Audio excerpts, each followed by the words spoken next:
den that she cannot comfortably stop and rest in.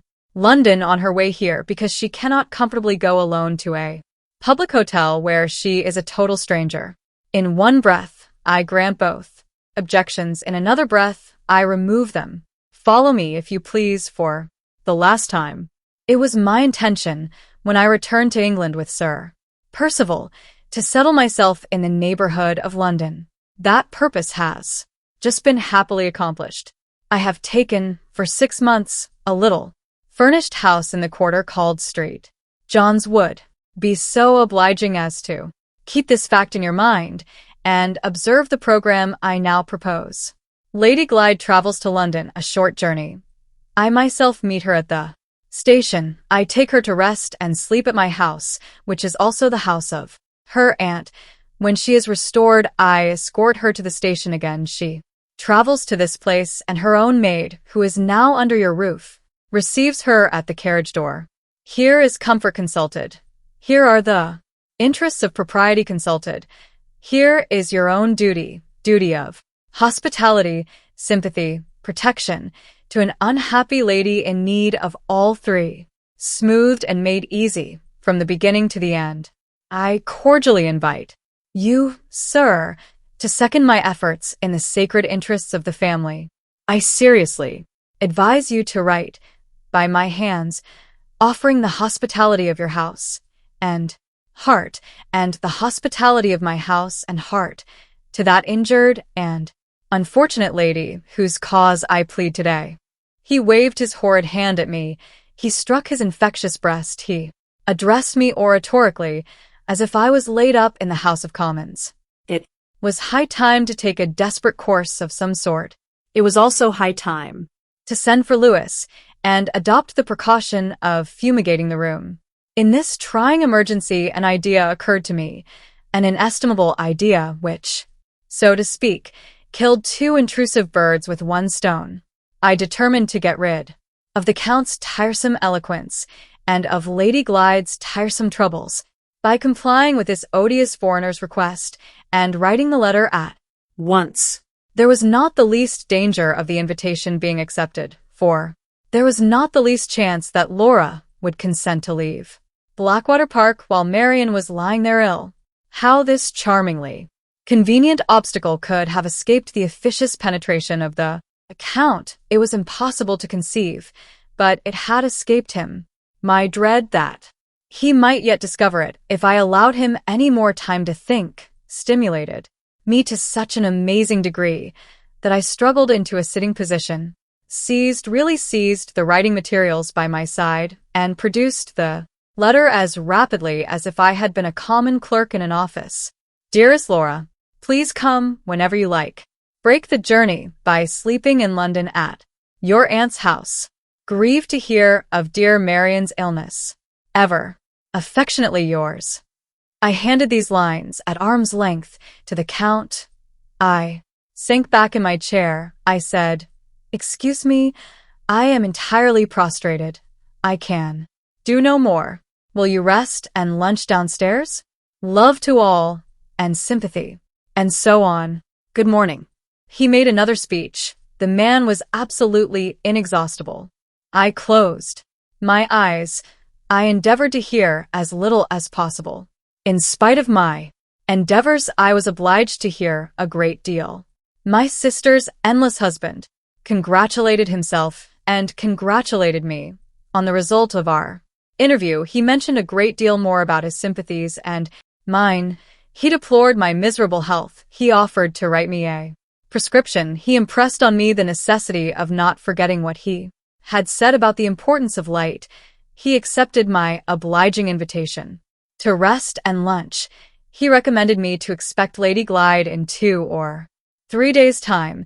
He begged my permission to look forward to our next meeting. Instead of paining himself and paining me by saying farewell, he added a great deal more, which I rejoice to think I did not attend to at the time and do not remember now.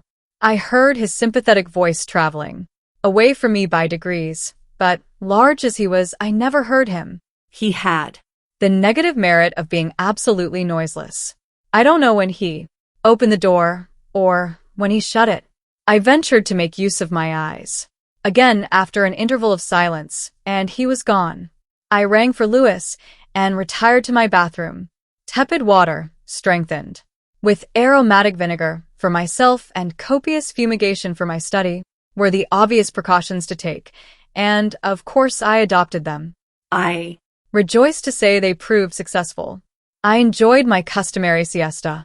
I awoke moist and cool. My first inquiries were for the Count. Had we really got rid of him? Yes, he had gone away by the afternoon train. Had he lunched, and if so, upon what? Entirely upon fruit tart and cream. What a man! What a digestion! Am I expected to say anything more? I believe not. I believe I have reached the limits assigned to me. The shocking circumstances which happened at a later period did not, I am thankful to say, happen in my presence. I do beg and entreat that nobody will be so very unfeeling as to lay any part of the blame of those circumstances on me. I did everything for the best. I am not answerable for a deplorable calamity which it was quite impossible to foresee. I am shattered by it. I have suffered under it, as nobody else has suffered. My servant Lewis, who is really attached to me in his unintelligent way, thinks I shall never get over it. He sees me dictating at this moment, with my handkerchief to my eyes. I wish to mention, in justice to myself, that it was not my fault, and that I am quite exhausted and heartbroken. Need I say more? The story continued by Eliza Michelson, housekeeper at Blackwater Park. I am asked to state plainly what I know of the progress of Miss Halcombe's illness and of the circumstances under which Lady Glyde left Blackwater Park for London. The reason given for making this demand on me is that my testimony is wanted in the interests of truth. As the widow of a clergyman of the Church of England, reduced by misfortune to the necessity of accepting a situation, I have been taught to place the claims of truth above all other considerations.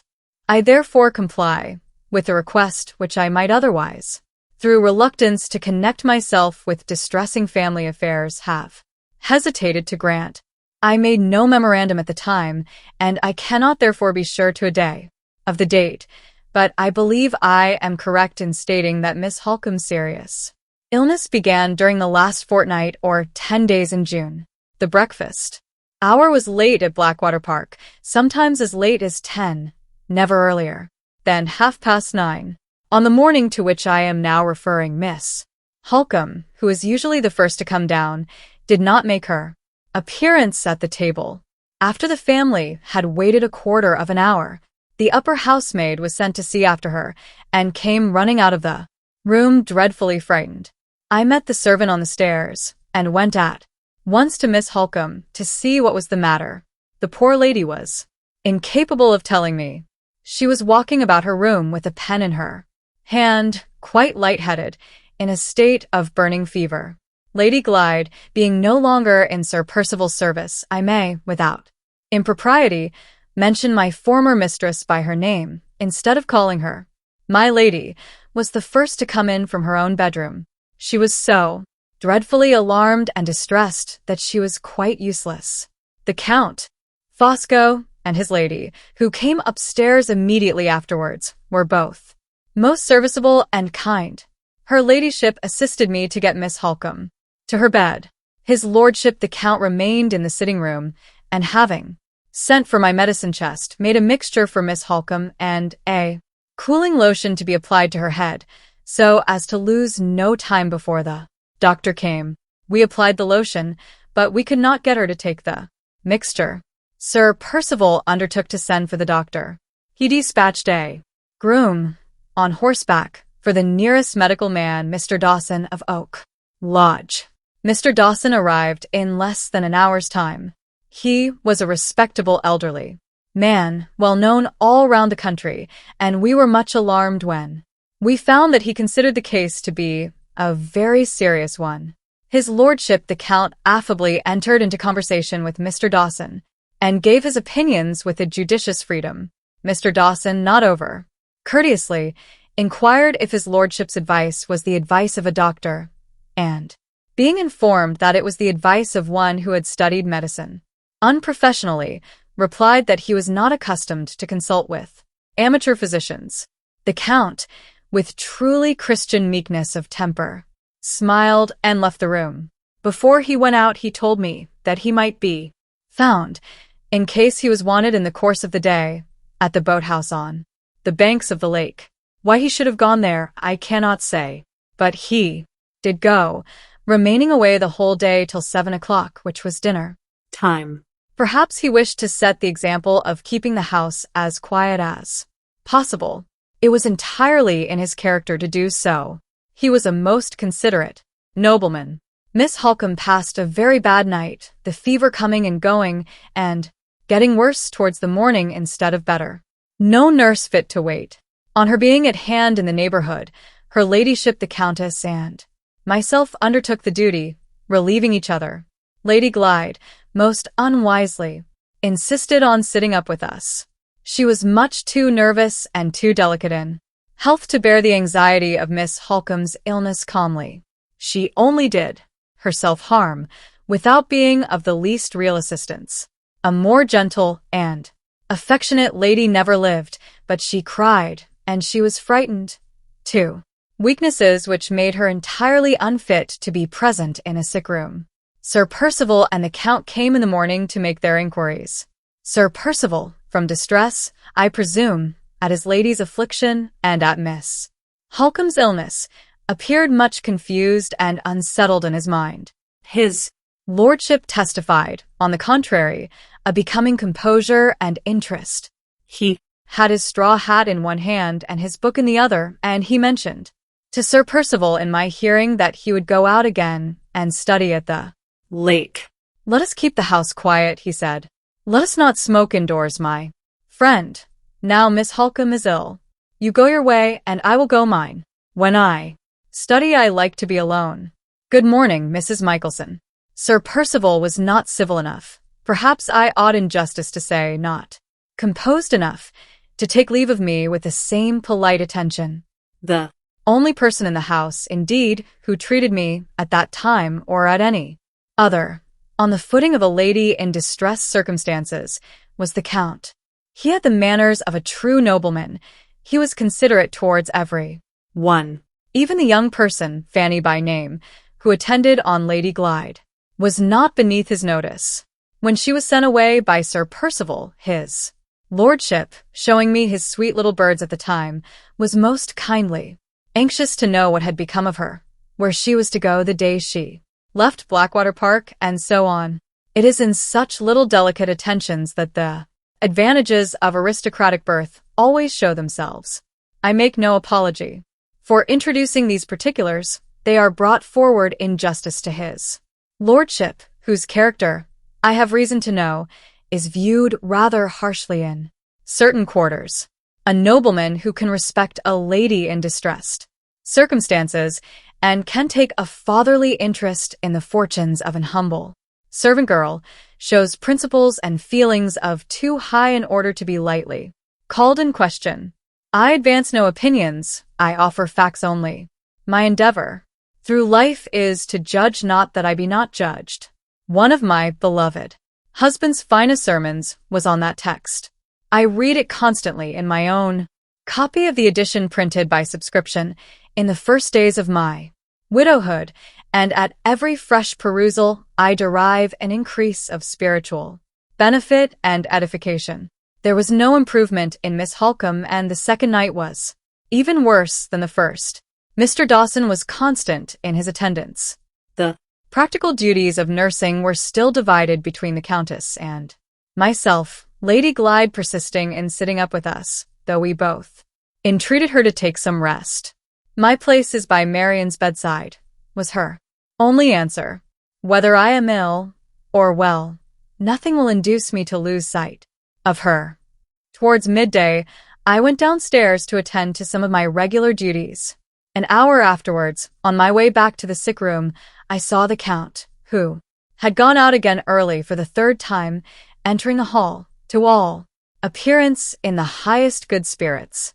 Sir Percival, at the same moment, put his head out of the library door, and addressed his noble friend with extreme eagerness. In these words, "Have you found her?" His lordship's large face became dimpled all over with placid smiles, but he made no reply in words. At the same time, Sir Percival turned his head, observed that I was approaching the stairs, and looked at me in the most rudely angry manner possible. "Come in here and tell me about it," he said to the Count. "Whenever there are women in a house, they're always sure to be going up or downstairs."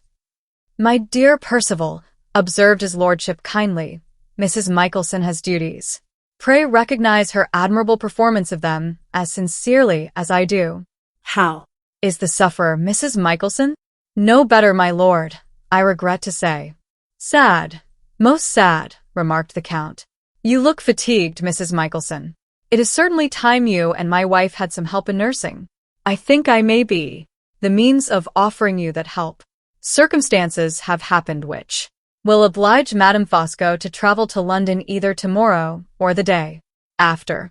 She will go away in the morning and return at night, and she will bring back with her, to relieve you, a nurse of excellent conduct and capacity, who is now disengaged. The woman is known to my wife as a person to be trusted.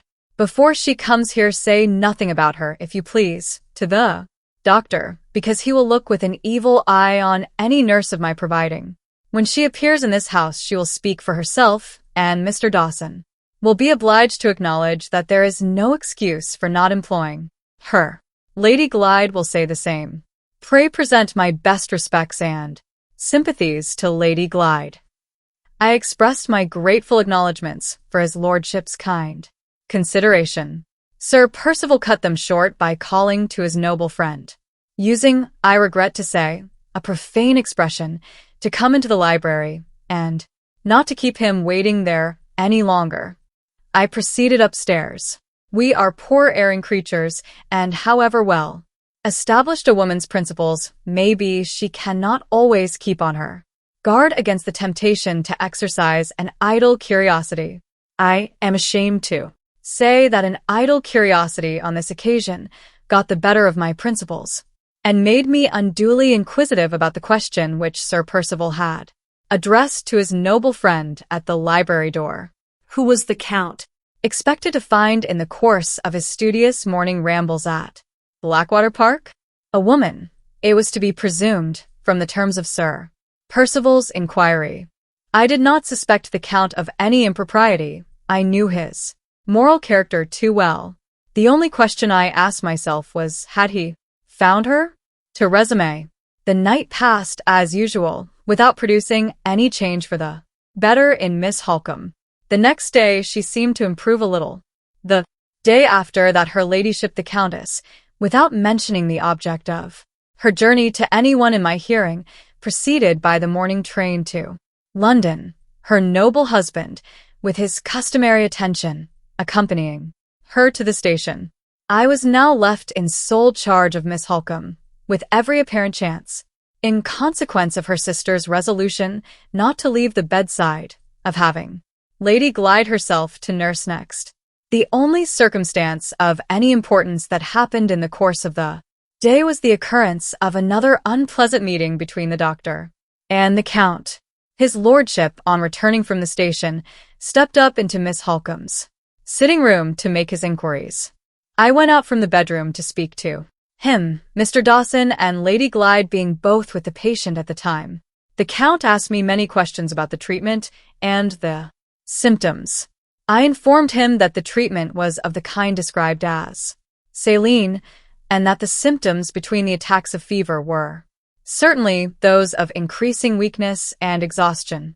Just as I was mentioning these last particulars, Mr. Dawson came out from the bedroom. "Good morning, sir," said his lordship, stepping forward in the most urbane manner and stopping the doctor with a high-bred resolution impossible to resist. "I greatly fear you find no improvement in the symptoms today?" "I find decided improvement," answered Mr. Dawson. "You still persist in your lowering treatment of this case of fever?" continued his lordship. "I persist in the treatment which is justified by my own professional experience," said Mr. Dawson. "Permit me to put one question to you on the vast subject of professional experience," observed the Count. "I presume to offer no more advice. I only presume to make an inquiry.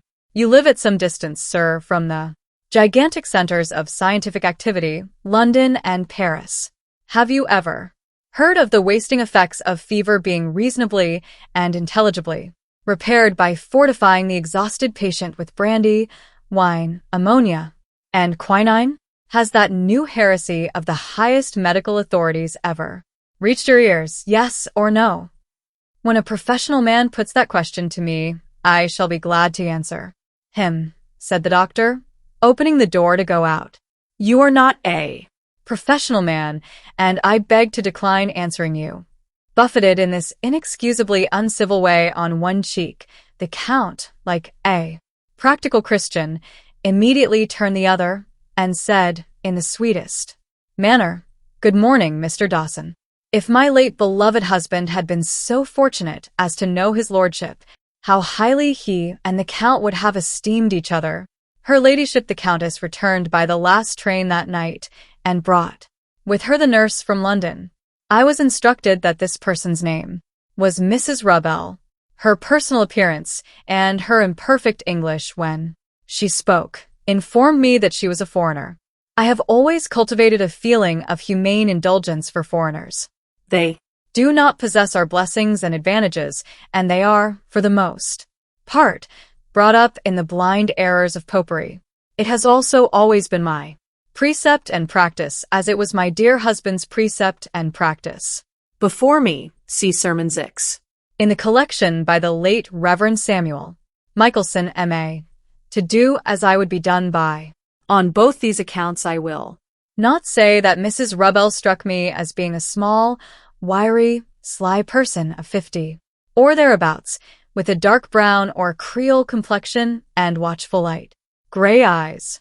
Nor will I mention, for the reasons just alleged, that I thought her dress, though it was of the plainest black silk, inappropriately costly in texture and unnecessarily refined in trimming and finish for a person in her position in life.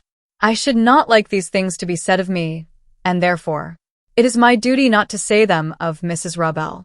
I will merely mention that her manners were, not perhaps unpleasantly reserved, but only remarkably quiet and retiring, that she looked about her a great deal, and said very little, which might have arisen quite as much from her own modesty as from distrust of her position at Blackwater Park, and that she declined to partake of supper, which was curious perhaps, but surely not suspicious, although I myself politely invited her to that meal in my own room, at the Count's particular suggestion, so like his lordship's forgiving kindness.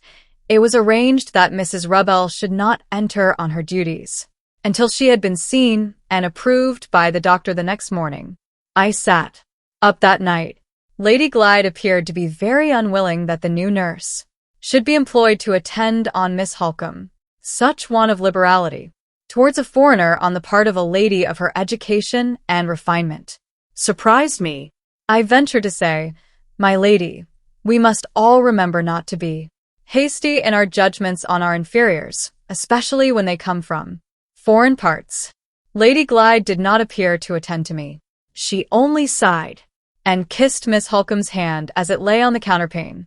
Scarcely a judicious proceeding in a sick room with a patient whom it was highly desirable not to excite. But poor Lady Glyde knew nothing of nursing. Nothing whatever, I am sorry to say. The next morning Mrs. Rubbell was sent to the sitting-room to be approved by the doctor on his way through to the bedroom. I left Lady Glyde with Miss Halcombe, who was slumbering at the time, and joined Mrs. Rubbell with the object of kindly preventing her from feeling strange and nervous in consequence of the uncertainty of her situation. She did not appear to see it in that light. She seemed to be quite satisfied beforehand that Mr. Dawson would approve of her, and she sat calmly, looking out of window, with every appearance of enjoying the country air. Some people might have thought such conduct suggestive of brazen assurance. I beg to say that I more liberally set it down to extraordinary strength of mind. Instead of the doctor coming up to us, I was sent for to see the doctor. I Thought this change of affairs rather odd, but Mrs. Rubell did not appear to be affected by it in any way. I left her still calmly looking out of the window, and still silently enjoying the country air. Mr. Dawson was waiting for me by himself in the breakfast room. "About this new nurse, Mrs. Michelson," said the doctor. "Yes, sir? I find that she has been brought here from London by the wife of that fat old foreigner who is always trying to interfere with me. Mrs. Michelson, the fat old foreigner is a quack." This was very rude. I was naturally shocked at it. "Are you aware, sir," I said, "that you are talking of a nobleman? Pooh. He isn't the first quack with a handle to his name. They're all counts, hang. He would not be a friend of Sir Percival Glyde's, sir, if he was not a member of the highest aristocracy, excepting the English aristocracy, of course." "Very well, Mrs. Michelson, call him what you like, and let us get back to the Nurse. I have been objecting to her already." "Without having seen her, sir?" "Yes, without having seen her.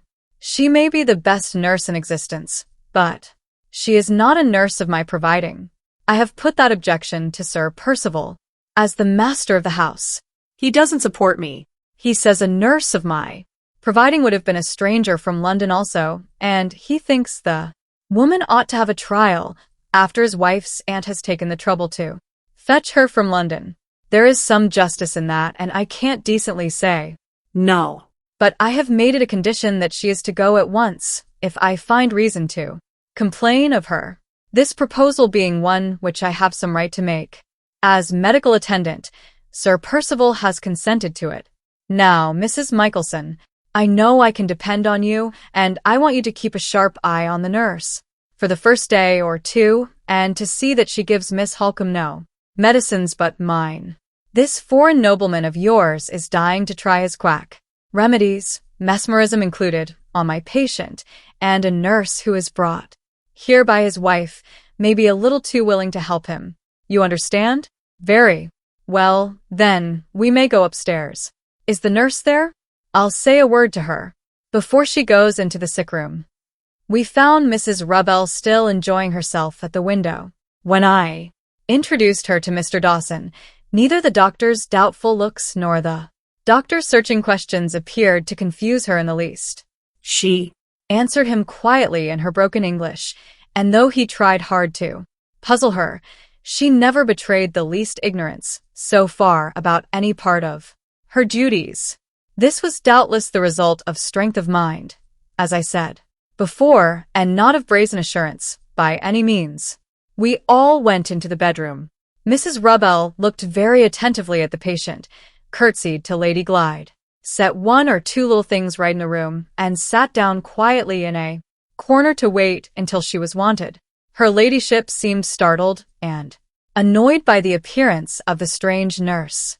No one said anything for fear of rousing Miss Halcombe, who was still slumbering, except the doctor, who whispered a question about the night.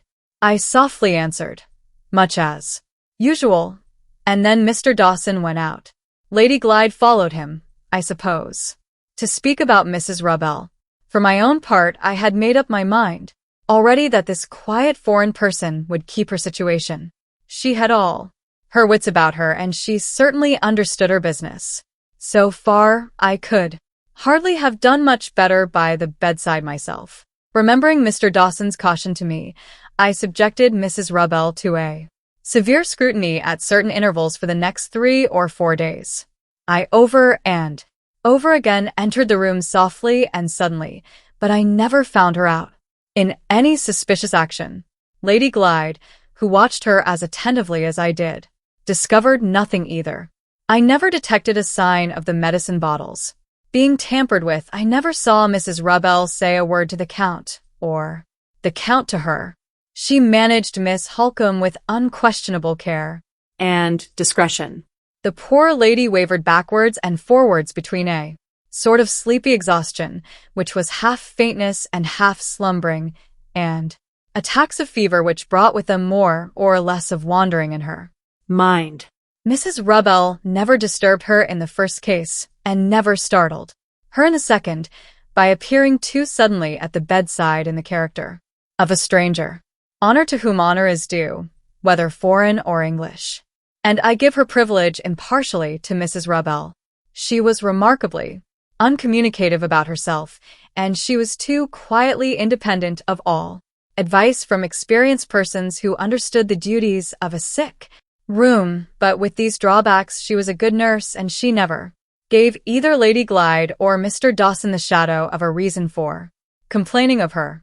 The next circumstance of importance that occurred in the house was the temporary absence of the Count, occasioned by business, which took him to London. He went away, I think, on the morning of the 4th day after the arrival of Mrs. Rubbell, and at parting he spoke to Lady Glyde very seriously, in my presence, on the subject of Miss Halcombe. "Trust Mr. Dawson," he said, "for a few days more, if you please. But if there is not some change for the better in that time, send for advice from London, which this mule of a doctor must accept, in spite of himself. Offend Mr. Dawson, and save Miss Halcombe. I say this seriously, on my word of honor, and from the bottom of my heart." His lordship spoke with extreme feeling and kindness, but poor Lady Glyde's nerves were so completely broken down that she seemed quite frightened at him. She trembled from head to foot and allowed him to take his leave, without uttering a word on her side. She turned to me when he had gone, and said, "Oh, Mrs. Michelson, I am heartbroken about my sister, and I have no friend to advise me. Do you think Mr. Dawson is wrong? He told me himself this morning that there was no fear and no need to send for another doctor." "With all respect to Mr. Dawson," I answered, "in your ladyship's place I should remember the Count's advice." Lady Glyde turned away from me suddenly, with an appearance of despair, for which I was quite unable to account. "His advice," she said to herself. "God help us, his advice." The Count was away from Blackwater Park, as nearly as I remember, a week. Sir Percival seemed to feel the loss of his lordship in various ways, and appeared also, I thought, much depressed and altered by the sickness and sorrow in the house. Occasionally, he was so very restless that I could not help noticing it, coming and going and wandering here and there and everywhere in the grounds. His inquiries about Miss Halcombe and about his lady, whose failing health seemed to cause him sincere anxiety, were most attentive. I think his heart was much softened. If some kind clerical friend, some such friend as he might have found in my late excellent husband, had been near him at this time, cheering moral progress might have been made with Sir Percival. I seldom find myself mistaken on a point of this sort, having had experience to guide me in my happy married days. Her ladyship the Countess, who was now the only company for Sir Percival downstairs, rather neglected him, as I considered, or perhaps it might have been that he neglected her. A stranger might almost have supposed that they were bent, now they were left together alone, on actually avoiding one another. This, of course, could not be, but it did so happen, nevertheless, that the Countess made her dinner at luncheon time, and that she always came upstairs towards evening, although Mrs. Rubbell had taken the nursing duties entirely off her hands. Sir Percival dined by himself, and William, the man out of livery, make the remark, in my hearing, that his master had put himself on half rations of food and on a double allowance of drink. I attached no importance to such an insolent observation as this on the part of a servant. I reprobated it at the time, and I wish to be understood as reprobating it once more on this occasion. In the course of the next few days, Miss Halcombe did certainly seem to all of us to be mending a little. Our faith in Mr. Dawson revived. He appeared to be very confident about the case, and he assured Lady Glyde, when she spoke to him on the subject, that he would himself propose to send for a physician the moment he felt so much as the shadow of a doubt crossing his own mind. The only person among us who did not appear to be relieved by these words was the Countess. She said to me privately that she could not feel easy about Miss Halcombe on Mr. Dawson's authority, and that she should wait anxiously for her husband's opinion on his return. That return, his letters informed her, would take place in 3 days' time. The Count and Countess corresponded regularly every morning during his lordship's absence. They Were in that respect, as in all others, a pattern to married people. On the evening of the 3rd day, I noticed a change in Miss Halcombe which caused me serious apprehension. Mrs. Rubbell noticed it too. We said nothing on the subject till Lady Glyde, who was then lying asleep, completely overpowered by exhaustion, on the sofa in the sitting room. Mr. Dawson did not pay his evening visit till later than usual. As soon as he set eyes on his patient, I saw his face alter. He tried to hide it, but he looked both confused and alarmed. A messenger was sent to his residence for his medicine chest. Disinfecting preparations were used in the room, and a bed was made up for him in the house by his own directions. Has the fever turned to infection? I whispered to him. I am afraid it has, he answered. We shall know better tomorrow morning. By Mr. Dawson's own directions, Lady Glyde was kept in ignorance of this change for the worse. He himself absolutely forbade her, on account of her health, to join us in the bedroom that night. She tried to resist. There was a sad scene, but he had his medical authority to support him, and he carried his point. The next morning, one of the men servants was sent to London at 11 o'clock with a letter to a physician in town, and with orders to bring the new doctor back with him by the earliest possible train. Half an hour after the messenger had gone, the Count returned to Blackwater Park. The Countess, on her own responsibility, immediately brought him in to see the patient. There was no impropriety that I could discover in her taking this course. His lordship was a married man. He was old enough to be Miss Halcombe's father, and he saw her in the presence of a female relative, Lady Glyde's aunt. Mr. Dawson nevertheless protested against his presence in the room, but I could plainly remark the doctor was too much alarmed to make any serious resistance on this occasion. The poor suffering lady was past knowing anyone about her. She seemed to take her friends for enemies. When the Count approached her bedside, her eyes, which had been wandering incessantly round and round the room before, settled on his face with a dreadful stare of terror, which I shall remember to my dying day. The Count sat down by her, felt her pulse and her temples, looked at her very attentively, and then turned round upon the doctor with such an expression of indignation and contempt in his face that the words failed on Mr. Dawson's lips, and he stood for a moment, pale with anger and alarm, pale and perfectly speechless. His lordship looked next at me. When did the change happen? He asked. I told him the time. Has Lady Glyde been in the room since? I replied that she had not. The doctor had absolutely forbidden her to come into the room on the evening before, and had repeated the order again in the morning. Have you and Mrs. Rubbell been made aware of the full extent of the mischief? Was his next question. We were aware, I answered, that the malady was considered infectious. He stopped me before I could add anything more. It is typhus fever, he said. In the minute that passed, while these questions and answers were going on, Mr. Dawson recovered himself and addressed the Count with his customary firmness. It is not typhus fever, he remarked sharply.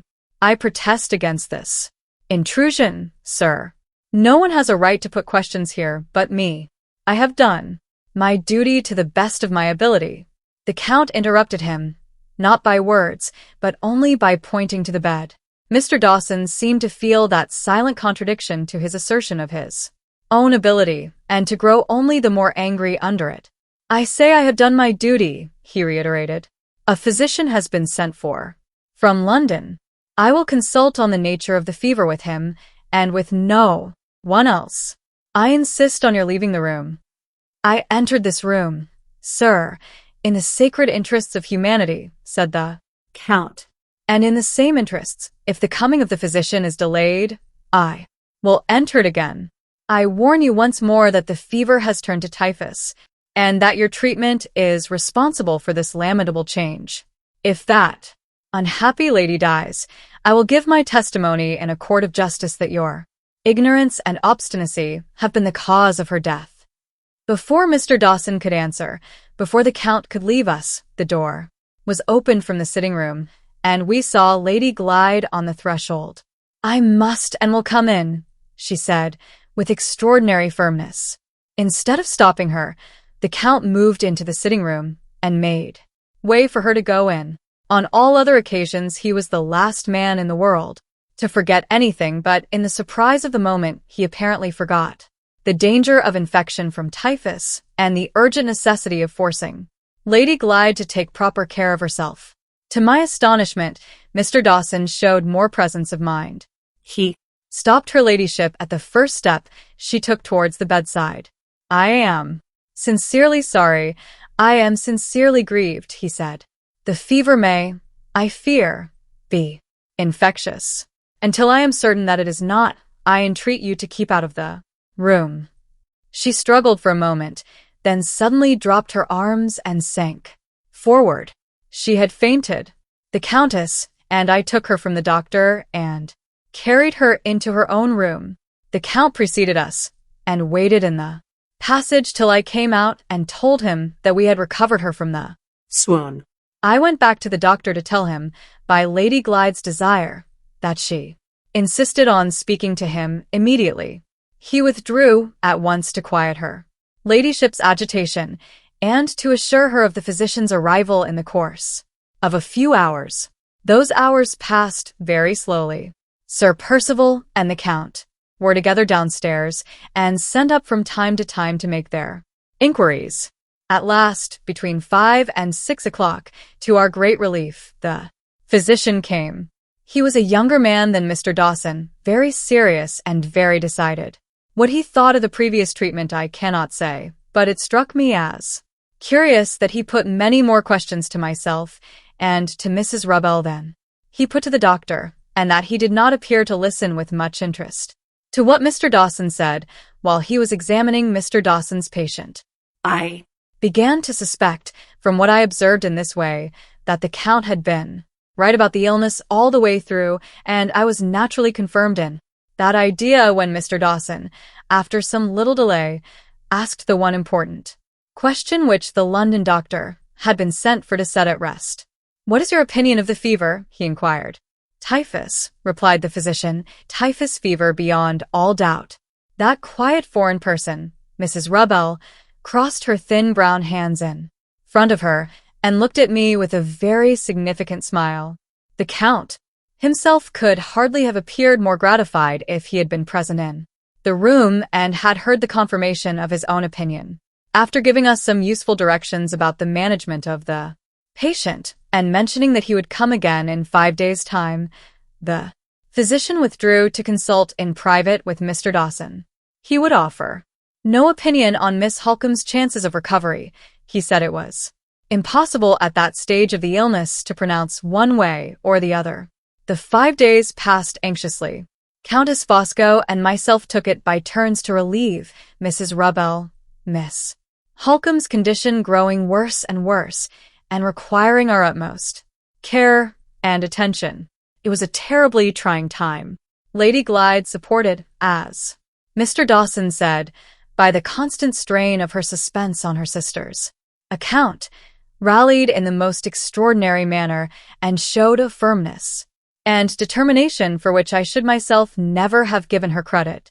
She insisted on coming into the sick room 2 or 3 times every day to look at Miss Halcombe with her own eyes, promising not to go too close to the bed if the doctor would consent to her wishes so far. Mr. Dawson very unwillingly made the concession required of him. I think he saw that it was hopeless to dispute with her. She came in every day, and she self-denyingly kept her promise. I felt it personally so distressing as reminding me of my own affliction during my husband's last illness, to see how she suffered under these circumstances, that I must beg not to dwell on this part of the subject any longer. It is more agreeable to me to mention that no fresh disputes took place between Mr. Dawson and the Count. His lordship made all his inquiries by deputy and remained continually in company with Sir Percival downstairs. On the 5th day the physician came again and gave us a little hope. He said The 10th day from the first appearance of the typhus would probably decide the result of the illness, and he arranged for his 3rd visit to take place on that date. The interval passed as before, except that the Count went to London again one morning and returned at night. On the 10th day, it pleased a merciful providence to relieve our household from all further anxiety and alarm. The physician positively assured us that Miss Halcombe was out of danger. She wants no doctor now. All she requires is careful watching and nursing for some time to come, and that I see she has. Those were his own words. That evening I read my husband's touching sermon on recovery from sickness with more happiness and advantage in a spiritual point of view than I ever remember to have derived from it before. The effect of the good news on poor Lady Glyde was, I grieve to say, quite overpowering. She was too weak to bear the violent reaction, and in another day or two she sank into a state of debility and depression which obliged her to keep her room. Rest and quiet and change of air afterwards were the best remedies which Mr. Dawson could suggest for her benefit. It was fortunate that matters were no worse, for, on the very day after she took to her room, the Count and the doctor had another disagreement, and this time the dispute between them was of so serious a nature that Mr. Dawson left the house. I was not present at the time, but I understood that the subject of dispute was the amount of nourishment which it was necessary to give to assist Miss Halcombe's convalescence after the exhaustion of the fever. Mr. Dawson, now that his patient was safe, was less inclined than ever to submit to unprofessional interference, and the Count, I cannot imagine why, lost all the self-control which he had so judiciously preserved on former occasions, and taunted the doctor over and over again with his mistake about the fever when it changed to typhus. The unfortunate affair ended in Mr. Dawson's appealing to Sir Percival and threatening, now that he could leave without absolute danger to Miss Halcombe, to withdraw from his attendance at Blackwater Park if the Count's interference was not peremptorily suppressed from that moment. Sir Percival's reply, though not designedly uncivil, had only resulted in making matters worse, and Mr. Dawson had thereupon withdrawn from the house in a state of extreme indignation at Count Fosco's usage of him, and had sent in his bill the next morning. We were now, therefore, left without the attendance of a medical man, although there was no actual necessity for another doctor, nursing and watching being, as the physician had observed, all that Miss Halcombe required. I should still, if my authority had been consulted, have obtained professional assistance from some other quarter, for form's sake. The matter did not seem to strike Sir Percival in that light. He said it would be time enough to send for another doctor if Miss Halcombe showed any signs of a relapse. In the meanwhile, we had the Count to consult in any minor difficulty, and we need not unnecessarily disturb our patient in her present weak and nervous condition by the presence of a stranger at her bedside. There was much that was reasonable, no doubt, in these considerations, but they left me a little anxious nevertheless. Nor was I quite satisfied in my own mind of the propriety of our concealing the doctor's absence, as we did from Lady Glyde. It was a merciful deception, I admit, for she was in no state to bear any fresh anxieties. But still it was a deception, and as such, to a person of my principles, at best a doubtful proceeding. A second perplexing circumstance, which happened on the same day, and which took me completely by surprise, added greatly to the sense of uneasiness that was now weighing on my mind. I was sent for to see Sir Percival in the library. The Count, who was with him when I went in, immediately rose and left us alone together. Sir Percival civilly asked me to take a seat, and then, to my great astonishment, addressed me in these terms: "I want to speak to you, Mrs. Michelson, about a matter which I decided on some time ago, and which I should have mentioned before, but for the sickness and trouble in the house. In plain words, I have reasons for wishing to break up my establishment immediately at this place, leaving you in charge, of course, as usual. As soon as Lady Glyde and Miss Halcombe can travel, they must both have change of air. My friends Count Fosco and the Countess will leave us before that time to live in the neighborhood of London, and I have reasons for not opening the house to any more company, with a view to economizing as carefully as I can. I don't blame you, but my expenses here are a great deal too heavy. In short, I shall sell the horses and get rid of all the servants at once. I never do things by halves, as. And I mean to have the house clear of a pack of useless people by this time tomorrow. I listened to him, perfectly aghast with astonishment. Do you mean, Sir Percival, that I am to dismiss the indoor servants under my charge without the usual month's warning? I asked. Certainly I do. We may all be out of the house before another month, and I am not going to leave the servants here in idleness, with no master to wait on. Who is to do the cooking, Sir Percival, while you are still staying here? Margaret Porchet can roast and boil. Keep her. What do I want with they? Cook if I don't mean to give any dinner parties. The servant you have mentioned is the most unintelligent servant in the house, Sir Percival. Keep her, I tell you, and have a woman in from the village to do the cleaning and go away again. My weekly expenses must and shall be lowered immediately. I don't send for you to make objections, Mrs. Michelson. I send for you to carry out my plans of economy. Dismiss the whole lazy pack of indoor servants tomorrow, except Porchet. She is as strong as a horse, and will make her work like a horse. You will excuse me for reminding you, Sir Percival, that if the servants go tomorrow, they must have a month's wages in lieu of a month's warning. Let them. A month's wages saves a month's waste and gluttony in the servants' hall. This last remark conveyed an aspersion of the most offensive kind on my management. I had too much self-respect to defend myself under so gross an imputation. Christian consideration for the helpless position of Miss Halcombe and Lady Glyde, and for the serious inconvenience which my sudden absence might inflict on them, alone prevented me from resigning my situation on the spot. I rose immediately. It would have lowered me in my own estimation to have permitted the interview to continue a moment longer. After that last remark, Sir Percival, I have nothing more to say. Your directions shall be attended to. Pronouncing those words, I bowed my head with the most distant respect, and went out of the room. The next day the servants left in a body. Sir Percival himself dismissed the grooms and stablemen, sending them, with all the horses but one, to London.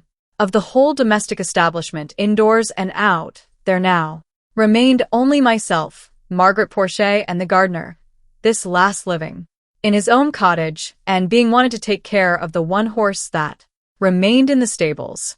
With the house left in this strange and lonely condition, with the mistress of it ill in her room, with Miss Halcombe still as helpless as a child, and with the doctor's attendants withdrawn from us in enmity, it was surely not unnatural that my spirits should sink and my customary composure be very hard to maintain. My mind was ill at ease. I wished the poor ladies both well again, and I wished myself away from Blackwater Park. The next event that occurred was of so singular a nature that it might have caused me a feeling of superstitious surprise if my mind had not been fortified by principle against any pagan weakness of that sort. The uneasy sense of something wrong in the family, which had made me wish myself away from Blackwater Park, was actually followed, strange to say, by my departure from the house. It is true that my absence was for a temporary period only, but the coincidence was, in my opinion, not the less remarkable. On that account, my departure took place under the following circumstances. A day or two after the servants all left, I was again sent for to see Sir Percival. The undeserved slur which he had cast on my management of the household did not, I am happy to say, prevent me from returning good for evil to the best of my ability, by complying with his request as readily and respectfully as ever. It cost me a struggle with that fallen nature, which we all share in common, before I could suppress my feelings. Being accustomed to self-discipline, I accomplished the sacrifice. I found Sir Percival and Count Fosco sitting together again. On this occasion, his lordship remained present at the interview and assisted in the development of Sir Percival's views. The subject to which they now requested my attention related to the healthy change of air by which we all hoped that Miss Halcombe and Lady Glyde might soon be enabled to profit. Sir Percival mentioned that both the ladies would probably pass the autumn, by invitation of Frederick Fairlie, Esquire, at Limmeridge House, Cumberland. But before they went there, it Was his opinion confirmed by Count Fosco, who here took up the conversation and continued it to the end, that they would benefit by a short residence first in the genial climate of Torquay. The great object, therefore, was to engage lodgings at that place affording all the comforts and advantages of which they stood in need, and the great difficulty was to find an experienced person capable of choosing the sort of residence which they wanted. In this emergency the Count begged to inquire on Sir Percival's behalf whether I would object to give the ladies the benefit of my assistance by preceding myself to Torquay in their interests. It was impossible for a person in my situation to meet any proposal made in these terms with a positive objection. I could only venture to represent the serious inconvenience of my leaving Blackwater Park in the extraordinary absence of all the indoor servants, with the one exception of Margaret Porchet. But Sir Percival and his lordship declared that they were both willing to put up with inconvenience for the sake of the invalids. I next respectfully suggested writing to an agent at Torquay, but I was met here by being reminded of the imprudence of taking lodgings without first seeing them. I was also informed that the Countess, who would otherwise have gone to Devonshire herself, could not, in Lady Glyde's present condition, leave her niece, and that Sir Percival and the Count had business to transact together which would oblige them to remain at Blackwater Park. In short, it was clearly shown me that if I did not undertake the errand, no one else could be trusted with it. Under these circumstances, I could only inform Sir Percival that my services were at the disposal of Miss Halcombe and Lady Glyde. It was thereupon arranged that I should leave the next morning, that I should occupy 1 or 2 days in examining all the most convenient houses in Torquay, and that I should return with my report as soon as I conveniently could. A memorandum was written for me by his lordship, stating the requisites which the place I was sent to take must be found to possess, and a note of the pecuniary limit assigned to me was added by Sir Percival.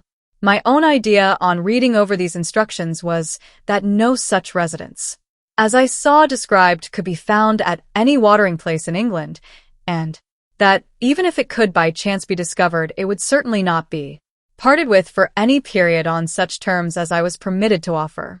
I hinted at these difficulties to both the gentlemen, but Sir Percival, who undertook to answer me, did not appear to feel them. It was not for me to dispute the question. I said no more, but I felt a very strong conviction that the business on which I was sent away was so beset by difficulties that my errand was almost hopeless at starting. Before I left, I took care to satisfy myself that Miss Halcombe was going on favorably. There was a painful expression of anxiety in her face which made me fear that her mind, on first recovering itself, was not at ease. But she was certainly strengthening more rapidly than I could have ventured to anticipate, and she was able to send kind messages to Lady Glyde, saying that she was fast getting well, and entreating her ladyship not to exert herself again too soon.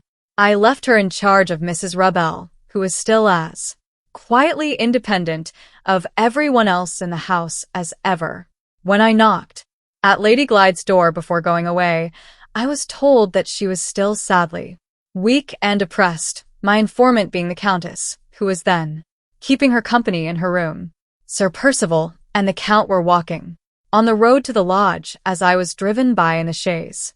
I bowed to them and quitted the house, with not a living soul left in the servants' offices but Margaret Porchet, Everyone must feel what I have felt myself since that time, that these circumstances were more than unusual. They were almost suspicious. Let Me, however, say again that it was impossible for me, in my dependent position, to act otherwise than I did. The result of my errand at Torquay was exactly what I had foreseen. No such lodgings as I was instructed to take could be found in the whole place, and the terms I was permitted to give were much too low for the purpose, even if I had been able to discover what I wanted.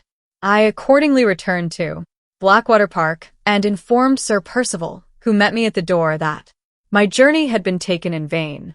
he seemed too much occupied with Some other subject to care about the failure of my errand, and his first words informed me that even in the short time of my absence another remarkable change had taken place in the house. The Count and Countess Fosco had left Blackwater Park for their new residence in St. John's Wood. I was not made aware of the motive for this sudden departure. I was only told that the Count had been very particular in leaving his kind compliments to me. when I ventured on asking Sir Percival whether Lady Glyde had any one to attend to her comforts in the absence of the Countess, he replied that she had Margaret Porchet to wait on her, and he added that a woman from the village had been sent for to do the work downstairs. The answer really shocked me. There was such a glaring impropriety in permitting an under-housemaid to fill the place of confidential attendant on Lady Glyde. I went upstairs at once and met Margaret on the bedroom landing. Her services had not been required. Naturally enough, her mistress, having sufficiently recovered that morning to be able to leave her bed, I asked next after Miss Halcombe, but I was answered in a slouching, sulky way, which left me no wiser than I was before. I did not choose to repeat the question, and perhaps provoke an impertinent reply. It was in every respect more becoming to a person in my position to present myself immediately in Lady Glyde's room. I found that her ladyship had certainly gained in health during the last few days. Although still sadly weak and nervous, she was able to get up without assistance and to walk slowly about her room, feeling no worse effect from the exertion than a slight sensation of fatigue. She had been made a little anxious that morning about Miss Halcombe, through having received no news of her from anyone. I thought this seemed to imply a blamable want of attention on the part of Mrs. Rubbell, but I said nothing and remained with Lady Glyde to assist her to dress. When she was ready, we both left the room together to go to Miss Halcombe. We were stopped in the passage by the appearance of Sir Percival. He looked as if he had been purposely waiting there to see us. "Where are you going?" he said to Lady Glyde. "To Marian's room," she answered. "It may spare you a disappointment," remarked Sir Percival, "if I tell you at once that you will not find her there." Not find her there? no. She left the house yesterday morning with Fosco and his wife. Lady Glyde was not strong enough to bear the surprise of this extraordinary statement. She turned fearfully pale and leaned back against the wall, looking at her husband in dead silence. I was so astonished myself that I hardly knew what to say. I asked Sir Percival if he really meant that Miss Halcombe had left Blackwater Park. "I certainly mean it," he answered. In her state, Sir Percival, without mentioning her intentions to Lady Glyde. Before he could reply, her ladyship recovered herself a little and spoke. "Impossible!" she cried out in a loud, frightened manner, taking a step or two forward from the wall. "Where was the doctor? Where was Mr. Dawson when Marian went away?" "Mr. Dawson wasn't wanted and wasn't here," said Sir Percival. "He left of his own accord, which is enough of itself to show that she was strong enough to travel." How you stare! If you don't believe she is gone, look for yourself. Open her room door and all the other room doors if you like. She took him at his word, and I followed her. There was no one in Miss Halcombe's room but Margaret Porchet, who was busy setting it to rights. There was no one in the spare rooms or the dressing rooms when we looked into them afterwards. Sir Percival still waited for us in the passage. As we were leaving the last room that we had examined, Lady Glyde whispered, "Don't go, Mrs. Michelson. Don't leave me, for God's sake. Before I could say anything in return, she was out again in the passage, speaking to her husband. What does it mean, Sir Percival? I insist, I beg and pray you will tell me what it means. It means, he answered, that Miss Halcombe was strong enough yesterday morning to sit up and be dressed, and that she insisted on taking advantage of Fosco's going to London to go there too. To London? Yes. On her way to Limerick. Lady Glyde turned and appealed to me. You saw Miss Halcombe last, she said. Tell me plainly, Mrs. Michelson did. You think she looked fit to travel? Not in my opinion, your ladyship. Sir Percival, on his side, instantly turned and appealed to me also. Before you went away, he said, did you, or did you not, tell the nurse that Miss Halcombe looked much stronger and better?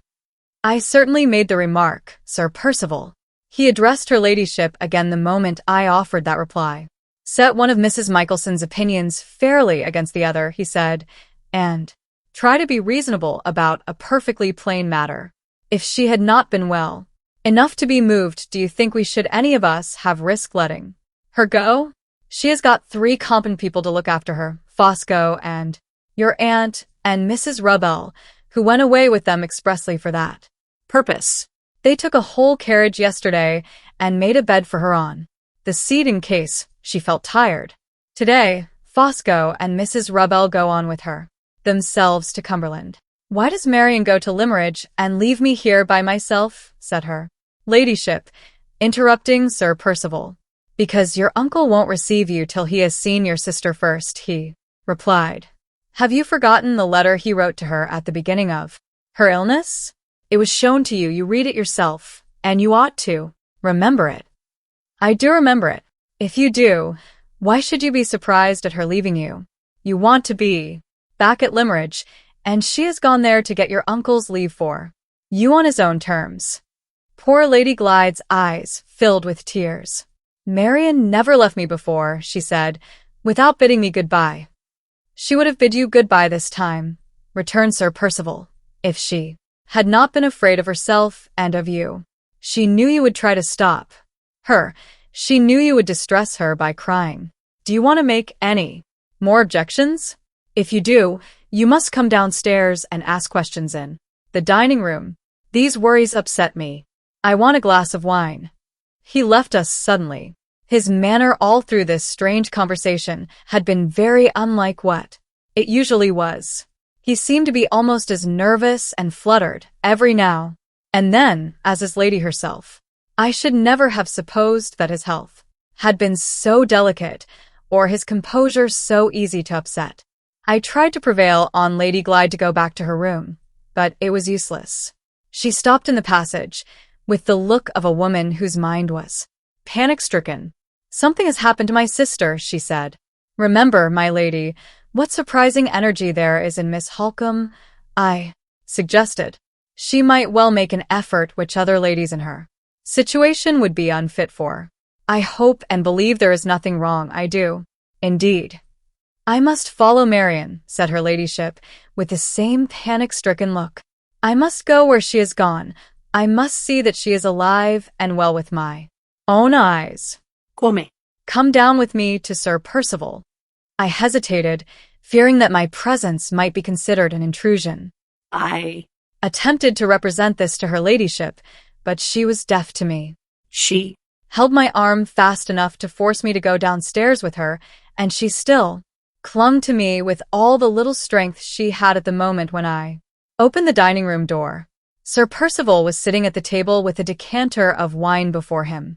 He raised the glass to his lips as we went in and drained it at a draught. Seeing that he looked at me angrily when he put it down again, I attempted to make some apology for my accidental presence in the room. Do you suppose there are any secrets going on here? He broke out suddenly. There are none. There is nothing underhand, nothing kept from you or from anyone. After speaking those strange words loudly and sternly, he filled himself another glass of wine and asked Lady Glyde what she wanted of him. If my sister is fit to travel, I am fit to travel, said her ladyship, with more firmness than she had yet shown. I come to beg you will make allowances for my anxiety about Marian, and let me follow her at once by the afternoon train. You must wait till tomorrow, replied Sir Percival. And then if you don't hear to the contrary, you can go. I don't suppose you are at all likely to hear to the contrary, so I shall write to Fosco by tonight's post. He said those last words holding his glass up to the light and looking at the wine in it instead of at Lady Glyde. Indeed, he never once looked at her throughout the conversation. Such a singular one of good breeding in a gentleman of his rank impressed me, I own, very painfully. Why should you write to Count Fosco? She asked in extreme surprise. To tell him to expect you by the midday train, said Sir Percival. He will meet you at the station when you get to London and take you on to sleep at your aunt's in Street John's Wood. Lady Glyde's hand began to tremble violently round my arm. Why, I could not imagine. There's no necessity for Count Fosco to meet me, she said. I would rather not stay in London to sleep. You must. You can't take the whole journey to Cumberland in one day. You must rest a night in London, and I don't choose you to go by yourself to an hotel. Fosco made the offer to your uncle to give you house room on the way down, and your uncle has accepted it. Here is a letter from him, addressed to yourself. I ought to have sent it up this morning, but I forgot. Read it and see what Mr. Fairlie himself says to you. Lady Glyde looked at the letter for a moment and then placed it in my hands. Read it, she said faintly. I don't know what is the matter with me. I can't read it myself. It was a note of only 4 lines, so short and so careless that it quite struck me. If I remember correctly, it contained no more than these words. Dearest Laura, please come whenever you like. Break the journey by sleeping at your aunt's house. Grieved to hear of dear Marian's illness. Affectionately yours, Frederick Fairlie. I would rather not go there. I would rather not stay a night in London, said her ladyship, breaking out eagerly with those words before I had quite done reading the note, short as it was. Don't write to Count Fosco. Pray don't write to him. Sir Percival filled another glass from the decanter so awkwardly that he upset it and spilt all the wine over the table. My sight seems to be failing me, he muttered to himself in an odd, muffled voice. He slowly set the glass up again, refilled it, and drained it once more at a draught. I began to fear, from his look and manner, that the wine was getting into his head. Pray don't write to Count Fosco, persisted Lady Glyde, more earnestly than ever. Why not, I should like to know, cried Sir Percival with a sudden burst of anger that startled us both. Where can you stay more properly in London than at the place your uncle himself chooses for you, at your aunt's house? Asked Mrs. Michelson. The arrangement proposed was so unquestionably the right and the proper one that I could make no possible objection to it. Much as I sympathized with Lady Glyde in other respects, I could not sympathize with her in her unjust prejudices against Count Fosco. I never before met with any lady of her rank and station who was so lamentably narrow-minded on the subject of foreigners. Neither her uncle's note nor Sir Percival's increasing impatience seemed to have the least effect on her. She still objected to staying a night in London. She still implored her husband not to write to the Count. Drop it, said Sir Percival, rudely turning his back on us. If you haven't sense enough to know what is best for yourself, other people must know it. For you, the arrangement is made, and there is an end of it. You are only wanted to do what Miss Halcombe has done for you. Marian, repeated her ladyship in a bewildered manner.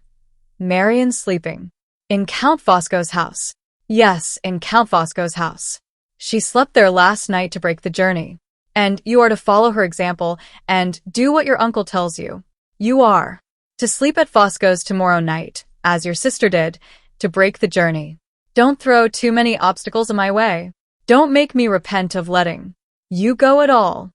He started to his feet and suddenly walked out into the veranda through the open glass doors. Will your ladyship excuse me, I whispered, if I suggest that we had better not wait here till Sir Percival comes back? I am very much afraid he is over. Excited with wine. She consented to leave the room in a weary, absent manner. As soon as we were safe upstairs again, I did all I could to compose her ladyship's spirits. I reminded her that Mr. Fairlie's letters to Miss Halcombe and to herself did certainly sanction, and even render necessary, sooner or later, the course that had been taken. She agreed to this, and even admitted, of her own accord, that both letters were strictly in character with her uncle's peculiar disposition, but her fears about Miss Halcombe, and her unaccountable dread of sleeping at the Count's house in London, still remained unshaken in spite of every consideration that I could urge. I thought it my duty to protest against Lady Glyde's unfavorable opinion of his lordship, and I did so, with becoming forbearance and respect. Your ladyship will pardon my freedom, I remarked in conclusion, but it is said, by their fruits ye shall know them. I am sure the Count's constant kindness and constant attention, from the very beginning of Miss Halcombe's illness, merit our best confidence and esteem. Even his lordship's serious misunderstanding with Mr. Dawson was entirely attributable to his anxiety on Miss Halcombe's account. What misunderstanding? Inquired her ladyship, with a look of sudden interest. I related the unhappy circumstances under which Mr. Dawson had withdrawn his attendance, mentioning them all the more readily because I disapproved of Sir Percival's continuing to conceal what had happened, as he had done in my presence, from the knowledge of Lady Glyde. Her ladyship started up, with every appearance of being additionally agitated and alarmed by what I had told her. Worse than I thought, she said, walking about the room in a bewildered manner. The Count knew Mr. Dawson would never consent to Marian's taking a journey. He purposely insulted the doctor to get him out of the house. Oh, my lady, I remonstrated. Mrs. Michelson, she went on vehemently, no words that ever were spoken will persuade me that my sister is in that man's power and in that man's house with her own consent. My horror of him is such that nothing Sir Percival could say, and no letters my uncle could write, would induce me, if I had only my own feelings to consult, to eat, drink, or sleep under his roof. But my misery of suspense about Marian gives me the courage to follow her anywhere, to follow her even into Count Fosco's house.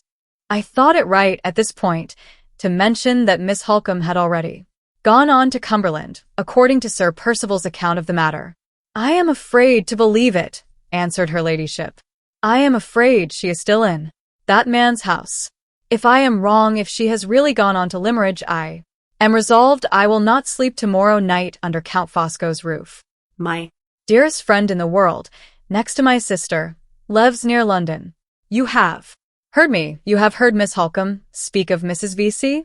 I mean to write and propose to sleep at her house. I don't know how I shall get there. I don't know how I shall avoid the Count, but to that refuge I will escape in some way if my sister has gone to Cumberland. All I ask of you to do is to see yourself that my letter to Mrs. V.C. goes to London tonight, as certainly as Sir Percival's letter goes to Count Fosco. I have reasons for not trusting the post-bag downstairs. Will you keep my secret and help me in this? It is the last favor, perhaps, that I shall ever ask of you.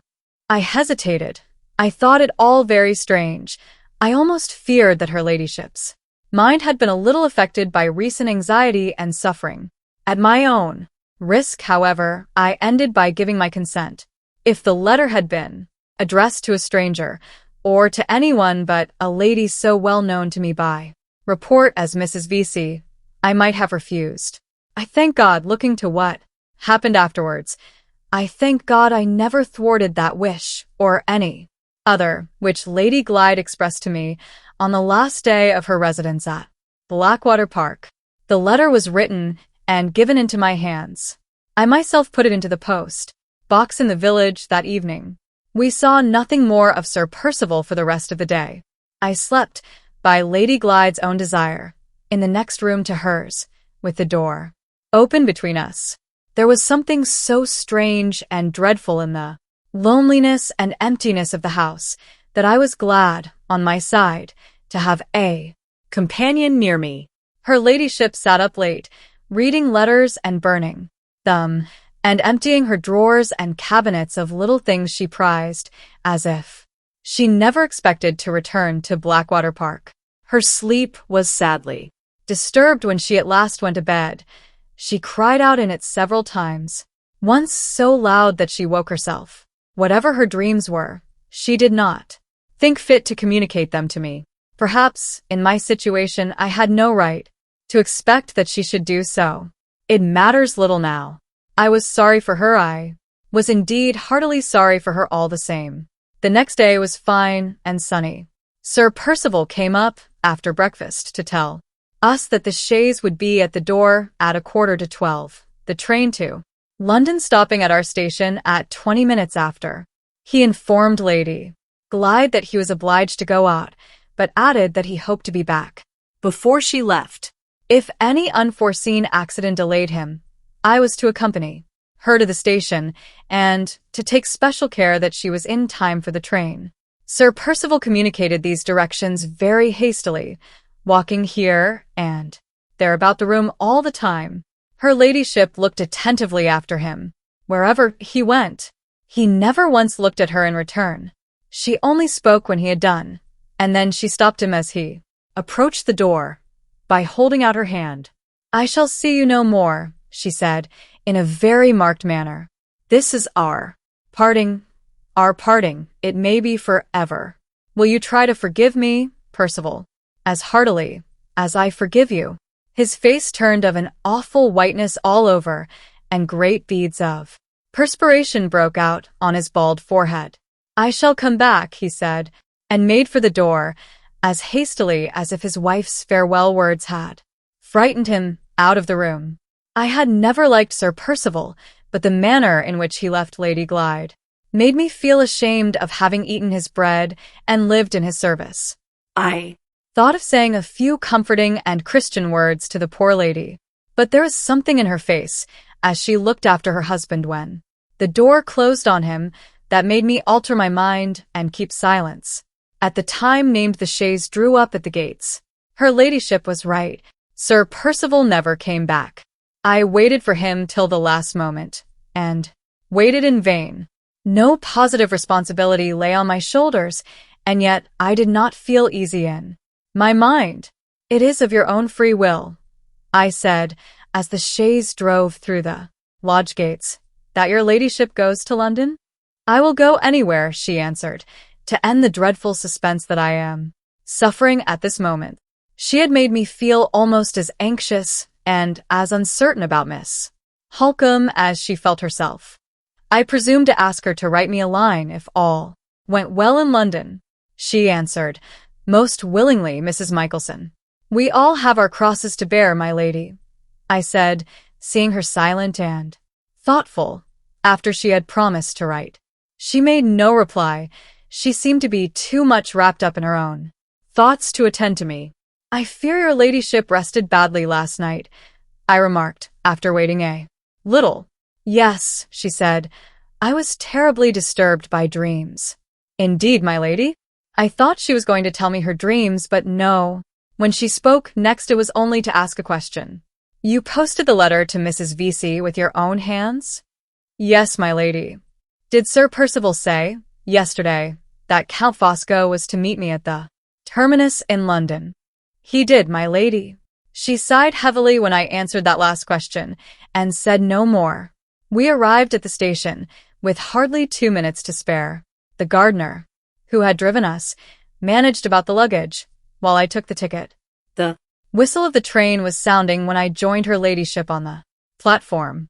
She looked very strangely, and pressed her hand over her heart, as if some sudden pain or fright had overcome her at that moment. "I wish you were going with me," she said, catching eagerly at my arm when I gave her the ticket. If there had been time, if I had felt the day before as I felt then, I would have made my arrangements to accompany her, even though the doing so had obliged me to give Sir Percival warning on the spot. As it was her wishes, expressed at the last moment only, were expressed too late for me to comply with them. She seemed to understand this herself before I could explain it, and did not repeat her desire to have me for a traveling companion. The train drew up at the platform.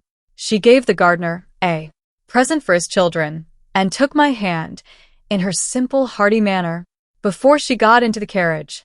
"You have been very kind to me and to my sister," she said, "kind when we were both friendless. I shall remember you gratefully, as long as I live to remember anyone. Goodbye, and God bless you." She spoke those words with a tone and a look which brought the tears into my eyes. She spoke them as if she was bidding me farewell forever. "Goodbye, my lady," I said, putting her into the carriage and trying to cheer her. "Goodbye, for the present only. Goodbye, with my best and kindest wishes for happier times." She shook her head and shuddered as she settled herself in the carriage. The guard closed the door. "Do you believe in dreams?" she whispered to me at the window. "My dreams, last night, were dreams I have never had before. The terror of them is hanging over me still." The whistle sounded before I could answer, and the train moved. Her pale, quiet face looked at me for the last time, looked sorrowfully and solemnly from the window. She waved her hand, and I saw her no more.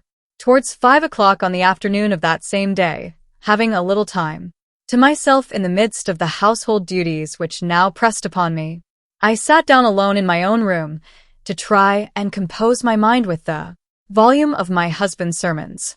For the first time in my life, I found my attention wandering over those pious and cheering words, concluding that Lady Glyde's departure must have disturbed me far more seriously than I had myself supposed. I put the book aside and went out to take a turn in the garden. Sir Percival had not yet returned, to my knowledge, so I could feel no hesitation about showing myself in the grounds. On turning the corner of the house and gaining a view of the garden, I was startled by seeing a stranger walking in it.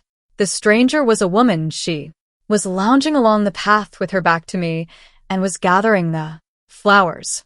As I approached, she heard me and turned round. My blood curdled in my veins. The strange woman in the garden was Mrs. Rubbell. I could neither move nor speak. She came up to me as composedly as ever, with her flowers in her hand. "What is the matter, ma'am?" she said quietly. "You here?" I gasped out. "Not gone to London. Not gone to Cumberland." Mrs. Rubbell smelt at her flowers with a smile of malicious pity. "Certainly not," she said. "I have never left Blackwater Park." I summoned breath enough and courage enough for another question. "Where is Miss Halcombe?" Mrs. Rubbell fairly laughed at me this time, and replied in these words: "Miss Halcombe, ma'am, has not left Blackwater Park either." When I heard that astounding answer, all my thoughts were startled back on the instant to my parting with Lady Glyde.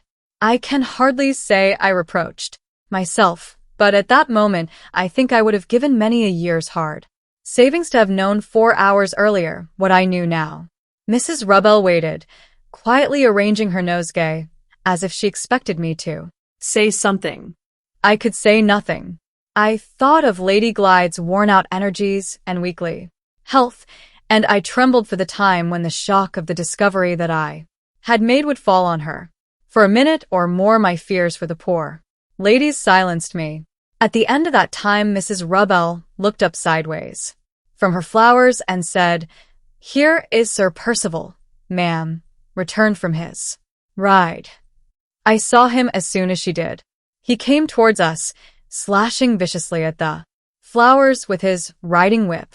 When he was near enough to see my face, he stopped, struck at his boot with the whip, and burst out laughing, so harshly and so violently that the birds flew away, startled, from the tree by which he stood.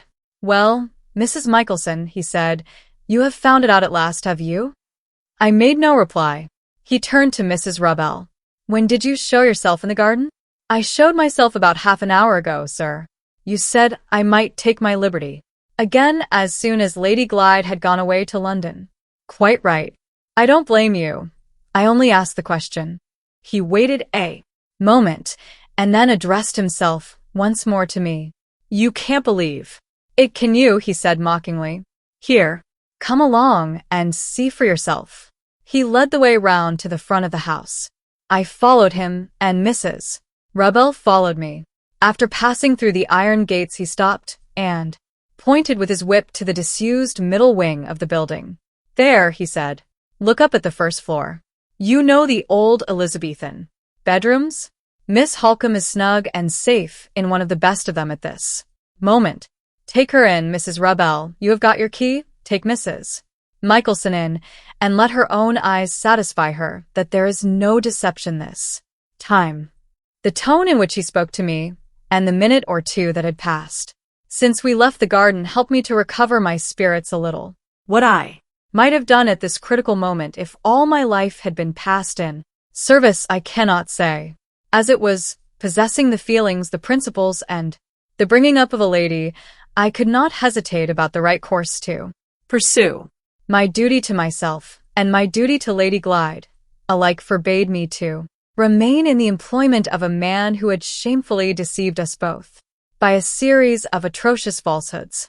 "I must beg permission, Sir Percival, to speak a few words to you in private," I said. "Having done so, I shall be ready to proceed with this person to Miss Halcombe's room."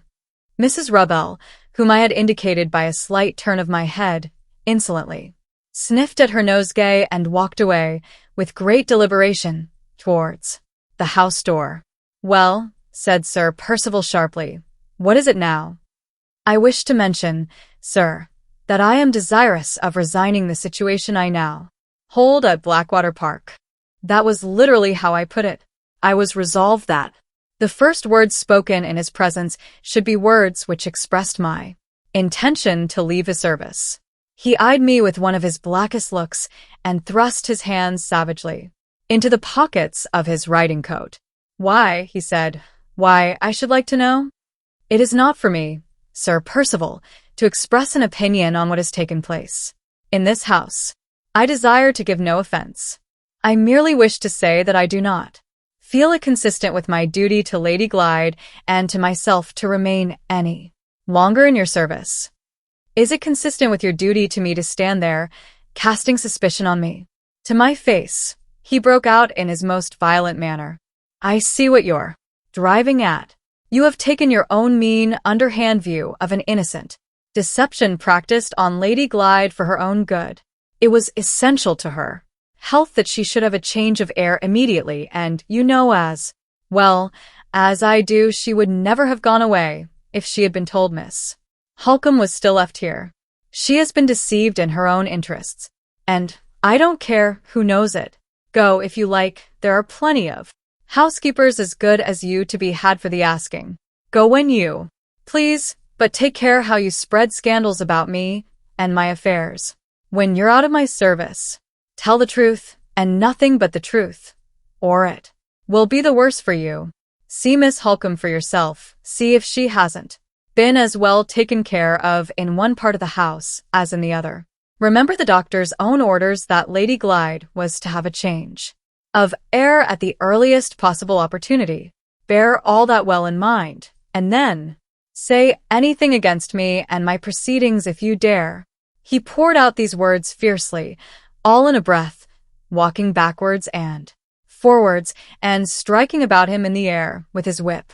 Nothing that he said or did shook my opinion of the disgraceful series of falsehoods that he had told in my presence the day before, or of the cruel deception by which he had separated Lady Glyde from her sister, and had sent her uselessly to London when she was half distracted with anxiety on Miss Halcombe's account. I naturally kept these thoughts to myself, and said nothing more to irritate him, but I was not the less resolved to persist in my purpose. A soft answer turneth away wrath, and I suppressed my own feelings accordingly when it was my turn to reply. "While I am in your service, Sir Percival," I said, "I hope I know my duty well enough not to inquire into your motives. When I am out of your service, I hope I know my own place well enough not to speak of matters which don't concern me." "When do you want to go?" he asked, interrupting me without ceremony. Don't suppose I am anxious to keep you. Don't suppose I care about your leaving the house. I am perfectly fair and open in this matter, from first to last. when do you want to go? I should wish to leave at your earliest convenience, Sir Percival. My convenience has nothing to do with it. I shall be out of the house for good and all tomorrow morning, and I can settle your accounts tonight. If You want to study anybody's convenience, it had better be Miss Halcombe's. Mrs. Rebel's time is up today, and she has reasons for wishing to be in London tonight. If you go at once, Miss Halcombe won't have a soul left here to look after her. I hope it is unnecessary for me to say that I was quite incapable of deserting Miss Halcombe in such an emergency as had now befallen Lady Glyde and herself. After first distinctly ascertaining from Sir Percival that Mrs. Rebel was certain to leave at once if I took her place, and after also obtaining permission to arrange for Mr. Dawson's resuming his attendance on his patient, I willingly consented to remain at Blackwater Park until Miss Halcombe no longer required my services. It was settled that I should give Sir Percival's solicitor a week's notice before I left, and that he was to undertake the necessary arrangements for appointing my successor. The matter was discussed in very few words. At its conclusion, Sir Percival abruptly turned on his heel and left me free to join Mrs. Rebel. that Singular foreign person had been sitting composedly on the doorstep all this time, waiting till I could follow her to Miss Halcombe's room.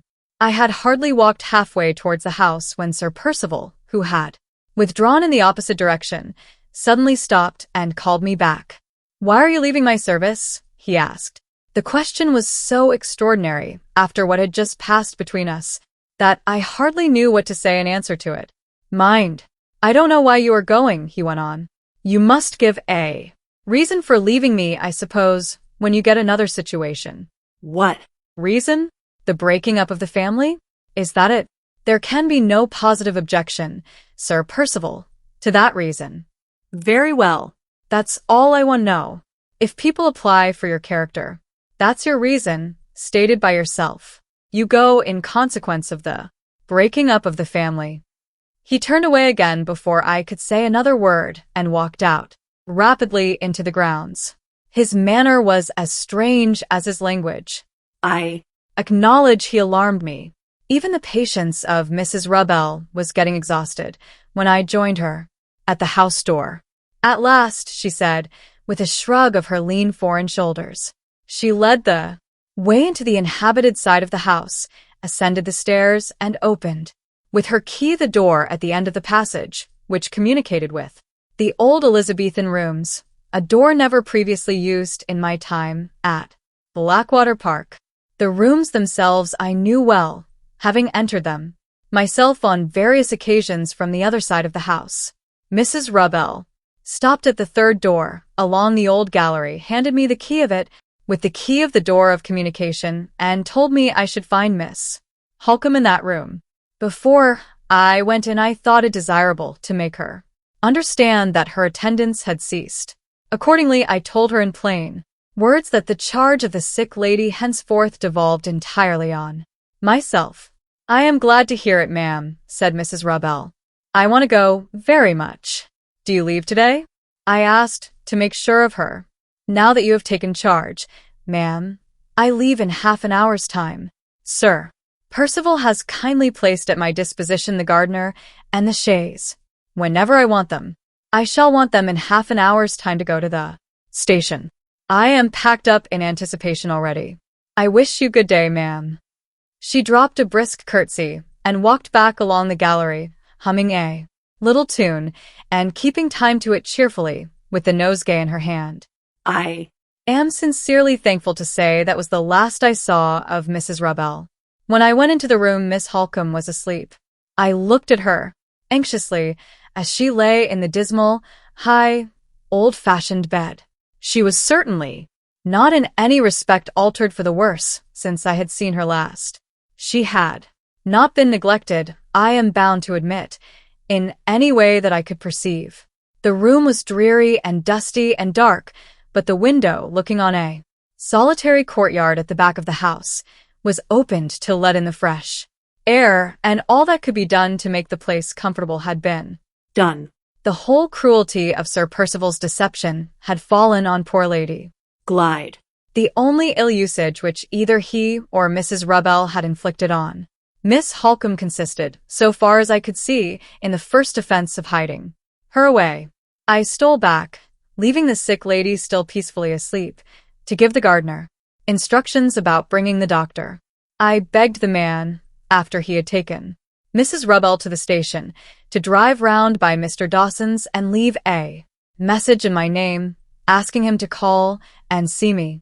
I knew he would come, on my account, and I knew he would remain when he found Count Fosco had left the house. In due course of time the gardener returned, and said that he had driven round by Mr. Dawson's residence, after leaving Mrs. Rubbell at the station. The doctor sent me word that he was poorly in health himself, but that he would call, if possible, the next morning. Having delivered his message, the gardener was about to withdraw, but I stopped him to request that he would come back before dark and sit up that night in one of the empty bedrooms, so as to be within call in case I wanted him. He understood readily enough my unwillingness to be left alone all night in the most desolate part of that desolate house, and we arranged that he should come in between 8 and 9. He came punctually, and I found cause to be thankful that I had adopted the precaution of calling him in. Before midnight, Sir Percival's strange temper broke out in the most violent and most alarming manner, and if the gardener had not been on the spot to pacify him on the instant, I am afraid to think what might have happened. Almost all the afternoon and evening he had been walking about the house and grounds in an unsettled, excitable manner, having, in all probability, as I thought, taken an excessive quantity of wine at his solitary dinner. However that may be, I heard his voice calling loudly and angrily in the new wing of the house, as I was taking a turn backwards and forwards along the gallery. The last thing at night, the gardener immediately ran down to him, and I closed the door of communication to keep the alarm, if possible, from reaching Miss Halcombe's ears. It was full half an hour before the gardener came back. He declared that his master was quite out of his senses, not through the excitement of drink, as I had supposed, but through a kind of panic or frenzy of mind, for which it was impossible to account. He had found Sir Percival walking backwards and forwards by himself in the hall, swearing, with every appearance of the most violent passion, that he would not stop another minute alone in such a dungeon as his own house, and that he would take the first stage of his journey immediately in the middle of the night. The gardener, on approaching him, had been hunted out with oaths and threats to get the horse and chaise ready instantly. In a quarter of an hour Sir Percival had joined him in the yard, had jumped into the chaise, and, lashing the horse into a gallop, had driven himself away, with his face as pale as ashes in the moonlight. The gardener had heard him shouting and cursing at the lodge-keeper to get up and open the gate, had heard the wheels roll furiously on again in the still night, when the gate was unlocked, and knew no more. The next day, or a day or two after, I forget which, the chaise was brought back from Knowlesbury, our nearest town, by the ostler at the Old Inn. Sir Percival had stopped there, and had afterwards left by the train, for what destination the man could not tell. I never received any further information, either from himself or from anyone else, of Sir Percival's proceedings, and I am not even aware, at this moment, whether he is in England or out of it. And I have not met since he drove away, like an escaped criminal, from his own house, and it is my fervent hope and prayer that we may never meet again. My own part of this sad family story is now drawing to an end. I have been informed that the particulars of Miss Halcombe's waking, and of what passed between us when she found me sitting by her bedside, are not material to the purpose which is to be answered by the present narrative. It will be sufficient for me to say in this place that she was not herself conscious of the means adopted to remove her from the inhabited to the uninhabited part of the house. She was in a deep sleep at the time, whether naturally or artificially produced, she could not say. In my absence at Torquay, and in the absence of all the resident servants except Margaret Porcher, who was perpetually eating, drinking, or sleeping when she was not at work, the secret transfer of Miss Halcombe from one part of the house to the other was no doubt easily performed. Mrs. Rubbell, as I discovered for myself, in looking about the room, had provisions and all other necessaries, together with the means of heating water, broth, and so on, without kindling a fire, placed at her disposal during the few days of her imprisonment with the sick lady. She had declined to answer the questions, which Miss Halcombe naturally put, but had not, in other respects, treated her with unkindness or neglect. The disgrace of lending herself to a vile deception is the only disgrace with which I can conscientiously charge Mrs. Rubbell. I need write no particulars, and I am relieved to know it, of the effect produced on Miss Halcombe by the news of Lady Glyde's departure, or by the far more melancholy tidings which reached us only too soon afterwards, at Blackwater Park. In both cases, I prepared her mind beforehand as gently and as carefully as possible, having the doctor's advice to guide me. In the last case only, through Mr. Dawson's being too unwell to come to the house For some days after I had sent for him, it was a sad time, a time which it afflicts me to think of or to write of now. The precious blessings of religious consolation which I endeavored to convey were long in reaching Miss Halcombe's heart, but I hope and believe they came home to her at last. I never left her till her strength was restored. The train which took me away from that miserable house was the train which took her away also. We parted very mournfully in London. I remained with a relative at Islington, and she went on to Mr. Fairlie's house in Cumberland. I have only a few lines more to write before I close this painful statement. They are dictated by a sense of duty. In the first place, I wish to record my own personal conviction that no blame whatever in connection with the events which I have now related attaches to Count Fosco. I am informed that a dreadful suspicion has been raised, and that some very serious constructions are placed upon his lordship's conduct. My persuasion of the Count's innocence remains, however, quite unshaken. If he assisted Sir Percival in sending me to Torquay, he assisted under a delusion, for which, as a foreigner and a stranger, he was not to blame. If he was concerned in bringing Mrs. Rubbell to Blackwater Park, it was his misfortune and not his fault, when that foreign person was base enough to assist a deception planned and carried out by the master of the house. I protest, in the interests of morality, against blame being gratuitously and wantonly attached to the proceedings of the Count. In the second place, I desire to express my regret at my own inability to remember the precise day on which Lady Glyde left Blackwater Park for London. I am told that it is of the last importance to ascertain the exact date of that lamentable journey, and I have anxiously taxed my memory to recall it. The effort has been in vain. I can only remember now that it was towards the latter part of July. We all know the difficulty, after a lapse of time, of fixing precisely on a past date unless it has been previously written down. That difficulty is greatly increased in my case by the alarming and confusing events which took place about the period of Lady Glyde's departure.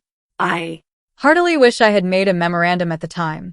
I heartily wish my memory of the date was as vivid as my memory of that poor lady's face, when it looked at me sorrowfully for the last time from the carriage window. The story continued in several narratives. The narrative of Hester Pinhorn, cook in the service of Count Fosco, taken down from her own statement. I am sorry to say that I have never learnt to read or write. I have been a hard working woman all my life and have kept a good character. I know that it is a sin and wickedness to say the thing which is not, and I will truly beware of doing so on this occasion. All that I know I will tell, and I humbly beg the gentleman who takes this down to put my language right as he goes on and to make allowances for my being no scholar. In this last summer, I happened to be out of place through no fault of my own, and I heard of a situation as plain cook, at number 5 Forest Road, Street. John's Wood. I took the place on trial. My master's name was Fosco. My Mistress was an English lady. He was count and she was countess. there Was a girl to do housemaid's work when I got there. She was not overclean or tidy, but there was no harm in her. I and she were the only servants in the house. Our master and mistress came after we got in, and as soon as they did come, we were told, downstairs, that company was expected from the country. The company was my mistress's niece, and the back bedroom on the first floor was got ready for her. My mistress mentioned to me that Lady Glyde, that was her name, was in poor health, and that I must be particular in my cooking accordingly. She was to come that day, as well as I can remember. But whatever you do, don't trust my memory in the matter. I am sorry to say. It's no use asking me about days of the month and such like. Except Sundays, half my time I take no heed of them, being a hard-working woman, and no scholar. All I know is Lady Glyde came, and when she did come, a fine fright she gave us all surely.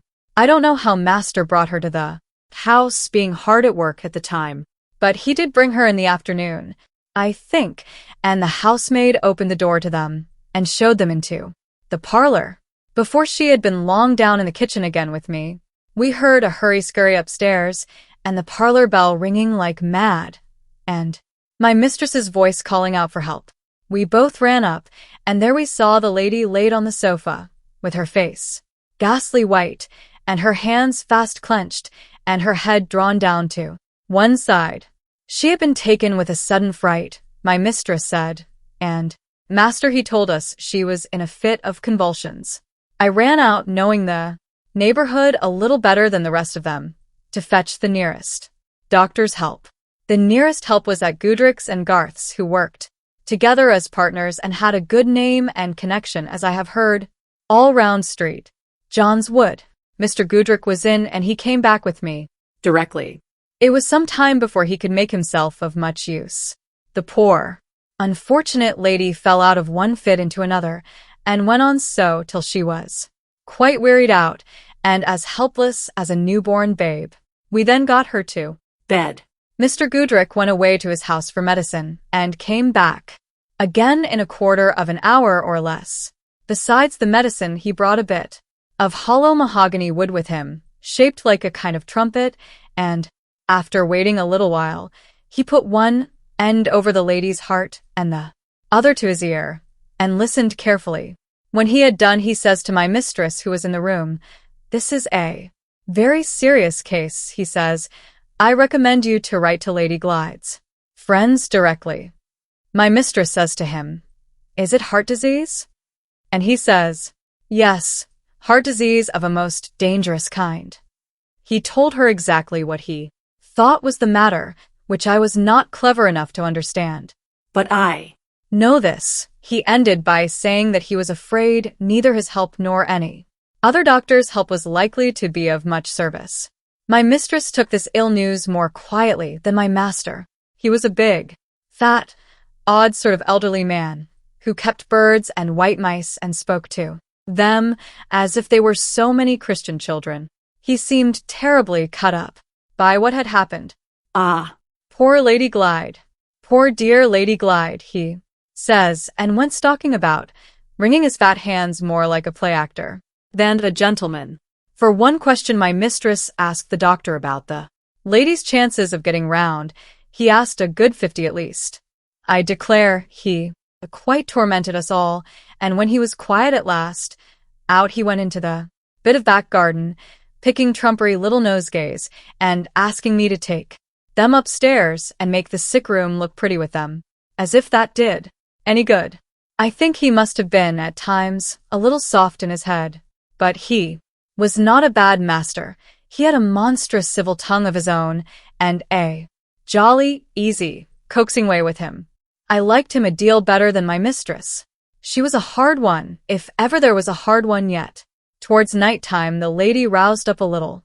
She had been so wearied out, before that, by the convulsions, that she never stirred hand or foot, or spoke a word to anybody.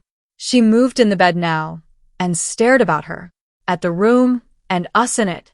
She must have been a nice-looking lady when well, with light hair and blue eyes and all that. Her rest was troubled at night. At least so I heard from my mistress, who sat up alone with her. I only went in once before going to bed to see if I could be of any use, and then she was talking to herself in a confused, rambling manner. She seemed to want sadly To speak to somebody who was absent from her somewhere. I couldn't catch the name the first time, and the second time Master knocked at the door, with his regular mouthful of questions, and another of his trumpery nosegays. When I went in early the next morning, the lady was clean worn out again, and lay in a kind of faint sleep. Mr. Goodrick brought his partner, Mr. Garth, with him to advise. They said she must not be disturbed out of her rest on any account. They asked my mistress many questions at the other end of the room about what the lady's health had been in past times, and who had attended her, and whether she had ever suffered much and long together under distress of mind. I remember my mistress said yes to that last question. And Mr. Goodrick looked at Mr. Garth and shook his head, and Mr. Garth looked at Mr. Goodrick and shook his head. They seemed to think that the distress might have something to do with the mischief at the lady's heart. She was but a frail thing to look at. Poor creature. Very little strength at any time, I should say very little strength. Later on the same morning, when she woke, the lady took a sudden turn, and got seemingly a great deal better. I was not let in again to see her, no. More was the housemaid, for the reason that she was not to be disturbed by strangers. What I heard of her being better was through my master. He was in wonderful good spirits about the change, and looked in at the kitchen window from the garden, with his great big curly-brimmed white hat on, to go out.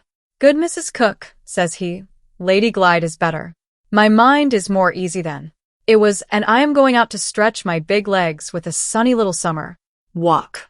Shall I order for you? Shall I mark it for you, Mrs. Cook? What are you making there? A nice tart for dinner? Much crust, if you please, much crisp. Crust, my dear, that melts and crumbles delicious in the mouth." That was his way. He was past 60 and fond of pastry. Just think of that. The doctor came again in the forenoon and saw for himself that Lady Glyde had woke up better. He forbid us to talk to her or to let her talk to us in case she was that way disposed, saying she must be kept quiet before all things and encouraged to sleep as much as possible. She did not seem to want to talk whenever I saw her, except overnight, when I couldn't make out what she was saying. She seemed too much worn down. Mr. Goodrick was not nearly in such good spirits about her as master. He said nothing when he came downstairs, except that he would call again at 5 o'clock. About that time, which was before master came home again, the bell rang hard from the bedroom, and my mistress ran out into the landing and called to me to go for Mr. Goodrick and tell him the lady had fainted. I got on my bonnet and shawl, when, as good luck would have it, the doctor himself came to the house for his promised visit. I let him in and went upstairs along with him. Lady Glyde was just as usual, says my mistress to him at the door. She was awake and looking about her in a strange, forlorn manner, when I heard her give a sort of half cry, and she fainted in a moment. The doctor went up to the bed and stooped down over the sick lady. He looked very serious, all on a sudden at the sight of her, and put his hand on her heart. My mistress stared hard in Mr. Goodrick's face. "Not dead," says she, whispering and turning all of a tremble from head to foot. "Yes," says the doctor, very quiet and grave. "Dead." I was afraid it would happen suddenly when I examined her heart yesterday. My mistress stepped back from the bedside while he was speaking and trembled again. "Dead," she whispers to herself. "Dead so suddenly. Dead so soon. What will the Count say?" Mr. Goodrick advised her to go downstairs and quiet herself a little. "You've been sitting up all night," says he, "and your nerves are shaken. This person," says he, meaning me, This person will stay in the room till I can send for the necessary assistance. My mistress did, as he told her. I must prepare the count, she says. I must carefully prepare the count. And so she left us, shaking from head to foot, and went Out. Your master is a foreigner, says Mr. Goodrich, when my mistress had left. Us. Does he understand about registering the death? I can't rightly tell, sir, says I, but I should think not.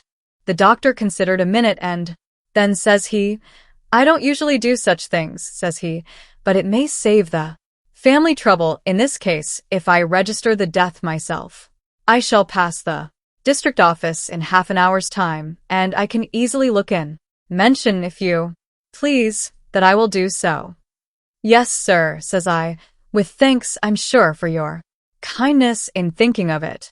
You don't mind staying here till I can send you the proper person, says he. No, sir, says I. I'll stay with the poor lady till Then. I suppose nothing more could be done, sir, than was done, says I. No, says he. Nothing. She must have suffered sadly before ever I saw her. The case was hopeless when I was called in.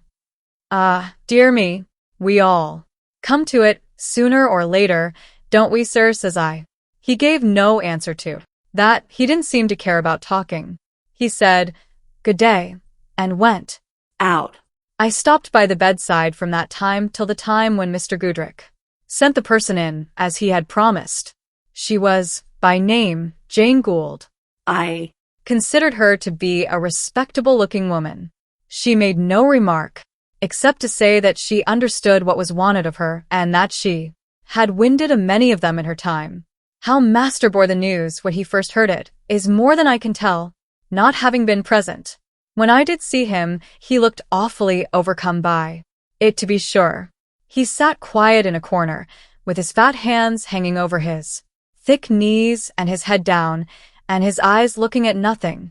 He seemed not so much sorry as scared and dazed-like by what had happened. My Mistress managed all that was to be done about the funeral. It must have cost a sight of money, the coffin, in particular, being most beautiful. The dead lady's husband was away, as we heard, in foreign parts. But my Mistress, being her aunt, settled it with her friends in the country. Cumberland, I think, that she should be buried there in the same grave, along with her mother. Everything was done handsomely in respect of the funeral, I say again, and master went down to attend the burying in the country himself. He looked grand in his deep mourning, with his big solemn face and his slow walk and his broad hatband, that he did. In conclusion, I have to say, in answer to questions put to me, 1. That neither I nor my fellow servant ever saw my master give Lady Glyde any medicine himself. 2. That he was never, to my knowledge and belief, left alone in the room with Lady Glyde. 3. That I am not able to say what caused the sudden fright which my mistress informed me had seized the lady on her first coming into the house. The cause was never explained, either to me or to my fellow servant. The above statement has been read over in my presence. I have nothing to add to it or to take away from it. I say, on my oath as a Christian woman, this is the truth. Signed, Hester Pinhorn, her plus mark. The narrative of the doctor. To the registrar of the sub-district in which the undermentioned death took place, I hereby certify that I attended Lady Glyde, aged 21 last birthday, that I last saw her on Thursday the July 25th, 1850, that she died on the same day at number 5 Forest Road, Street, John's Wood, and that the cause of her death was aneurysm. Duration of disease not known. Signed, Alfred Goodrich. Professor title, MRCS-ENG, LSA. Address, 12, Croydon Gardens, Street, John's Wood. The narrative of Jane Gould. I was the person sent in by Mr. Goodrich to do what was right and needful by the remains of a lady who had died at the house named in the certificate, which precedes this. I found the body in charge of the servant, Hester Pinhorn. I remained with it and prepared it at the proper time for the grave. It was laid in the coffin in my presence, and I afterward saw the coffin, screwed down previous to its removal. When that had been done, and not before, I received what was due to me and left the house. I refer persons who may wish to investigate my character to Mr. Goodrich. He will bear witness that I can be trusted to tell the truth. Signed, Jane Gould. The narrative of the tombstone. Sacred to the memory of Laura, Lady Glyde, wife of Sir Percival Glyde, Bart. Of Blackwater Park, Hampshire, and daughter of the late Philip Fairlie, Esq. Of Limmeridge House, in this parish. Born March 27, 1829, married. December 22, 1849. Died July 25, 1850. The narrative of Walter Hartright. Early in the summer of 1850, I and my surviving companions left the wilds and forests of Central America for home. Arrived at the coast, we took ship. There for England. The vessel was wrecked in the Gulf of Mexico. I was among the few saved from the sea. It was my third escape from peril of Death. Death by disease, death by the Indians, death by drowning. All three had approached me. All three had passed me by. The survivors of the wreck were rescued by an American vessel bound for Liverpool. The ship reached her port on the 13th day of October 1850. We landed late in the afternoon, and I arrived in London the same night. These pages are not the record of my wanderings and my dangers away From home. the motives which led me from my country and my friends to a new world of adventure and peril are known. From that self-imposed exile I Came back, as I had hoped, prayed, believed I should come back, a changed man. In the waters of a new life, I had tempered my nature afresh. In the stern school of extremity and danger, my will had learnt to be strong, my heart to be resolute, my mind to rely on itself. I had gone out to fly from my own future. I came back to face it as a man should, to face it with that inevitable suppression of myself which I knew it would demand from me. I had parted with the worst bitterness of the past, but not with my heart's remembrance of the sorrow and the tenderness of that memorable time. I had not ceased to feel the one irreparable disappointment of my life. I had only learnt to bear it. Laura Fairlie was in all my thoughts when the ship bore me away, and I looked my last at England. Laura Fairlie was in all my thoughts when the ship brought me back, and the morning light showed the friendly shore in view. My pen traces the old letters as my heart goes back to the old love. I write of her as Laura Fairlie still. It is hard to think of her. It is hard to speak of her by her husband's name. There are no more words of explanation to add on my appearance for the second time in these pages. This narrative, if I have the strength and the courage to write it, may now go on. My first anxieties and first hopes when the morning came centered in my mother and my sister. I felt the necessity of preparing them for the joy and surprise of my return, after an absence during which it had been impossible for them to receive any tidings of me for months past.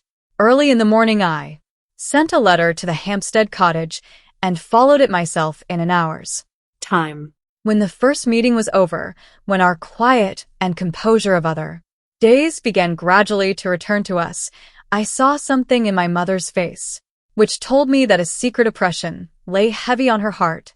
There was more than love. There was sorrow in the anxious eyes that looked on me so tenderly. There was pity in the kind hand that slowly and fondly strengthened its hold on mine. We had no concealments from each other. She knew how the hope of my life had been wrecked. She knew why I had left her. It was on my lips to ask as composedly as I could if any letter had come for me from Miss Halcombe, if there was any news of her sister that I might hear. But when I looked in my mother's face, I lost courage to put the question even in that guarded form.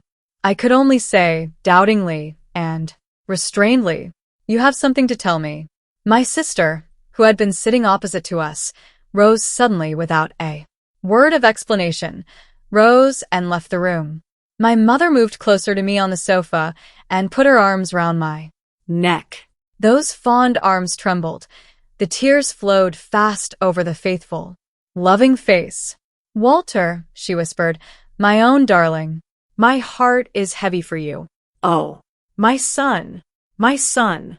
Try to remember that I am still left." My head sank on her bosom. She had said all in saying those words. It was the morning of the third day since my return, the morning of the 16th of October. I had remained with them at the cottage. I had tried hard not to embitter the happiness of my return to them as it was embittered to me. I had done all man could to rise after the shock and accept my life resignedly, to let my great sorrow come in tenderness to my heart and not in despair. It was useless and hopeless. No tears soothed my aching eyes. No relief came to me from my sister's sympathy or my mother's love. On that third morning I opened my heart to them. At last the words passed. My lips which I had longed to speak on the day when my mother told me of her death. "Let me go away alone for a little while," I said. "I shall bear it better when I have looked once more at the place where I first saw her, when I have knelt and prayed by the grave where they have laid her to rest." I departed on my journey to the grave of Laura Fairlie. It was a quiet autumn afternoon when I stopped at the solitary station and set forth alone on foot by the well-remembered road. The waning sun was shining faintly through thin white clouds. The air was warm and still. The peacefulness of the lonely country was overshadowed and saddened by the influence of the falling year. I reached the moor. I stood again on the brow of the hill. I looked on, along the path, and there were the familiar garden trees in the distance, the clear sweeping semicircle of the drive, the high white walls of Limeridge House, the chances and changes, the wanderings and dangers of months and months past, all shrank and shriveled to nothing in my mind. It was like yesterday since my feet had last trodden the fragrant heather ground. I thought I should see her coming to meet me, with her little straw hat shading her face, her simple dress fluttering in the air, and her well-filled sketchbook ready in her hand. "O death, thou hast thy sting. O grave, thou hast thy victory." I turned aside, and there below me in the glen was the lonesome gray church, the porch where I had waited for the coming of the woman in white, the hills encircling the quiet burial ground, the brook bubbling cold over its stony bed. There was the marble cross, fair and white, at the head of the tomb that now rose over mother and daughter alike. I approached the grave. I crossed once more the low stone stile, and bared my head as I touched the sacred ground, sacred to gentleness and goodness, sacred to reverence and grief. I stopped before the pedestal from which the cross rose. On one side of it, on the side nearest to me, the newly cut inscription met my eyes, the hard, clear, cruel black letters which told the story of her life and death. I tried to read them. I did read as far as the name, "Sacred to the memory of Laura." The kind blue eyes dim with tears, the fair head drooping wearily, the innocent parting words which implored me to leave her. Oh, for a happier, last memory of her than this, the memory I took away with me, the memory I bring back with me to her grave. A second time, I tried to read the inscription. I saw at the end the date of her death, and above it there were lines on the marble. There was a name among them, which disturbed my thoughts of her. I went round to the other side of the grave, where there was nothing to read, nothing of earthly vileness to force its way between her spirit and mine. I knelt down by the tomb. I laid my head on the broad white stone, and closed my weary eyes on the earth around, on the light above. I let her come back to me. Oh, my love, my heart may speak to you now. It is yesterday again since we parted. Yesterday since your dear hand lay in mine. Yesterday since my eyes looked their last on you. my love. My love. Time had flowed on, and silence had fallen like thick night over its course. The first sound that came after the heavenly peace rustled faintly like a passing breath of air over the grass of the burial ground. I heard it nearing me slowly until it came changed to my ear, came like footsteps moving onward, then stopped. I looked up. The sunset was near at hand. The clouds had parted. The slanting light fell mellow over the hills. The last of the day was cold and clear and still in the quiet valley of the dead. Beyond me, in the burial ground, standing together in the cold clearness of the lower light, I saw two women. They were looking towards the tomb, looking towards me. Two. They came a little on and stopped again. Their veils were down and hid their faces from me. When they stopped, one of them raised her veil. In the still evening light, I saw the face of Marian Halcombe. Changed as if years had passed over it. The eyes large and wild, and looking at me with a strange terror in them. The face worn and wasted. piteously. Pain and fear and grief written on her as with a brand. I took one step towards her from the grave. She never moved, she never Spoke. The veiled woman with her cried out faintly. I stopped. The springs of my life fell low, and the shuddering of an unutterable dread crept over me.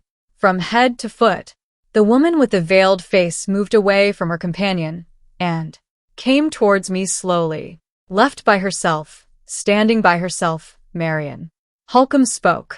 It was the voice that I remembered, the voice not changed, like the frightened eyes and the wasted face. My dream, my dream. I heard her say those words softly in the awful silence. She sank on her knees and raised her clasped hands to heaven. Father, strengthen him. Father, help him in his hour of need. The woman came on, slowly and silently came on. I looked at her, and at none other from that moment. The voice that was praying for me faltered and sank low, then rose on a sudden, and called affrightedly, called despairingly to me to come away. But the veiled woman had possession of me, body and soul. She stopped on one side of the grave.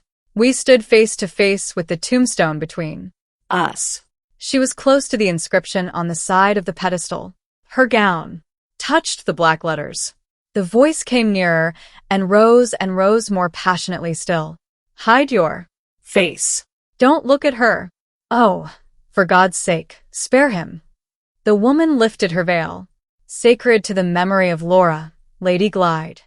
Laura, Lady Glyde, was standing by the inscription and was looking at me. Over the grave. The second epoch of the story closes here. Third epoch. The story continued by Walter Hartright. I open a new page. I advance my narrative by 1 week. The history of the interval which I thus pass over must remain unrecorded. My heart turns faint. My mind sinks in darkness and confusion when I think of it. This must not be, if I who write am to guide, as I ought, you who read. This must not be, if the clue that leads through the windings of the story is to remain from end to end untangled in my hands. A life suddenly changed, its whole purpose created afresh, its hopes and fears, its struggles, its interests, and its sacrifices all turned at once and for ever into a new direction. This is the prospect which now opens before me, like the burst of view from a mountain's top. I left my narrative in the quiet shadow of Limeridge Church. I resume it, 1 week later, in the stir and turmoil of a London street. The street is in a populous and a poor neighborhood. The ground floor of one of the houses in it is occupied by a small newsvendor's shop, and the first floor and the second are let as furnished lodgings of the humblest kind. I have taken those 2 floors in an assumed name. On the upper floor I live, with a room to work in, a room to sleep in. On the lower floor, under the same assumed name, 2 women live, who are described as my sisters. I get my bread by drawing and engraving on wood for the cheap periodicals. My sisters are supposed to help me by taking in a little needlework. Our poor place of abode, our humble calling, our assumed relationship, and our assumed name are all used alike as a means of hiding us in the house forest of London. We are numbered no longer with the people whose lives are open and known. I am an obscure, unnoticed man, without patron or friend to help me. Marian Halcombe is nothing now but my eldest sister, who provides for our household wants by the toil of her own hands. We two, in The estimation of others, are at once the dupes and the agents of a daring imposture. We are supposed to be the accomplices of Mad and Catherick, who claims the name, the place, and the living personality of dead lady. Glide. That is our situation. That is the changed aspect in which we three must appear, henceforth, in this narrative for many and many a page to come. In the eye of reason and of law, in the estimation of relatives and friends, according to every received formality of civilized society, Laura, Lady Glide, lay buried with her mother in Limeridge churchyard, torn in her own lifetime from the list of the living. The daughter of Philip Fairlie and the wife of Percival Glide might still exist for her sister, might still exist for me. But to all the world beside she was dead. Dead to her uncle, who had renounced her. Dead to the servants of the house, who had failed to recognize her. Dead to the persons in authority who had transmitted her fortune to her husband and her aunt. Dead to my mother and my sister, who believed me to be the dupe of an adventuress and the victim of a fraud. Socially, morally, legally dead. And yet alive. Alive in poverty and in hiding. Alive with the poor drawing master to fight her battle and to win the way back for her to her place in the world of living beings. Did no suspicion, excited by my own knowledge of and Catherick's resemblance to her, cross my mind when her face was first revealed to me. Not the shadow of a suspicion, from the moment when she lifted her veil by the side of the inscription which recorded her death. Before the sun of that day had set, before the last glimpse of the home, which was closed against her, had passed from our view, the farewell words I spoke, when we parted at Limeridge House, had been recalled by both of us, repeated by me, recognized by her. If ever the time comes when the devotion of my whole heart and soul and strength will give you a moment's happiness or spare you a moment's sorrow, will you try to remember the poor drawing master who has taught you? She, who now remembered so little of the trouble and terror of a later time, remembered those words, and laid her poor head innocently and trustingly on the bosom of the man who had spoken them. In that moment, when she called me by my name, when she said, "They have tried to make me forget everything, Walter, but I remember Marian, and I remember you." In that moment, I, who had long since given her my love, gave her my life, and thanked God that it was mine to bestow on her. Yes, the time had come, from thousands on thousands of miles away, through forest and wilderness, where companions stronger than I had fallen by my side, through peril of death thrice renewed, and thrice escaped. The hand that leads men on the dark road to the future had led me to meet that time, forlorn and disowned, sorely tried and sadly changed, her beauty faded, her mind clouded, robbed of her station in the world, of her place among living creatures. The devotion I had promised, the devotion of my whole heart and soul and strength, might be laid blamelessly now at those dear feet. In the right of her calamity, in the right of her friendlessness, she was mine at last, mine to support, to protect, to cherish, to restore, mine to love and honor as father and brother both, mine to vindicate through all risks and all sacrifices, through the hopeless struggle against rank and power, through the long fight with armed deceit, and fortified success, through the waste of my reputation, through the loss of my friends, through the hazard of my life. My position is defined. My motives are acknowledged. The story of Marian and the story of Laura must come next. I shall relate both narratives, not in the words, often interrupted, often inevitably confused of the speakers themselves, but in the words of the brief, plain, studiously simple abstract which I committed to writing for my own guidance and for the guidance of my legal advisor. So the tangled web will be most speedily and most intelligibly unrolled. The story of Marian begins where the narrative of the housekeeper at Blackwater Park left off.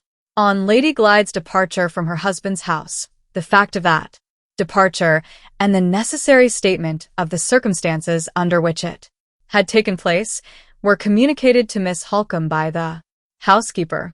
It was not till some days afterwards, how many days exactly, Mrs. Michelson, in the absence of any written memorandum on the subject, could not undertake to say that a letter arrived from Madame Fosco, announcing Lady Glyde's sudden death in Count Fosco's house. The letter avoided mentioning dates and left it to Mrs. Michelson's discretion to break the news at once to Miss Halcombe, or to defer doing so until that lady's health should be more firmly established. Having consulted Mr. Dawson, who had been himself delayed by ill health in resuming his attendance at Blackwater Park, Mrs. Michelson, by the doctor's advice and in the doctor's presence, communicated the news, either on the day when the letter was received or on the day after. It is not necessary to dwell here upon the effect which the intelligence of Lady Glyde's sudden death produced on her sister. It is only useful to the present purpose to say that she was not able to travel for more than 3 weeks afterwards. At the end of that time, she proceeded to London accompanied by the housekeeper. They parted there, Mrs. Michelson previously informing Miss Halcombe of her address, in case they might wish to communicate at a future period. On parting with the housekeeper, Miss Halcombe went at once to the office of Messrs. Gilmore and Curl to consult with the latter gentleman in Mr. Gilmore's absence. She mentioned to Mr. Curl what she had thought it desirable to conceal from everyone else, Mrs. Michelson included, her suspicion of the circumstances under which Lady Glyde was said to have met her death. Mr. Curl, who had previously given friendly proof of his anxiety to serve Miss Halcombe, at once undertook to make such inquiries as the delicate and dangerous nature of the investigation proposed to him would permit. To exhaust this part of the subject before going farther, it may be mentioned that Count Fosco offered every facility to Mr. Curl on that gentleman, stating that he was sent by Miss Halcombe to collect such particulars as had not yet reached her of Lady Glyde's decease. Mr. Curl was placed in communication with the medical man, Mr. Goodrick, and with the 2 servants, in the absence of any means of ascertaining the exact date of Lady Glyde's departure from Blackwater Park. The result of the doctor's and the servants' evidence, and of the volunteered statements of Count Fosco and his wife, was conclusive to the mind of Mr. Curl. He could only assume that the intensity of Miss Halcombe's suffering under the loss of her sister had misled her judgment in a most deplorable manner, and he wrote her word that the shocking suspicion to which she had alluded in his presence was, in his opinion, destitute of the smallest fragment of foundation in truth. Thus the investigation by Mr. Gilmore's partner began and ended. Meanwhile, Miss Halcombe had returned to Limmeridge House and had there collected all the additional information which she was able to obtain. Mr. Fairlie had received his first intimation of his niece's death from his sister, Madame Fosco, this letter also not containing any exact reference to dates. He had sanctioned his sister's proposal that the deceased lady should be laid in her mother's grave in Limmeridge churchyard. Count Fosco had accompanied the remains to Cumberland and had attended the funeral at Limmeridge, which took place on the 30th of July. It was followed as a mark of respect by all the inhabitants of the village and the neighborhood. On the next day, the inscription, originally drawn out, it was said, by the aunt of the deceased lady and submitted for approval to her brother, Mr. Fairlie, was engraved on one side of the monument over the tomb. On the day of the funeral, and for 1 day after it, Count Fosco had been received as a guest at Limmeridge House, but no interview had taken place between Mr. Fairlie and himself by the former gentleman's desire. They had communicated by writing, and through this medium Count Fosco had made Mr. Fairlie acquainted with the details of his niece's last illness and death. The letter presenting this information added no new facts to the facts already known, but one very remarkable paragraph was contained in the postscript. It referred to Anne Catherick. The substance of the paragraph in question was as follows. It first informed Mr. Fairlie that Anne Catherick, of whom he might hear full particulars from Miss Halcombe when she reached Limmeridge, had been traced and recovered in the neighborhood of Blackwater Park, and had been for the second time placed under the charge of the medical man from whose custody she had once escaped. This was the first part of the postscript. The second part warned Mr. Fairlie that Anne Catherick's mental malady had been aggravated by her long freedom from control, and that the insane hatred and distrust of Sir Percival Glyde, which had been one of her most marked delusions in former times, still existed under a newly acquired form. The unfortunate woman's last idea in connection with Sir Percival was the idea of annoying and distressing him, and of elevating herself, as she supposed, in the estimation of the patients and nurses, by assuming the character of his deceased wife, the scheme of this personation having evidently occurred to her after a stolen interview which she had succeeded in obtaining with Lady Glyde, and at which she had observed the extraordinary accidental likeness between the deceased lady and herself. It was to the last degree improbable that she would succeed a second time in escaping from the asylum, but it was just possible she might find some means of annoying the late Lady Glyde's relatives with letters, and in that case Mr. Fairlie was warned beforehand how to receive them. The postscript, expressed in these terms, was shown to Miss Halcombe when she arrived at Limmeridge. There were also placed in her possession the clothes Lady Glyde had worn and the other effects she had brought with her to her aunt's house. They had been carefully collected and sent to Cumberland by Madame Fosco. Such was the posture of affairs when Miss Halcombe reached Limmeridge in the early part of September.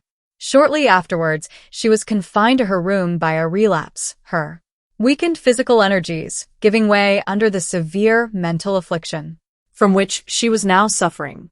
On getting stronger again in a month's time, her suspicion of the circumstances described as attending her sister's death still remained unshaken. She had heard nothing in the interim of Sir Percival Glyde, but letters had reached her from Madame Fosco, making the most affectionate inquiries on the part of her husband and herself.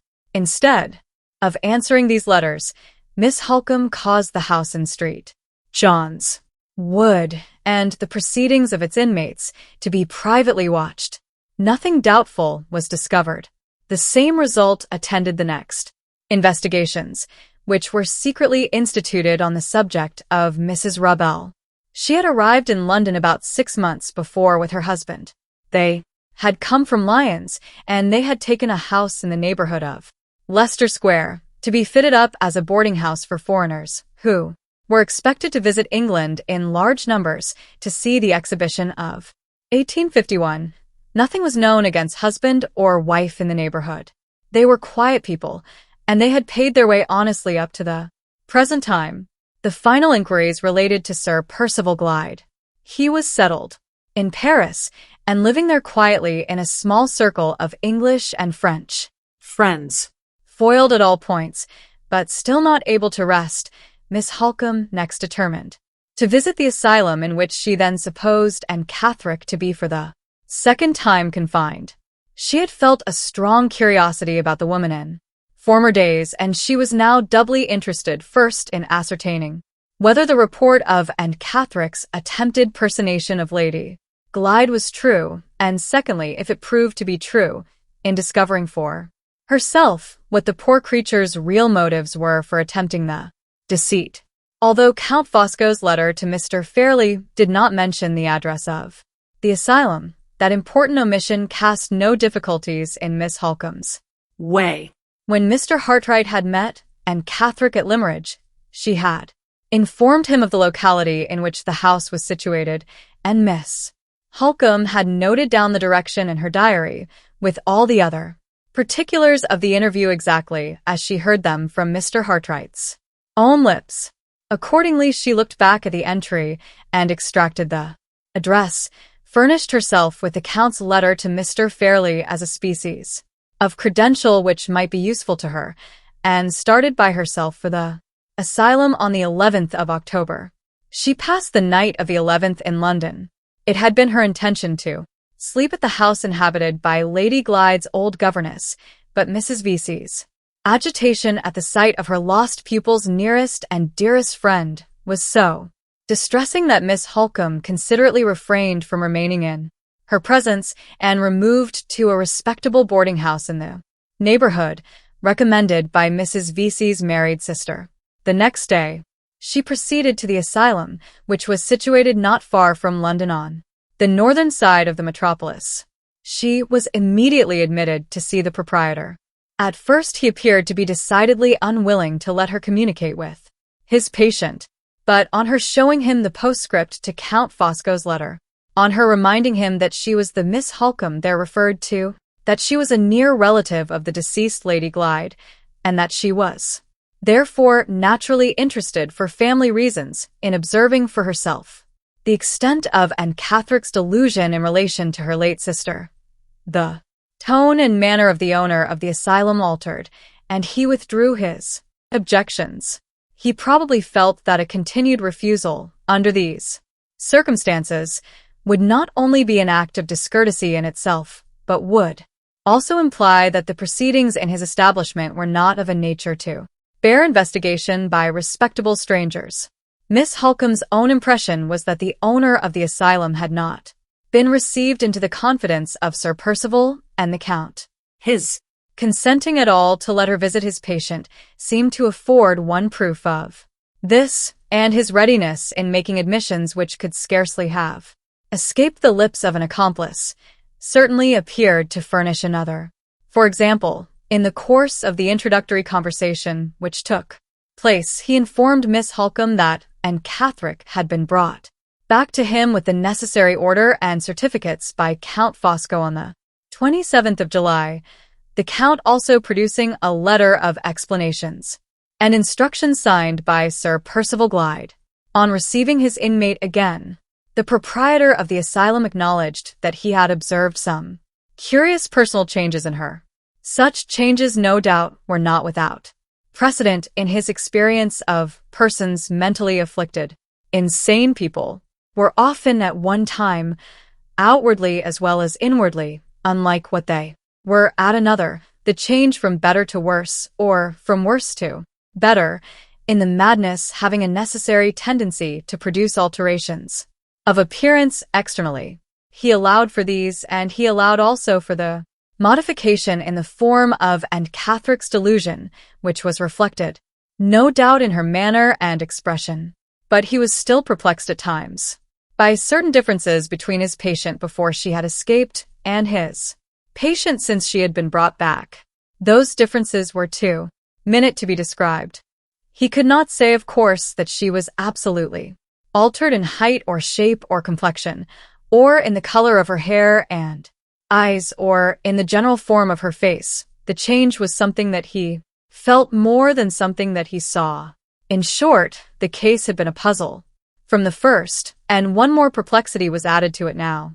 It cannot be said that this conversation led to the result of even partially preparing Miss Halcombe's mind for what was to come, but it produced, nevertheless, a very serious effect upon her.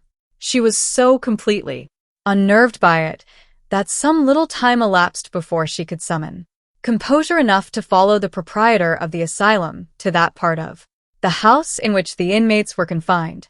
On inquiry, it turned out that the supposed Aunt Catherick was then taking exercise in the grounds attached to the establishment.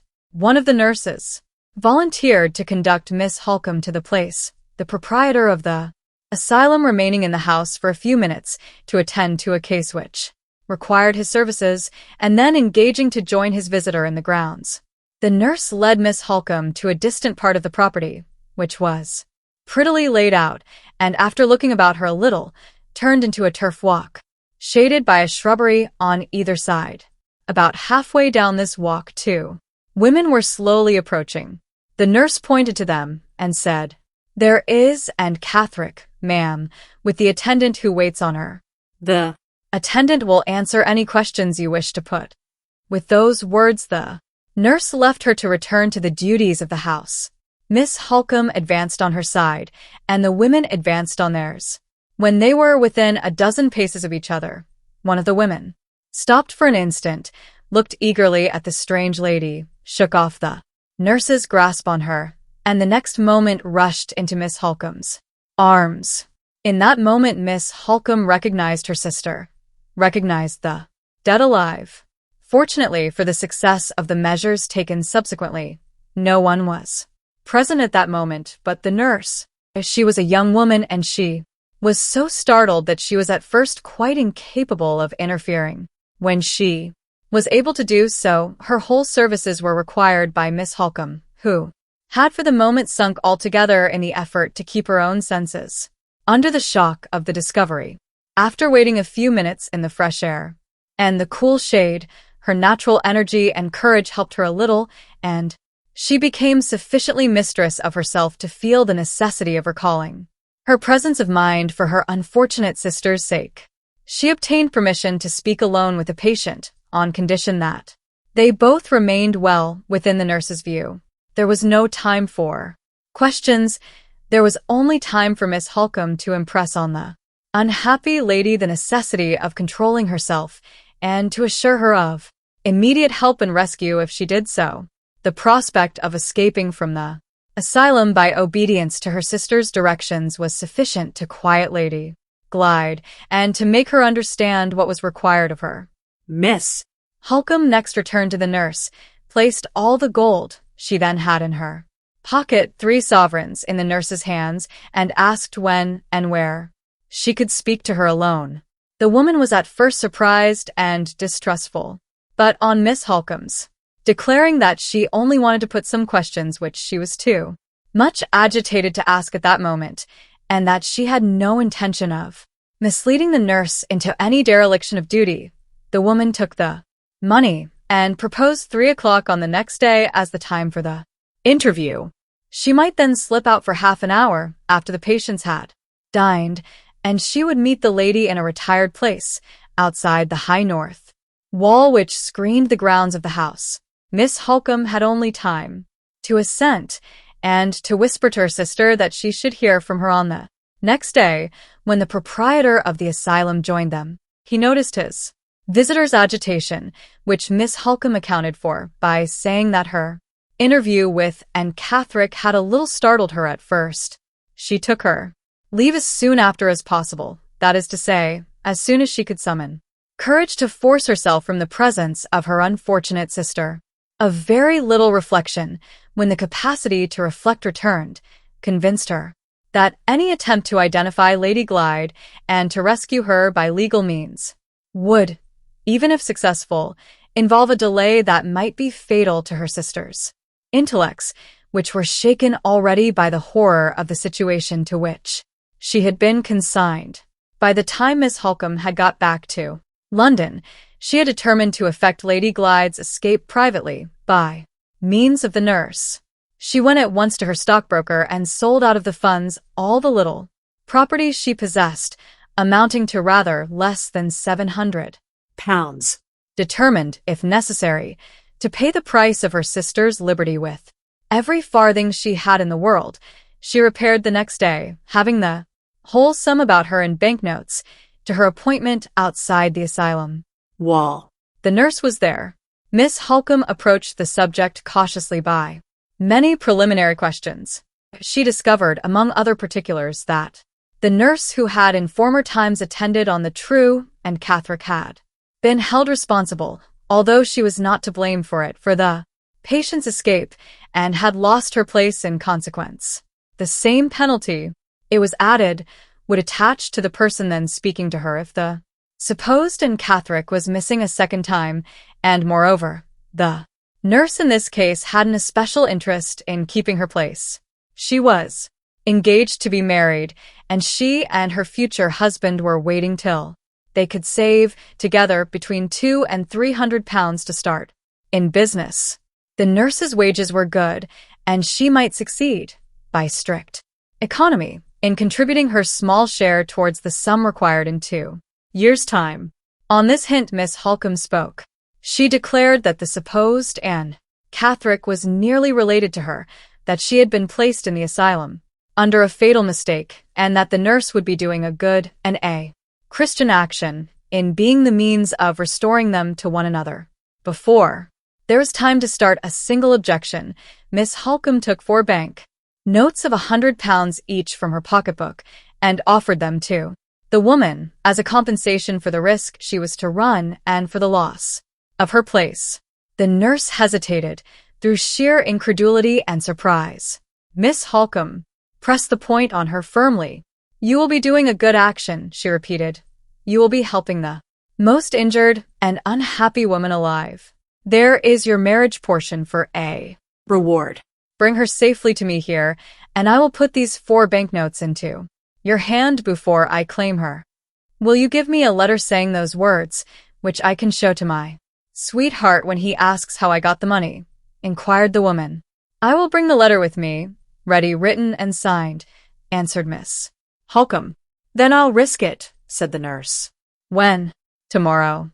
It was hastily agreed between them that Miss Halcombe should return early the next morning and wait out of sight among the trees, always, however, keeping near the quiet spot of ground under the north wall. The nurse could fix no time for her appearance, caution requiring that she should wait and be guided by circumstances. On that understanding they separated. Miss Halcombe was at her place, with the promised letter and the promised banknotes, before 10 the next morning. She waited more than an hour and a half. At the end of that time the nurse came quickly round the corner of the wall holding Lady Glyde by the arm. The moment they met, Miss Halcombe put the banknotes and the letter into her hand, and the sisters were united again. The nurse had dressed Lady Glyde, with excellent forethought, in a bonnet, veil, and shawl of her own. Miss Halcombe only detained her to suggest a means of turning the pursuit in a false direction when the escape was discovered at the asylum. She was to go back to the house to mention in the hearing of the other nurses that Anne Catherick had been inquiring latterly about the distance from London to Hampshire, to wait till the last moment before discovery was inevitable, and then to give the alarm that And was missing. the supposed inquiries about Hampshire, when communicated to the owner of the asylum, would lead him to imagine that his patient had returned to Blackwater Park under the influence of the delusion which made her persist in asserting herself to be Lady Glyde, and the first pursuit would, in all probability, be turned in that direction. The nurse consented to follow these suggestions, the more readily as they offered her the means of securing herself against any worse consequences than the loss of her place, by remaining in the asylum, and so maintaining the appearance of innocence at least. She at once returned to the house, and Miss Halcombe lost no time in taking her sister back with her to London. They caught the afternoon train to Carlisle the same afternoon, and arrived at Limmeridge, without accident or difficulty of any kind, that night. During the latter part of their journey, they were alone in the carriage, and Miss Halcombe was able to collect such remembrances of the past as her sister's confused and weakened memory was able to recall. The terrible story of the conspiracy so obtained was presented in fragments, sadly incoherent in themselves and widely detached from each other. Imperfect as the revelation was, it must nevertheless be recorded here before this explanatory narrative closes with the events of the next day at Limmeridge House. Lady Glyde's recollection of the events which followed her departure from Blackwater Park began with her arrival at the London terminus of the South Western Railway. She had omitted to make a memorandum beforehand of the day on which she took the journey. All hope of fixing that important date by any evidence of hers, or of Mrs. Michelson's, must be given up for Lost. On the arrival of the train at the platform, Lady Glyde found Count Fosco waiting for her. He was at the carriage door as soon as the porter could open it. The train was unusually crowded, and there was great confusion in getting the luggage. Some person whom Count Fosco brought with him procured the luggage which belonged to Lady Glyde. It was marked with her name. She drove away alone with the Count in a vehicle which she did not particularly notice at the time. Her first question, on leaving the terminus, referred to Miss Halcombe. The Count informed her that Miss Halcombe had not yet gone to Cumberland, after consideration having caused him to doubt the prudence of her taking so long a journey without some days' previous rest. Lady Glyde next inquired whether her sister was then staying in the Count's house. Her recollection of the answer was confused, her only distinct impression in relation to it being that the Count declared he was then taking her to see Miss Halcombe. Lady Glyde's experience of London was so limited that she could not tell, at the time, through what streets they were driving. But they never left the streets, and they never passed any gardens or trees. When the carriage stopped, it stopped in a small street behind a square in which there were shops and public buildings and many people. From these recollections, of which Lady Glyde was certain, it seems quite clear that Count Fosco did not take her to his own residence in the suburb of Street John's Wood. They entered the house and went upstairs to a back room, either on the first or second floor. The luggage was carefully brought in. A female servant opened the door, and a man with a dark beard, apparently a foreigner, met them in the hall, and with great politeness showed them the way upstairs. In answer to Lady Glyde's inquiries, the Count assured her that Miss Halcombe was in the house, and that she should be immediately informed of her sister's arrival. He and the foreigner then went away and left her by herself. In the room, it was poorly furnished as a sitting room, and it looked out on the backs of houses. The place was remarkably quiet. No footsteps went up or down the stairs. She only heard in the room beneath her a dull, rumbling sound of men's voices talking. Before she had been long left alone, the Count returned to explain that Miss Halcombe was then taking rest and could not be disturbed for a little while. He was accompanied into the room by a gentleman, an Englishman, whom he begged to present as a friend of his. After this singular introduction, in the course of which no names, to the best of Lady Glyde's recollection, had been mentioned, she was left alone with this stranger. He was perfectly civil, but he startled and confused her by some odd questions about herself, and by looking at her, while he asked them in a strange manner. After remaining a short time, he went out, and a minute or two afterwards a second stranger, also an Englishman, came in. This person introduced himself as another friend of Count Fosco's, and he, in his turn, looked at her very oddly, and asked some curious questions, never, as well as she could remember, addressing her by name and going out again after a little while like the first man. By this time she was so frightened about herself and so uneasy about her sister that she had thoughts of venturing downstairs again and claiming the protection and assistance of the only woman she had seen in the house, the servant who answered the door. Just as she had risen from her chair, the Count came back into the room. The moment he appeared, she asked anxiously how long the meeting between her sister and herself was to be still delayed.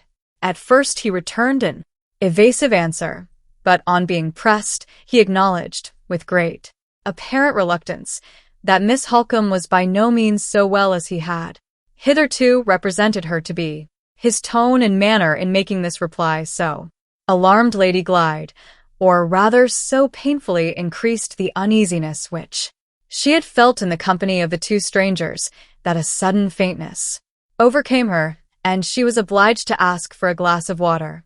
The Count called from the door for water, and for a bottle of smelling salts. Both were brought in by the foreign-looking man with the beard. The water, when Lady Glyde attempted to drink it, had so strange a taste that it increased her faintness, and she hastily took the bottle of salts from Count Fosco and smelled at it. Her head became giddy on the instant. The Count caught the bottle as it dropped out of her hand, and the last impression of which she was conscious was that he held it to her nostrils again. From this point her recollections were found to be confused, fragmentary, and difficult to reconcile with any reasonable probability. Her own impression was that she recovered her senses later in the evening, that she then left the house, that she went, as she had previously arranged, to go at Blackwater Park, to Mrs. Vesey's, that she drank tea there, and that she passed the night under Mrs. Vesey's roof. She was totally unable to say how, or when, or in what company she left the house to which Count Fosco had brought her. But she persisted in asserting that she had been to Mrs. Vesey's, and still more extraordinary, that she had been helped to undress and get to bed by Mrs. Rubbell. She could not remember what the conversation was at Mrs. Vesey's, or whom she saw there besides that lady, or why Mrs. Rubbell should have been present in the house to help her. Her recollection of what happened to her the next morning was still more vague and unreliable. She had some dim idea of driving out, at what hour she could not say, with Count Fosco, and with Mrs. Rubbell again for a female attendant. But when, and why, she left Mrs. Vesey she could not tell. Neither did she know what direction the carriage drove in, or where it set her down, or whether the Count and Mrs. Rubbell did or did not remain with her all the time she was out. At this point in her sad story, there was a total blank. She had no impressions of the faintest kind to communicate, no idea whether one day, or more than one day, had passed, until she came to herself suddenly in a strange place, surrounded by women who were all unknown to her. This was the asylum. Here she first heard herself called by Aunt Catherick's name, and here, as a last remarkable circumstance in the story of the conspiracy, her own eyes informed her that she had Aunt Catherick's clothes on. The nurse, on the first night in the asylum, had shown her the marks on each article of her underclothing as it was taken off, and had said, not at all irritably or unkindly, "Look at your own name on your own clothes, and don't worry us all any more about being Lady Glyde. She's dead and buried, and you're alive and hearty. Do look At your clothes now. there, it is, in good marking ink, and there you will find it on all your old things, which we have kept in the house, and Catherick, as plain as print." And there it was, when Miss Halcombe examined the linen her sister wore on the night of their arrival at Limmeridge House. These were the only recollections, all of them uncertain, and some of them contradictory, which could be extracted from Lady Glyde by careful questioning on the journey to Cumberland. Miss Halcombe abstained from pressing her with any inquiries relating to events in the asylum, her mind being but too evidently unfit to bear the trial of reverting to them. It was known, by the voluntary admission of the owner of the madhouse, that she was received there on the 27th of July. from that date until the 15th of October, the day of her rescue, she had been under restraint, her identity with Aunt Catherick systematically asserted, and her sanity, from first to last, practically denied. Faculties less delicately balanced, constitutions less tenderly organized, must have suffered under such an ordeal as this. No man could have gone through it and come out of it unchanged. Arriving at Limmeridge late on the evening of the 15th, Miss Halcombe wisely resolved not to attempt the assertion of Lady Glyde's identity until the next day.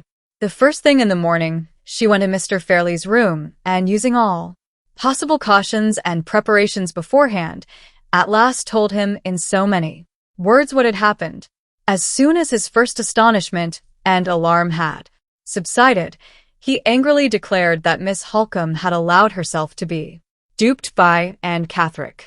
He referred her to Count Fosco's letter, and to what she had herself told him of the personal resemblance between and his deceased niece, and he positively declined to admit to his presence, even for 1 minute only, a madwoman whom it was an insult and an outrage to have brought into his house at all. Miss Halcombe left the room, waited till the first heat of her indignation had passed away, decided on reflection that Mr. Fairlie should see his niece, in the interests of common humanity, before he closed his doors on her as a stranger, and thereupon, without a word of previous warning, took Lady glide with her to his room. The servant was posted at the door to prevent their entrance, but Miss Halcombe insisted on passing him, and made her way into Mr. Fairlie's presence, leading her sister by the hand. The scene that followed, though it only lasted for a few minutes, was too painful to be described. Miss Halcombe herself shrank from referring to it. Let it be enough to say that Mr. Fairlie declared, in the most positive terms, that he did not recognize the woman who had been brought into his room, that he saw nothing in her face and manner to make him doubt for a moment that his niece lay buried in Limmeridge churchyard, and that he would call on the law to protect him if before the day was over she was not removed from the house.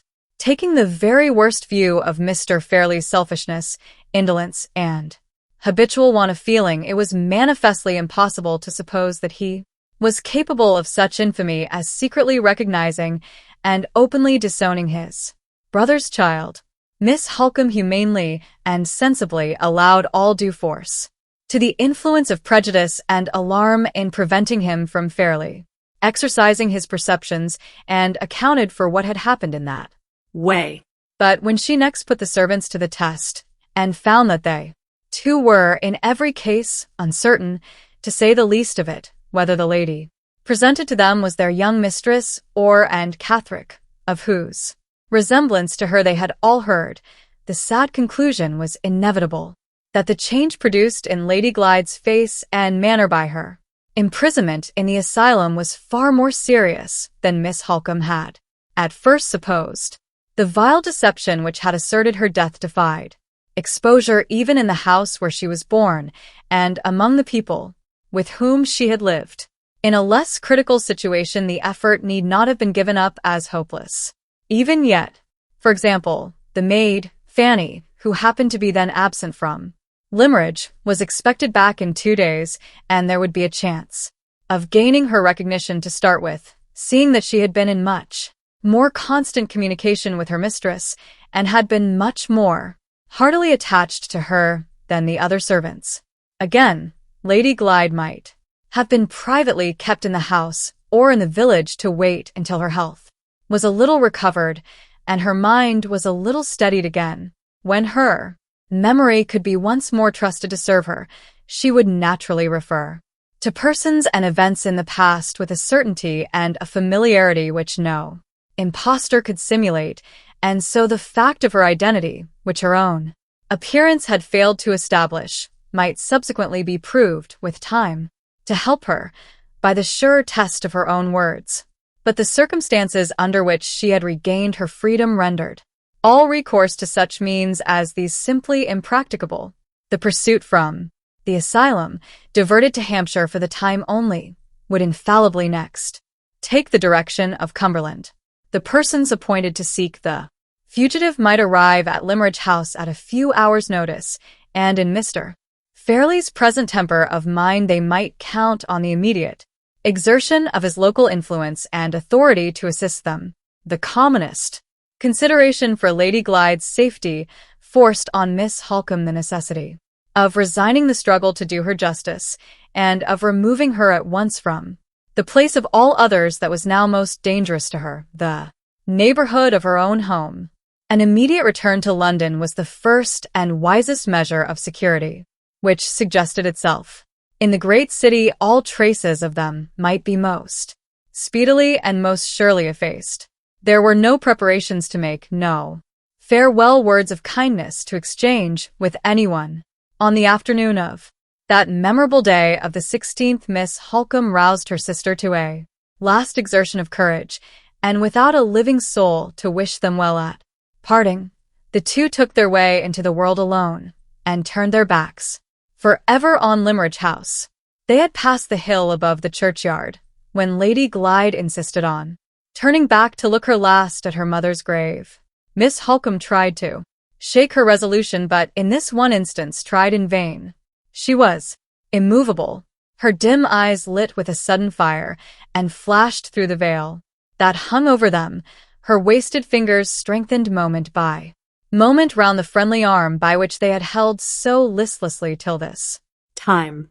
I believe in my soul that the hand of God was pointing their way back to them. and that the most innocent and the most afflicted of his creatures was chosen in that dread moment to see it. They retraced their steps to the burial ground, and by that act sealed the future of our 3 lives. This was the story of the past, the story so far as we knew it then. 2 obvious conclusions presented themselves to my mind after hearing it. In the first place, I saw darkly what the nature of the conspiracy had been, how chances had been watched, and how circumstances had been handled to ensure impunity to a daring and an intricate crime. While all details were still a mystery to me, the vile manner in which the personal resemblance between the woman in white and Lady Glyde had been turned to account was clear beyond a doubt. It was plain that, and Catherick had been introduced into Count Fosco's house as Lady Glyde, it was plain that Lady Glyde had taken the dead woman's place in the asylum, the substitution having been so managed as to make innocent people the doctor and the 2 servants certainly, and the owner of the madhouse in all probability accomplices in the crime. The second conclusion came as the necessary consequence of the first. We 3 had no mercy to expect from Count Fosco and Sir Percival Glyde. The success of the conspiracy had brought with it a clear gain to those 2 men of £30,000, 20,000 to one, 10,000 to the other through his wife. They had that interest as well as other interests in ensuring their impunity from exposure, and they would leave no stone unturned, no sacrifice unattempted, no treachery untried, to discover the place in which their victim was concealed, and to part her from the only friends she had in the world, Marian Halcombe and myself. The sense of this serious peril, a peril which every day and every hour might bring nearer and nearer to us, was the one influence that guided me in fixing the place of our retreat. I chose it in the far east of London, where there were fewest idle people to lounge and look about them in the streets. I chose it in a poor and a populous neighborhood, because the harder the struggle for existence among the men and women about us, the less the risk of their having the time or taking the pains to notice chance strangers who came among them. These were the great advantages I looked to, but our locality was a gain to us also in another and a hardly less important respect. We could live cheaply by the daily work of my hands and could save every farthing we possessed to forward the purpose, the righteous purpose, of redressing an infamous wrong, which, from first to last, I now kept steadily in view. In a week's time, Marian Halcombe and I had settled how the course of our new lives should be directed. There were no other lodgers in the house, and we had the means of going in and out without passing through the shop. I arranged, for the present at least, that neither Marian nor Laura should stir outside the door without my being with them, and that in my absence from home they should let no one into their rooms on any pretense whatever. This rule established, I went to a friend whom I had known in former days, a wood engraver in large practice, to seek for employment, telling him, at the same time, that I had reasons for wishing to remain unknown. He at once concluded that I was in debt, expressed his regret in the usual forms, and then promised to do what he could to assist me. I left his false impression undisturbed, and accepted the work he had to give. He knew that he could trust my experience and my industry. I had what he wanted, steadiness and facility, and though my earnings were but small, they sufficed for our necessities. As soon as we could feel certain of this, Marian Halcombe and I put together what we possessed. She had between £200 and £300 left of her own property, and I had nearly as much remaining from the purchase money obtained by the sale of my drawing master's practice before I left England. Together we made up between us more than £400. I deposited this little fortune in a bank, to be kept for the expense of those secret inquiries and investigations which I was determined to set on foot, and to carry on by myself if I could find no one to help me. We calculated our weekly expenditure to the last farthing, and we never touched our little fund except in Laura's interests and for Laura's sake. The housework, which, if we had dared trust a stranger near us, would have been done by a servant, was taken on the first day, taken as her own right, by Marian Halcombe. What a woman's hands are fit for, she said, early and late, these hands of mine shall do. They trembled as she held them out. The wasted arms told their sad story of the past, as she turned up the sleeves of the poor plain dress that she wore for safety's sake, but the unquenchable spirit of the woman burnt bright in her even yet. I saw the big tears rise thick in her eyes and fall slowly over her cheeks as she looked at Me. She dashed them away with a touch of her old energy and smiled with a faint reflection of her old good spirits. Don't doubt my courage, Walter, she pleaded. It's my weakness that cries, not me. The housework shall conquer it if I can't. And she kept her word. The victory was won when we met in the evening, and she sat down to rest. Her large, steady black eyes looked at me with a flash of their bright firmness of bygone days. I am not quite broken down yet, she said. I am worth trusting with my share of the work. Before I could answer, she added in a whisper, and worth trusting with my share in the risk and the danger too. Remember that if the time comes. I did remember it when the time came. As early as the end of October, the daily course of our lives had assumed its settled direction, and we three were as completely isolated in our place of concealment as if the house we lived in had been a desert island, and the great network of streets and the thousands of our fellow creatures all round us the waters of an illimitable sea. I could now reckon on some leisure time for considering what my future plan of action should be and how I might arm myself most securely at the outset for the coming struggle with Sir Percival and the Count.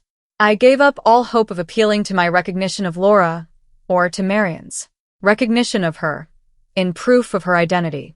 If we had loved her less dearly, if the instinct implanted in us by that love had not been far more certain than any exercise of reasoning, far keener than any process of observation, even, we might have hesitated on first seeing her. The outward changes wrought by the suffering and the terror of the past had fearfully, almost hopelessly, strengthened the fatal resemblance between Anne Catherick and herself. In my narrative of events at the time of my residence in Limmeridge House, I have recorded from my own observation of the two how the likeness, striking as it was when viewed, generally failed in many important points of similarity when tested in detail. In those former days, if they had both been seen together side by side, no person could for a moment have mistaken them one for the other, as has happened often in the instances of twins. I could not say this now. The sorrow and suffering which I had once blamed myself for associating even by a passing thought with the future of Laura Fairlie had set their profaning marks on the youth and beauty of her face, and the fatal resemblance which I had once seen and shuddered at seeing, in idea only, was now a real and living resemblance which asserted itself before my own eyes. Strangers, acquaintances, friends even who could not look at her as we looked, if she had been shown to them in the first days of her rescue from the asylum, might have doubted if she were the Laura Fairlie they had once seen, and doubted without blame. The one remaining chance, which I had at first thought might be trusted to serve us, the chance of appealing to her recollection of persons and events, with which no impostor could be familiar, was proved, by the sad test of our later experience, to be hopeless.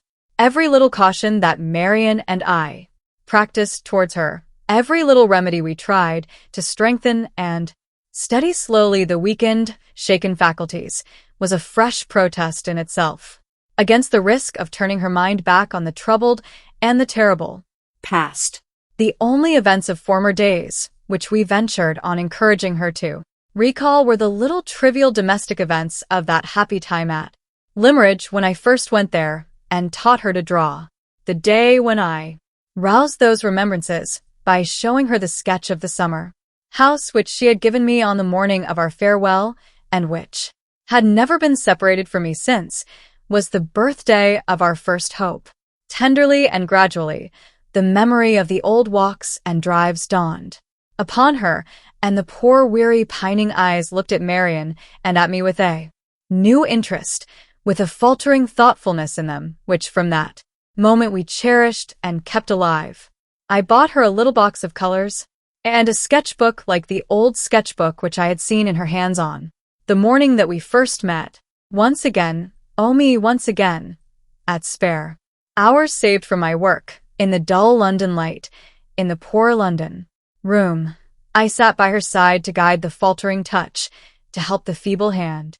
Day by day, I raised and raised the new interest, till its place in the blank of her existence was at last assured, till she could think of her drawing and talk of it, and patiently practice it by herself, with some faint reflection of the innocent pleasure in my encouragement, the growing enjoyment in her own progress, which belonged to the lost life and the lost happiness of past days. We helped her mind slowly by this simple means. We took her out between us to walk on fine days, in a quiet old city square near at hand, where there was nothing to confuse or alarm her. We spared a few pounds from the fund at the banker's to get her wine, and the delicate strengthening food that she required. We amused her in the evenings with children's games at cards, with scrapbooks full of prints, which I borrowed from the engraver, who employed me. By these and other trifling attentions like them, we composed her and steadied her, and hoped all things, as cheerfully as we could, from time and care, and love that never neglected and never despaired of her, but to take her mercilessly from seclusion and repose, to confront her with strangers, or with acquaintances who were little better than strangers, to rouse the painful impressions of her past life which we had so carefully hushed to rest. This, even in her own interests, we dared not do, whatever sacrifices it cost, whatever long, weary, heartbreaking delays it involved. The wrong that had been inflicted on her, if mortal means could grapple it, must be redressed without her knowledge and without her help. This resolution settled, it was next necessary to decide how the first risk should be ventured, and what the first proceedings should be. After consulting with Marian, I resolved to begin by gathering together as many facts as could be collected, then to ask the advice of Mr. Curl, whom we knew we could trust, and to ascertain from him, in the first instance, if the legal remedy lay fairly within our reach. I owed it to Laura's interest not to stake her whole future on my own unaided exertions, so long as there was the faintest prospect of strengthening our position by obtaining reliable assistance of any kind. The first source of information to which I applied was the journal kept at Blackwater Park by Marian Halcombe. There were passages in this diary relating to myself which she thought it best that I should not see.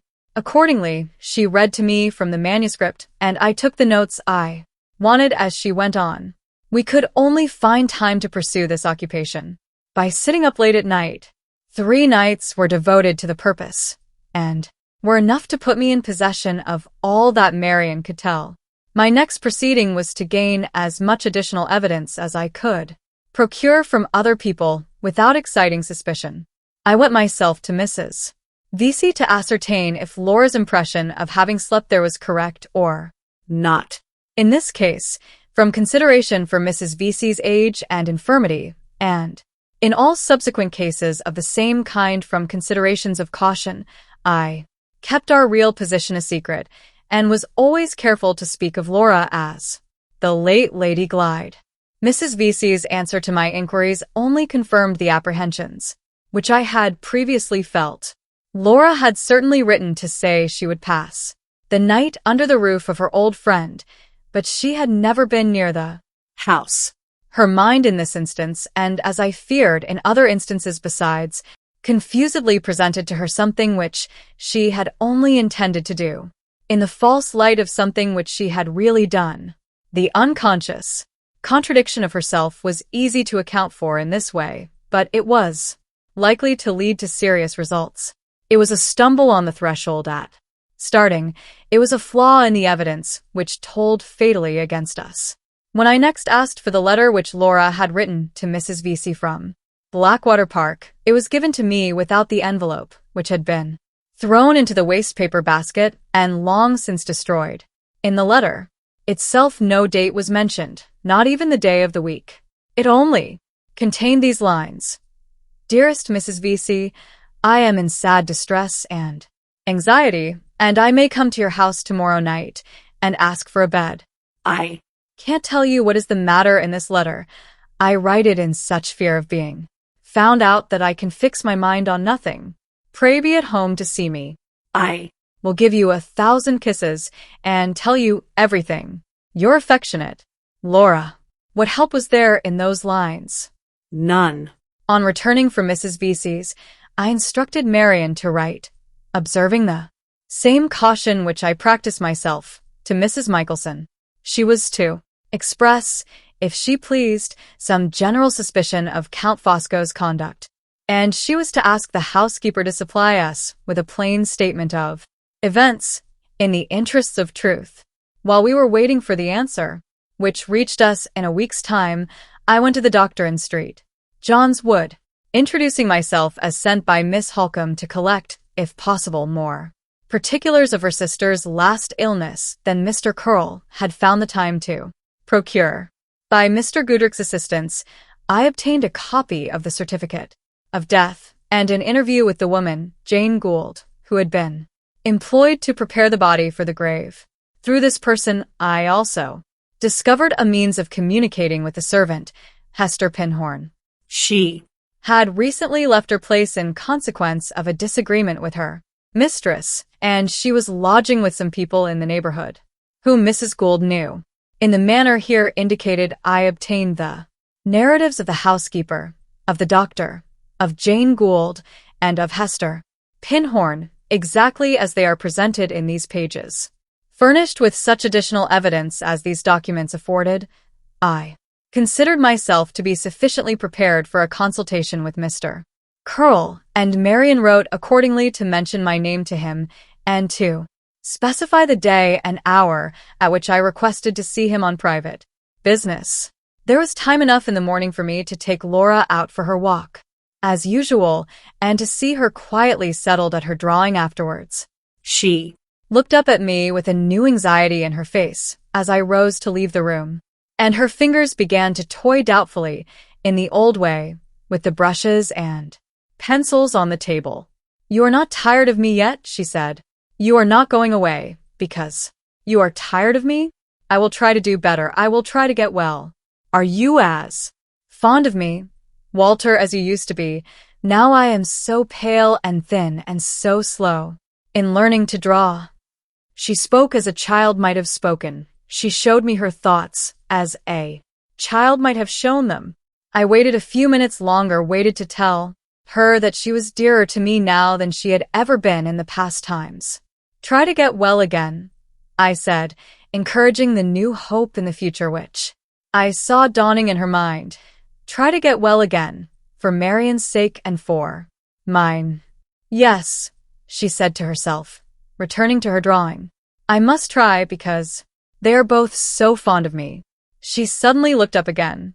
"Don't be gone long. I can't get on with my drawing, Walter, when you are not here to help me. I shall soon be back, my darling, soon be back to see how you are getting on." My voice faltered a little in spite of me. I forced myself from the room. It was no time, then, for parting with the self-control which might yet serve me in my need before the day was out. As I opened the door, I beckoned to Marian to follow me to the stairs. It was necessary to prepare her for a result which I felt might sooner or later follow. My showing myself openly in the streets. "I shall, in all probability, be back in a few hours," I said, "and you will take care, as usual, to let no one inside the doors in my absence. But if anything happens—" "What can happen?" she interposed quickly. "Tell me plainly, Walter, if there is any danger, and I shall know how to meet it." "The only danger," I replied, "is that Sir Percival Glyde may have been recalled to London by the news of Laura's escape. You are aware that he had me watched before I left England, and that he probably knows me by sight, although I don't know him. She laid her hand on my shoulder and looked at me in anxious silence. I saw. She understood the serious risk that threatened us. It is not likely, I said, that I shall be seen in London again so soon, either by Sir Percival himself or by the persons in his employ. But it is barely possible that an accident may happen. In that case, you will not be alarmed if I fail to return tonight, and you will satisfy any inquiry of Laura's with the best excuse that you can make for me. If I find the least reason to suspect that I am watched, I will take good care that no spy follows me back to this house. Don't doubt my return, Marian, however it may be delayed, and fear nothing. Nothing, she answered firmly. You shall not regret, Walter, that you have only a woman to help you. She paused and detained me for a moment longer. Take care, she said, pressing my hand anxiously. Take care? I left her and set forth to pave the way for discovery, the dark and doubtful way which began at the lawyer's door. No circumstance of the slightest importance happened on my way to the offices of Messrs. Gilmore and Curl in Chancery Lane. While my card was being taken in to Mr. Curl, a consideration occurred to me which I deeply regretted not having thought of before. The information derived from Marian's diary made it a matter of certainty that Count Fosco had opened her first letter from Blackwater Park to Mr. Curl and had, by means of his wife, intercepted the second. He was therefore well aware of the address of the office, and he would naturally infer that if Marian wanted advice and assistance after Laura's escape from the asylum, she would apply once more to the experience of Mr. Curl. In this case, the office in Chancery Lane was the very first place which he and Sir Percival would cause to be watched, and if the same persons were chosen for the purpose who had been employed to follow me before my departure from England, the fact of my return would, in all probability, be ascertained on that very day.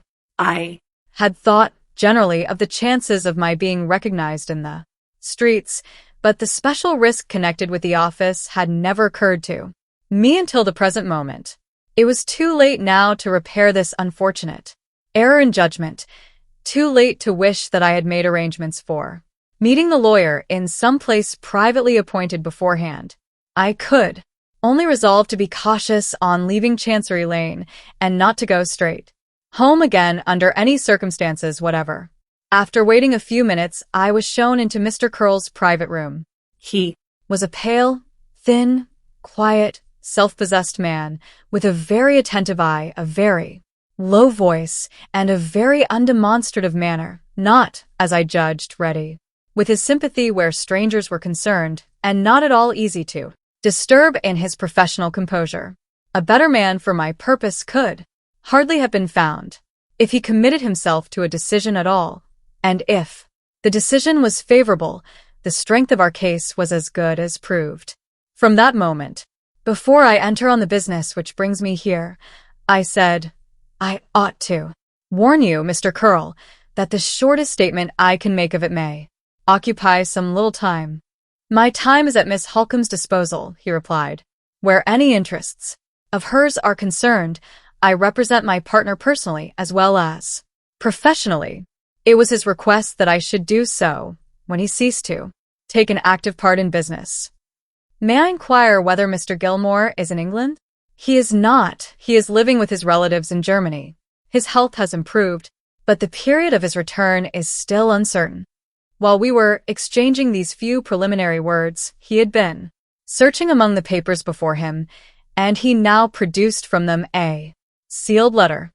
I thought he was about to hand the letter to me, but, apparently changing his mind, he placed it by itself on the table, settled himself in his chair, and silently waited to hear what I had to say. Without wasting a moment in prefatory words of any sort, I entered on my narrative and put him in full possession of the events which have already been related in these pages. Lawyer as he was to the very marrow of his bones, I startled him out of his professional composure. Expressions of incredulity and surprise, which he could not repress, interrupted me several times before I had done. I Persevered, however, to the end, and as soon as I reached it, boldly asked the one important question. What is your opinion, Mr. Curl? He was too cautious to commit himself to an answer without taking time to recover his self-possession first. Before I give my opinion, he said, I must beg permission to clear the ground by a few questions. He put the questions sharp, suspicious, unbelieving questions which clearly showed me, as they proceeded, that he thought I was the victim of a delusion, and that he might even have doubted, but for my introduction to him by Miss Halcombe, whether I was not attempting the perpetration of a cunningly designed fraud. Do you believe that I have spoken the truth, Mr. Curl? I asked, when he had done examining me. So far as your own convictions are concerned, I am certain you have spoken the truth, he replied. I have the highest esteem for Miss Halcombe, and I have therefore every reason to respect a gentleman whose mediation she trusts in a matter of this kind. I will even go farther if you like, and admit, for courtesy's sake and for argument's sake, that the identity of Lady Glyde as a living person is a proved fact to Miss Halcombe and yourself. But you come to me for a legal opinion. As a lawyer, and as a lawyer only, it is my duty to tell you, Mr. Hartright, that you have not the shadow of a case. You put it strongly, Mr. Curl. I will try to put it plainly as well. The evidence of Lady Glyde's death is, on the face of it, clear and satisfactory. There is her aunt's testimony to prove that she came to Count Fosco's house, that she fell ill, and that she died. There is the testimony of the medical certificate to prove the death, and to show that it took place under natural circumstances. There is the fact of the funeral at Limeridge, and there is the assertion of the inscription on the tomb. That is the case you want to overthrow. What evidence have you to support the declaration on your side that the person who died and was buried was not Lady Glyde? Let's run through the main points of your statement and see what they are worth. Miss Halcombe goes to a certain private asylum and there sees a certain female patient. It is known that a woman named and Catholic and bearing an extraordinary personal resemblance to Lady Glyde escaped from the asylum. It is known that the person received there last July was received as and Catholic brought back. It is known that the gentleman who brought her back warned Mr. Fairlie that it was part of her insanity to be bent on personating his dead niece, and it is known that she did repeatedly declare herself in the asylum, where no one believed her, to be Lady Glyde. These are all facts. What have you to set against them? Miss Halcombe's recognition of the woman, which recognition after events invalidate or contradict. Does Miss Halcombe assert her supposed sister's identity to the owner of the asylum and take legal means for rescuing her? No, she secretly bribes a nurse to let her escape. When the patient has been released in this doubtful manner and is taken to Mr. Fairlie, does he recognize her? Is he staggered for one instant in his belief of his niece's death? No. Do the servants recognize her? No. Is she kept in the neighborhood to assert her own identity and to stand the test of further proceedings? No, she is privately taken to London. In the meantime, you have recognized her also, but you are not a relative, you are not even an old friend of the family. The servants contradict you, and Mr. Fairlie contradicts Miss Halcombe, and the supposed Lady Glyde contradicts herself. She declares she passed the night in London at a certain house. Your own evidence shows that she has never been near that house, and your own admission is that her condition of mind prevents you from producing her anywhere to submit to investigation and to speak for herself. I pass over minor points of evidence on both sides to save time, and I ask you, if this case were to go now into a court of law, to go before a jury bound to take facts as they reasonably appear, where are your proofs? I was obliged to wait and collect myself before I could answer him. It was the first time the story of Laura and the story of Marian had been presented to me from a stranger's point of view, the first time the terrible obstacles that lay across our path had been made to show themselves in their true character. There can be no doubt, I said, that the facts, as you have stated them, appear to tell against us. But you think those facts can be explained away, interposed Mr. Curl. Let me tell you the result of my experience on that point. When an English jury has to choose between a plain fact on the surface and a long explanation under the surface, it always takes the fact in preference to the explanation. For example, Lady Glyde, I call the lady you represent by that name for argument's sake, declares she has slept at a certain house, and it is proved that she has not slept at that house. You explain this circumstance by entering into the state of her mind and deducing from it a metaphysical conclusion. I don't say the conclusion is wrong. I only say that the jury will take the fact of her contradicting herself in preference to any reason for a contradiction that you can offer. But is it not possible, I urged, by dint of patience and exertion to discover additional evidence? Miss Halcombe and I have a few £100. He looked at me with a half-suppressed pity and shook his head. Consider the subject, Mr. Hartright, from your own point of view, he said. If you are right about Sir Percival Glyde and Count Fosco, which I don't admit, mind, every imaginable difficulty would be thrown in the way of your getting fresh evidence. Every obstacle of litigation would be raised, every point in the case would be systematically contested, and by the time we had spent our thousands instead of our hundreds, the final result would, in all probability, be against us. Questions of identity, where instances of personal resemblance are concerned, are in themselves the hardest of all questions to settle, the hardest, even when they are free from the complications which beset the case we are now discussing. I really see no prospect of throwing any light whatever on this extraordinary affair. Even if the person buried in Limeridge churchyard be not Lady Glyde, she was in life on your own showing, so like her, that we should gain nothing if we applied for the necessary authority to have the body exhumed. In short, there is no case, Mr. Hartright, there is really no case. I was determined to believe that there was a case, and in that determination, shifted my ground, and appealed to him once more. Are there not other proofs that we might produce besides the proof of identity? I asked. Not as you are situated, he replied. The simplest and surest of all proofs.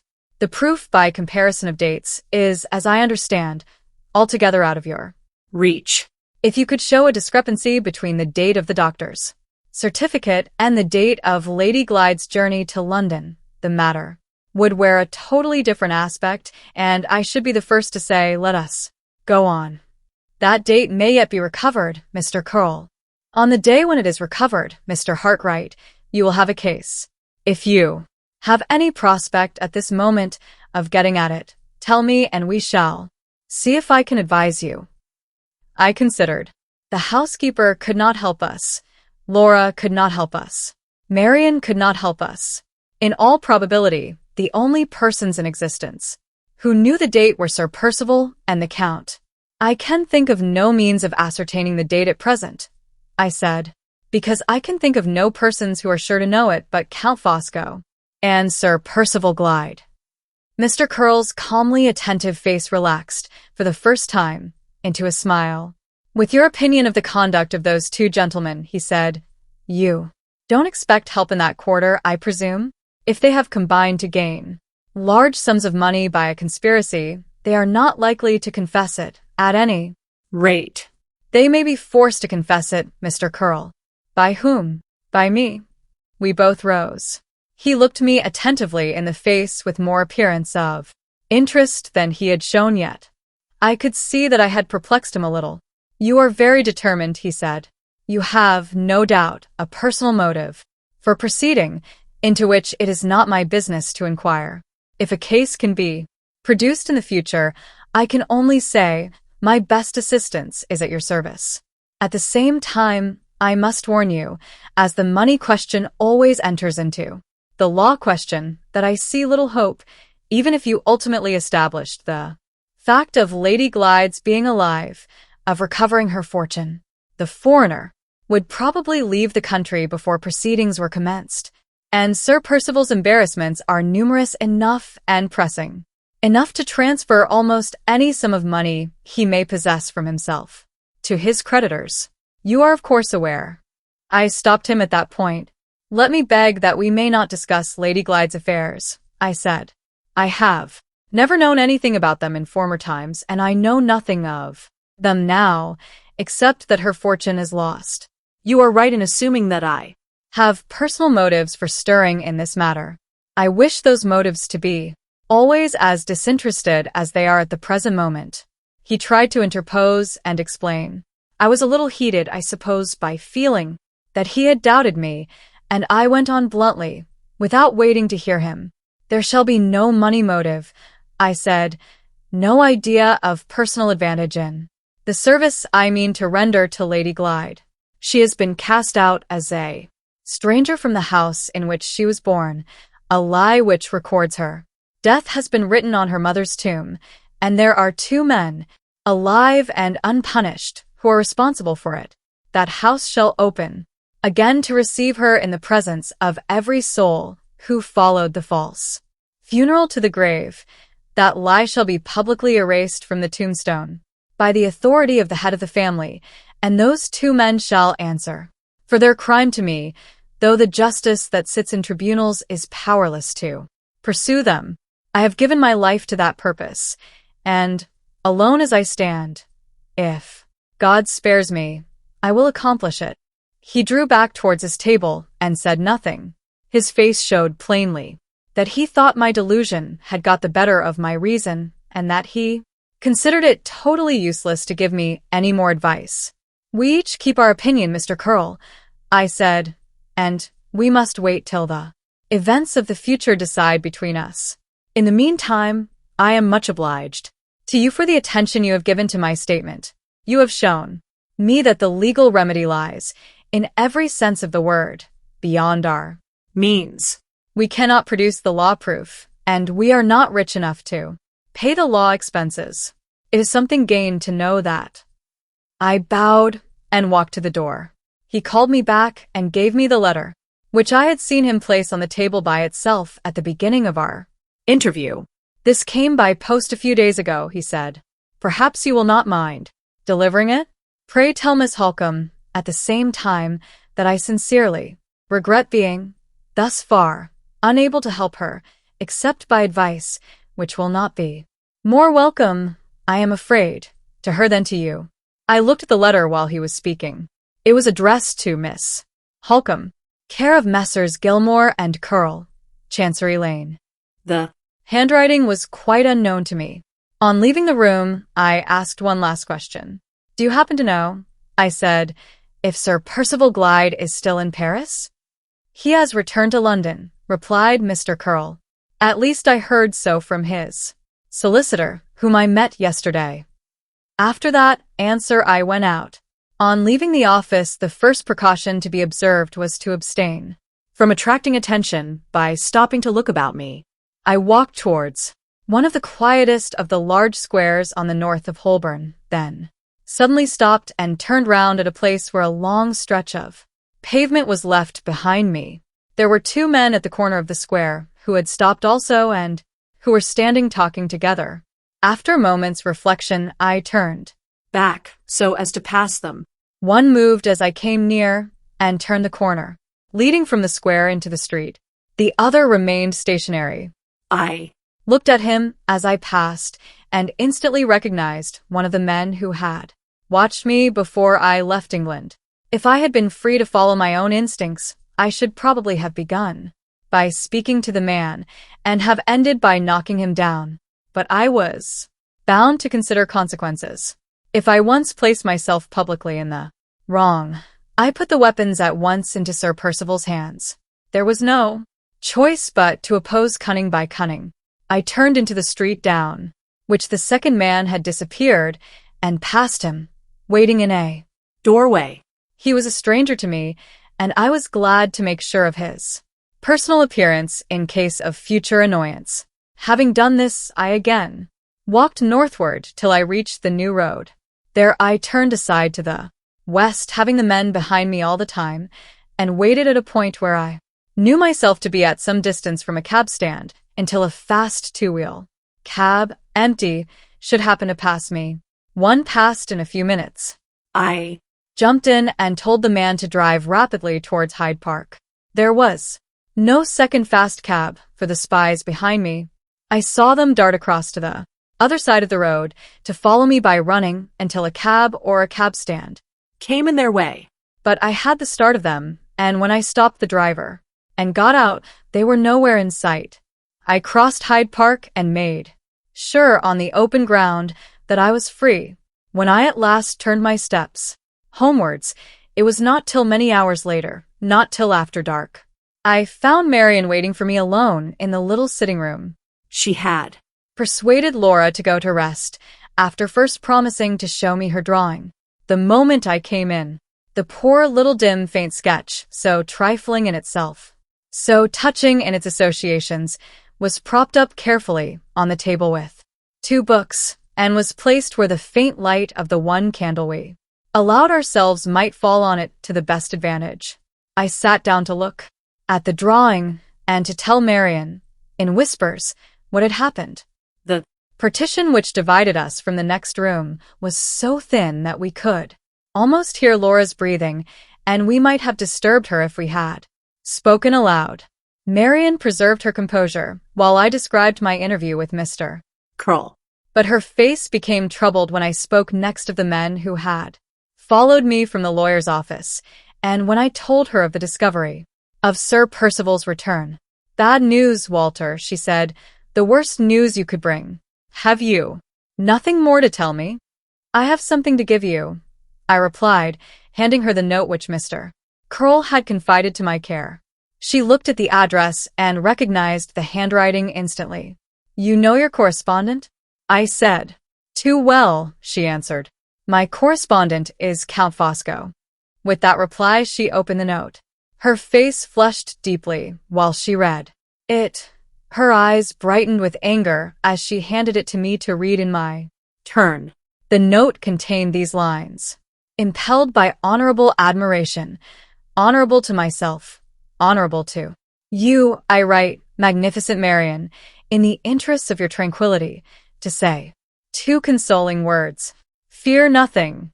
Exercise your fine natural sense and remain in retirement. Dear and admirable woman, invite no dangerous publicity. Resignation is sublime. Adopt it. The modest repose of home is eternally fresh. Enjoy it. The storms of life pass harmless over the valley of seclusion. Dwell, dear lady, in the valley. Do this, and I authorize you to fear nothing. No new calamity shall lacerate your sensibilities precious to me as my own.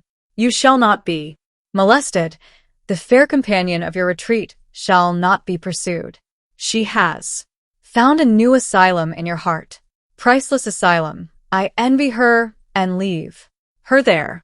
One last word of affectionate warning, of paternal caution, and I tear myself from the charm of addressing you.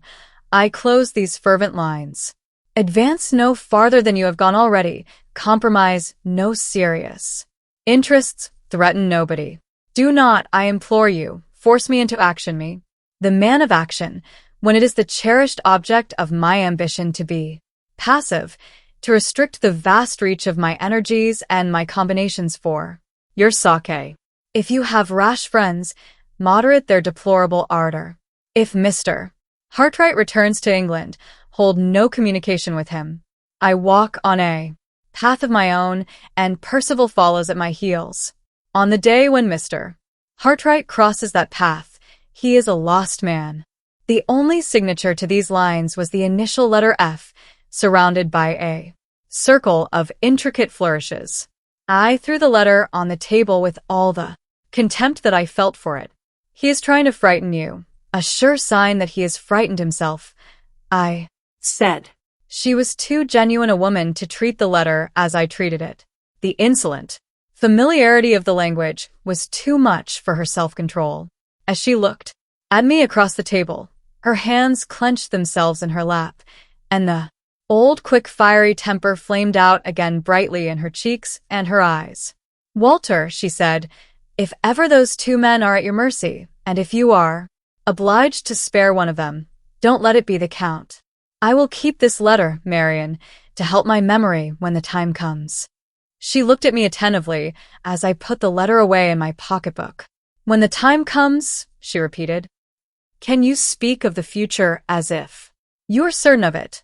Certain after what you have heard in Mr. Curl's office, after what has happened to you today? I don't count the time from today, Marian. All I have done today is to ask another man to act for me. I count from tomorrow. Why from tomorrow? Because tomorrow I mean to act for myself. How? I shall go to Blackwater by the first train and return, I hope, at night. To Blackwater? Yes. I have had time to think since I left Mr. Curl. His opinion on one point confirms my own.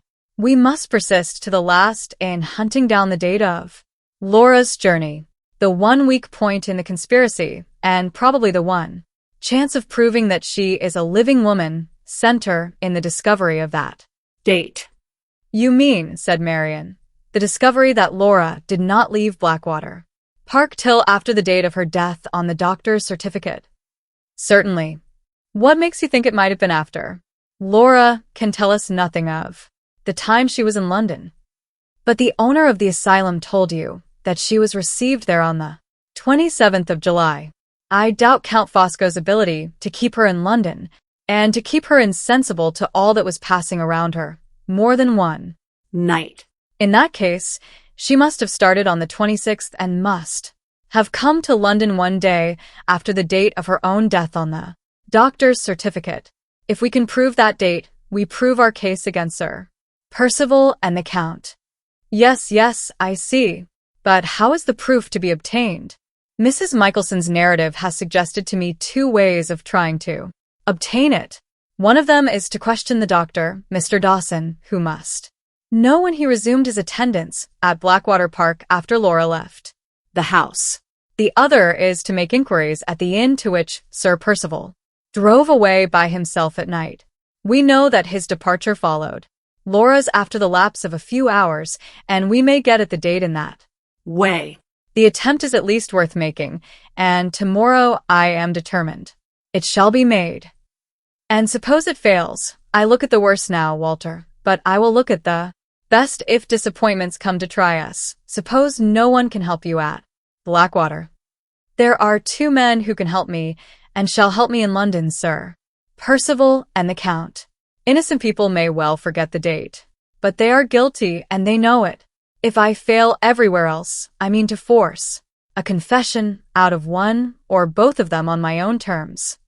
All the woman flushed up in Marian's face as I spoke. Begin with the Count, she whispered eagerly. For my sake, begin with the Count. We must begin for Laura's sake, where there is the best chance of success, I replied. The color faded from her face again, and she shook her head sadly. Yes, she said, you are right. It was mean and miserable of me to say that. I try to be patient, Walter, and succeed better now than I did in happier times. But I have a little of my old temper still left, and it will get the better of me when I think of the Count. His turn will come, I said. But remember, there is no weak place in his life that we know of yet. I waited a little to let her recover her self-possession, and then spoke the decisive words. Marian, there is a weak place we both know of in Sir Percival's life. You mean the secret? Yes, the secret. It is our only sure hold on him. I can force him from his position of security. I can drag him and his villainy into the face of day. By no other means. Whatever the Count may have done, Sir Percival has consented to the conspiracy against Laura from another motive besides the motive of gain. You heard him tell the Count that he believed his wife knew enough to ruin him? You heard him say that he was a lost man if the secret of and Catherick was known. Yes, I did. Well, Marian, when our other resources have failed us, I mean to know the secret. My old superstition clings to me, even yet. I say again, the woman in white is a living influence in our three lives. The end is appointed, the end is drawing us on, and Catherick, dead in her grave, points the way to it. Still. 5. The story of my first inquiries in Hampshire is soon told. My early departure from London enabled me to reach Mr. Dawson's house. In the forenoon, our interview, so far as the object of my visit was concerned, led to no satisfactory result. Mr. Dawson's books certainly showed when he had resumed his attendance on Miss Halcombe at Blackwater Park, but it was not possible to calculate back from this date with any exactness without such help from Mrs. Michelson as I knew she was unable to afford. She could not say from memory who, in similar cases, ever can how many days had elapsed between the renewal of the doctor's attendance on his patient and the previous departure of Lady Glyde. She was almost certain of having mentioned the circumstance of the departure to Miss Halcombe on the day after it happened, but then she was no more able to fix the date of the day on which this disclosure took place than to fix the date of the day before, when Lady Glyde had left for London. Neither could she calculate, with any nearer approach to exactness, the time that had passed from the departure of her mistress to the period when the undated letter from Madame Fosco arrived. Lastly, as if to complete the series of difficulties, the doctor himself, having been ill at the time, had omitted to make his usual entry of the day of the week and month when the gardener from Blackwater Park had called on him to deliver Mrs. Michelson's message. Hopeless of obtaining assistance from Mr. Dawson, I resolved to try next if I could establish the date of Sir Percival's arrival at Knowlesbury. It seemed like a fatality. When I reached Knowlesbury, the inn was shut up, and bills were posted on the walls. The speculation had been a bad one, as I was informed, ever since the time of the railway. The new hotel at the station had gradually absorbed the business, and the old inn, which we knew to be the inn at which Sir Percival had put up, had been closed about 2 months since. The proprietor had left the town with all his goods and chattels, and where he had gone I could not positively ascertain from any one. The 4 people of whom I inquired gave me 4 different accounts of his plans and projects when he left Knowlesbury. There were still some hours to spare before the last train left for London, and I drove back again in a fly from the Knowlesbury station to Blackwater Park with the purpose of questioning the gardener and the person who kept the lodge. If they, too, proved unable to assist me, my resources for the present were at an end, and I might return to town. I dismissed the fly a mile distant from the park, and getting my directions from the driver, proceeded by myself to the house. As I turned into the lane from the high road, I saw a man with a carpet bag walking before me rapidly on the way to the lodge. He was a little man, dressed in shabby black, and wearing a remarkably large hat. I set him down, as well as it was possible to judge, for a lawyer's clerk, and stopped at once, to widen the distance between us. He had not heard me, and he walked on, out of sight, without looking back. When I passed through the gates myself, a little while afterwards, he was not visible. He had evidently gone on to the house. There were 2 women in the lodge. One of them was old, the other I knew at once, by Marian's description of her, to be Margaret Porchet. I asked first if Sir Percival was at the park, and receiving a reply in the negative, inquired next when he had left it. Neither of the women could tell me more than that he had gone away in the summer.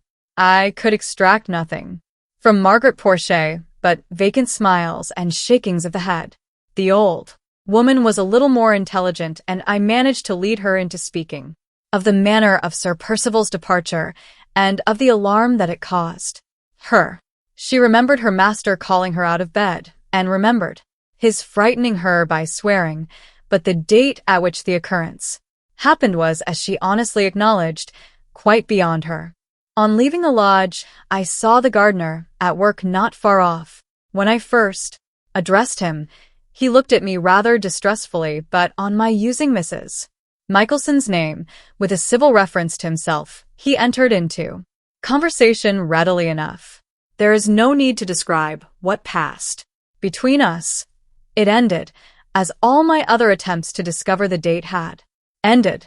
The gardener knew that his master had driven away at night, some time in July, the last fortnight or the last 10 days in the month, and knew no more. While we were speaking together, I saw the man in black, with the large hat, come out from the house and stand at some little distance observing us. Certain suspicions of his errand at Blackwater Park had already crossed my mind. They were now increased by the gardener's inability, or unwillingness, to tell me who the man was, and I determined to clear the way before me, if Possible by speaking to him. the plainest question I could put as a stranger would be to inquire if the house was allowed to be shown to visitors. I Walked up to the man at once and accosted him in those words. His look and manner unmistakably betrayed that he knew who I was, and that he wanted to irritate me into quarreling with him. His reply was insolent enough to have answered the purpose, if I had been less determined to control myself. As it was, I met him with the most resolute politeness, apologized for my involuntary intrusion, which he called a trespass, and left the grounds. It was exactly as I suspected. The recognition of me when I left Mr. Curl's office had been evidently communicated to Sir Percival Glyde, and the man in black had been sent to the park in anticipation of my making inquiries at the house or in the neighborhood. If I had given him the least chance of lodging any sort of legal complaint against me, the interference of the local magistrate would no doubt have been turned to account as a clog on my proceedings and a means of separating me from Marian and Laura for some days at least. I was prepared to be watched on the way from Blackwater Park to the station, exactly as I had been watched in London the day before. But I could not discover at the time whether I was really followed on this occasion or not. the man in black might have had means of tracking me at his disposal, of which I was not aware, but I certainly saw nothing of him in his own person, either on the way to the station or afterwards on my arrival at the London terminus in the evening. I reached home on foot, taking the precaution, before I approached our own door, of walking round by the loneliest street in the neighborhood, and there stopping and looking back more than once over the open space behind me. I had first learned to use this stratagem against suspected treachery in the wilds of Central America, and now I was practicing it again, with the same purpose and with even greater caution, in the heart of civilized London. Nothing had happened to alarm Marian during my absence. She asked eagerly what success I had met with, when I told her she could not conceal her surprise at the indifference with which I spoke of the failure of my investigations thus far. The truth was that the ill success of my inquiries had in no sense daunted Me. I had pursued them as a matter of duty, and I had expected nothing from them.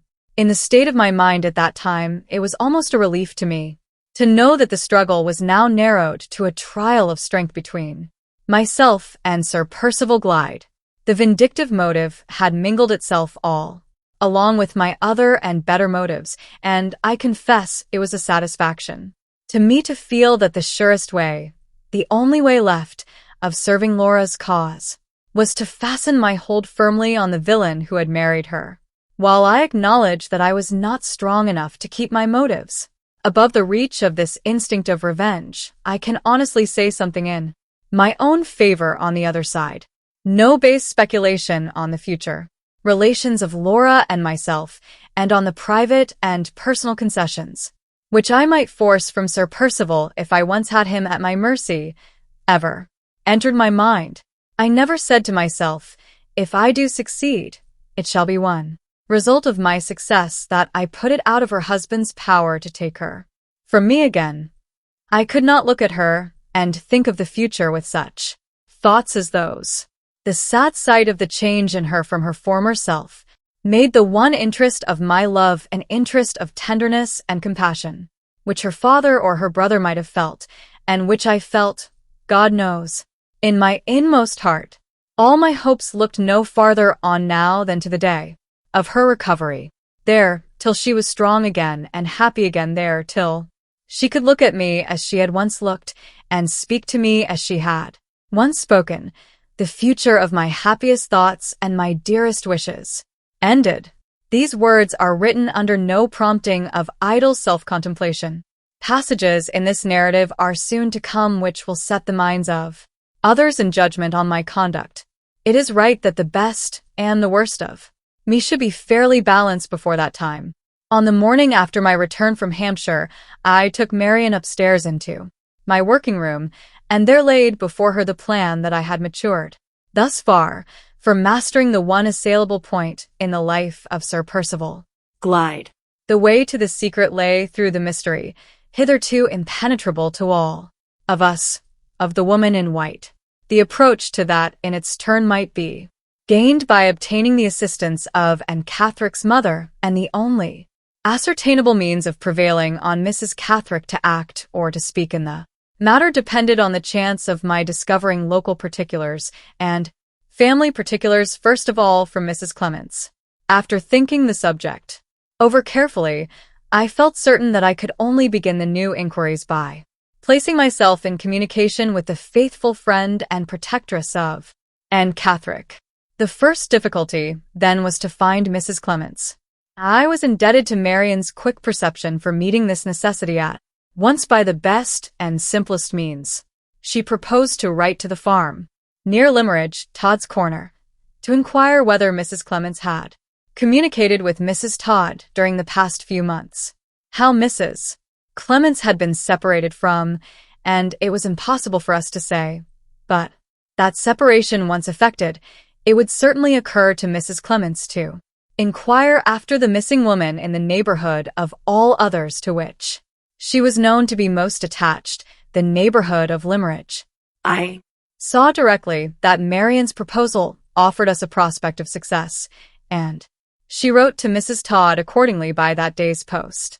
While we were waiting for the reply, I made myself master of all the information Marian could afford on the subject of Sir Percival's family and of his early life. She could only speak on these topics from hearsay, but she was reasonably certain of the truth of what little she had to tell. Sir Percival was an only child.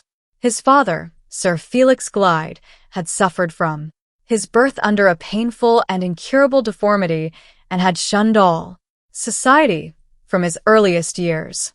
His sole happiness was in the enjoyment of music, and he had married a lady with tastes similar to his own, who was said to be a most accomplished musician. He inherited the Blackwater property while still a young man. Neither he nor his wife, after taking possession, made advances of any sort towards the society of the neighborhood, and no one endeavored to tempt them into abandoning their reserve, with the one disastrous exception of the rector of the parish. The rector was the worst of all innocent mischief-makers, an overzealous man. He had heard that Sir Felix had left college with the character of being little better than a revolutionist in politics and an infidel in religion, and he arrived conscientiously at the conclusion that it was his bounden duty to summon the lord of the manor to hear sound views enunciated in the parish church. Sir Felix fiercely resented the clergyman's well-meant but ill-directed interference, insulting him so grossly and so publicly that the families in the neighborhood sent letters of indignant remonstrance to the park, and even the tenants of the Blackwater property expressed their opinion as strongly as they dared. The baronet, who had no country tastes of any kind and no attachment to the estate or to anyone living on it, declared that society at Blackwater should never have a second chance of annoying him, and left the place from that moment. After a short residence in London, he and his wife departed for the Continent and never returned to England again. They lived part of the time in France and part in Germany, always keeping themselves in the strict retirement which the morbid sense of his own personal deformity had made a necessity to Sir Felix. Their son, Percival, had been born abroad and had been educated there by private tutors. His mother was the first of his parents whom he lost. His father had died a few years after her, either in 1825 or 1826. Sir Percival had been in England as a young man once or twice before that period, but his acquaintance with the late Mr. Fairlie did not begin till after the time of his father's death. They soon became very intimate, although Sir Percival was seldom or never at Limmeridge House in those days. Mr. Frederick Fairlie might have met him once or twice in Mr. Philip Fairlie's company, but he could have known little of him at that or at any other time. Sir Percival's only intimate friend in the Fairlie family had been Laura's father. These were all the particulars that I could gain from Marian. They suggested nothing which was useful to my present purpose, but I noted them down carefully in the event of their proving to be of importance at any future period. Mrs. Todd's reply, addressed by our own wish to a post office at some distance from us, had arrived at its destination when I went to apply for it. The chances, which had been all against us hitherto, turned from this moment in our favor. Mrs. Todd's letter contained the first item of information of which we were in search. Mrs. Clements, it appeared, had, as we had conjectured, written to Todd's corner, asking pardon in the first place for the abrupt manner in which she and Anne had left their friends at the farmhouse on the morning after I had met the woman in white in Limmeridge churchyard, and then informing Mrs. Todd of Anne's disappearance and entreating that she would cause inquiries to be made in the neighborhood on the chance that the lost woman might have strayed back to Limmeridge. In making this request, Mrs. Clements had been careful to add to it the address at which she might always be heard of, and that address Mrs. Todd now transmitted to Marian. It was in London, and within half an hour's walk of our own lodging. In the words of the proverb, I was resolved not to let the grass grow under my feet. The next morning I set forth to seek an interview with Mrs. Clements. This was my first step forward in the investigation. The story of the desperate attempt to which I now stood committed begins here. The address communicated by Mrs. Todd took me to a lodging-house, situated in a respectable street near the Gray's Inn Road. When I knocked, the door was opened by Mrs. Clements herself. She did not appear to remember me, and asked what my business was. I recalled to her our meeting in Limmeridge churchyard at the close of my interview there, with the woman in white, taking special care to remind her that I was the person who assisted Anne Catherick, as Anne had herself declared, to escape the pursuit from the asylum. This was my only claim to the confidence of Mrs. Clements. She remembered the circumstance the moment I spoke of it, and asked me into the parlor, in the greatest anxiety, to know if I had brought her any news of Anne. It was impossible for me to tell her the whole truth without, at the same time, entering into particulars on the subject of the conspiracy which it would have been dangerous to confide to a stranger. I could only abstain most carefully from raising any false hopes, and then explain that the object of my visit was to discover the persons who were really responsible for Anne's disappearance. I even added, so as to exonerate myself from any after approach of my own conscience, that I entertained not the least hope of being able to trace her, that I believed we should never see her alive again, and that my main interest in the affair was to bring to punishment two men whom I suspected to be concerned in luring her away, and at whose hands I and some dear friends of mine had suffered a grievous wrong.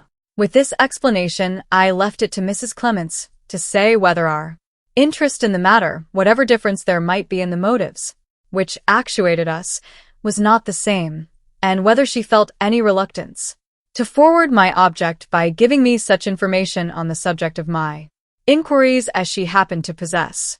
The poor woman was at first too much confused and agitated to understand thoroughly what I said to her.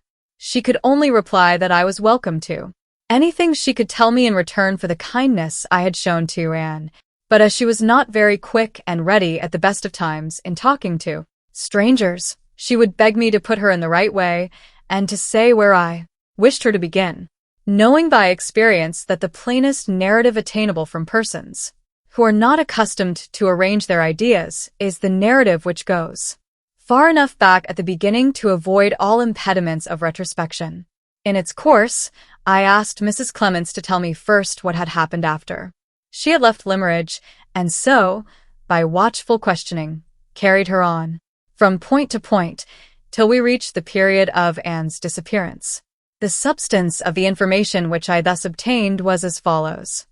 On leaving the farm at Todd's Corner, Mrs. Clements and had traveled that day as far as Derby and had remained there a week on Anne's account. They had then gone on to London and had lived in the lodging occupied by Mrs. Clements at that time for a month or more, when circumstances connected with the house and the landlord had obliged them to change their quarters.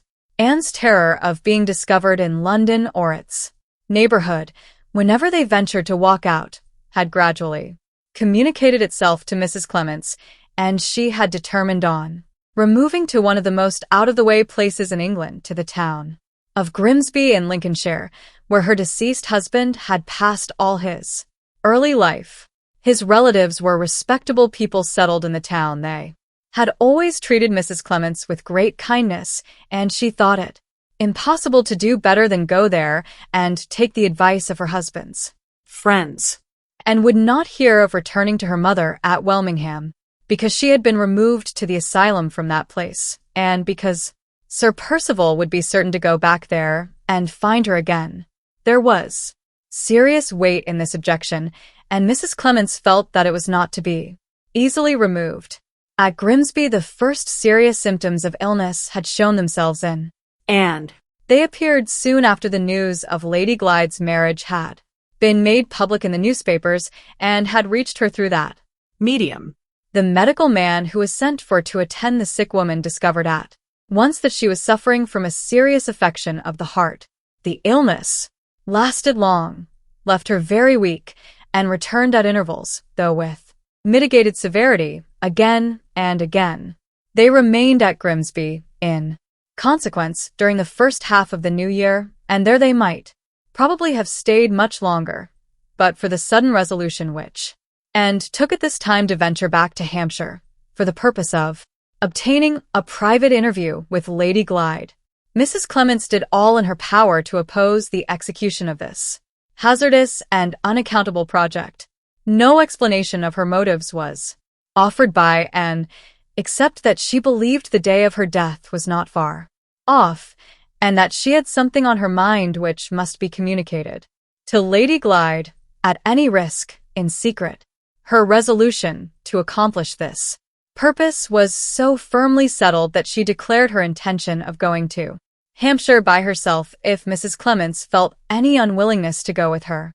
The doctor, on being consulted, was of opinion that serious opposition to her wishes would, in all probability, produce another and perhaps a fatal fit of illness, and Mrs. Clements, under this advice, yielded to necessity, and once more, with sad forebodings of trouble and danger to come, allowed and Catherine to have her own way. On the journey from London to Hampshire, Mrs. Clements discovered that one of their fellow passengers was well acquainted with the neighborhood of Blackwater and could give her all the information she needed on the subject of localities. In this way, she found out that the only place they could go to, which was not dangerously near to Sir Percival's residence, was a large village called Sandon. The distance here from Blackwater Park was between 3 and 4 miles, and that distance and back again, and had walked on each occasion when she had appeared in the neighborhood of the lake. For the few days during which they were at Sandon without being discovered, they had lived a little away from the village, in the cottage of a decent widow woman who had a bedroom to let, and whose discreet silence Mrs. Clements had done her best to secure, for the first week at least. She had also tried hard to induce, and to be content with writing to Lady Glyde, in the first instance, but the failure of the warning contained in the anonymous letter sent to Limmeridge had made Anne resolute to speak this time, and obstinate in the determination to go on her errand alone.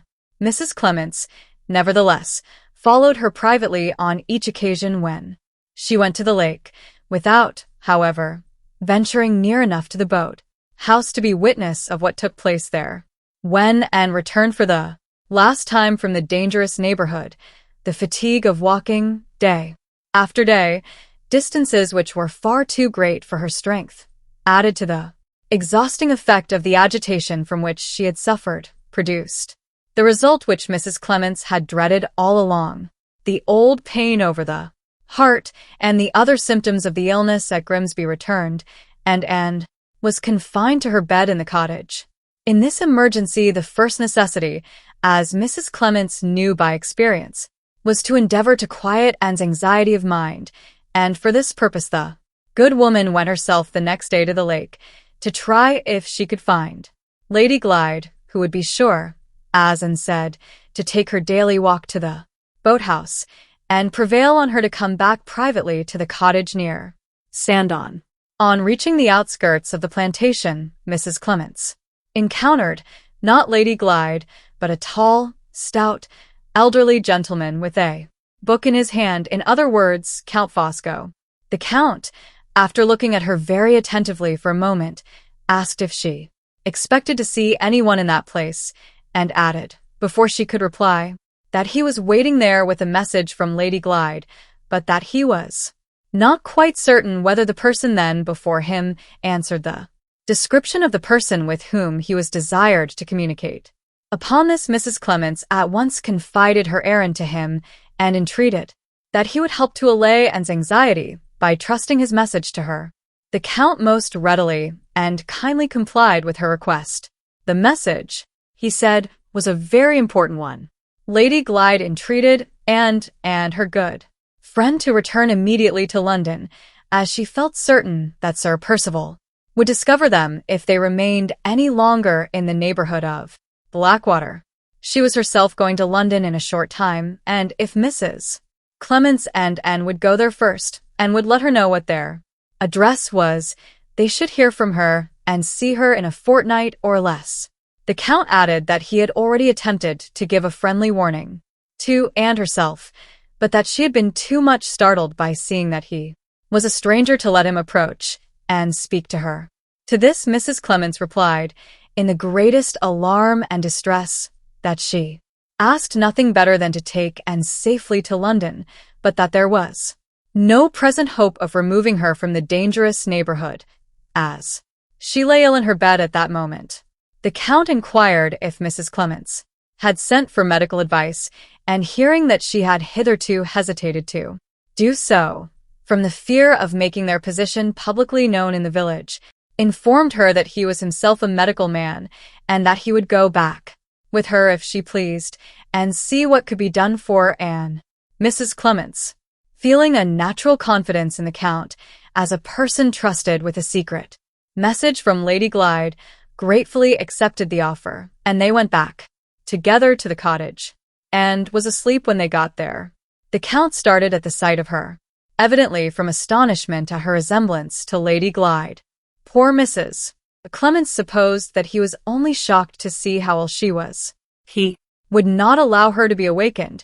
He was contented with putting questions to Mrs. Clements about her symptoms, with looking at her, and with lightly touching her pulse. Sandon was a large enough place to have a grocer's and druggist's shop in it, and thither the Count went to write his prescription and to get the medicine made up. He brought it back himself, and told Mrs. Clements that the medicine was a powerful stimulant, and that it would certainly give Anne strength to get up and bear the fatigue of a journey to London of only a few hours. The remedy was to be administered at stated times on that day and on the day after.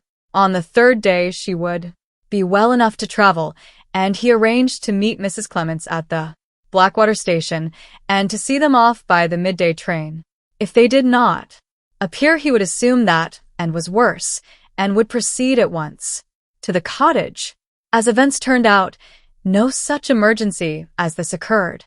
This medicine had an extraordinary effect on and the good results of it were helped by the assurance Mrs. Clements could now give her that she would soon see Lady Glyde in London at the appointed day and time. When they had not been quite so long as a week in Hampshire altogether, they arrived at the station. The Count was waiting there for them, and was talking to an elderly lady who appeared to be going to travel by the train to London also.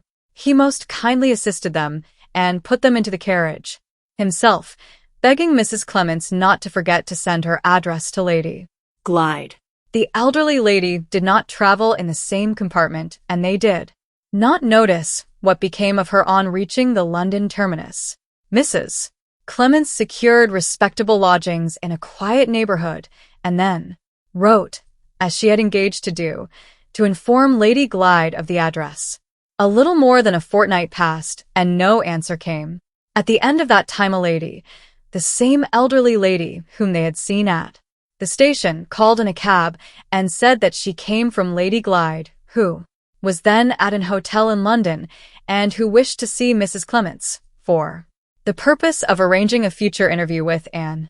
Mrs. Clements expressed her willingness, and being present at the time, and entreating her to do so, to forward the object in view, especially as she was not required to be away from the house for more than half an hour at the most.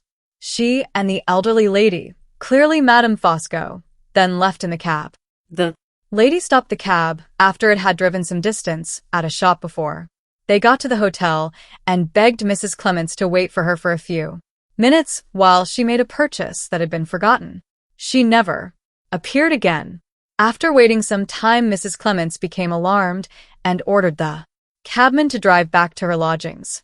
When she got there, after an absence of rather more than half an hour, Anne was gone. The only information to be obtained from the people of the house was derived from the servant who waited on the lodgers. She had opened the door to a boy from the street who had left a letter for the young woman who lived on the second floor, the part of the house which Mrs. Clements occupied. The servant had delivered the letter, had then gone downstairs, and 5 minutes afterward had observed and opened the front door and go out, dressed in her bonnet and shawl.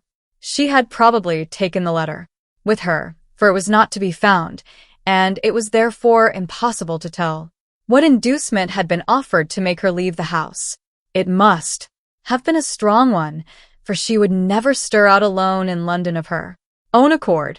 If Mrs. Clements had not known this by experience, nothing would have induced her to go away in the cab, even for so short a time as half an hour only. As soon as she could collect her thoughts, the first idea that naturally occurred to Mrs. Clements was to go and make inquiries at the asylum, to which she dreaded that Anne had been taken back. She went there the next day, having been informed of the locality in which the house was situated by Anne herself. The answer she received, her application having in all probability been made a day or two before the false and Catherick had really been consigned to safekeeping in the asylum, was that no such person had been brought back there. She had then written to Mrs. Catherick at Welmingham to know if she had seen or heard anything of her daughter, and had received an answer in the negative. After that reply had reached her, she was at the end of her resources, and perfectly ignorant where else to inquire or what else to do. From that time to this she had remained in total ignorance of the cause of Anne's disappearance and of the end of Anne's story. Thus far the information which I had received from Mrs. Clements, though it established facts of which I had not previously been aware, was of a preliminary character only. It was clear that the series of deceptions which had removed Anne Catherick to London and separated her from Mrs. Clements had been accomplished solely by Count Fosco and the Countess, and the question whether any part of the conduct of husband or wife had been of a kind to place either of them within reach of the law might be well worthy of future consideration. But the purpose I had now in view led me in another direction than this. The immediate object of my visit to Mrs. Clements was to make some approach, at least to the discovery of Sir Percival's secret, and she had said nothing as yet which advanced me on my way to that important end. I felt the necessity of trying to awaken her recollections of other times, persons, and events than those on which her memory had hitherto been employed, and when I next spoke, I spoke with that object indirectly in view. I wish I could be of any help to you in this sad calamity, I said. All I can do is to feel heartily for your distress. If Anne had been your own child, Mrs. Clements, you could have shown her no truer kindness, you could have made no readier sacrifices for her sake. There's no great merit in that, sir, said Mrs. Clements simply. The poor thing was as good as my own child to me. I nursed her from a baby, sir, bringing her up by hand, and a hard job it was to rear her. It wouldn't go to My heart, so to lose her if I hadn't made her first short clothes and taught her to walk. I always said she was sent to console me for never having chick or child of my own. And now she's lost, the old times keep coming back to my mind, and even at my age I can't help crying about her. I can indeed, sir. I waited a little to give Mrs. Clements time to compose herself. Was the light that I had been looking for so long glimmering on me, far off, as yet, in the good woman's recollections of Anne's early life? Did you know Mrs. Catherick before Anne was born? I asked. Not very long, sir, not above 4 months. We saw a great deal of each other in that time, but we were never very friendly together.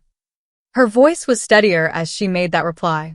Painful as many of her recollections might be, I observed that it was unconsciously a relief to her mind to revert to the dimly seen troubles of the past after dwelling so long on the vivid sorrows of the present. Were you and Mrs. Catherick neighbors? I inquired, leading her memory on as encouragingly as I could. Yes, sir. Neighbors at Old Welmingham. Old Welmingham? There are 2 places of that name, then, in Hampshire. Well, sir, there used to be in those days, better than 23 years ago. They built a new town about 2 miles off, convenient to the river, and Old Welmingham, which was never much more than a village, got in time to be deserted. The new town is the place they call Welmingham now, but the old parish church is the parish church still. It stands by itself, with the houses pulled down or gone to ruin all round it. I've lived to see sad changes. It was a pleasant, pretty place in my time. Did you live there before your marriage, Mrs. Clements? No, sir, I'm a Norfolk woman. It wasn't the place my husband belonged to, either. He was from Grimsby, as I told you, and he served his apprenticeship there. But having friends down south and hearing of an opening, he got into business at Southampton. It was in a small way, but he made enough for a plain man to retire on, and settled at Old Welmingham. I went there with him when he married me. We were neither of us young, but we lived very happy together, happier than our neighbor, Mr. Catherick, lived, along with his wife, when they came to Old Welmingham a year or 2 afterwards. Was your husband acquainted with them before that? With Catherick, sir, not with his wife. She was a stranger to both of us. Some gentleman had made interest for Catherick, and he got the situation of clerk at Welmingham Church, which was the reason of his coming to settle in our neighborhood. He brought his newly married wife along with him, and we heard in course of time she had been lady's maid in a family that lived at Varneck Hall, near Southampton. Catherick had found it a hard matter to get her to marry him, in consequence of her holding herself uncommonly high. He had asked and given the thing up at last, seeing she was so contrary about it. When he had given it up, she turned contrary just the other way, and came to him of her own accord, without rhyme or reason seemingly. My poor husband always said that was the time to have given her a lesson, but Catherick was too fond of her to do anything of the sort. He never checked her either before they were married or after. He was a quick man in his feelings, letting them carry him a deal too far, now in one way and now in another, and he would have spoilt a better wife than Mrs. Catherick if a better had married him. I don't like to speak ill of anyone, sir, but she was a heartless woman, with a terrible will of her own, fond of foolish admiration and fine clothes, and not caring to show so much as decent outward respect to Catherick, kindly as he always treated her. My husband said he thought things would turn out badly when they first came to live near us, and his words proved true. Before they had been quite 4 months in our neighborhood, there was a dreadful scandal and a miserable break-up in their household. Both of them were in fault. I am afraid both of them were equally in fault. You mean both husband and wife? Oh, no, sir. I don't mean Catherick. He was only to be pitied. I meant his wife and the person. And the person who caused the scandal? Yes, sir. A gentleman born and brought up, who ought to have said it better. Example. You know him, sir, and my poor dear, and knew him only too well. Sir Percival Glyde? Yes, Sir Percival Glyde. My heart beat fast. I thought I had my hand on the clue. How little I knew then of the windings of the labyrinths, which were still to mislead me. Did Sir Percival live in your neighborhood at that time? I asked. No, sir. He came among us as a stranger. His father had died not long before in foreign parts. I remember he was in mourning. He put up at the little inn on the river. They have pulled it down since that time, where gentlemen used to go to fish. He wasn't much noticed when he first came. It was a common thing enough for gentlemen to travel from all parts of England to fish in our river. Did he make his appearance in the village before and was born? Yes, sir. And was born in the June month of 1827, and I think he came at the end of April or the beginning of May. Came as a stranger to all of you? A stranger to Mrs. Catherick as well as to the rest of the neighbors. So we thought at first, sir.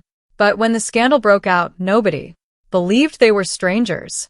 I remember how it happened as well as if it was yesterday. Catherick came into our garden one night and woke us by throwing up a handful of gravel from the walk at our window. I heard him beg my husband, for the Lord's sake, to come down and speak to him. They were a long time together talking in the porch. When my husband came back upstairs, he was all of a tremble. He sat down on the side of the bed, and he says to me, Lizzie, I always told you that woman was a bad one. I always said she would end ill, and I'm afraid in my own mind that the end has come already. Catherick has found a lot of lace handkerchiefs and 2 fine rings and a new gold watch and chain hid away in his wife's drawer. Things that nobody but a born lady ought ever to have, and his wife won't say how she came by them. Does he think she stole them? Says I. No, says he. Stealing would be bad enough. But it's worse than that. She's had no chance of stealing such things as those, and she's not a woman to take them. If she had, they're gifts, Lizzie. There's her own initials engraved inside the watch, and Catherick has seen her talking privately and carrying on as no married woman should, with that gentleman in mourning, Sir Percival Glyde. Don't you say anything about it. I've quieted Catherick for tonight. I've told him to keep his tongue to himself, and his eyes and his ears open, and to wait a day or 2, till he can be quite certain. I believe you are both of you wrong, says I. It's not in nature, comfortable and respectable as she is here, that Mrs. Catherick should take up with a chance stranger like Sir Percival Glyde. But is he a stranger to her? Says my husband. You forget how Catherick's wife came to marry him. She went to him of her own accord, after saying no over and over again when he asked her. There have been wicked women before her time, Lizzie, who have used honest men, who loved them as a means of saving their characters, and I'm sorely afraid this Mrs. Catherick is as wicked as the worst of them. We shall see, says my husband. We shall soon see. And only 2 days afterwards we did see. Mrs. Clements waited for a moment before she went on.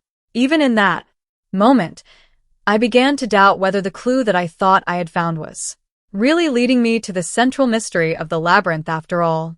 Was this too common, story of a man's treachery and a woman's frailty the key to a secret which had been the lifelong terror of Sir Percival Glyde? Well, sir, Catherick took my husband's advice and waited, Mrs. Clements continued. And as I told you, he hadn't long to wait. On the second day he found his wife and Sir Percival whispering together quite familiar, close, under the vestry of the church. I suppose they thought the neighborhood of the vestry was the last place in the world where anybody would think of looking after them, but however that may be, there they were. Sir Percival, being seemingly surprised and confounded, defended himself in such a guilty way that poor Catherick, whose quick temper I have told you of already, fell into a kind of frenzy at his own disgrace, and struck Sir Percival He was no match, and I am sorry to say it, for the man who had wronged him, and he was beaten in the cruelest manner before the neighbors, who had come to the place on hearing the disturbance, could run in to part them. All this happened towards evening, and before nightfall, when my husband went to Catherick's house, he was gone. Nobody knew where. No living soul in the village ever saw him again. He knew too well, by that time, what his wife's vile reason had been for marrying him, and he felt his misery and disgrace, especially after what had happened to him with Sir Percival, too keenly. The clergyman of the parish put an advertisement in the paper, begging him to come back, and saying that he should not lose his situation, or his friends. But Catherick had too much pride and spirit, as some people said, too much feeling, as I think, sir, to face his neighbors again and try to live down the memory of his disgrace. My husband heard from him when he had left England, and heard a second time when he was settled and doing well in America. He is alive there now, as far as I know, but none of us in the old country, his wicked wife least of all, are ever likely to set eyes on him again. What became of Sir Percival? I inquired. Did he stay in the neighborhood? Not he, sir. The place was too hot to hold him. He was heard at high words with Mrs. Catherick the same night when the scandal broke out, and the next morning he took himself off. And Mrs. Catherick? Surely she never remained in the village among the people who knew of her disgrace. She did, sir. She was hard enough and heartless enough to set the opinions of all her neighbors at flat defiance. She declared to everybody from the clergyman downwards that she was the victim of a dreadful mistake, and that all the scandalmongers in the place should not drive her out of it, as if she was a guilty woman. All through my time she lived at Old Welmingham, and after my time when the new town was building and the respectable neighbors began moving to it, she moved too, as if she was determined to live among them and scandalize them to the very last. There she is now, and there she will stop, in defiance of the best of them, to her dying day. But how has she lived through all these years? I asked. Was her husband able and willing to help her? Both able and willing, sir, said Mrs. Clements. In the second letter he wrote to my good man, he said she had borne his name, and lived in his home, and wicked as she was, she must not starve like a beggar in the street. He could afford to make her some small allowance, and she might draw for it quarterly at a place in London. Did she accept the allowance? Not a farthing of it, sir. She said she would never be beholden to Catherick for bit or drop if she lived to be 100, and she has kept her word ever since. When my poor dear husband died and left all to me, Catherick's letter was put in my possession with the other things, and I told her to let me know if she was ever in want. I'll let all England know I'm in want, she said, before I tell Catherick or any friend of Catherick's. Take that for your answer, and give it to him for an answer, if he ever writes again. Do you suppose that she had money of her own? Very little, if any, sir. It was said, and said truly, I am afraid, that her means of living came privately from Sir Percival Glyde. After that last reply, I waited a little to reconsider what I had heard. If I unreservedly accepted the story so far, it was now plain that no approach, direct or indirect, to the secret had yet been revealed to me, and that the pursuit of my object had ended again in leaving me face to face with the most palpable and the most disheartening failure. But there was one point in the narrative which made me doubt the propriety of accepting it unreservedly, and which suggested the idea of something hidden below the surface. I could not account to myself for the circumstance of the clerk's guilty wife voluntarily living out all her after existence on the scene of her disgrace. The woman's own reported statement that she had taken this strange course as a practical assertion of her innocence did not satisfy me. It seemed, to my mind, more natural and more probable to assume that she was not so completely a free agent in this matter as she had herself asserted. In that case, who was the likeliest person to possess the power of compelling her to remain at Welmingham, the person unquestionably from whom she derived the means of living. She had refused assistance from her husband. She had no adequate resources of her own. She was a friendless, degraded woman. From what source should she derive help but from the source at which report pointed? Sir Percival Glyde. Reasoning on these assumptions, and always bearing in mind the one certain fact to guide me, that Mrs. Catherick was in possession of the secret, I easily understood that it was Sir Percival's interest to keep her at Welmingham, because her character in that place was certain to isolate her from all communication with female neighbors, and to allow her no opportunities of talking incautiously in moments of free intercourse with inquisitive bosom friends. But what was the mystery to be concealed? Not Sir Percival's infamous connection with Mrs. Catherick's disgrace, for the neighbors were the very people who knew of it, not the suspicion that he was Anne's father, for Welmingham was the place in which that suspicion must inevitably exist. If I accepted the guilty appearances described to me as unreservedly as others had accepted them, if I drew from them the same superficial conclusion which Mr. Catherick and all his neighbors had drawn, where was the suggestion, in all that I had heard, of a dangerous secret between Sir Percival and Mrs. Catherick, which had been kept hidden from that time to this? And yet, in those stolen meetings, in those familiar whisperings between the clerk's wife and the gentleman in mourning, the clue to discovery existed. Beyond a doubt. Was it possible that appearances in this case had pointed one way while the truth lay all the while unsuspected in another direction? Could Mrs. Catherick's assertion that she was the victim of a dreadful mistake by any possibility be true? Or, assuming it to be false, could the conclusion which associated Sir Percival with her guilt have been founded in some inconceivable error? Had Sir Percival, by any chance, courted the suspicion that was wrong for the sake of diverting from himself some other suspicion that was right? Here, if I could find it, here was the approach to the secret, hidden deep under the surface of the apparently unpromising story, which I had just heard. My next questions were now directed to the one object of ascertaining whether Mr. Catherick had or had not arrived truly at the conviction of his wife's misconduct. The answers I received from Mrs. Clements left me in no doubt whatever on that point. Mrs. Catherick had, on the clearest evidence, compromised her reputation while a single woman, with some person unknown, and had married to save her character.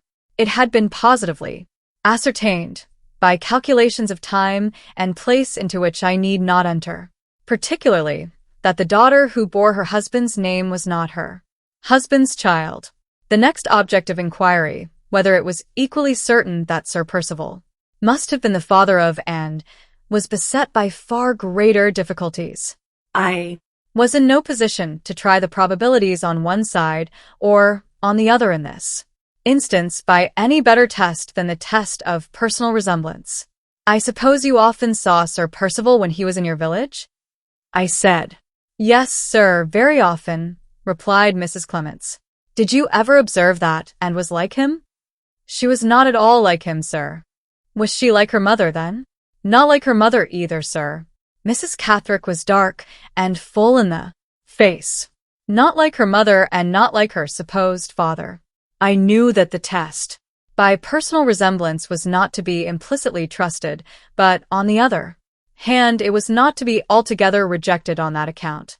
Was it possible to strengthen the evidence by discovering any conclusive facts in relation to the lives of Mrs. Catherick and Sir Percival before they either of them appeared at Old Welmingham? When I asked my next questions I put them with this view. When Sir Percival first arrived in your neighborhood, I said, "Did you hear where he had come from last?" No, sir. Some said from Blackwater Park, and some said from Scotland, but nobody knew. Was Mrs. Catherick living in service at Barneck Hall immediately before her marriage? Yes, sir. And had she been long in her place? 3 or 4 years, sir. I am not quite certain which. Did you ever hear the name of the gentleman to whom Barneck Hall belonged at that time? Yes, sir. His name was Major Donthorne. Did Mr. Cathrick, or did anyone else you knew, ever hear that Sir Percival was a friend of Major Donthorne's, or ever see Sir Percival in the neighborhood of Varneck Hall? Cathrick never did, sir, that I can remember, nor anyone else either, that I know of. I noted down Major Donthorne's name and address, on the chance that he might still be alive and that it might be useful at some future time to apply To him. Meanwhile, the impression on my mind was now decidedly adverse to the opinion that Sir Percival was Anne's father, and decidedly favorable to the conclusion that the secret of his stolen interviews with Mrs. Cathrick was entirely unconnected with the disgrace which the woman had inflicted on her husband's good name. I could think of no further inquiries which I might make to strengthen this impression. I could only encourage Mrs. Clements to speak next of Anne's early days, and watch for any chance suggestion which might in this way offer itself to me. I have not heard yet, I said, how the poor child, born in all this sin and misery, came to be trusted, Mrs. Clements, to your care. There was nobody else, sir, to take the little helpless creature in hand, replied Mrs. Clements. The wicked mother seemed to hate it, as if the poor baby was in fault. From the day it was born, my heart was heavy for the child, and I made the offer to bring it up as tenderly as if it was my own. Did and remain entirely under your care from that time? Not quite entirely, sir. Mrs. Cathrick had her whims and fancies about it at times, and used now and then to lay claim to the child, as if she wanted to spite me for bringing it up. But these fits of hers never lasted for long. Poor Little Anne was always returned to me, and was always glad to get back, though she led but a gloomy life in my house, having no playmates like other children to brighten her up. Our longest separation was when her mother took her to Limerick. Just at that time I lost my husband, and I felt it was as well, in that miserable affliction, that Anne should not be in the house. She was between 10 and 11 years old then, slow at her lessons, poor soul, and not so cheerful as other children, but as pretty a little girl to look at as you would wish to see. I waited at home till her mother brought her back, and then I made the offer to take her with me to London.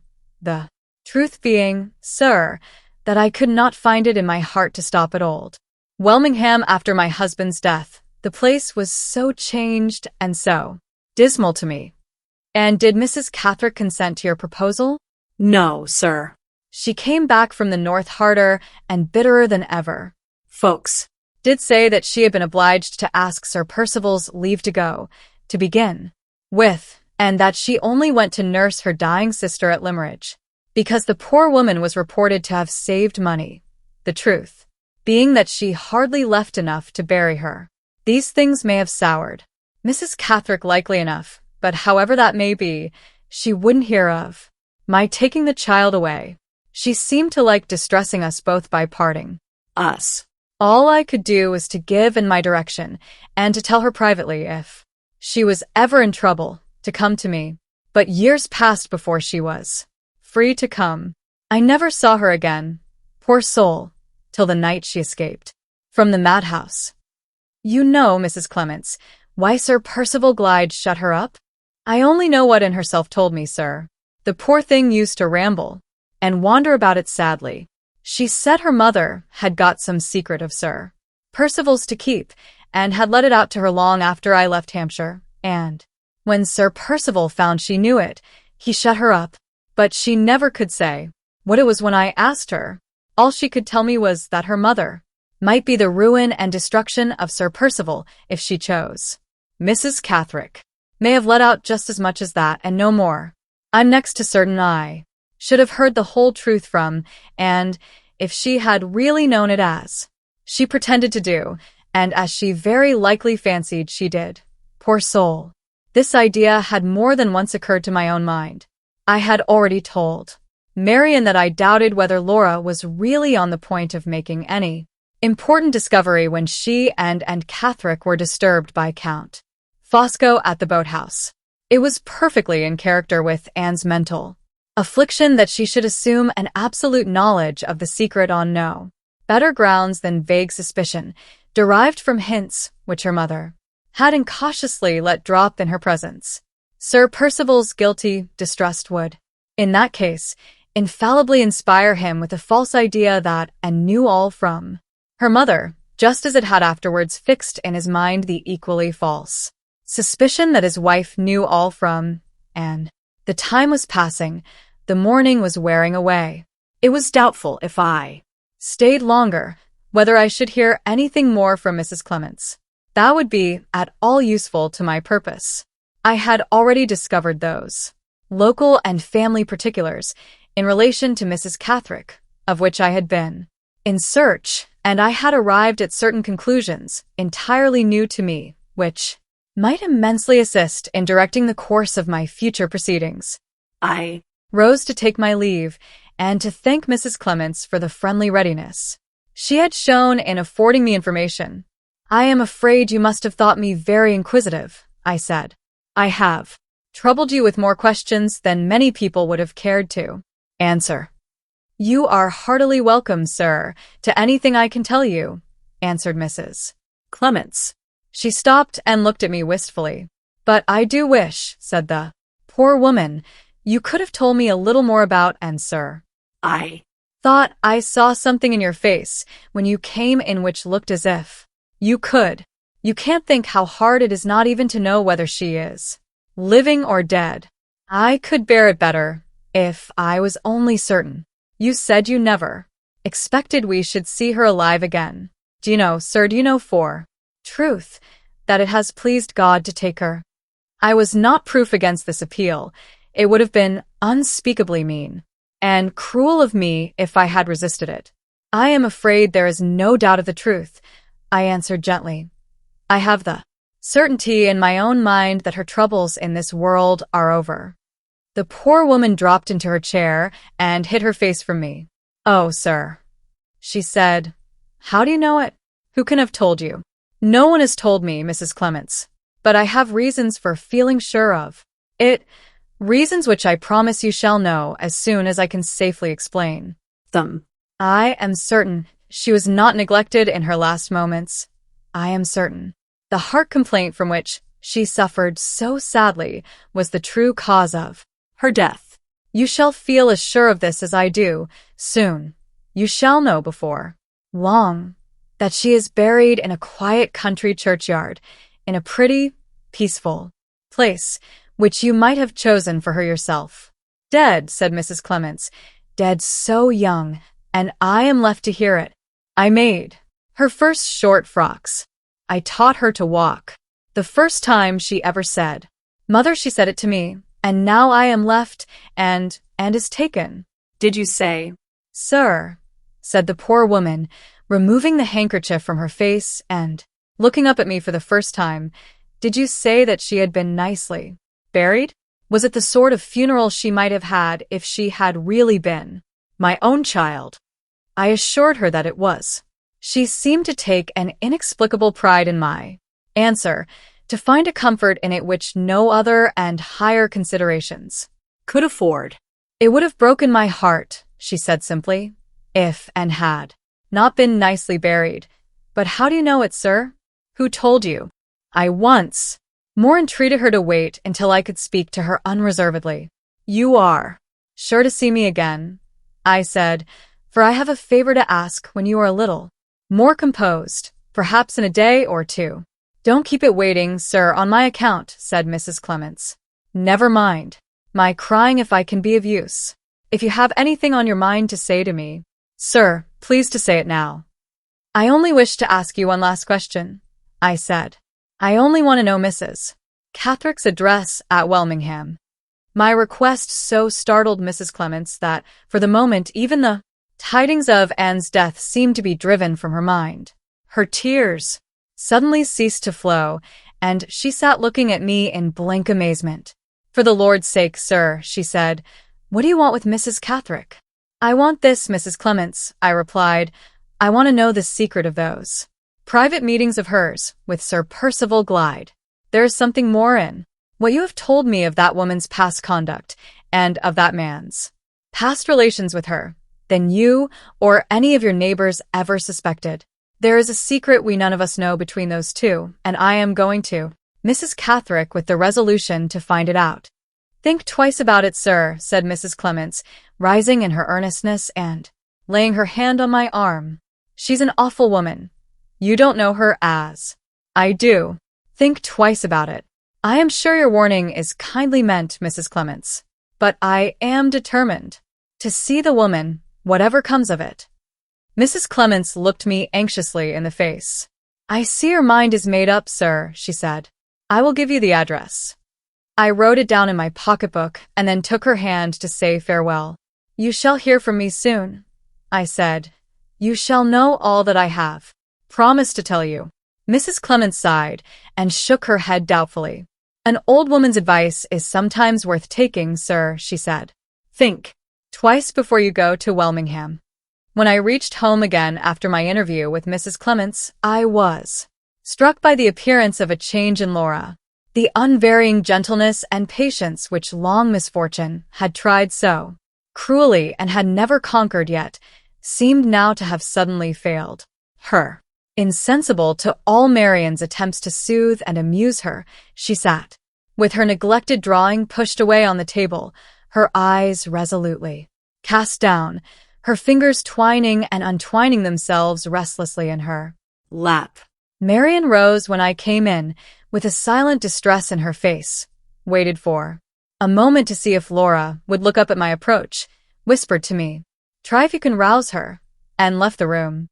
I sat down in the vacant chair, gently unclasped the poor, worn, restless fingers, and took both her hands in mine.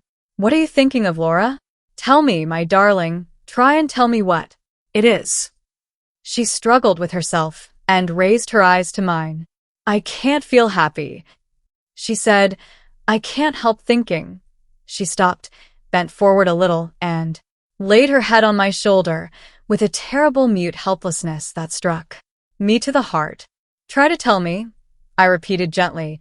Try to tell me why you are not happy. I am so useless. I am such a burden on both of you, she answered with a weary, hopeless sigh. You work and get money, Walter, and Marian helps you. Why is there nothing I can do? You will end in liking Marian better than you like me. You will, because I am so helpless. Oh, don't treat me like a child. I raised her head and smoothed away the tangled hair that fell over her face and kissed her, my poor, faded flower, my lost, afflicted sister. You shall help us, Laura, I said. You shall begin, my darling, today. She looked at me with a feverish eagerness, with a breathless interest that made me tremble for the new life of hope which I had called into being by those few words. I rose and set her drawing materials in order and placed them near her. Again, you know that I work and get money by drawing, I said. Now you have taken such pains. Now you are so much improved. You shall begin to work and get money too.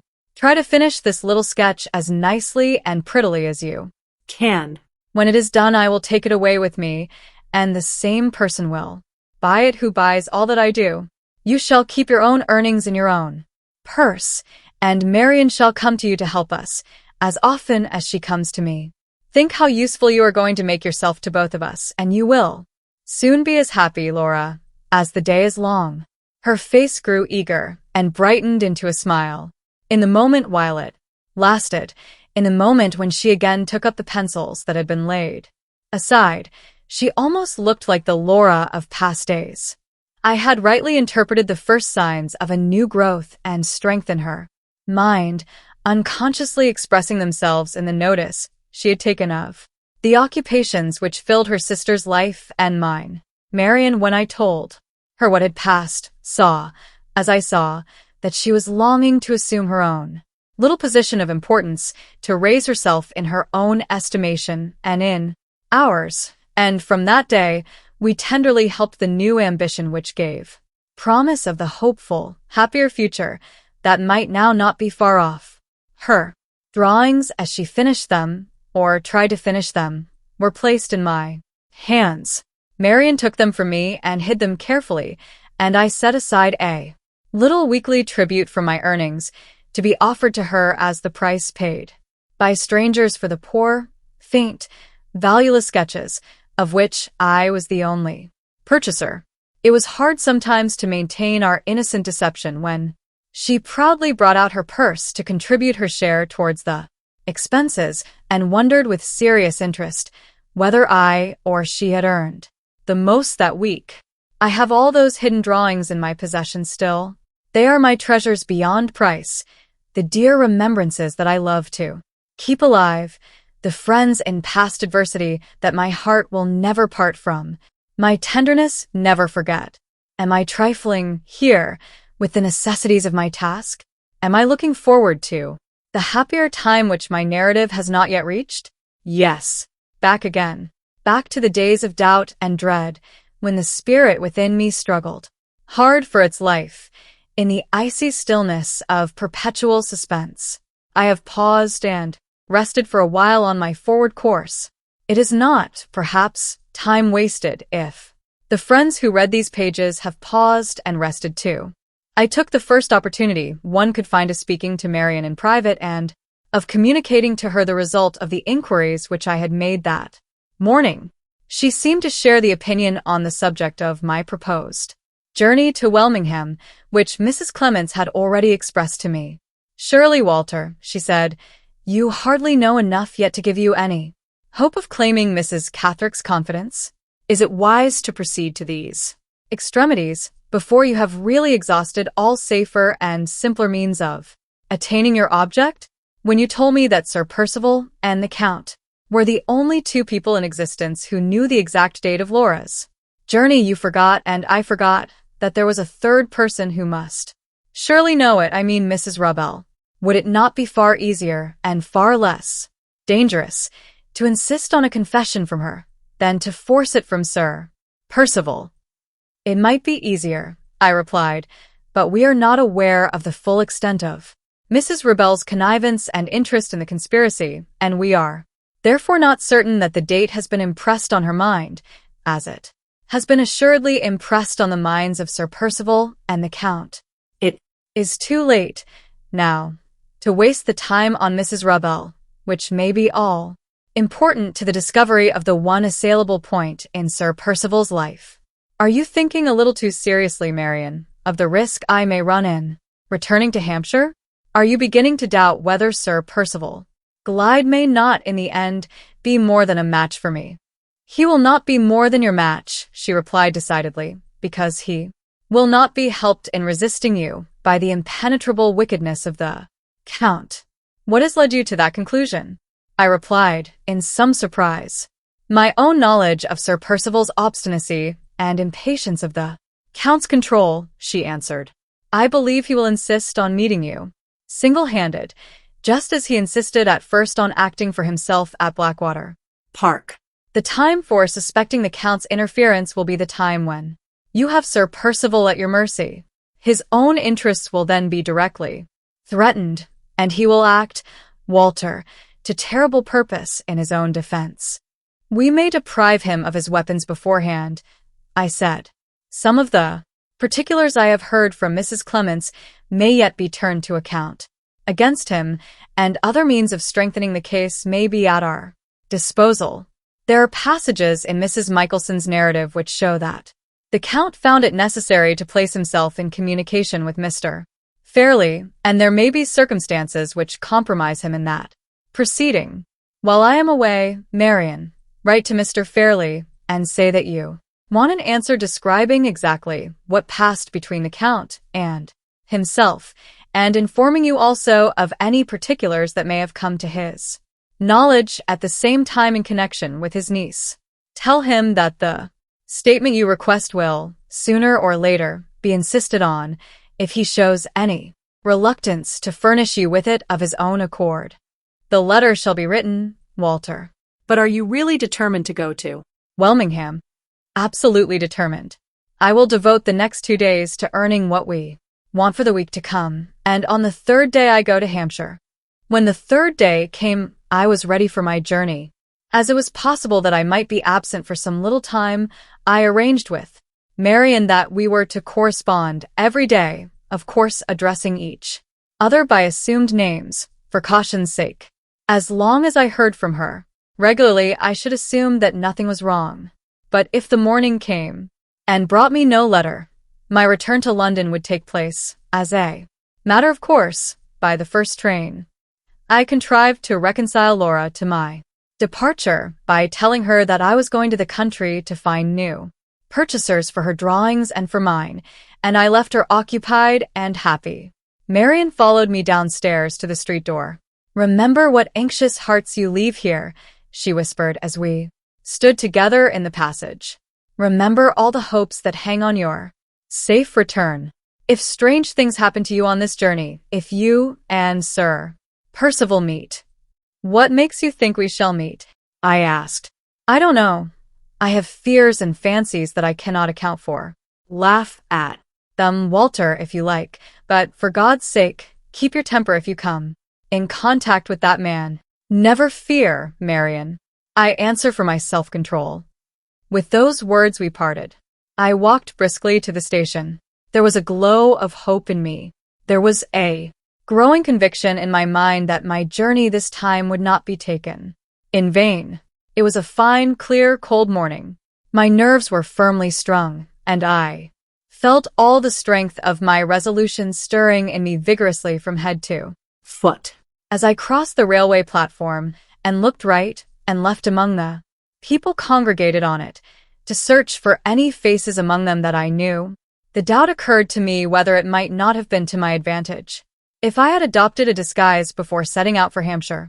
But there was something so repellent to me in the idea, something so meanly like the common herd of spies and informers in the mere act of adopting a disguise, that I dismissed the question from consideration almost as soon as it had risen in my mind.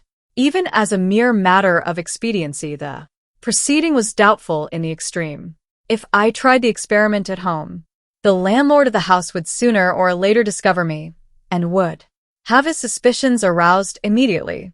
If I tried it away from home, the same persons might see me, by the commonest accident, with the disguise, and without it, and I should in that way be inviting the notice and distrust, which it was my most pressing interest to avoid. In my own character I had acted thus far, and in my own character I was resolved to continue to the end. The train left me at Welmingham early in the afternoon. Is there any wilderness of sand in the deserts of Arabia? Is there any prospect of desolation among the ruins of Palestine which can rival the repelling effect on the eye and the depressing influence on the mind of an English country town in the first stage of its existence and in the transition state of its prosperity?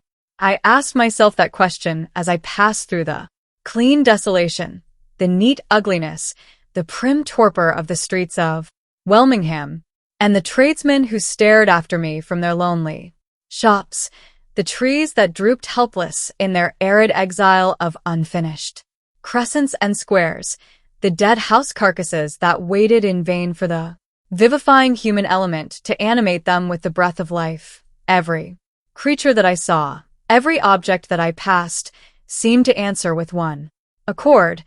The deserts of Arabia are innocent of our civilized desolation. The ruins of Palestine are incapable of our modern gloom.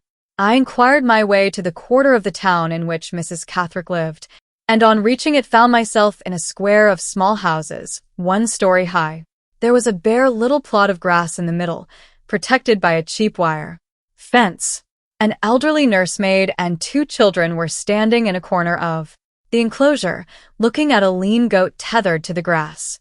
2 foot passengers were talking together on one side of the pavement before the houses, and an idle little boy was leading an idle little dog along by a string. On the other, I heard the dull tinkling of a piano at a distance, accompanied by the intermittent knocking of a hammer nearer at hand. These were all the sights and sounds of life that encountered me when I entered the square. I walked at once to the door of number 13, the number of Mrs. Cathrick's house, and knocked, without waiting to consider beforehand.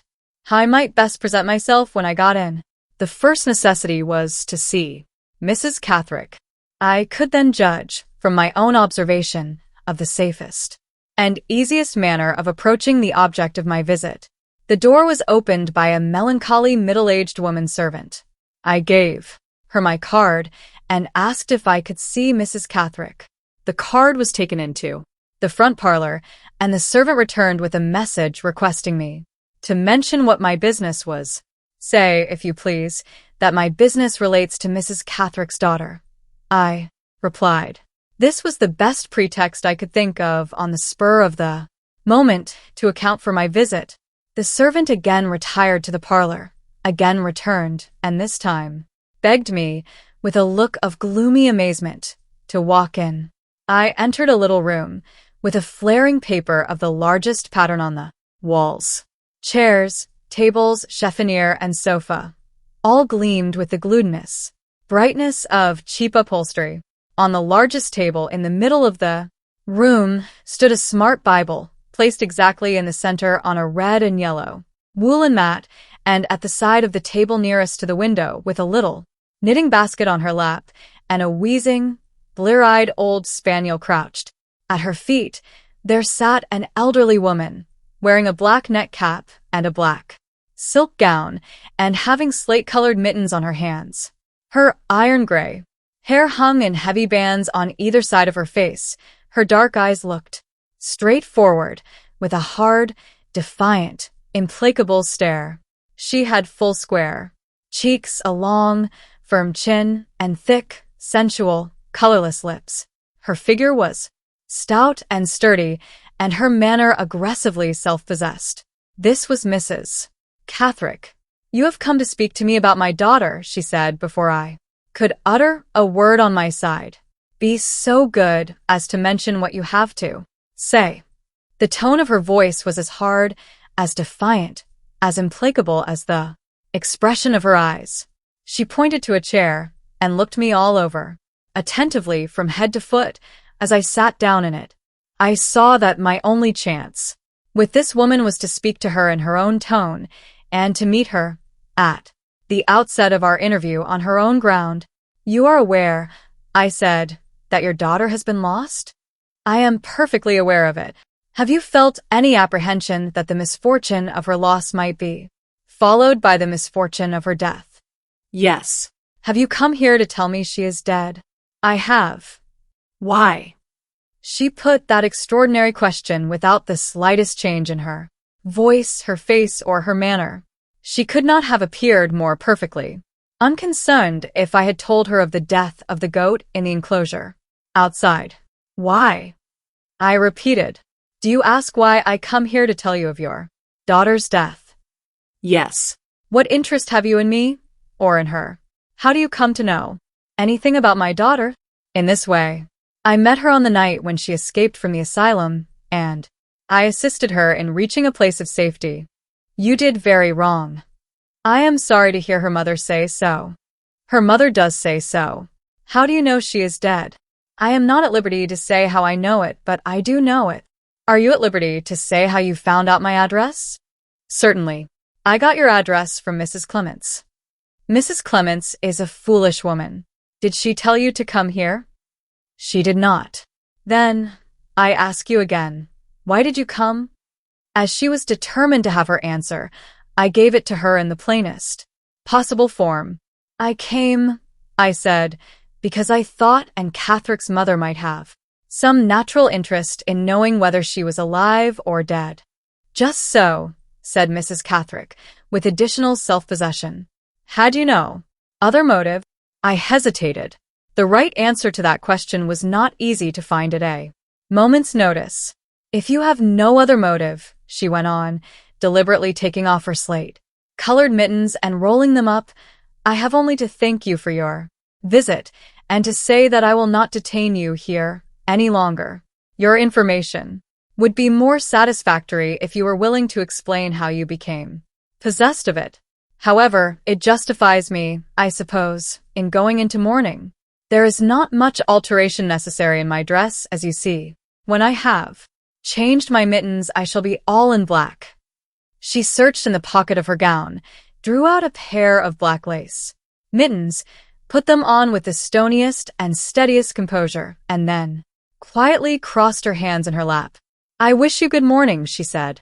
The cool contempt of her manner irritated me into directly avowing that the purpose of my visit had not been answered yet.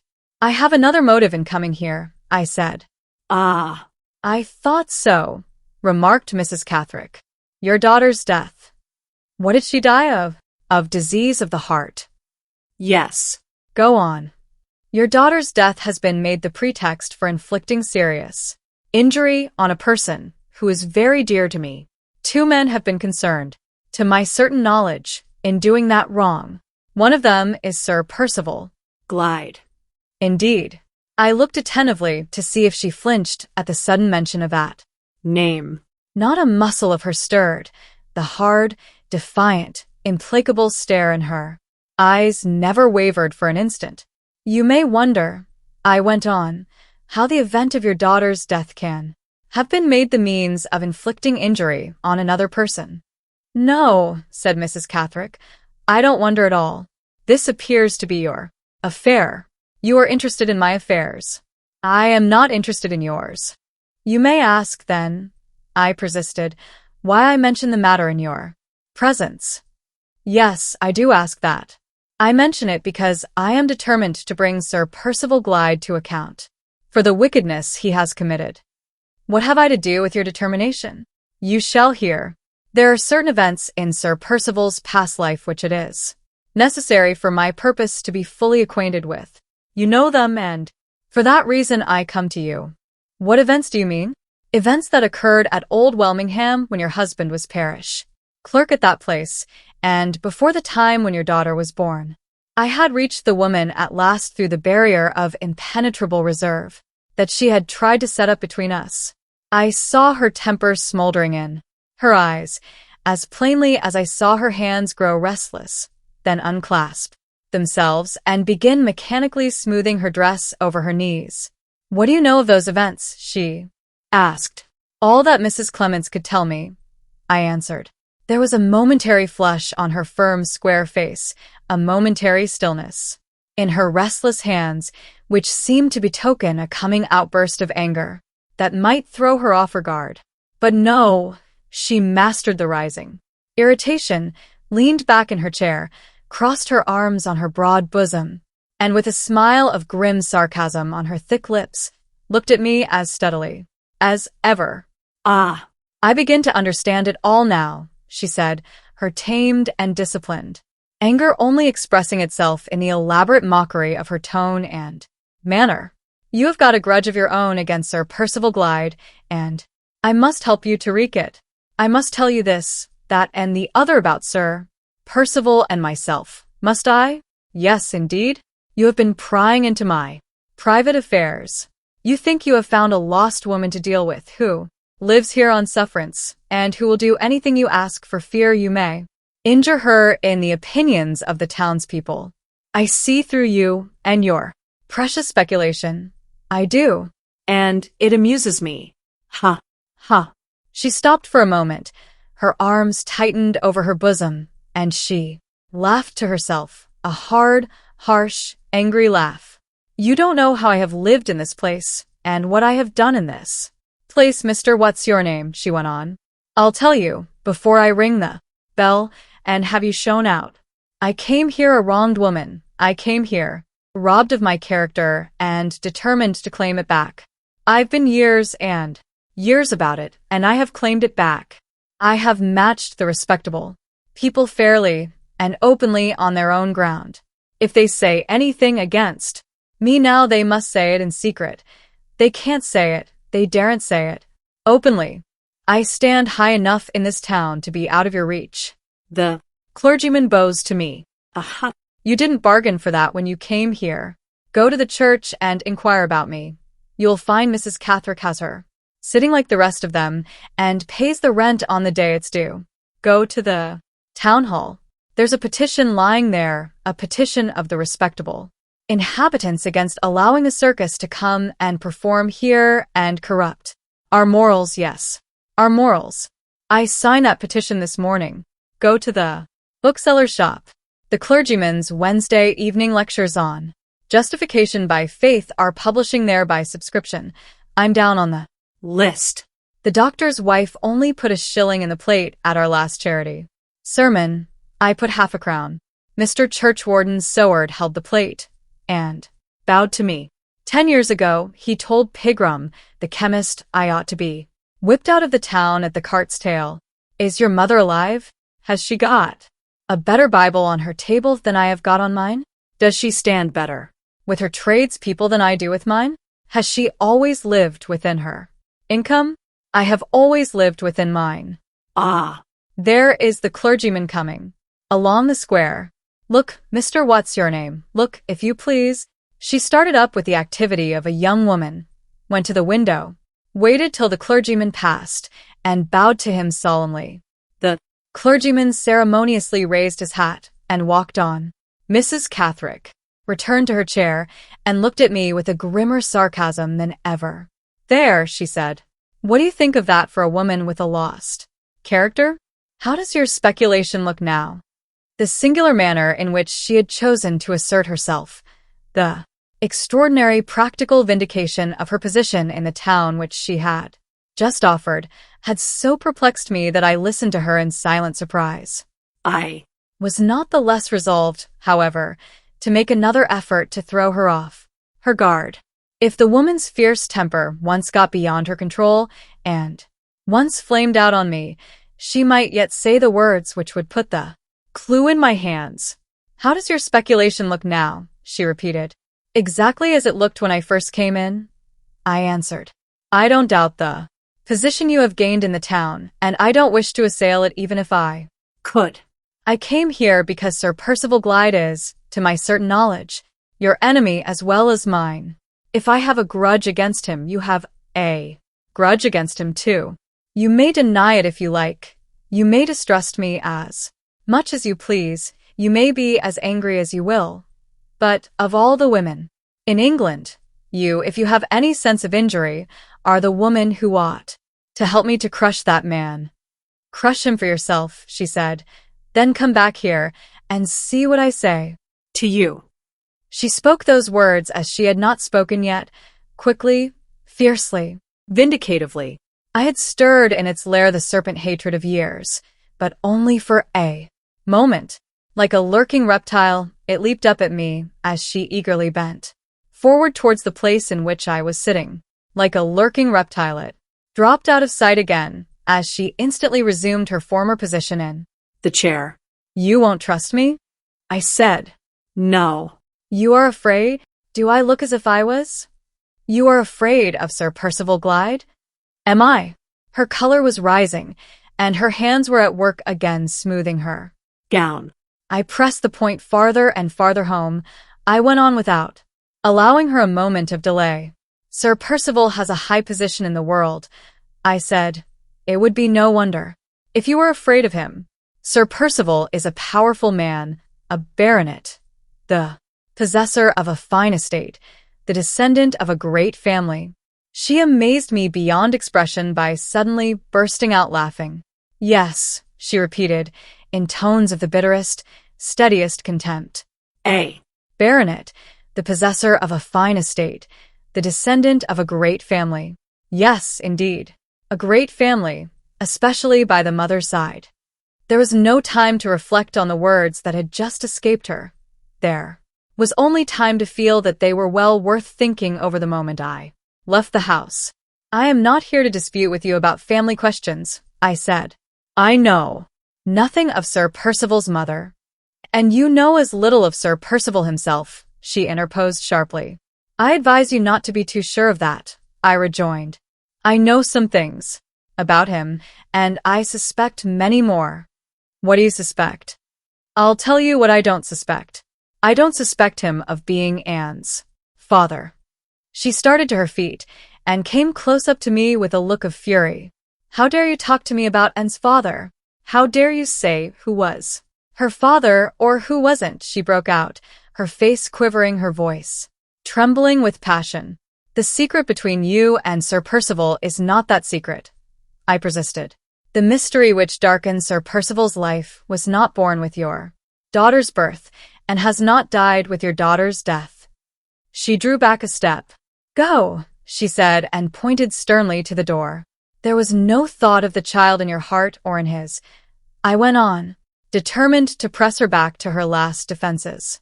"There was no bond of guilty love between you and him when you held those stolen meetings, when your husband found you whispering together under the vestry of the church." Her pointing hand instantly dropped to her side, and the deep flush of anger faded from her face while I spoke. I saw the change pass over her. I saw that hard, firm, fearless, self-possessed woman quail under a terror which her utmost resolution was not strong enough to resist when I said those 5 last words, "the vestry of the church." For a minute or more we stood looking at each other in silence. I spoke first. "Do you still refuse to trust me?" I asked. She could not call the color that had left it back to her face, but she had steadied her voice. She had recovered the defiant self-possession of her manner when she answered me. "I do refuse," she said. "Do you still tell me to go?" Yes. "Go, and never come back." I walked to the door, waited a moment before I opened it, and turned round to look at her again. "I may have news to bring you of Sir Percival which you don't expect," I said, "and in that case I shall come back." "There is no news of Sir Percival that I don't expect, except—" She stopped, her pale face darkened, and she stole back with a quiet, stealthy, cat-like step to her chair. "Except the news of his death," she said, sitting down again with the mockery of a smile just hovering on her cruel lips and the furtive light of hatred lurking deep in her steady eyes. As I opened the door of the room to go out, she looked round at me quickly. The cruel smile slowly widened her lips. She eyed me with a strange, stealthy interest. From head to foot, an unutterable expectation showed itself wickedly all over her face. Was she speculating, in the secrecy of her own heart, on my youth and strength, on the force of my sense of injury, and the limits of my self-control, and was she considering the lengths to which they might carry me, if Sir Percival and I ever chanced to meet? The bear doubt that it might be so drove me from her presence, and silenced even the common forms of farewell on my lips. Without a word more on my side, or on hers, I left the room. As I opened the outer door, I saw the same clergyman who had already passed the house once, about to pass it again, on his way back through the square. I waited on the doorstep to let him go by, and looked round, as I did so, at the parlor window. Mrs. Catherick had heard his footsteps approaching, in the silence of that lonely place, and she was on her feet at the window again, waiting for him. Not all the strength of all the terrible passions I had roused in that woman's heart could loosen her desperate hold on the one fragment of social consideration which years of resolute effort had just dragged within her grasp. There she was again, not a minute after I had left her, placed purposely in a position which made it a matter of common courtesy on the part of the clergyman to bow to her for a second time. He raised his hat once more. I saw the hard, ghastly face behind the window soften and light up with gratified pride. I saw the head with the grim black cap bend ceremoniously in return. The clergyman had bowed to her, and in my presence twice in one day. I left the house, feeling that Mrs. Catherick had helped me a step forward, in spite of herself. Before I had reached the turning which led out of the square, my attention was suddenly aroused by the sound of a closing door. Behind me, I looked round, and saw an undersized man in black on the doorstep of a house, which, as well as I could judge, stood next to Mrs. Catherick's place of abode, next to it on the side nearest to me. The man did not hesitate a moment about the direction he should take. He advanced rapidly towards the turning at which I had stopped. I recognized him as the lawyer's clerk, who had preceded me in my visit to Blackwater Park, and who had tried to pick a quarrel with me when I asked him if I could see the house. I waited where I was, to ascertain whether his object was to come to close quarters and speak on this occasion. To my surprise, he passed on rapidly, without saying a word, without even looking up in my face as he went by. This was such a complete inversion of the course of proceeding which I had every reason to expect on his part, that my curiosity, or rather my suspicion, was aroused, and I determined on my side to keep him cautiously in view, and to discover what the business might be in which he was now employed. Without caring whether he saw me or not, I walked after him. He never looked back, and he led me straight through the streets to the railway station. The train was on the point of starting, and 2 or 3 passengers who were late were clustering round the small opening through which the tickets were issued. I joined them, and distinctly heard the lawyer's clerk demand a ticket for the Blackwater station. I satisfied myself that he had actually left by the train before I came away. There was only one interpretation that I could place on what I had just seen and heard.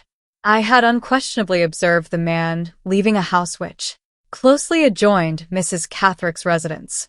He had been probably placed there by Sir Percival's directions as a lodger in anticipation of my inquiries, leading me, sooner or later, to communicate with Mrs. Catherick. He had doubtless seen me go in and come out, and he had hurried away by the first train to make his report at Blackwater Park, to which place Sir Percival would naturally betake himself, knowing what he evidently knew of my movements, in order to be ready on the spot if I returned to Hampshire. Before many days were over, there seemed every likelihood now that he and I might meet. Whatever result events might be destined to produce, I resolved to pursue my own course straight to the end in view, without stopping or turning aside for Sir Percival or for anyone. The great responsibility which weighed on me heavily in London, the responsibility of so guiding my slightest actions as to prevent them from leading accidentally to the discovery of Laura's place of refuge, was removed now that I was in Hampshire. I could go and come as I pleased at Welmingham, and if I chanced to fail in observing any necessary precautions, the immediate results, at least, would affect no one but myself. When I left the station, the winter evening was beginning to close in. There was little hope of continuing my inquiries after dark to any useful purpose in a neighborhood that was strange to me. Accordingly, I made my way to the nearest hotel and ordered my dinner and my bed. This done, I wrote to Marian to tell her that I was safe and well, and that I had fair prospects of success. I had directed her, on leaving home, to address the first letter she wrote to me, the letter I expected to receive the next morning, to the post office, Welmingham, and I now begged her to send her second day's letter to the same address. I could easily receive it by writing to the postmaster if I happened to be away from the town when it arrived. The coffee room of the hotel, as it grew late in the evening, became a perfect solitude. I was left to reflect on what I had accomplished that afternoon as uninterruptedly as if the house had been my own. Before I retired to rest, I had attentively thought over my extraordinary interview with Mrs. Catherick from beginning to end, and had verified at my leisure the conclusions which I had hastily drawn in the earlier part of the day. The vestry of Old Welmingham Church was the starting point from which my mind slowly worked its way back through all that I had heard Mrs. Catherick say, and through all I had seen Mrs. Catherick do. At the time when the neighborhood of the vestry was first referred to in my presence by Mrs. Clements, I had thought it the strangest and most unaccountable of all places for Sir Percival to select for a clandestine meeting with the clerk's wife. Influenced by this impression and by no other, I had mentioned the vestry of the church before Mrs. Catherick on pure speculation. It represented one of the minor peculiarities of the story, which occurred to me while I was speaking. I was prepared for her answering me confusedly or angrily, but the blank terror that seized her when I said the words took me completely by surprise. I had long before associated Sir Percival's secret with the concealment of a serious crime, which Mrs. Catherick knew of, but I had gone no further than this. Now the woman's paroxysm of terror associated the crime, either directly or indirectly, with the vestry, and convinced me that she had been more than the mere witness of it. She was also the accomplice, beyond a doubt. What had been the nature of the crime? Surely there was a contemptible side to it, as well as a dangerous side, or Mrs. Cathrick would not have repeated my own words, referring to Sir Percival's rank and power, with such marked disdain as she had certainly displayed. It was a contemptible crime then, and a dangerous crime, and she had shared in it, and it was associated with the vestry of the church. The next consideration to be disposed of led me a step farther from this point. Mrs. Cathrick's undisguised contempt for Sir Percival plainly extended to his mother as well. She had referred with the bitterest sarcasm to the great family he had descended from, especially by the mother's side. What did this mean? There appeared to be only two explanations of it. Either his mother's birth had been low, or his mother's reputation was damaged by some hidden flaw, with which Mrs. Cathrick and Sir Percival were both privately acquainted. I could only put the first explanation to the test by looking at the register of her marriage, and so ascertaining her maiden name and her parentage as a preliminary to further inquiries. On the other hand, if the second case supposed were the true one, what had been the flaw in her reputation? Remembering the account which Marian had given me of Sir Percival's father and mother, and of the suspiciously unsocial, secluded life they had both led, I now asked myself whether it might not be possible that his mother had never been married at all. Here again the register might, by offering written evidence of the marriage, prove to me, at any rate, that this doubt had no foundation in truth. But where was the register to be found? At this point I took up the conclusions which I had previously formed, and the same mental process which had discovered the locality of the concealed crime now lodged the register also in the vestry of Old Welmingham Church. These were the results of my interview with Mrs. Cathrick. These were the various considerations, all steadily converging to one point, which decided the course of my proceedings on the next day. The morning was cloudy and lowering, but no rain fell. I left my bag at the hotel to wait there till I called for it, and, after inquiring the way, set forth on foot for Old Welmingham Church. It was a walk of rather more than 2 miles, the ground rising slowly all the way. On the highest point stood the church, an ancient, weather-beaten building, with heavy buttresses at its sides and a clumsy square tower in front. The vestry at the back was built out from the church, and seemed to be of the same age. Round the building at intervals appeared the remains of the village which Mrs. Clements had described to me as her husband's place of abode in former years, and which the principal inhabitants had long since deserted for the new town. Some of the empty houses had been dismantled to their outer walls, some had been left to decay with time, and some were still inhabited by persons evidently of the poorest class. It was a dreary scene, and yet, in the worst aspect of its ruin, not so dreary as the modern town that I had just left. Here there was the brown, breezy sweep of surrounding fields for the eye to repose on. Here the trees, leafless as they were, still varied the monotony of the prospect, and helped the mind to look forward to summertime and shade. As I moved away from the back of the church, and past some of the dismantled cottages in search of a person who might direct me to the clerk, I saw 2 men saunter out after me from behind a wall. The tallest of the 2, a stout muscular man in the dress of a gamekeeper, was a stranger to me. The other was one of the men who had followed me in London on the day when I left Mr. Curl's office. I had taken particular notice of him at the time, and I felt sure that I was not mistaken in identifying the fellow on this occasion. Neither he nor his companion attempted to speak to me, and both kept themselves at a respectful distance, but the motive of their presence in the neighborhood of the church was plainly apparent. It was exactly as I had supposed. Sir Percival was already prepared for me. My visit to Mrs. Cathrick had been reported to him the evening before, and those 2 men had been placed on the lookout near the church in anticipation of my appearance at Old Welmingham. If I had wanted any further proof that my Investigations had taken the right direction at last, the plan now adopted for. Watching me would have supplied it. I walked on away from the church till I reached one of the inhabited houses, with a patch of kitchen garden attached to it on which a laborer was at work. He directed me to the clerk's abode, a cottage at some little distance off, standing by itself on the outskirts of the forsaken village. The clerk was indoors and was just putting on his greatcoat.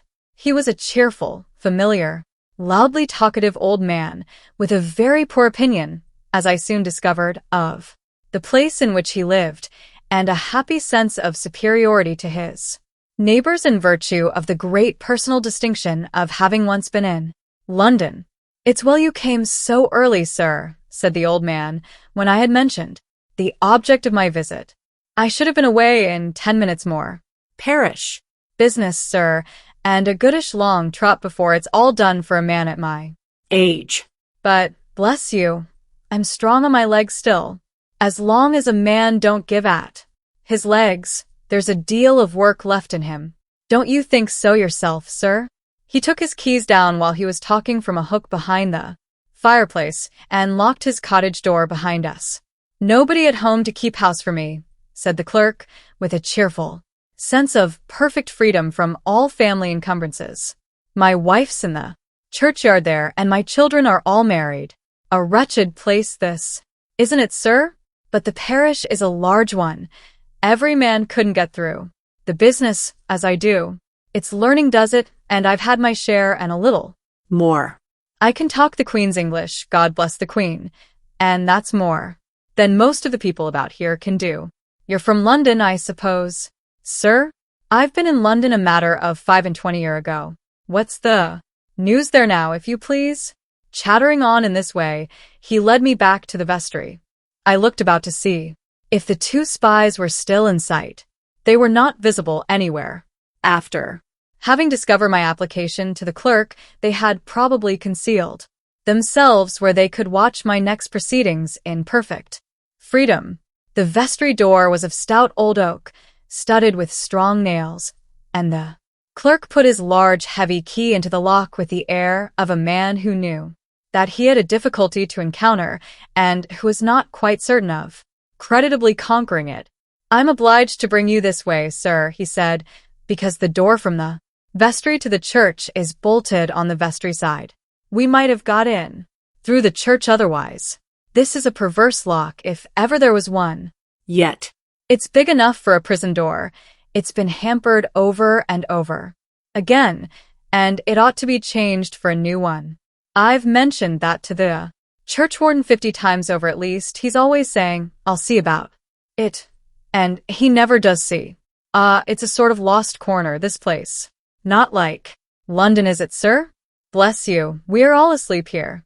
We don't march with the times." After some twisting and turning of the key, the heavy lock yielded, and he opened the door. The vestry was larger than I should have supposed it to be, judging from the outside only. It was a dim, moldy, melancholy old room, with a low, raftered ceiling. Round two sides of it, the sides nearest to the interior of the church, ran heavy wooden presses, worm-eaten and gaping with age. Hooked to the inner corner of one of these presses hung several surplices, all bulging out at their lower ends in an irreverent-looking bundle of limp drapery. Below the surplices, on the floor, stood 3 packing cases with the lids half off, half on, and the straw profusely bursting out of their cracks and crevices in every direction. Behind them, in a corner, was a litter of dusty papers, some large and rolled up like architects' plans, some loosely strung together on files like bills or letters. The room had once been lighted by a small side window, but this had been bricked up, and a lantern skylight was now substituted for it. The atmosphere of the place was heavy and moldy, being rendered additionally oppressive by the closing of the door, which led into the church. This door also was composed of solid oak, and was bolted at the top and bottom on the vestry side. "We might be tidier, mightn't we, sir?" said the cheerful clerk. "But when you're in a lost corner of a place like this, what are you to do?" Why, look here. Now, just look at these packing cases. There they've been for a year or more, ready to go down to London. There they are, littering the place, and there they'll stop as long as the nails hold them together. I'll tell you what, sir, as I said before, this is not London. We are all asleep here. Bless You, we don't march with the times. What is there in the packing cases? I asked. Bits of old wood carvings from the pulpit, and panels from the chancel, and images from the organ loft, said the clerk. Portraits of the 12 apostles. In wood, and not a whole nose among them.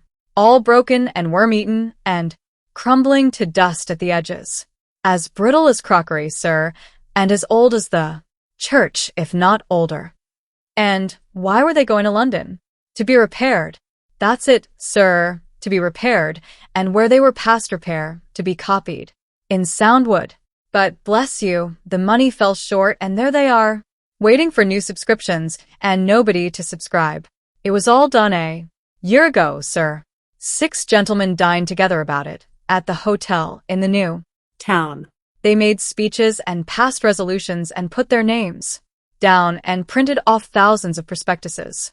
Beautiful prospectuses, sir, all flourished over with Gothic devices in red ink, saying it was a disgrace not to restore the church and repair the famous carvings and so on. There are the prospectuses that couldn't be distributed, and the architect's plans and estimates, and the whole correspondence which set everybody at loggerheads and ended in a dispute, all down together in that corner, behind the packing cases.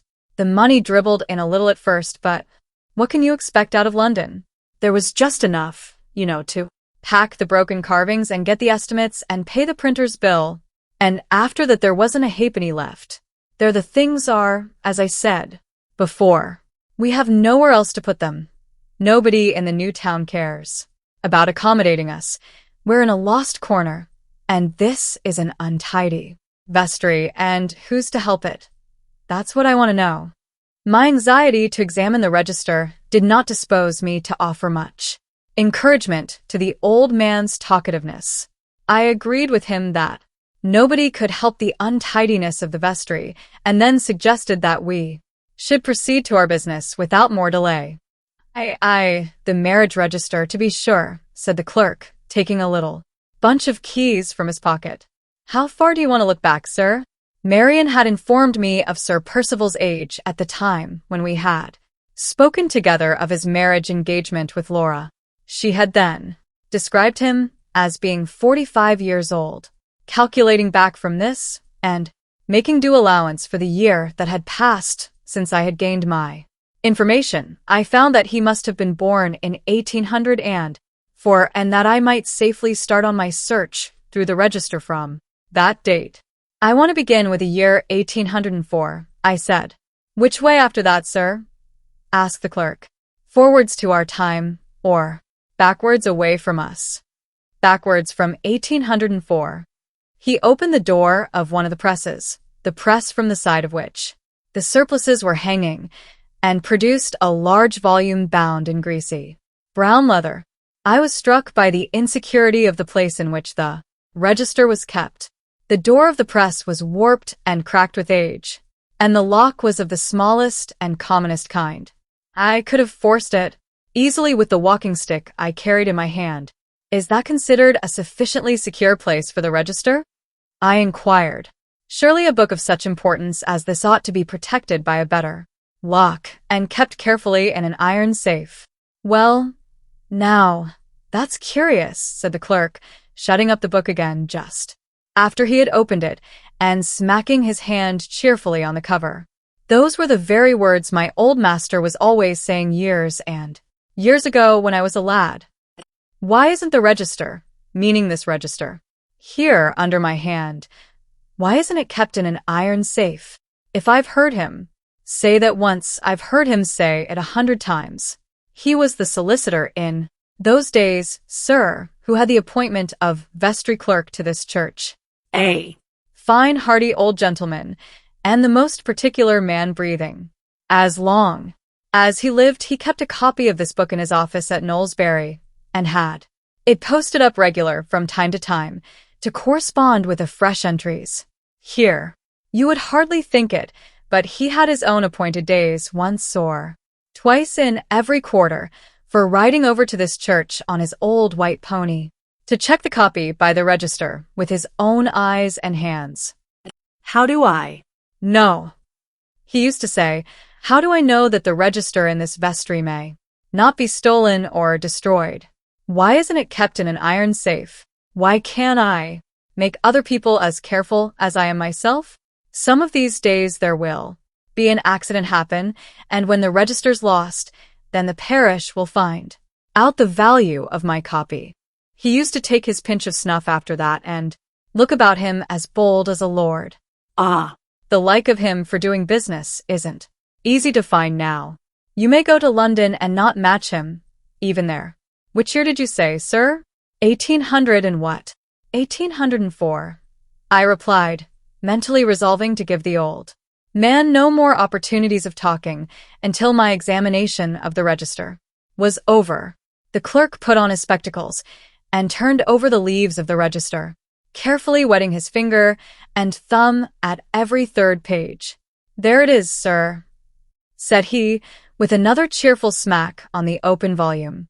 There's the year you want.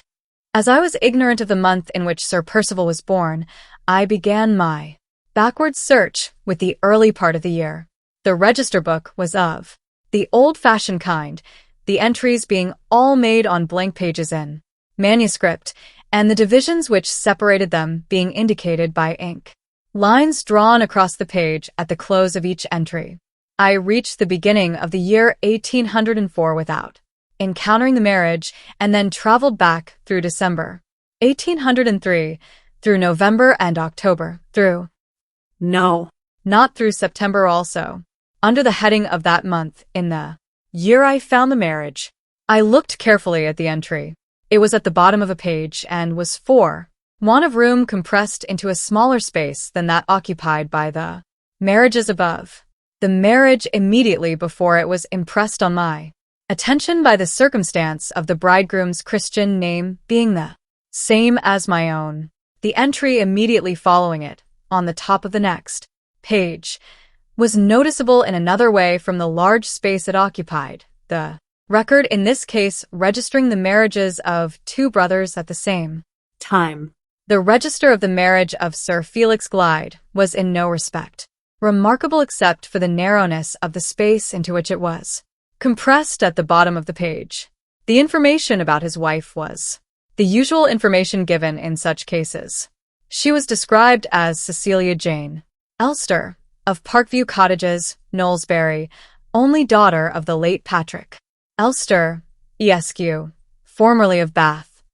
I noted down these particulars in my pocketbook, feeling as I did so both doubtful and disheartened about my next proceedings. The secret which I had believed until this moment to be within my grasp seemed now farther from my reach than ever. What suggestions of any mystery unexplained had arisen out of my visit to the vestry? I saw no suggestions anywhere. What progress had I made towards discovering the suspected stain on the reputation of Sir Percival's mother? The one fact I had ascertained vindicated her reputation. Fresh doubts, fresh difficulties, fresh delays began to open before me in interminable prospect. What was I to do next? The one immediate resource left to me appeared to be this. I might institute inquiries about Miss Elster, of Knowlesbury, on the chance of advancing towards the main object of my investigation, by first discovering the secret of Mrs. Catherick's contempt for Sir Percival's mother. Have you found what you wanted, sir? Said the clerk as I closed the register book. Yes, I replied, but I have some inquiries still to make. I suppose the clergyman who officiated here in the year 1803 is no longer alive. No, sir, he was dead 3 or 4 years before I came here, and that was as long ago as the year 27. I got this place, sir, persisted my talkative old friend, through the clerk before me leaving it. They say he was driven out of house and home by his wife, and she's living still down in the new town there. I don't know the rights of the story myself. All I know is I got the place. Mr. Wansborough got it for me. The son of my old master, that I was tell you of. He's a free, pleasant gentleman as ever lived. Rides too. The hounds, keeps his pointers and all that.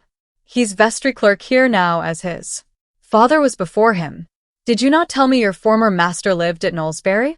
I asked, calling to mind the long story about the precise gentleman of the old school, with which my talkative friend had wearied me before he opened the register book. Yes, to be sure, sir, replied the clerk. Old Mr. Wansborough lived at Knowlesbury, and young Mr. Wansborough lives there too. You said just now he was vestry clerk, like his father before him. I am not quite sure that I know what a vestry clerk is. Don't you indeed, sir? And you come from London too? Every parish church, has a vestry clerk and a parish clerk. The parish clerk is a man like me, except that I've got a deal more learning than most of them, though I don't boast of it. The vestry clerk is a sort of an appointment that the lawyers get, and if there's any business to be done for the vestry, why, there they are to do it. It's just the same in London. Every parish church there has got its vestry clerk, and you may take my word for it, he's sure to be a lawyer. Then young Mr. Wansborough is a lawyer, I suppose? Of course he is, sir. A lawyer in High Street, Knowlesbury, the old offices that his father had before him. The number of times I've swept those offices out and seen the old gentleman come trotting into business on his white pony, looking right and left all down the street and nodding to everybody. Bless you, he was a popular character. He'd have done in London. How far is it to Knowlesbury from this place? A long stretch, sir, said the clerk, with that exaggerated idea of distances and that vivid perception of difficulties in getting from place to place which is peculiar to all country people. Nigh on 5 mile, I can tell you. It was still early in the forenoon. There was plenty of time for a walk to Knowlesbury and back again to Welmingham, and there was no person, probably in the town, who was fitter to assist my inquiries about the character and position of Sir Percival's mother before her marriage than the local solicitor. Resolving to go at once to Knowlesbury on foot, I led the way out of the vestry. Thank you kindly, sir, said the clerk, as I slipped my little present into his hand. Are you really going to walk all the way to Knowlesbury and back? Well, you're strong on your legs, too, and what a blessing that is, isn't it? There's the road. You can't miss it.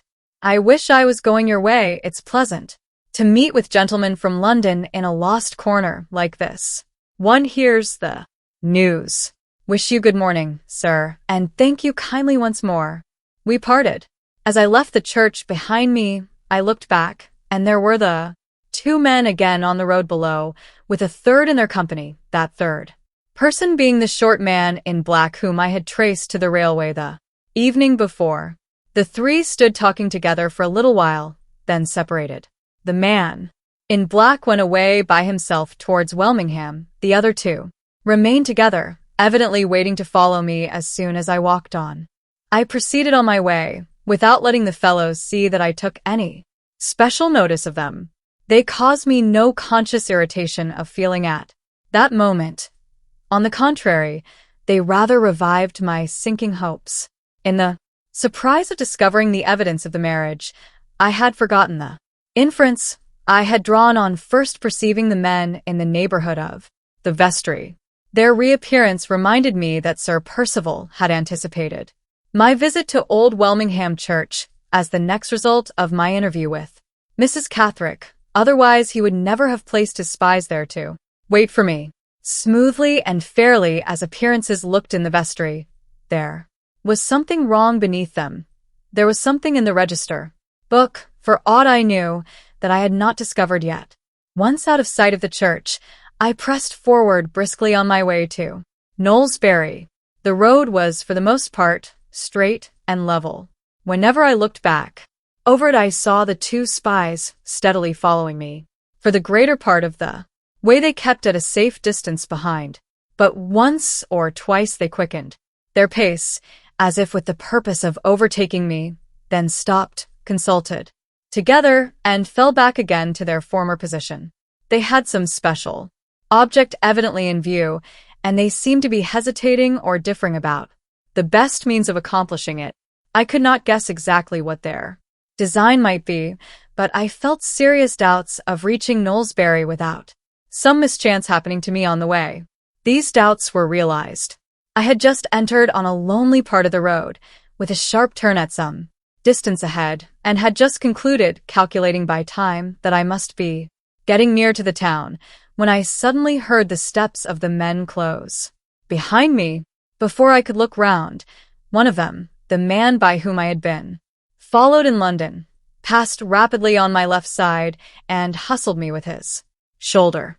I had been more irritated by the manner in which he and his companion had dogged my steps all the way from Old Welmingham than I was myself aware of, and I unfortunately pushed the fellow away smartly. With my open hand, he instantly shouted for help. His companion, the tall man in the gamekeeper's clothes, sprang to my right side, and the next moment the two scoundrels held me pinioned between them in the middle of the road. The conviction that a trap had been laid for me, and the vexation of knowing that I had fallen into it, fortunately restrained me from making my position still worse by an unavailing struggle with two men, one of whom would, in all probability, have been more than a match for me single-handed.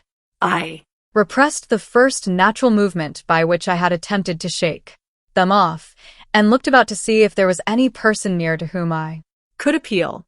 A laborer was at work in an adjoining field who must have witnessed all that had passed. I called to him to follow us to the town.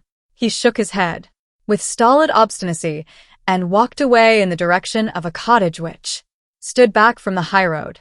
At the same time, the men who held me between them declared their intention of charging me with an assault. I was cool enough and wise enough now to make no opposition. "Drop your hold of my arms," I said, "and I will go with you to the town." The man in the gamekeeper's dress roughly refused, but the shorter man was sharp enough to look to consequences and not to let his companion commit himself by unnecessary violence. He made a sign to the other, and I walked on between them with my arms free. We reached the turning in the road, and there, close before us, were the suburbs of Knowlesbury. One of the local policemen was walking along the path by the roadside. The men at once appealed to him. He replied that the magistrate was then sitting at the town hall and recommended that we should appear before him immediately. We went on to the town hall. The clerk made out a formal summons, and the charge was preferred against me, with the customary exaggeration and the customary perversion of the truth on such occasions. The magistrate, an ill-tempered man, with a sour enjoyment in the exercise of his own power, inquired if anyone on or near the road had witnessed the assault, and, greatly to my surprise, the complainant admitted the presence of the laborer in the field. I was enlightened, however, as to the object of the admission by the magistrate's next words. He remanded me at once for the production of the witness, expressing, at the same time, his willingness to take bail for my reappearance if I could produce one responsible surety to offer it. If I had been known in the town, he would have liberated me on my own recognizances, but as I was a total stranger, it was necessary that I should find responsible bail. The whole object of the stratagem was now disclosed to me. It had been so managed as to make a remand necessary in a town where I was a perfect stranger, and where I could not hope to get my liberty on bail. The remand merely extended over 3 days, until the next sitting of the magistrate.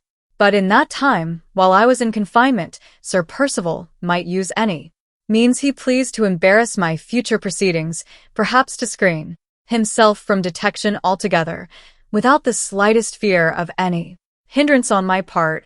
At the end of the 3 days, the charge would, no doubt, be withdrawn, and the attendance of the witness would be perfectly useless. My indignation, I may almost say, my despair, at this mischievous check to all further progress, so base and trifling in itself, and yet so disheartening and so serious in its probable results, quite unfitted me at first to reflect on the best means of extricating myself from the dilemma in which I now stood. I had the folly to call for writing materials and to think of privately communicating my real position to the magistrate. The hopelessness and the imprudence of this proceeding failed to strike me before I had actually written the opening lines of the letter.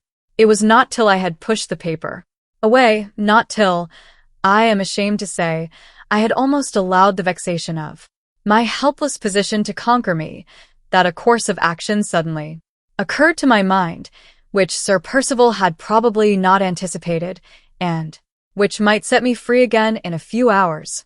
I determined to communicate the situation in which I was placed to Mr. Dawson of Oak Lodge.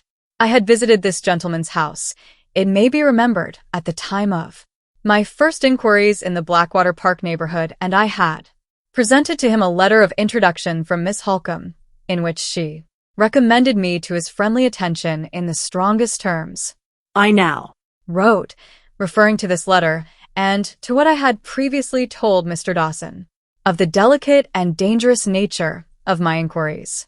I had not revealed to him the truth about Laura, having merely described my errand as being of the utmost importance to private family interests with which Miss Halcombe was concerned.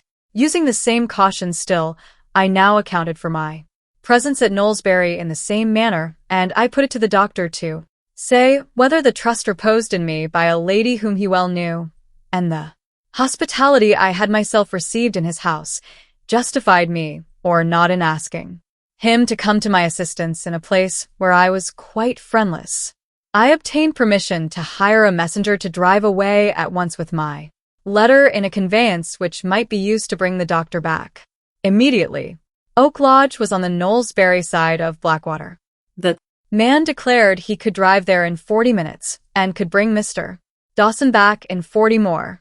I directed him to follow the doctor, wherever he might happen to be if he was not at home, and then sat down to wait for the result with all the patience and all the hope that I could summon to help me. It was not quite 1:30 when the messenger departed. Before 3:30 he returned, and brought the doctor with him.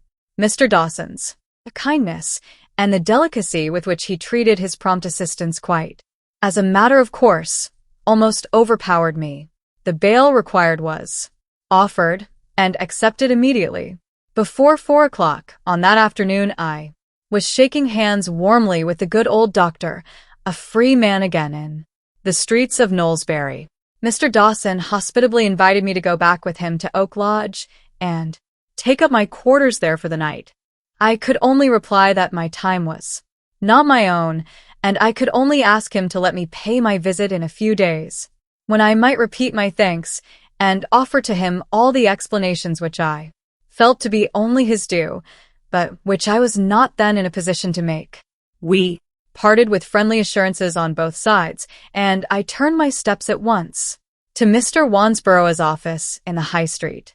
Time was now of the last importance. The news of my being free on bail would reach Sir Percival to an absolute certainty before night.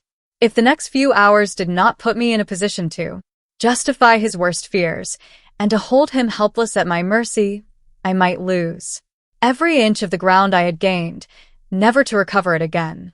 The unscrupulous nature of the man, the local influence he possessed, the desperate peril of exposure with which my blindfold inquiries threatened him, all warned me to press on to positive discovery without the useless waste of a single minute. I had found time to think while I was waiting for Mr. Dawson's arrival, and I had well employed it. Certain portions of the conversation of the talkative old clerk, which had wearied me at the time, now recurred to my memory with a new significance, and a suspicion crossed my mind darkly, which had not occurred to me while I was in the vestry. On my way to Knowlesbury, I had only proposed to apply to Mr. Wansborough for information on the subject of Sir Percival's mother. My object now was to examine the duplicate register of Old Welmingham Church. Mr. Wansborough was in his office when I inquired for him. He was a jovial, red-faced, easy-looking man, more like a country squire than a lawyer, and he seemed to be both surprised and amused by my application. He had heard of his father's copy of the register, but had not even seen it himself. It had never been inquired after, and it was no doubt in the strong room among other papers that had not been disturbed since his father's death. It was a pity, Mr. Wansborough said, that the old gentleman was not alive to hear his precious copy asked for at last. He would have ridden his favorite hobby harder than ever now. How had I come to hear of the copy? Was it through anybody in the town? I parried the question as well as I could. It was impossible at this stage of the investigation to be too cautious, and it was just as well not to let Mr. Wansborough know prematurely that I had already examined the original register. I described myself, therefore, as pursuing a family inquiry, to the object of which every possible saving of time was of great importance. I was anxious to send certain particulars to London by that day's post, and one look at the duplicate register, paying, of course, the necessary fees, might supply what I required and save me a further journey to Old Welmingham. I added that, in the event of my subsequently requiring a copy of the original register, I should make application to Mr. Wansborough's office to furnish me with the document. After this explanation, no objection was made to producing the copy. A clerk was sent to the strong room, and after some delay returned with the volume. It was of exactly the same size as the volume in the vestry, the only difference being that the copy was more smartly bound. I took it with me to an unoccupied desk. My hands were trembling. My head was burning hot. I felt the necessity of concealing my agitation as well as I could from the persons about me in the room before I ventured on opening the book.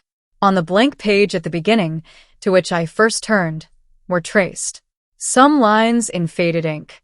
They contained these words: "Copy of the marriage register of Welmingham Parish Church, executed under my orders and afterwards compared entry by entry with the original by myself. Signed, Robert Wansborough, vestry clerk." Below this note there was a line added, in another handwriting, as follows: "Extending from the 1st of January, 1800, to the 30th of June, 1815. I turned to the month of September, 1803. I found the marriage of the man whose Christian name was the same as my own. I found the double register of the marriages of the two brothers. And between these entries at the bottom of the page, nothing, not a vestige of the entry which recorded the marriage of Sir Felix Glyde and Cecilia Jane Elster in the register of the church. My heart gave a great bound and throbbed as if it would stifle me. I looked again. I was afraid to believe the evidence of my own eyes. No, not a doubt. The marriage was not there. The entries on the copy occupied exactly the same places on the page as the entries in the original. The last entry on one page recorded the marriage of the man with my Christian name. Below it there was a blank space, a space evidently left because it was too narrow to contain the entry of the marriages of the two brothers, which in the copy, as in the original, occupied the top of the next page. That space told the whole story. There it must have remained in the church register from 1803, when the marriages had been solemnized and the copy had been made, to 1827, when Sir Percival appeared at Old Welmingham. Here, at Knowlesbury, was the chance of committing the forgery shown to me in the copy, and there, at Old Welmingham, was the forgery committed in the register of the church. My head turned giddy. I held by the desk to keep myself from falling. Of all the suspicions which had struck me in relation to that desperate man, not one had been near the truth. The idea that he was not Sir Percival Glyde at all, that he had no more claim to the baronetcy and to Blackwater Park than the poorest labourer who worked on the estate, had never once occurred to my mind. At one time I had thought he might be Anne Catherick's father. At another time I had thought he might have been Anne Catherick's husband. The offence of which he was really guilty had been from first to last beyond the widest reach of my imagination. The paltry means by which the fraud had been effected, the magnitude and daring of the crime that it represented, the horror of the consequences. involved in its discovery, overwhelmed me. Who could wonder now at the brute restlessness of the wretch's life, at his desperate alternations between abject duplicity and reckless violence, at the madness of guilty distrust which had made him imprison and Catholic in the asylum, and had given him over to the vile conspiracy against his wife, on the bare suspicion that the one and the other knew his terrible secret? The disclosure of that secret might, in past years, have hanged him, might now transport him for life. The disclosure of that secret, even if the sufferers by his deception spared him the penalties of the law, would deprive him at one blow of the name, the rank, the estate, the whole social existence that he had usurped. This was the secret, and it was mine. A word from me, and house, lands, baronetcy were gone from him forever. A word from me, and he was driven out into the world, a nameless, penniless, friendless outcast. The man's whole future hung on my lips, and he knew it by this time as certainly as I did. That last thought steadied me. Interests far more precious than my own depended on the caution which must now guide my slightest actions. There was no possible treachery which Sir Percival might not attempt against me. In the danger and desperation of his position, he would be staggered by no risks, he would recoil at no crime, he would literally hesitate at nothing to save himself. I considered for a minute. My first necessity was to secure positive evidence. In writing of the discovery that I had just made, and in the event of any personal misadventure happening to me, to place that evidence beyond Sir Percival's reach. The copy of the register was sure to be safe in Mr. Wansborough's strong room, but the position of the original in the vestry was, as I had seen with my own eyes, anything but secure. In this emergency, I resolved to return to the church, to apply again to the clerk, and to take the necessary extract from the register before I slept that night. I was not then aware that a legally certified copy was necessary, and that no document merely drawn out by myself could claim the proper importance as a proof. I was not aware of this, and my determination to keep my present proceedings a secret prevented me from asking any questions which might have procured the necessary information. My one anxiety was the anxiety to get back to Old Welmingham. I made the best excuses I could for the discomposure in my face and manner which Mr. Wansborough had already noticed, laid the necessary fee on his table, arranged that I should write to him in a day or two, and left the office, with my head in a whirl and my blood throbbing through my veins at fever heat. It was just getting dark. The idea occurred to me that I might be followed again and attacked on the high road. My walking stick was a light one, of little or no use for purposes of defense. I stopped before leaving Knowlesbury and bought a stout country cudgel, short and heavy at the head. With this homely weapon, if any one man tried to stop me, I was a match for him. If more than one attacked me, I could trust to my heels. In my school days, I had been a noted runner, and I had not wanted for practice, since, in the later time of my experience in Central America, I started from the town at a brisk pace and kept the middle of the road. A small misty rain was falling, and it was impossible for the first half of the way to make sure whether I was followed or not. But at the last half of my journey, when I supposed myself to be about 2 miles from the church, I saw a man run by me in the rain, and then heard the gate of a field by the roadside shut to sharply. I kept straight on, with my cudgel ready in my hand, my ears on the alert, and my eyes straining to see through the mist and the darkness. Before I had advanced 100 yards, there was a rustling in the hedge on my right, and 3 men sprang out into the road. I drew aside on the instant to the footpath. The 2 foremost men were carried beyond me before they could check themselves. The third was as quick as lightning. He stopped, half-turned, and struck at me with his stick. The blow was aimed at hazard, and was not a severe one. It fell on my left shoulder. I returned it heavily on his head.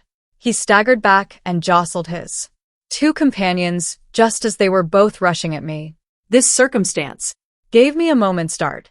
I slipped by them and took to the middle of the road again at the top of my speed. The two unhurt men pursued me. They were both good runners. The road was smooth and level, and for the first 5 minutes or more I was conscious that I did not gain on them. It was perilous work to run for long in the darkness. I could barely see the dim black line of the hedges on either side, and any chance obstacle in the road would have thrown me down to a certainty.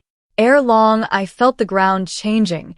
It descended from the level at a turn, and then rose again beyond. Downhill, the men rather gained on me, but uphill, I began to distance them. The rapid, regular thump of their feet grew fainter on my ear, and I calculated by the sound that I was far enough in advance to take to the fields with a good chance of their passing me in the darkness. Diverging to the footpath, I made for the first break that I could guess at, rather than see, in the hedge. It proved to be a closed gate. I vaulted over, and finding myself in a field, kept across it steadily with my back to the road. I heard the men pass the gate, still running. Then in a minute more heard one of them call to the other to come back. It was no matter what they did now, I was out of their sight and out of their hearing. I kept straight across the field, and when I had reached the farther extremity of it, waited there for a minute to recover my breath. It was impossible to venture back to the road, but I was determined, nevertheless, to get to Old Welmingham that evening.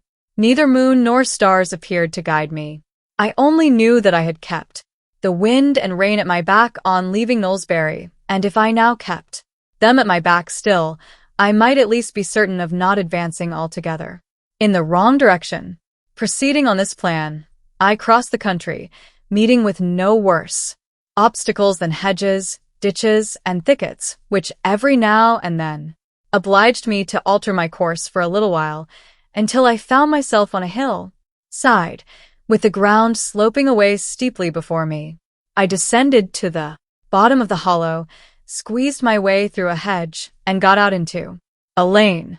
Having turned to the right on leaving the road, I now turned to the left, on the chance of regaining the line from which I had wandered.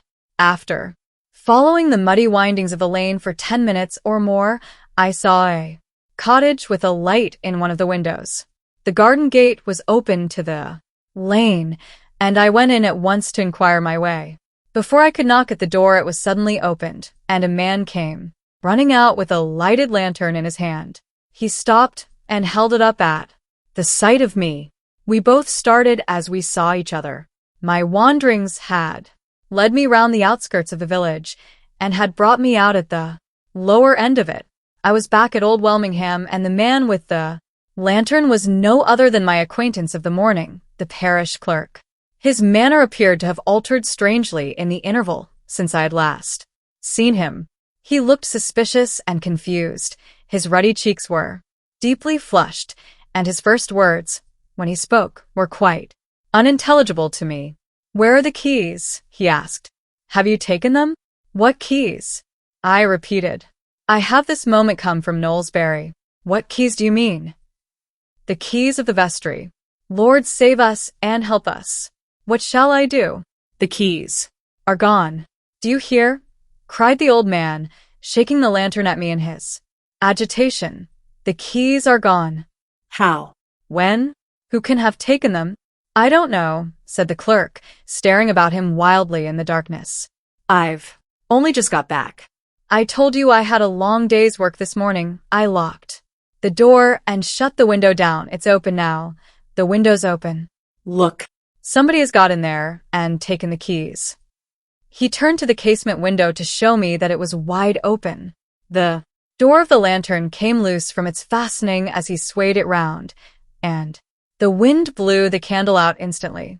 "Get another light," I said, "and let us both go to the vestry together." "Quick." "Quick." I hurried him into the house. The treachery that I had every reason to expect, the treachery that might deprive me of every advantage I had gained, was at that moment perhaps in process of accomplishment. My impatience to reach the church was so great that I could not remain inactive. in the cottage while the clerk lit the lantern again. I walked out down the garden path into the lane. Before I had advanced 10 paces, a man approached me from the direction leading to the church. He spoke respectfully as we met. I could not see his face, but judging by his voice only, he was a perfect stranger to me. "I beg your pardon, Sir Percival," he began. I stopped him before he could say more. "The darkness misleads you," I said. "I am not Sir Percival." The man drew back directly. "I thought it was my master," he muttered, in a confused, doubtful way.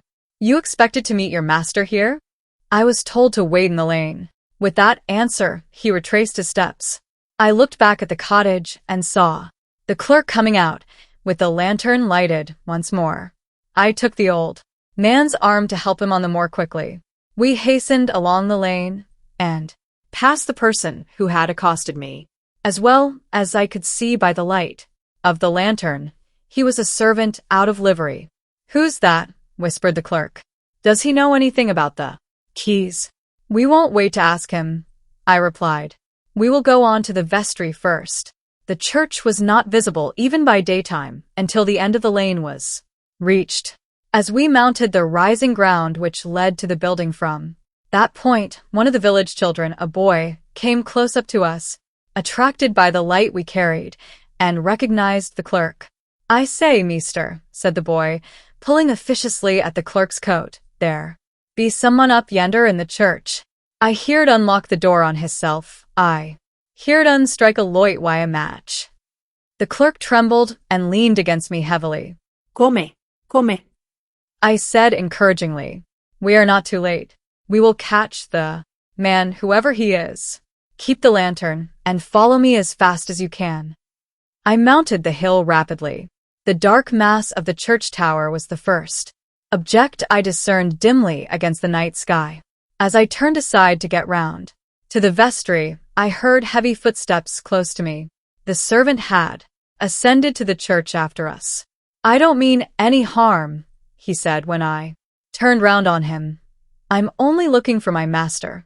The tones in which he spoke betrayed unmistakable fear. I took no notice of him and went on. The instant I turned the corner and came in view of the vestry, I saw the lantern skylight on the roof brilliantly lit up from within. it shone out with Dazzling brightness against the murky, starless sky. I hurried through the churchyard to the door. As I got near, there was a strange smell stealing out on the damp night air.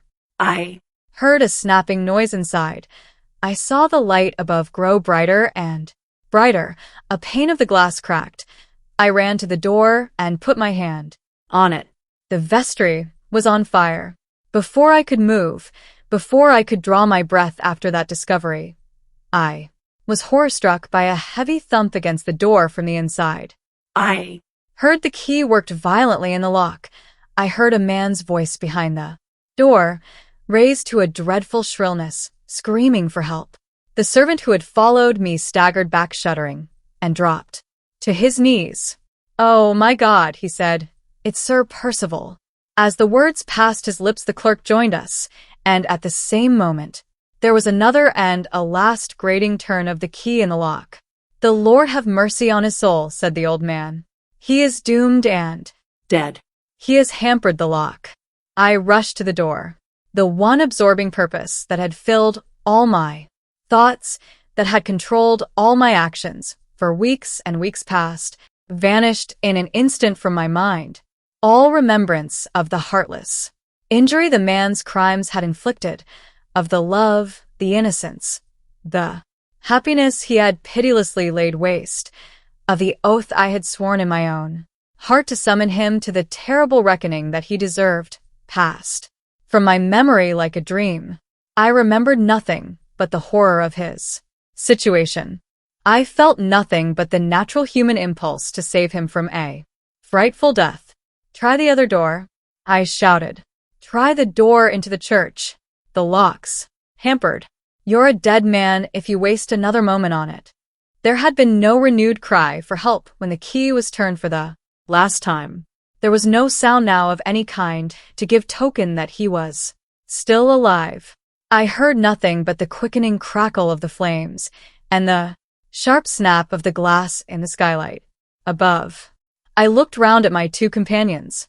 The servant had risen to his feet. He had taken the lantern and was holding it up vacantly at the door.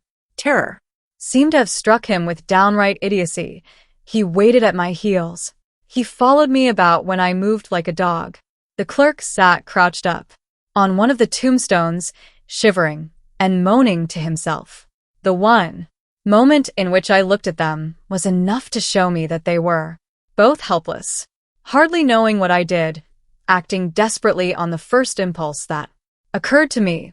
I seized the servant and pushed him against the vestry wall. "Stoop," I said, "and hold by the stones. I am going to climb over you to the roof. I am going to break the skylight and give him some air." The man trembled from head to foot, but he held firm. I got on his back, with my cudgel in my mouth, seized the parapet with both hands, and was instantly on the roof. In the frantic hurry and agitation of the moment, it never struck me that I might let out the flame instead of letting in the air. I Struck at the skylight and battered in the cracked, loosened glass at a blow. The fire leaped out like a wild beast from its lair. If the wind had not chanced in the position I occupied to set it away from me, my exertions might have ended then and there. I crouched on the roof as the smoke poured out above me with the flame. The gleams and flashes of the light showed me the servant's face staring up vacantly under the wall. The clerk, risen to his feet on the tombstone, wringing his hands in despair, and the scanty population of the village, haggard men and terrified women, clustered beyond in the churchyard, all appearing and disappearing, in the red of the dreadful glare, in the black of the choking smoke. And the man, beneath my feet, the man, suffocating, burning, dying so near us all, so utterly beyond our reach. The thought half maddened me. I lowered myself from the roof, by my hands, and dropped to the ground. The key of the church. I shouted to the clerk. "We must try it that way. We may save him, yet, if we can burst open the inner door." "No, no, no," cried the old man. "No hope. The church key and the vestry key are on the same ring, both inside there." "Oh, sir, he's past saving, he's dust and ashes by this time."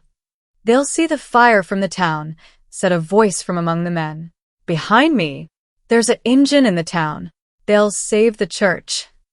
I called to that man. He had his wits about him. I called to him to come and speak to me. It would be a quarter of an hour at least before the town engine could reach us.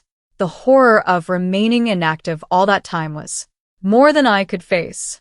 In defiance of my own reason, I persuaded myself that the doomed and lost wretch in the vestry might still be lying senseless on the floor, might not be dead yet.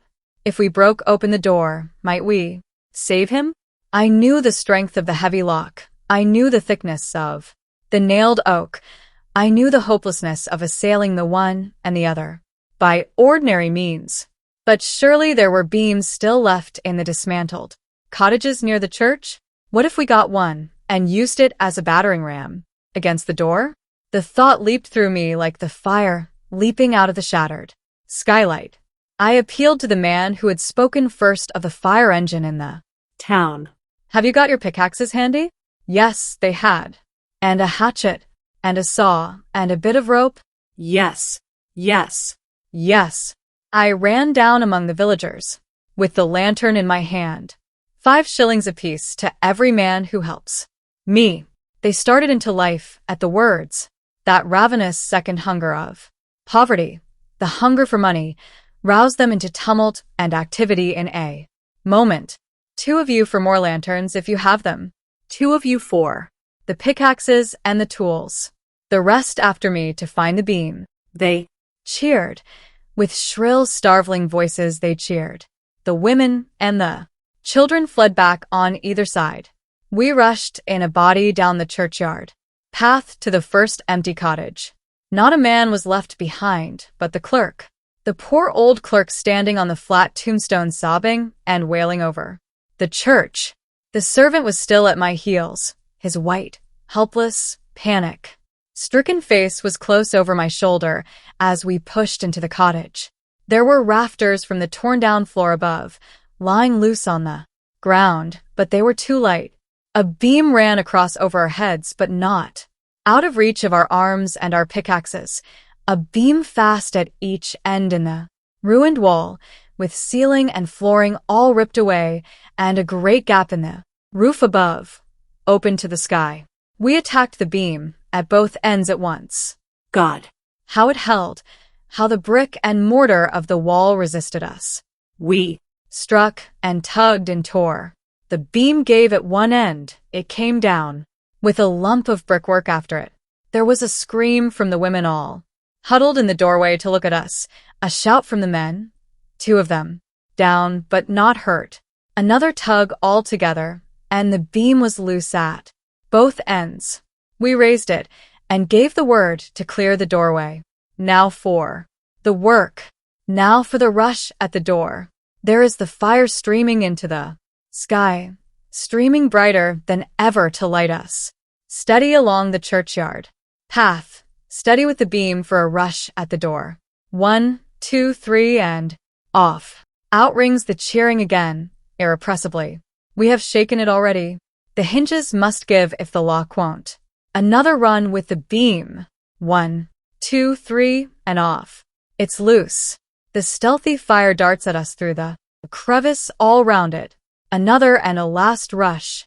The door falls in with a crash. A Great hush of awe, a stillness of breathless expectation, possesses every living soul of us. We look for the body. The scorching heat on our faces drives us back. We see nothing above, below, all through the room. We see nothing but a sheet of living fire. Where is he? Whispered the servant, staring vacantly at the flames. He's dust and ashes, said the clerk. And the books are dust and ashes. And, oh, sirs, the church will be dust and ashes soon. Those were the only 2 who spoke. When they were silent again, nothing stirred in the stillness but the bubble and the crackle of the flames. Hark!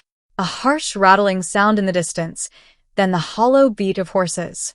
Hoofs at full gallop, then the low roar, the all-predominant tumult of hundreds of human voices clamoring and shouting together. The engine, at last. The people about me all turned from the fire and ran eagerly to the brow of the hill. The old clerk tried to go with the rest, but his strength was exhausted. I saw him holding by one of the tombstones. Save the church. He cried out faintly, as if the firemen could hear him already. Save the church. The only man who never moved was the servant. There he stood, his eyes still fastened on the flames in a changeless, vacant stare. I spoke to him, I shook him by the arm. He was past rousing. He only whispered once more. Where is he? In 10 minutes the engine was in position. The well, at the back of the church, was feeding it, and the hose was carried to the doorway of the vestry. If help had been wanted from me, I could not have afforded it now. My energy of will was gone. My strength was exhausted. The turmoil of my thoughts was fearfully and suddenly stilled. Now I knew that he was dead. I stood useless and helpless, looking into the burning room. I saw the fire slowly conquered. The brightness of the glare faded. The steam rose in white clouds, and the smoldering heaps of embers showed, red and black through it on the floor. There was a pause, then an advance, all together of the firemen and the police, which blocked up the doorway. Then a consultation in low voices, and then 2 men were detached from the rest and sent out of the churchyard through the crowd. The crowd drew back on either side in dead silence to let them pass. After a while, a great shudder ran through the people, and the living lane widened slowly. The men came back along it with a door from one of the empty houses. They carried it to the vestry and went in. The police closed again round the doorway, and men stole out from among the crowd by 2s and 3s and stood behind them to be the first to see. Others waited, near to be the first to hear. Women and children were among these last. The tidings from the vestry began to flow out among the crowd. They dropped slowly from mouth to mouth till they reached the place where I Was standing. I heard the questions and answers repeated again and again, in low, eager tones all round me. Have they found him? Yes. Where? Against the door on his face. Which door? The door that goes into the church. His head was against it. He was down on his face. Is his face burnt? No. Yes, it is. No, scorched, not burnt. He lay on his face, I tell you. Who was he? A Lord, they say. No, not a lord. Sir something. Sir means knight. And baronite, too. No. Yes, it does. What did he want in there? No. Good, you may depend on it. Did he do it on purpose? Burn himself. On purpose. I don't mean himself, I mean the vestry. Is he dreadful? To look at? Dreadful. Not about the face, though? No, not so much about the face. Don't anybody know him? There's a man, says he. Does. Who? A servant, they say. But he's struck stupid-like, and the police don't believe him. Don't anybody else know who it is? Hush. The loud, clear voice of a man in authority silenced the low hum of talking all round me in an instant. Where is the gentleman who tried to save him? Said the voice. Here, sir. Here he is. Dozens of eager faces pressed about me. Dozens of eager arms parted the crowd. The man in authority came up to me with a lantern in his hand. This way, sir, if you please, he said quietly. I was unable to speak to him. I was unable to resist him when he took my arm. I tried to say that I had never seen the dead man in his lifetime, that there was no hope of identifying him by means of a stranger like me. But the words failed on my lips. I was faint and silent and helpless. Do you know him, sir? I was standing inside a circle of men. 3 of them opposite to me were holding lanterns low down to the ground. Their eyes, and the eyes of all the rest, were fixed silently and expectantly on my face. I knew what was at my feet. I knew why they were holding the lanterns so low to the ground. Can you identify him, sir? My eyes dropped slowly. At first I saw nothing under them but a coarse canvas cloth. The dripping of the rain on it was audible in the dreadful silence. I looked up, along the cloth, and there at the end, stark and grim, and black, in the yellow light, there was his dead face. So for the first and last time, I saw him. So the visitation of God ruled at that. He and I should meet. The inquest was hurried for certain local reasons which weighed with the coroner and the town authorities. It was held on the afternoon of the next day. I was necessarily one among the witnesses summoned to assist the objects of the investigation. My first proceeding in the morning was to go to the post office and inquire for the letter which I expected from Marian. No change of circumstances, however extraordinary, could affect the one great anxiety which weighed on my mind while I was away from London. The morning's letter, which was the only assurance I could receive that no misfortune had happened in my absence, was still the absorbing interest with which my day began. To my relief, the letter from Marian was at the office waiting for me. Nothing had happened. They were both as safe and as well as when I had left them. Laura sent her love and begged that I would let her know of my return a day beforehand. Her sister added, in explanation of this message, that she had saved nearly a sovereign out of her own private purse, and that she had claimed the privilege of ordering the dinner and giving the dinner which was to celebrate the day of my return. I read these little domestic confidences in the bright morning with a terrible recollection of what had happened the evening before vivid in my memory. The necessity of sparing Laura any sudden knowledge of the truth was the first consideration which the letter suggested to me. I wrote at once to Marian to tell her what I have told in these pages, presenting the tidings as gradually and gently as I could, and warning her not to let any such thing as a newspaper fall in Laura's way while I was absent. In the case of any other woman, less courageous and less reliable, I might have hesitated before I ventured on unreservedly disclosing the whole truth. But I owed it to Marian to be faithful to my past experience of her and to trust her as I trusted herself. My letter was necessarily a long one. It occupied me until the time came for proceeding to the inquest. The objects of the legal inquiry were necessarily beset by peculiar complications and difficulties. Besides the investigation into the manner in which the deceased had met his death, there were serious questions to be settled relating to the cause of the fire, to the abstraction of the keys, and to the presence of a stranger in the vestry at the time when the flames broke out. Even the identification of the dead man had not yet been accomplished.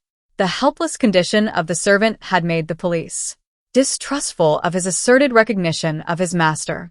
They had sent to Knowlesbury overnight to secure the attendance of witnesses who were well acquainted with the personal appearance of Sir Percival Glyde, and they had communicated the first thing in the morning with Blackwater Park. These precautions enabled the coroner and jury to settle the question of identity and to confirm the correctness of the servant's assertion. The evidence offered by competent witnesses and by the discovery of certain facts being subsequently strengthened by an examination of the dead man's watch. The crest and the name of Sir Percival Glyde were engraved inside it. The next inquiries related to the fire. The servant and I, and the boy who had heard the light struck in the vestry, were the first witnesses called. The boy gave his evidence clearly enough, but the servant's mind had not yet recovered the shock inflicted on it. He was plainly incapable of assisting the objects of the inquiry, and he was desired to stand down. To my own relief, my examination was not a long one. I had not known the deceased. I had never seen him. I was not aware of his presence at Old Welmingham, and I had not been in the vestry at the finding of the body.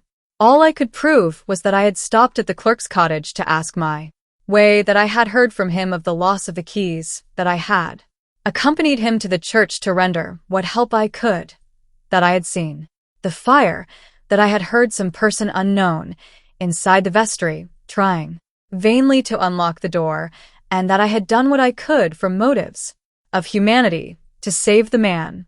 Other witnesses, who had been acquainted with the deceased, were asked if they could explain the mystery of his presumed abstraction of the keys and his presence in the burning room. But the coroner seemed to take it for granted, naturally enough, that I, as a total stranger in the neighborhood and a total stranger to Sir Percival Glyde, could not be in a position to offer any evidence on these 2 points. The course that I was myself bound to take, when my formal examination had closed, seemed clear to me. I did not feel called on to volunteer any statement of my own private convictions, in the first place because my doing so could serve no practical purpose, now that all proof in support of any surmises of mine was burnt with the burnt register. In the second place, because I could not have intelligibly stated my opinion, my unsupported opinion, without disclosing the whole story of the conspiracy and producing beyond a doubt the same unsatisfactory effect in the minds of the coroner and the jury, which I had already produced on the mind of Mr. Curl. In these pages, however, and after the time that has now elapsed, no such cautions and restraints as are here described need fetter the free expression of my opinion. I will state briefly, before my pen occupies itself with other events, how my own convictions lead me to account for the abstraction of the keys, for the outbreak of the fire, and for the death of the man. The news of my being free on bail drove Sir Percival, as I believe, to his last resources. The attempted attack on the road was one of those resources, and the suppression of all practical proof of his crime, by destroying the page of the register on which the forgery had been committed, was the other and the surest of the two. If I could produce no extract from the original book to compare with the certified copy at Knowlesbury, I could produce no positive evidence and could threaten him with no fatal exposure. All that was necessary to the attainment of his end was that he should get into the vestry unperceived, that he should tear out the page in the register, and that he should leave the vestry again as privately as he had entered it. On this supposition, it is easy to understand why he waited until nightfall before he made the attempt, and why he took advantage of the clerk's absence to possess himself of the keys. Necessity would oblige him to strike a light to find his way to the right register, and common caution would suggest his locking the door on the inside in case of intrusion on the part of any inquisitive stranger, or on my part if I happened to be in the neighborhood at the time. I cannot believe that it was any part of his intention to make the destruction of the register appear to be the result of accident, by purposely setting the vestry on fire. The bare chance that prompt assistance might arrive, and that the books might, by the remotest possibility, be saved, would have been enough on a moment's consideration to dismiss any idea of this sort from his mind. Remembering the quantity of combustible objects in the vestry, the straw, the papers, the packing cases, the dry wood, the old worm-eaten presses, all the probabilities, in my estimation, point to the fire as the result of an accident with his matches or his light. His first impulse, under these circumstances, was doubtless to try to extinguish the flames, and failing in that, his second impulse, ignorant as he was of the state of the lock, had been to attempt to escape by the door which had given him entrance. When I had called to him, the flames must have reached across the door leading into the church, on either side of which the presses extended, and close to which the other combustible objects were placed. In all probability, the smoke and flame, confined as they were to the room, had been too much for him when he tried to escape by the inner door. He must have dropped in his death swoon. He must have sunk in the place where he was found, just as I got on the roof to break the skylight window. Even if we had been able, afterwards, to get into the church and to burst open the door from that side, the delay must have been fatal. He would have been past saving, long past saving, by that time. We should only have given the flames free ingress into the church, which was now preserved, but which, in that event, would have shared the fate of the vestry. There is no doubt in my mind, there can be no doubt in the mind of anyone, that he was a dead man before ever we got to the empty cottage, and worked with might and main to tear down the beam.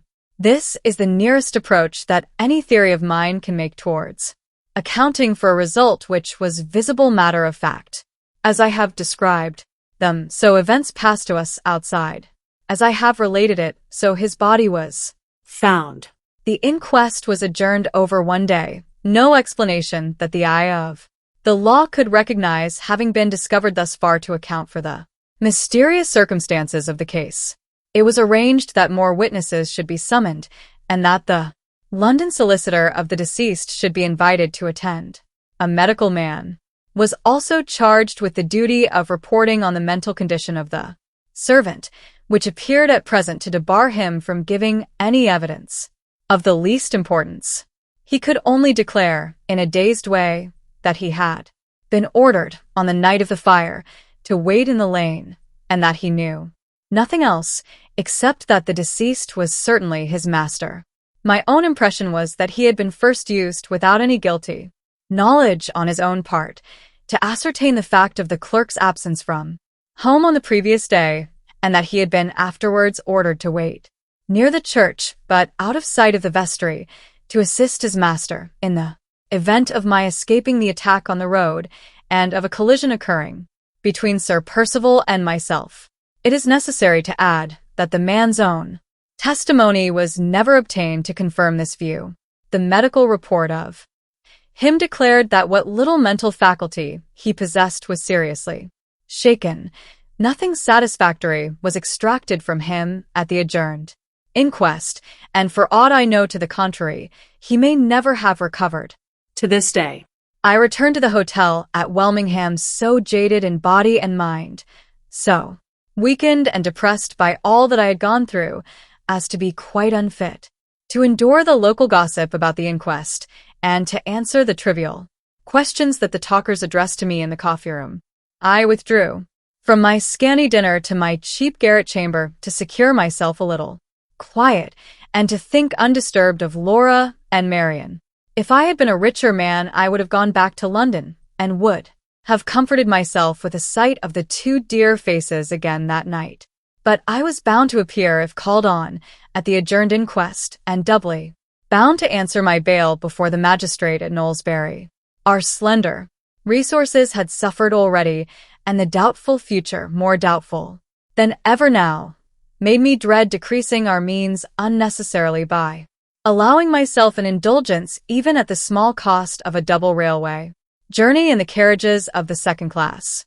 The next day, the day immediately following the inquest, was left at my own disposal. I began the morning by again applying at the post office for my regular report from Marian. It was waiting for me as before, and it was written throughout in good spirits. I read the letter thankfully, and then set forth with my mind at ease for the day to go to Old Welmingham, and to view the scene of the fire by the morning light. What changes met me when I got there! Through all the ways of our unintelligible world, the trivial and the terrible walk hand in hand together. The irony of circumstances holds no mortal catastrophe in respect. When I reached the church, the trampled condition of the burial ground was the only serious trace left to tell of the fire and the Death. A rough hoarding of boards had been knocked up before the vestry Doorway. Rude caricatures were scrawled on it already, and the village children were fighting and shouting for the possession of the best peephole To see through. on the spot where I had heard the cry for help from the burning room, on the spot where the panic-stricken servant had dropped on his knees. A fussy flock of poultry was now scrambling for the first choice of worms after the rain, and on the ground at my feet, where the door and its dreadful burden had been laid, a workman's dinner was waiting for him, tied up in a yellow basin, and his faithful cur in charge was yelping at me for coming near the food. The old clerk, looking idly at the slow commencement of the repairs, had only one interest that he could talk about now, the interest of escaping all blame for his own part on account of the accident that had happened. One of the village women, whose white, wild face I remembered the picture of terror when we pulled down the beam, was giggling with another woman, the picture of inanity, over an old washing Tub. There is nothing serious in mortality. Solomon in all his glory was Solomon, with the elements of the contemptible lurking in every fold of his robes and in every corner of his palace. As I left the place, my thoughts turned, not for the first time, to the complete overthrow that all present hope of establishing Laura's identity had now suffered through Sir Percival's death. He was gone, and with him the chance was gone which had been the one object of all my labors and all my hopes. Could I look at my failure from no truer point of view than this? Suppose he had lived, would that change of circumstance have altered the result?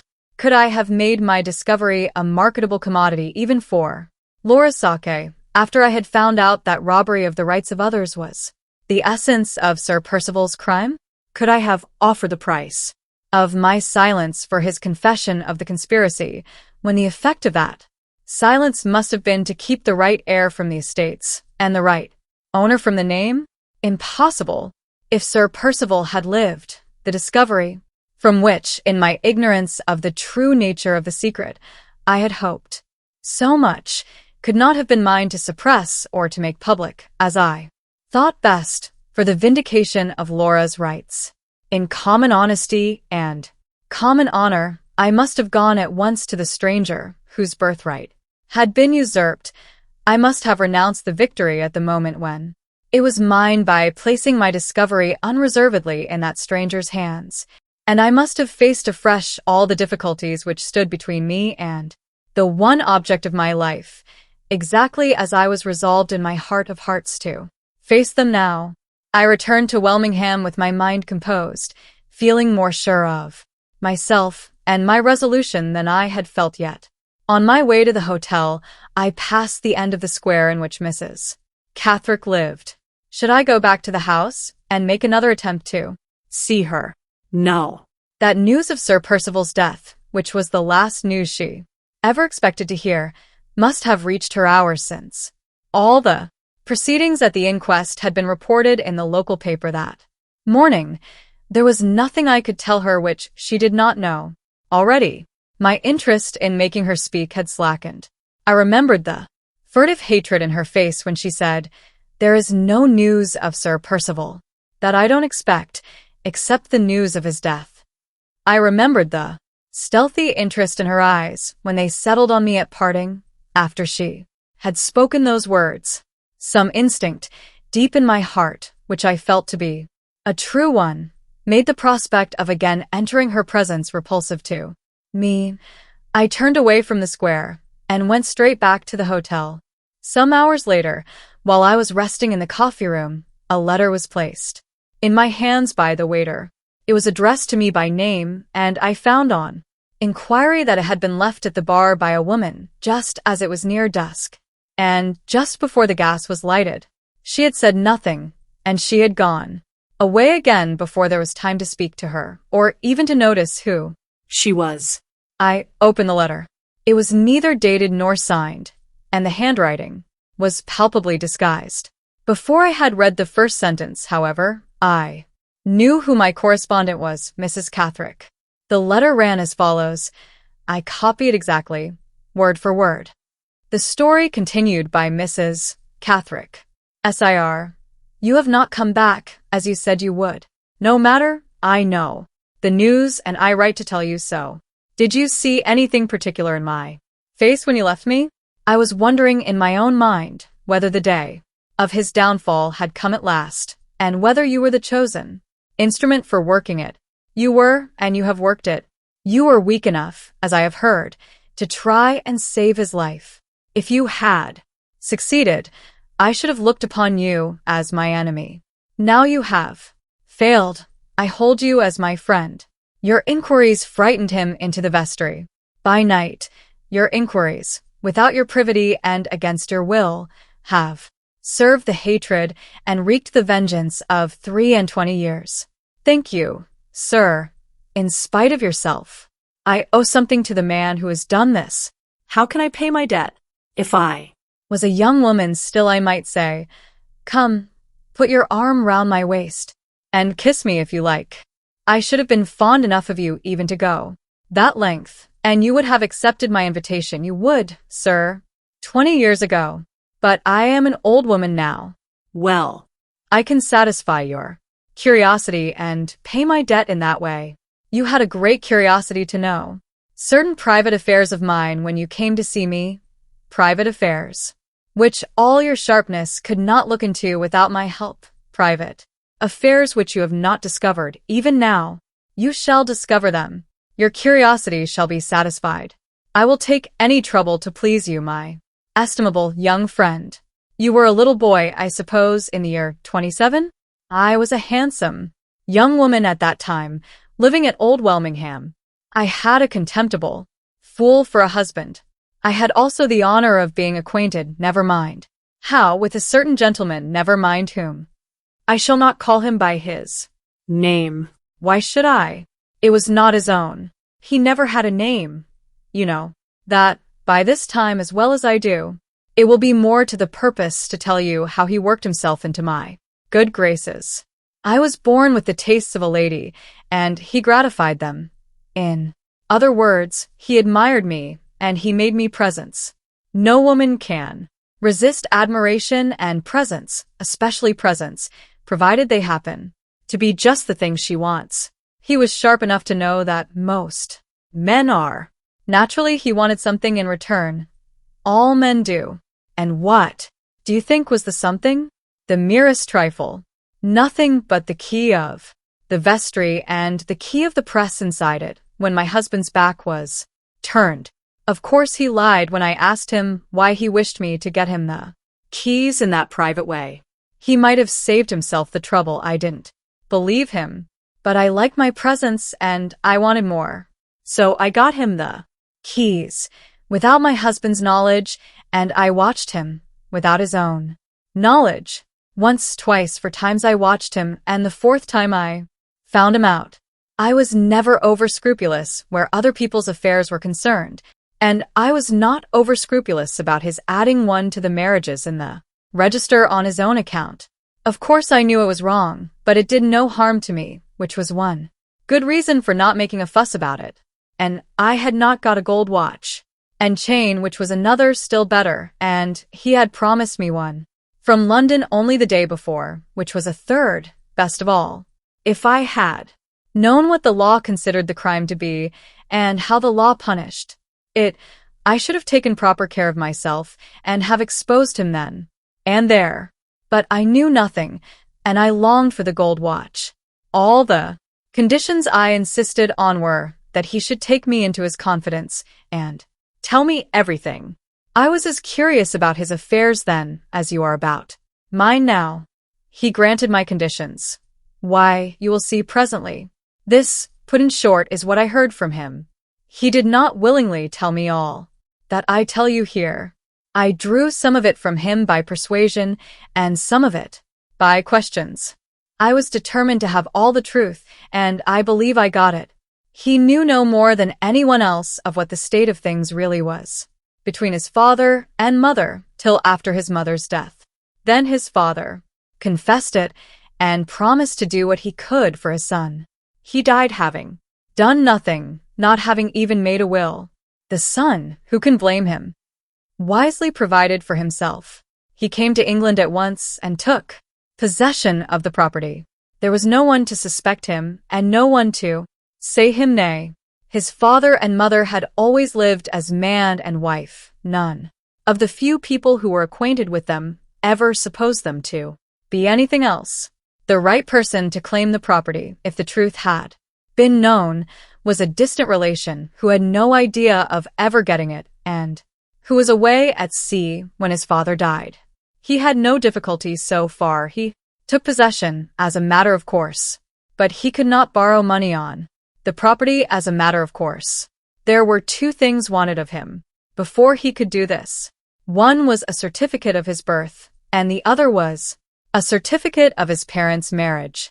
The certificate of his birth was easily got. He was born abroad, and the certificate was there in due form. The other matter was a difficulty, and that difficulty brought him to old Welmingham. But for one consideration, he might have gone to Knowlesbury instead. His mother had been living there just before she met with his father, living under her maiden name, the truth being that she was really a married woman, married in Ireland, where her husband had ill-used her, and had afterwards gone off with some other person. I give you this fact on good authority. Sir Felix mentioned it to his son as the reason why he had not married. You may wonder why the son, knowing that his parents had met each other at Knowlesbury, did not play his first tricks with the register of that church, where it might have been fairly presumed his father and mother were married.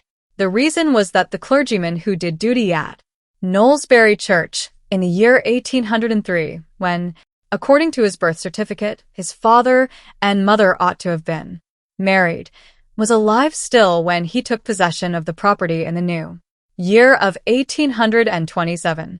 This awkward circumstance forced him to extend his inquiries to our neighborhood. There no such danger existed, the former clergyman at our church having been dead for some years. Old Welmingham suited his purpose, as well as Knowlesbury. His father had removed his mother from Knowlesbury and had lived with her at a cottage on the river, a little distance from our village. People who had known his solitary ways when he was single did not wonder at his solitary ways when he was supposed to be married. If he had not been a hideous creature to look at, his retired life with the lady might have raised suspicions, but as things were, his hiding his ugliness and his deformity in the strictest privacy surprised nobody. He lived in our neighborhood till he came in possession of the park. After 24 years had passed, who was to say, the clergyman being dead, that his marriage had not been as private as the rest of his life, and that it had not taken place at Old Welmingham Church? So, as I told you, the son found our neighborhood the surest place he could choose to set things right secretly in his own interests. It may surprise you to hear that what he really did to the marriage register was done on the spur of the moment, done on second thoughts. His first notion was only to tear the leaf out in the right year and month, to destroy it privately, to go back to London, and to tell the lawyers to get him the necessary certificate of his father's marriage, innocently referring them, of course, to the date on the leaf that was gone. Nobody could say his father and mother had not been married after that, and whether, under the circumstances, they would stretch a point or not about lending him the money. He thought they would. He had his answer ready at all events if a question was ever raised about his right to the name and the estate. But when he came to look privately at the register for himself, he found at the bottom of one of the pages for the year 1803 a blank space left, seemingly through there being no room to make a long entry there, which was made instead at the top of the next page. The sight of this chance altered all his plans. It was an opportunity he had never hoped for or thought of, and he took it you know how. The blank space, to have exactly tallied with his birth certificate, ought to have occurred in the July part of the register. It occurred in the September part instead. However, in this case, if suspicious questions were asked, the answer was not hard to find. He had only to describe himself as a 7-month child. I was fool enough, when he told me his story, to feel some interest and some pity for him, which was just what he calculated on, as you will see. I thought him hardly used. It was not his fault that his father and mother were not married, and it was not his father's and mother's fault either. A more scrupulous woman than I was, a woman who had not set her heart on a gold watch and chain, would have found some excuses for him. At all events, I held my tongue and helped to screen what he was about. He was some time getting the ink the right color, mixing it over and over again in pots and bottles of mine, and some time afterwards in practicing the handwriting. But he succeeded in the end, and made an honest woman of his mother after she was dead in her grave. So far, I don't deny that he behaved honorably enough to myself. He gave me my watch and chain, and spared no expense in buying them. Both were of superior workmanship, and very expensive. I have got them still. The watch goes beautifully. You said the other day that Mrs. Clements had told you everything she knew. In that case, there is no need for me to write about the trumpery scandal by which I was the sufferer, the innocent sufferer, I positively assert. You must know as well as I do what the notion was which my husband took into his head when he found me and my fine gentleman acquaintance meeting each other privately and talking secrets together. But what you don't know is how it ended between that same gentleman and myself. You shall read and see how he behaved to me. The first words I said to him, when I saw the turn things had taken, were, "Do me justice. Clear my character of a stain on it which you know I don't deserve. I don't want you to make a clean breast of it to my husband. Only tell him, on your word of honor as a gentleman, that he is wrong, and that I am not to blame in the way he thinks I am. Do me that justice at least after all I have done for you." He flatly refused, in so many words. He told me plainly that it was his interest to let my husband and all my neighbors believe the falsehood, because as long as they did so, they were quite certain never to suspect the truth. I had a spirit of my own, and I told him they should know the truth from my lips. His reply was short and to the point. If I spoke, I was a lost woman, as certainly as he was a lost man. Yes, it had come to that. He had deceived me about the risk I ran in helping him. He had practiced on my ignorance. He had tempted me with his gifts. He had interested me with his story, and the result of it was that he made me his accomplice.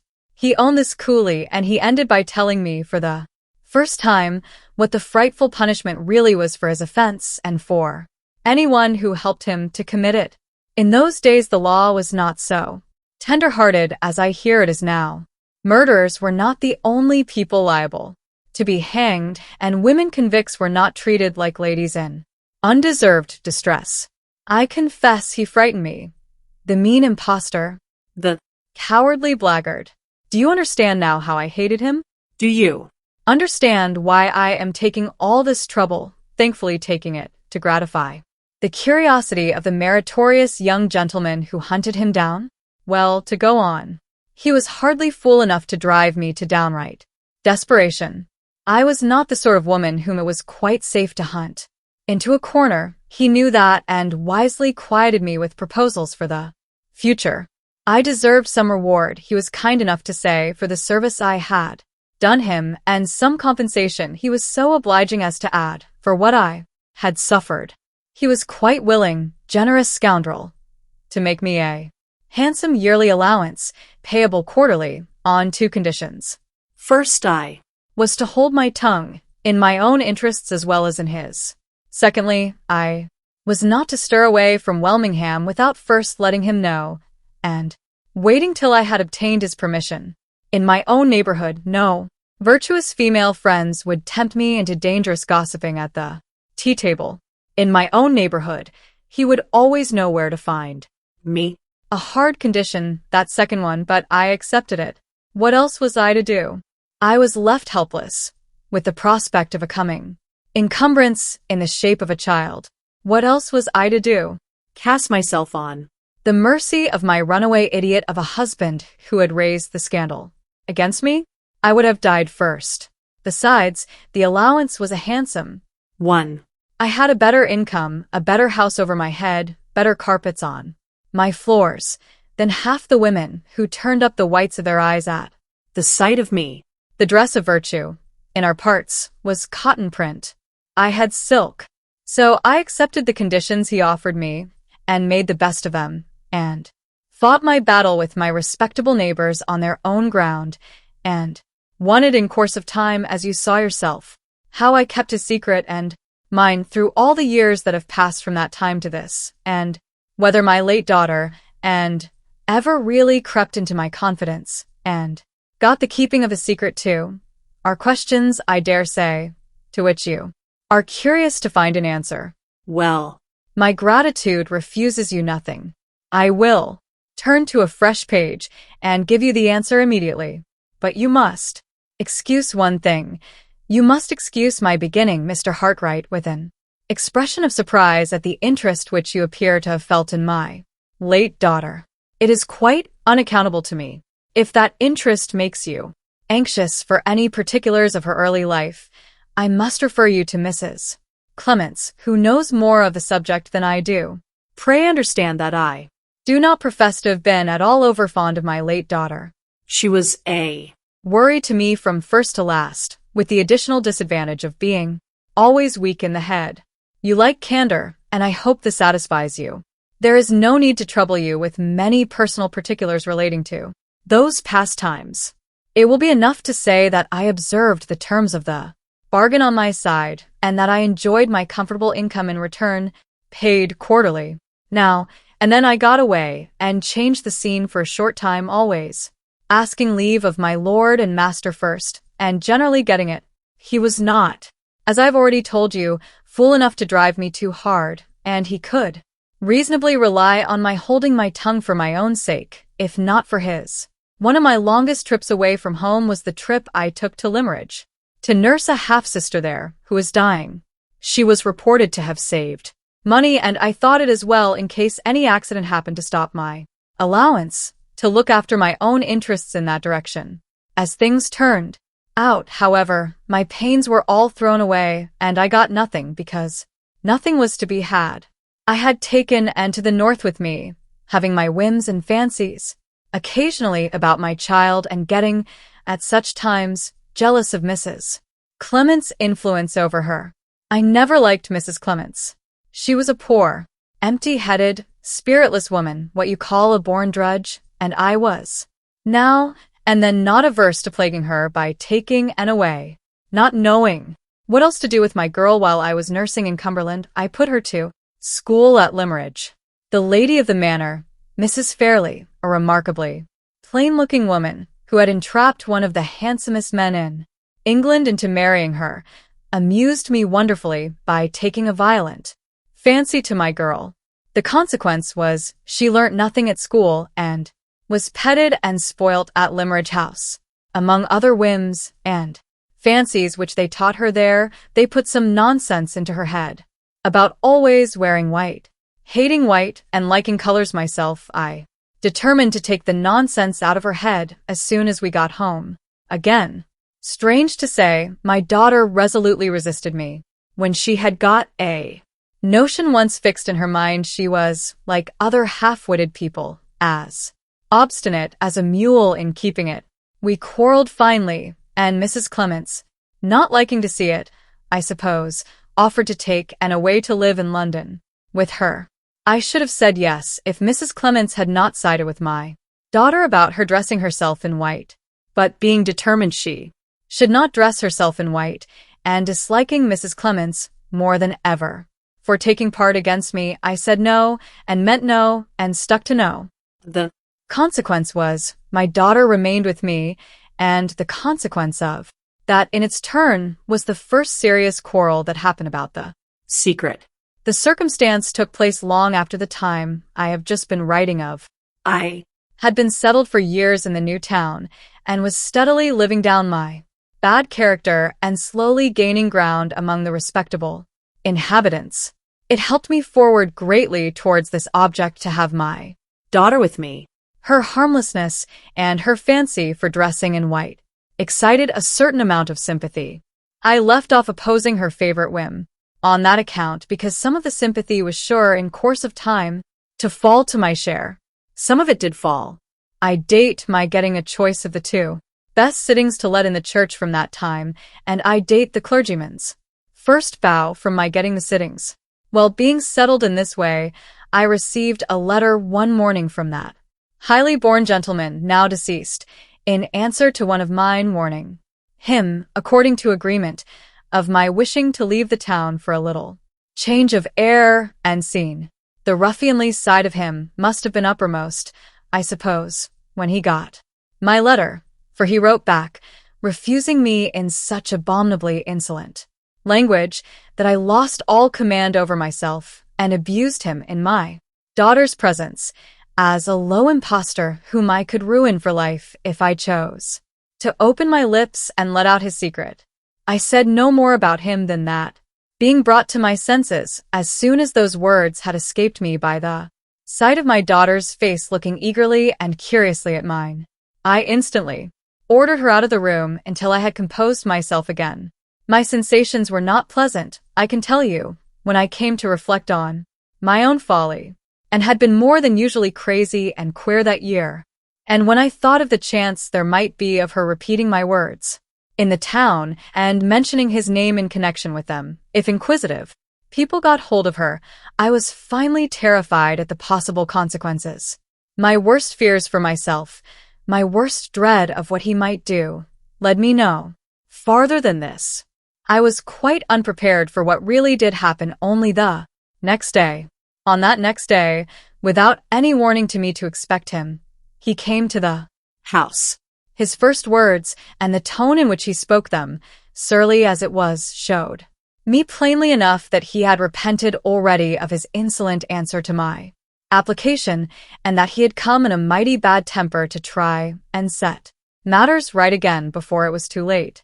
Seeing my daughter in the room with me, I had been afraid to let her out of my sight after what had happened the day before. He ordered her away. They neither of them liked each other, and he vented the ill temper on her which he was afraid to show to me. "Leave us," he said, looking at her over his shoulder. She looked back over her shoulder and waited as if she didn't care to go. "Do you hear?" he roared out. "Leave the room." "Speak to me civilly," says she, getting red in the face. "Turn the idiot out," says he, looking my way.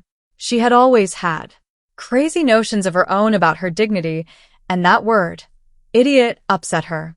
In a moment, before I could interfere, she stepped up to him in a fine passion.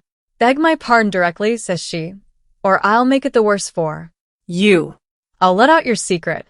I can ruin you for life if I choose to open my lips."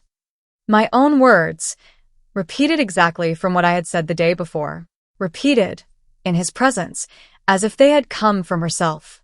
He sat, speechless, as white as the paper I am writing on, while I pushed her out of the room.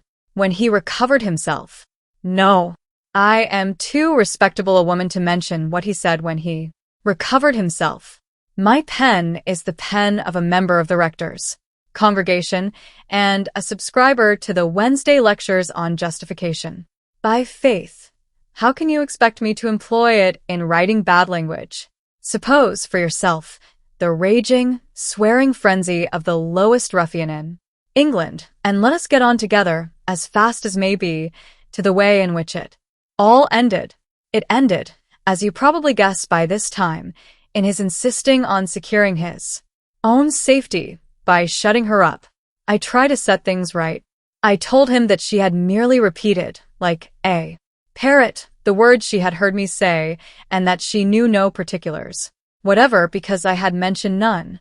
I explained that she had affected, out of crazy spite against him, to know what she really did not know, that she only wanted to threaten him and aggravate him for speaking to her as he had just spoken, and that my unlucky words gave her just the chance of doing mischief of which she was in search. I referred him to other queer ways of hers, and to his own experience of the vagaries of half-witted people. It was all to no purpose. He would not believe me on my oath. He was absolutely certain I had betrayed the whole secret. In short, he would hear of nothing but shutting her up. Under these circumstances, I did my duty as a mother. No pauper asylum. I said, I won't have her put in a pauper asylum. A private establishment, if you please. I have my feelings as a mother and my character to preserve in the town, and I will submit to nothing but a private establishment of the sort which my genteel neighbors would choose for afflicted relatives of their own. Those were my words. It is gratifying to me to reflect that I did my duty. Though never over-fond of my late daughter, I had a proper pride about her. No pauper stain, thanks to my firmness and resolution, ever rested on my child. Having carried my point, which I did the more easily in consequence of the facilities offered by private asylums, I could not refuse to admit that there were certain advantages gained by shutting her up. In the first place, she was taken excellent care of, being treated, as I took care to mention in the town, on the footing of a lady. In the second place, she was kept away from Welmingham, where she might have set people suspecting and inquiring, by repeating my own incautious words. The only drawback of putting her under restraint was a very slight one. We merely turned her empty boast about knowing the secret into a fixed delusion. Having first spoken in sheer crazy spitefulness against the man who had offended her, she was cunning enough to see that she had seriously frightened him, and sharp enough afterwards to discover that he was concerned in shutting her up. The consequence was she flamed out into a perfect frenzy of passion against him, going to the asylum, and the first words she said to the nurses, after they had quieted her, were that she was put in confinement for knowing his secret, and that she meant to open her lips and ruin him when the right time came. She may have said the same thing to you, when you thoughtlessly assisted her escape. She certainly said it, as I heard last summer, to the unfortunate woman who married our sweet-tempered, nameless gentleman lately deceased. If either you or that unlucky lady had questioned my daughter closely and had insisted on her explaining what she really meant, you would have found her lose all her self-importance suddenly and get vacant and restless and confused. You would have discovered that I am writing nothing here but the plain truth. She knew that there was a secret. She knew who was connected with it. She knew who would suffer by its being known.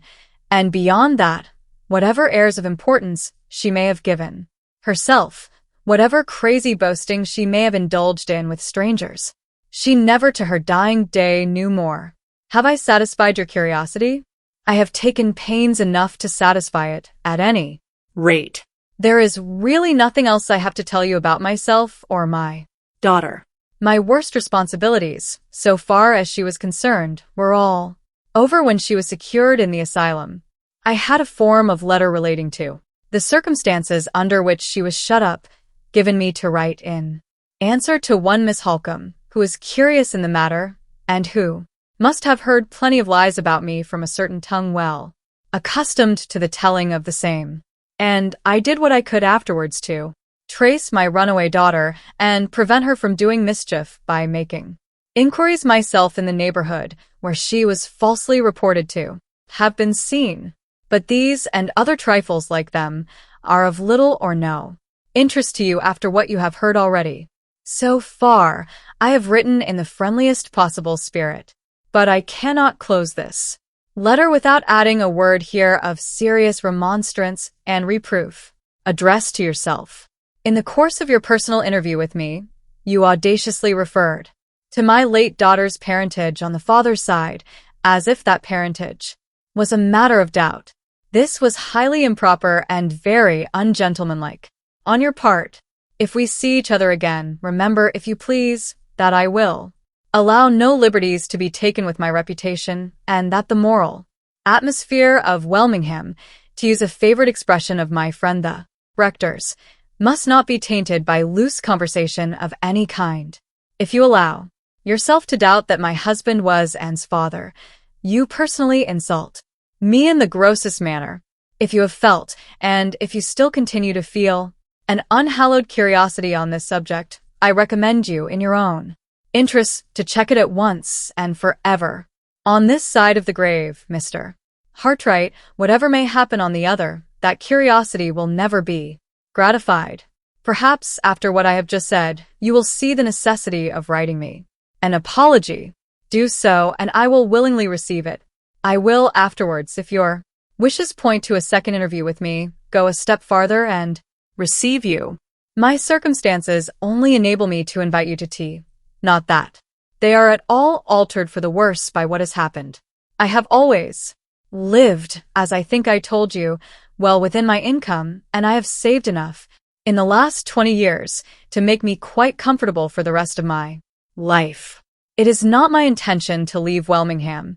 There are one or two little advantages which I have still to gain in the town. The clergyman bows to me, as you saw. He is married, and his wife is not quite so civil. I propose to join the Dorcas Society, and I mean to make the clergyman's wife bow to me. Next, if you favor me with your company, pray understand that the conversation must be entirely on general subjects. Any attempted reference to this letter will be quite useless. I am determined not to acknowledge having written it. The evidence has been destroyed in the fire, I know, but I think it desirable to err on the side of caution.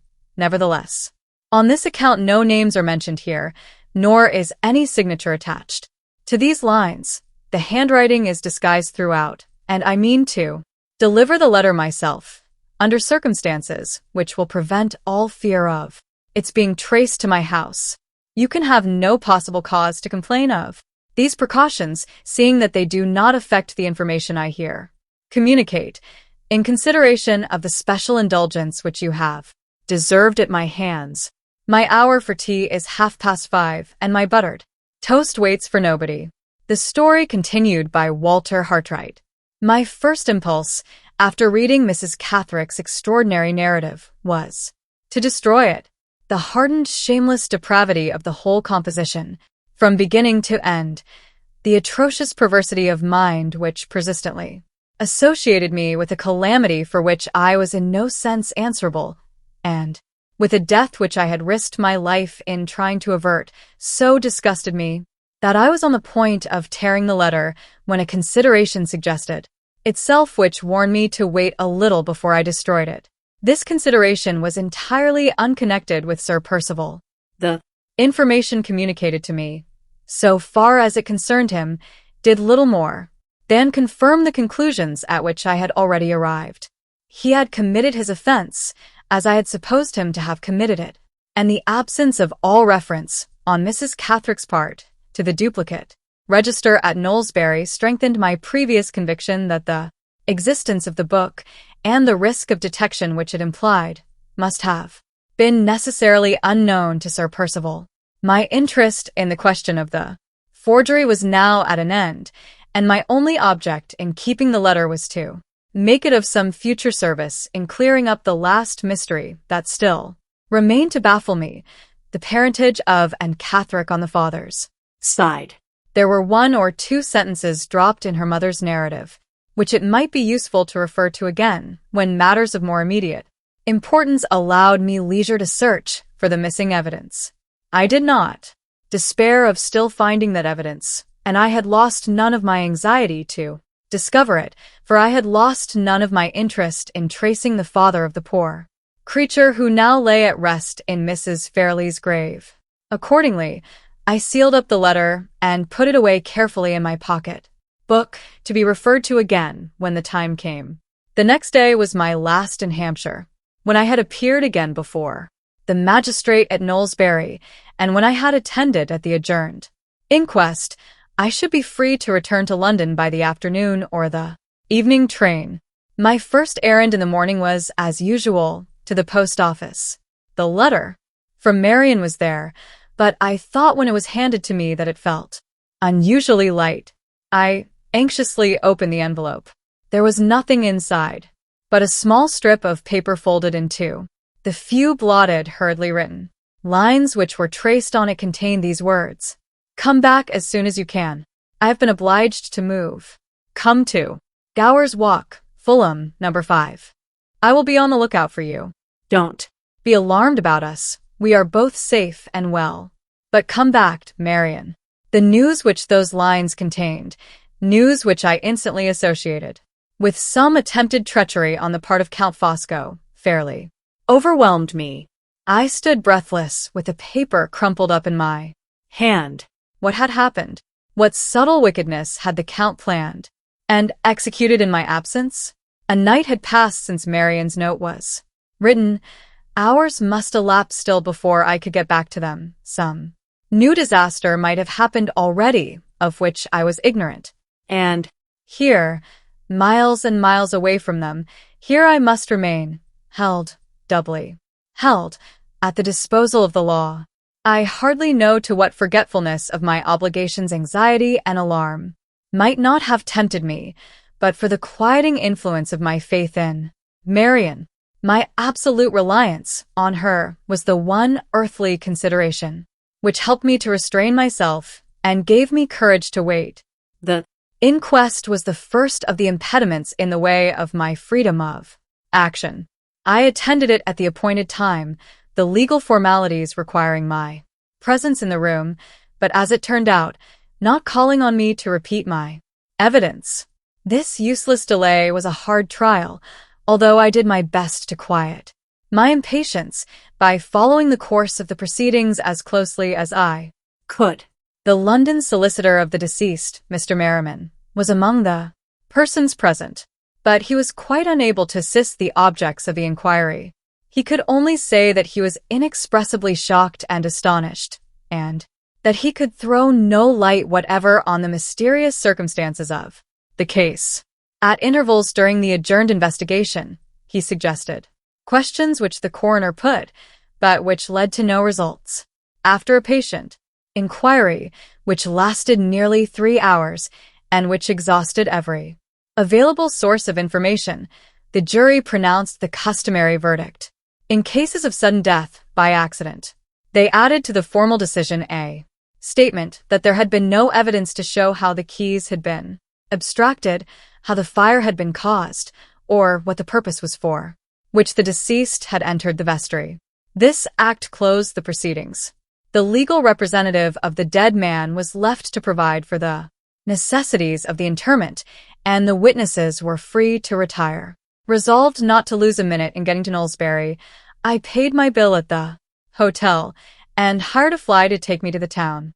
A gentleman who heard me give the order, and who saw that I was going alone, informed me that he lived in the neighborhood of Knowlesbury and asked if I would have any objection to his getting home by sharing the fly with me. I accepted his proposal as a matter of course.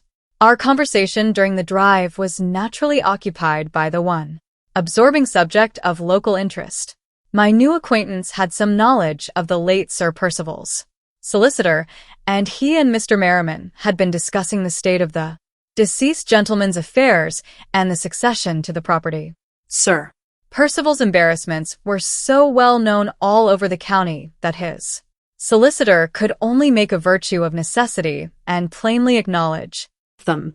he had died without leaving a will, and he had no personal property to bequeath, even if he had made one, the whole fortune which he had derived from his wife having been swallowed up by his creditors.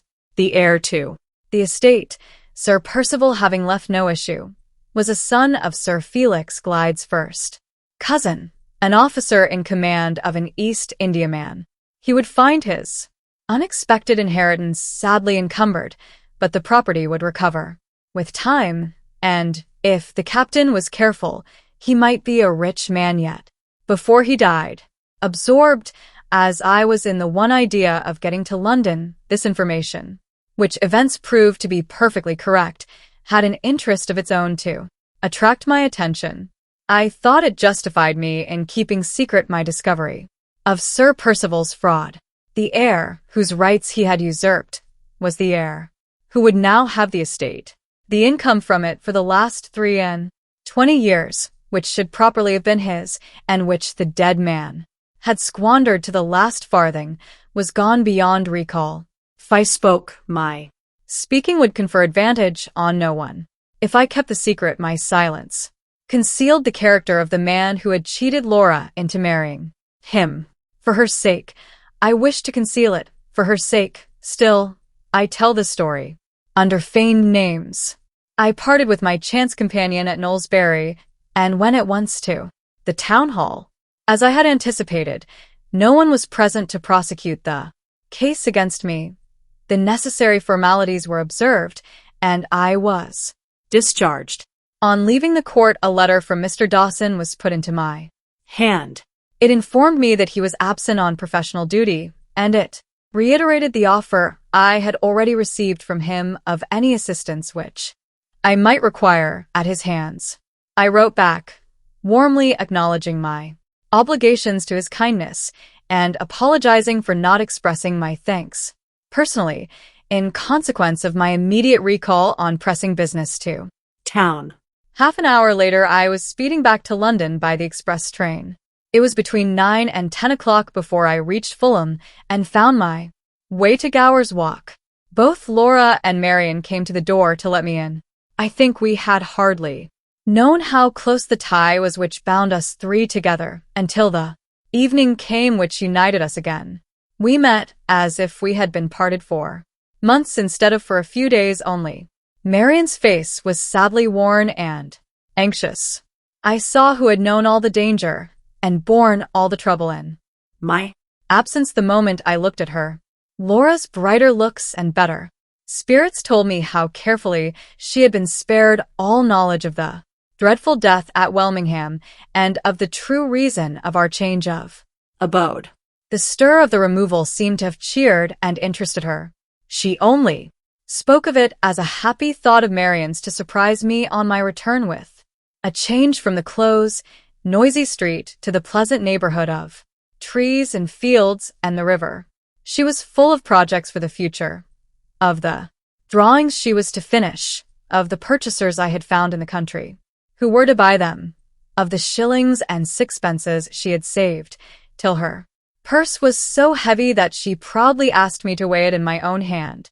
The change for the better which had been wrought in her during the few days of my absence was a surprise to me for which I was quite unprepared, and for all the unspeakable happiness of seeing it, I was indebted to Marian's courage and to Marian's love. When Laura had left us, and when we could speak to one another without restraint, I tried to give some expression to the gratitude and the admiration which filled my heart. But the generous creature would not wait to hear me. That sublime self-forgetfulness of women, which yields so much and asks so little, turned all her thoughts from herself to me. I had only a moment left before post time, she said, or I should have written less abruptly. You look worn and weary, Walter. I am afraid my letter must have seriously alarmed you. Only at first, I replied. My mind was quieted, Marian, by my trust in you. Was I right in attributing this sudden change of place to some threatened annoyance on the part of Count Fosco? Perfectly right, she said. I saw him yesterday, and worse than that. Walter, I spoke to him. Spoke to him? Did he know where we lived? Did he come to the house? He did. To the house, but not upstairs. Laura never saw him, Laura. Suspects nothing. I will tell you how it happened. The danger, I believe, and hope is over now. Yesterday, I was in the sitting room at our old lodgings. Laura was drawing at the table, and I was walking about and setting things To rights. I passed the window, and as I passed it, looked out into the street. There, on the opposite side of the way, I saw the Count with a man talking to him. Did he notice you at the window? No, at least I thought not. I was too violently startled to be quite sure. Who was the other man? A stranger? Not a stranger, Walter. As soon as I could draw my breath again, I Recognized him. He was the owner of the lunatic asylum. Was the Count pointing out the house to him? No. They were talking together as if they had accidentally met in the street. I remained at the window looking at them from behind the curtain. If I had turned round, and if Laura had seen my face at that moment, thank God, she was absorbed over her drawing. They soon parted. The man from the asylum went one way, and the Count the other. I began to hope they were in the street by chance, till I saw the Count come back, stop opposite to us. Again, take out his card case and pencil, write something, and then cross the road to the shop below us. I ran past Laura before she could see me and said I had forgotten something upstairs. As soon as I was out of the room, I went down to the first landing and waited. I was determined to stop him if he tried to come upstairs. He made no such attempt. The girl from the shop came through the door into the passage, with his card in her hand, a large gilt card with his name and a coronet above it, and these lines underneath, in pencil. Dear lady. Yes, the villain could address me in that way still. Dear lady, one word, I implore you, on a matter serious to us both. If one Can't think at all, in serious difficulties, one thinks quick. I felt directly that it might be a fatal mistake to leave myself and to leave you in the dark, where such a man as the Count was concerned. I felt that the doubt of what he might do in your absence would be 10 times more trying to me if I declined to see him than if I consented. Ask the gentleman to wait in the shop, I said. I will be with him in a moment. I ran upstairs for my bonnet, being determined not to let him speak to me indoors. I knew his deep, ringing voice, and I was afraid Laura might hear it, even in the shop. In less than a minute I was down again in the passage and had opened the door into the street. He came round to meet me from the shop. There he was in deep mourning, with his smooth bow and his deadly smile, and some idle boys and women near him, staring at his great size, his fine black clothes, and his large cane with the gold knob to it. All the horrible time at Blackwater came back to me the moment I set eyes on him. All the old loathing crept and crawled through me when he took off his hat with a flourish and spoke to me as if we had parted on the friendliest terms hardly a day since. You remember what he said? I can't repeat it, Walter. You shall know directly what he said about you, But I can't repeat what he said to me. It was worse than the polite insolence of his letter. My hands tingled to strike him, as if I had been a man. I only kept them quiet by tearing his card to pieces under my shawl. Without saying a word on my side, I walked away from the house for fear of Laura seeing us, and he followed, protesting softly all the way. In the first by street I turned and asked him what he wanted with me. He wanted 2 things. First, if I had no objection to express his sentiments. I declined to hear them. Secondly, to repeat the warning in his letter. I asked what occasion there was for repeating it. He bowed and smiled and said he would explain. The explanation exactly confirmed the fears I expressed. Before you left us, I told you, if you remember, that Sir Percival would be too headstrong to take his friend's advice where you were concerned, and that there was no danger to be dreaded from the Count till his own interests were threatened, and he was roused into acting for himself. I recollect Marian. Well, so it has really turned out. The Count offered his advice, but it was refused. Sir Percival would only take counsel of his own violence, his own obstinacy, and his own hatred of you. The Count let him have his way, first, privately ascertaining, in case of his own interests being threatened next, where we lived. You were followed, Walter, on returning here, after your first journey to Hampshire, by the lawyer's men for some distance from the railway, and by the Count himself to the door of the house. How he contrived to escape being seen by you, he did not tell me, but he found us out on that occasion, and in that way, having made the discovery, he took no advantage of it till the news reached him of Sir Percival's death, and then, as I told you, he acted for himself, because he believed you would next proceed against the dead man's partner in the conspiracy. He at once made his arrangements to meet the owner of the asylum in London and to take him to the place where his runaway patient was hidden, believing that the results, whichever way they ended, would be to involve you in interminable legal disputes and difficulties, and to tie your hands for all purposes of offense so far as he was concerned. That was his purpose, on his own confession to me. The only consideration which made him hesitate, at the last moment. Yes, it is hard to acknowledge it, Walter, and yet I must. I was the only consideration. No words can say how degraded I feel in my own estimation when I think of it, but the one weak point in that man's iron character is the horrible admiration he feels for me. I have tried, for the sake of my own self-respect, to disbelieve it as long as I could, but his looks, his actions force on me this shameful conviction of the truth. The eyes of that monster of wickedness moistened while he was speaking to me. They did, Walter. He declared that at the moment of pointing out the house to the doctor, he thought of my misery if I was separated from Laura, of my responsibility if I was called on to answer for effecting her escape, and he risked the worst that you could do to him the second time for my sake. All he asked was that I would remember the sacrifice and restrain your rashness in my own interests which he might never be able to consult again. I made no such bargain with him. I would have died first. But believe him or not, whether it is true or false that he sent the doctor away with an excuse, one thing is certain, I saw the man leave him without so much as a glance at our window or even at our side of the way.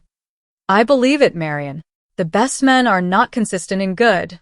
Why should the worst men be consistent in evil? At the same time, I suspect him of merely attempting to frighten you by threatening what he cannot really do. I doubt his power of annoying us by means of the owner of the asylum. Now that Sir Percival is dead and Mrs. Catherick is free from all control. But let me hear more. What did the Count say of me? He spoke last of you. His eyes brightened and hardened, and his manner changed to what I remember it in past times, to that mixture of pitiless resolution and mountebank mockery which makes it so impossible to fathom him. Warn Mr. Hartright, he said in his loftiest manner. He has a man of brains to deal with, a man who snaps his big fingers at the laws and conventions of society when he measures himself with me. If my lamented friend had taken my advice, the business of the inquest would have been with the body of Mr. Hartright. But my lamented friend was obstinate. See, I mourn his loss, inwardly in my soul, outwardly on my hat. This trivial crepe expresses sensibilities which I summon Mr. Hartright to respect. They may be transformed to immeasurable enmities if he ventures to disturb them. Let him be content with what he has got, with what I leave unmolested, for your sake, to him and to you. Say to him with my compliments, if he stirs me, he has Fosco to deal with. In the English of the popular tongue, I inform him, Fosco sticks at nothing. Dear lady, good morning. His cold, gray eyes settled on my face. He took off his hat solemnly, bowed, bare-headed, and left me. Without returning? Without saying more last words. He turned at the corner of the street and waved his hand and then struck it theatrically on his breast. I lost sight of him after that. He disappeared in the opposite direction to our house, and I ran back to Laura. Before I was indoors again, I had made up my mind that we must go. The house, especially in your absence, was a place of danger instead of a place of safety, now that the Count had discovered it. If I could have felt certain of your return, I should have risked waiting till you came back. But I was certain of nothing, and I acted at once on my own impulse. You had spoken before leaving us of moving into a quieter neighborhood and purer air for the sake of Laura's health. I had only to remind her of that and to suggest surprising you and saving you trouble by managing the move in your absence to make her quite as anxious for the change as I was. She helped me to pack up your things, and she has arranged them all for you in your new working room here. What made you think of coming to this place? My ignorance of other localities in the neighborhood of London. I felt the necessity of getting as far away as possible from our old lodgings, and I knew something of Fulham because I had once been at school there. I dispatched a messenger with a note on the chance that the school might still be in existence. It was in existence. The daughters of my old mistress were carrying it on for her, and they engaged this place from the instructions I had sent. It was just post-time when the messenger returned to me with the address of the house. We moved after dark. We came here quite unobserved. Have I done right, Walter? Have I justified your trust in me? I answered her warmly and gratefully, as I really felt, but the anxious look still remained on her face while I was speaking, and the first question she asked when I had done related to Count Fosco. I saw that she was thinking of him now with a changed mind. No fresh outbreak of anger against him. No new appeal to me to hasten the day of reckoning escaped her. Her conviction that the man's hateful admiration of herself was really sincere seemed to have increased 100-fold. Her distrust of his unfathomable cunning, her inborn dread of the wicked energy and vigilance of all his faculties. Her voice fell low. Her manner was hesitating. Her eyes searched into mine with an eager fear when she asked me what I thought of his message and what I meant to do next after hearing it. Not many weeks have passed, Marian, I answered, since my interview with Mr. Curl. When he and I parted, the last words I said to him about Laura were these: her uncle's house shall open to receive her in the presence of every soul who followed the false funeral to the grave.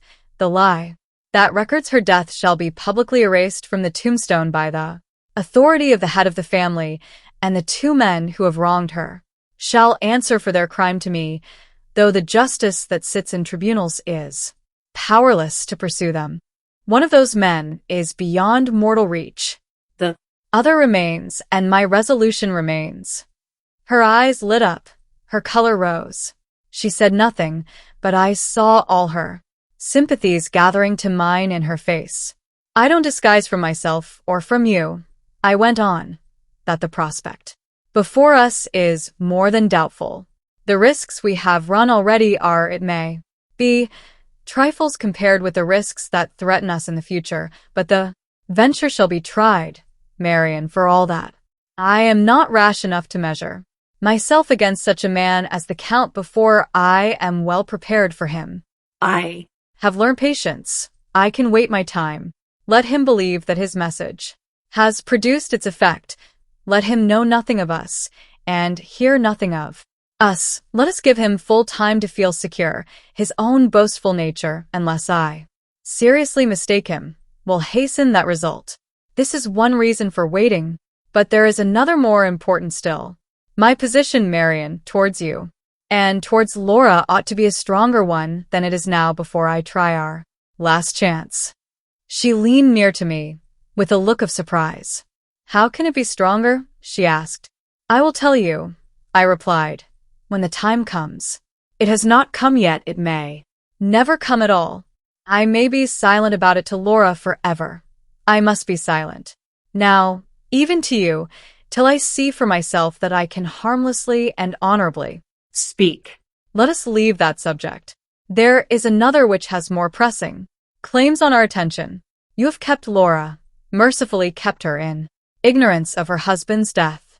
Oh, Walter, surely it must be long yet before we tell her of it. No, Marian. Better that you should reveal it to her now, than that accident, which no one can guard against, should reveal it to her at some future time. Spare her all the details, break it to her very tenderly, but tell her that he is dead. You have a reason, Walter, for wishing her to know of her husband's death. Besides the reason you have just mentioned, I have a reason connected with that subject which must not be mentioned between us yet, which may never be mentioned to Laura at all. She dwelt on the last words meaningly. When I answered her in the affirmative, I dwelled on them too. Her face grew pale. For a while she looked at me with a sad, hesitating interest. An unaccustomed tenderness trembled in her dark eyes and softened her firm lips as she glanced aside at the empty chair in which the dear companion of all our joys and sorrows had been sitting. I think I understand, she said. I think I owe it to her and to you, Walter, to tell her of her husband's death. She sighed and held my hand fast for a moment, then dropped it abruptly and left the room. On the next day, Laura knew that his death had released her, and that the error and the calamity of her life lay buried in his tomb. His name was mentioned among us no more. Thenceforward we shrank from the slightest approach to the subject of his death, and in the same scrupulous manner, Marian and I avoided all further reference to that other subject, which, by her consent and mine, was not to be mentioned between us yet. It was not the less present in our minds, it was rather kept alive in them by the restraint which we had imposed on ourselves. We both watched Laura more anxiously than ever, sometimes waiting and hoping, sometimes waiting and fearing, till the time came. By degrees we returned to our accustomed way of life. I resumed the daily work which had been suspended during my absence in Hampshire. Our new lodgings cost us more than the smaller and less convenient rooms which we had left, and the claim thus implied on my increased exertions was strengthened by the doubtfulness of our future prospects. Emergencies might yet happen which would exhaust our little fund at the banker's, and the work of my hands might be, ultimately, all we had to look to for support, more permanent and more lucrative employment than had yet been offered. To me was a necessity of our position, a necessity for which I now diligently set myself to provide. It must not be supposed that the interval of rest and seclusion of which I am now writing entirely suspended, on my part, all pursuit of the one absorbing purpose with which my thoughts and actions are associated in these pages. That purpose was for months and months, yet never to relax its claims on me. The slow ripening of it still left me a measure of precaution to take, an obligation of gratitude to perform, and a doubtful question to Solve. The measure of precaution related, necessarily, to the Count. It was of the last importance to ascertain, if possible, whether his plans committed him to remaining in England or, in other words, to remaining within my reach. I Contrived to set this doubt at rest by very simple means. His address and street, Johnswood being known to me, I inquired in the neighborhood, and, having found out the agent who had the disposal of the furnished house in which he lived, I asked if number 5 Forest Road was likely to be let within a reasonable time. The reply was in the negative. I was informed that the foreign gentleman then residing in the house had renewed his term of occupation for another 6 months, and would remain in possession until the end of June in the following year. We were then at the beginning of December only. I left the agent with my mind relieved from all present fear of the Count's escaping me. The obligation I had to perform took me once more into the presence of Mrs. Clements. I had promised to return, and to confide to her those particulars relating to the death and burial of and Catherick which I had been obliged to withhold at our first interview. changed as circumstances now were, there was no hindrance to my trusting the good woman with as much of the story of the conspiracy as it was necessary to tell. I had every reason that sympathy and friendly feeling could suggest to urge on me the speedy performance of my promise, and I did conscientiously and carefully perform it. There is no need to burden these pages with any statement of what passed at the interview.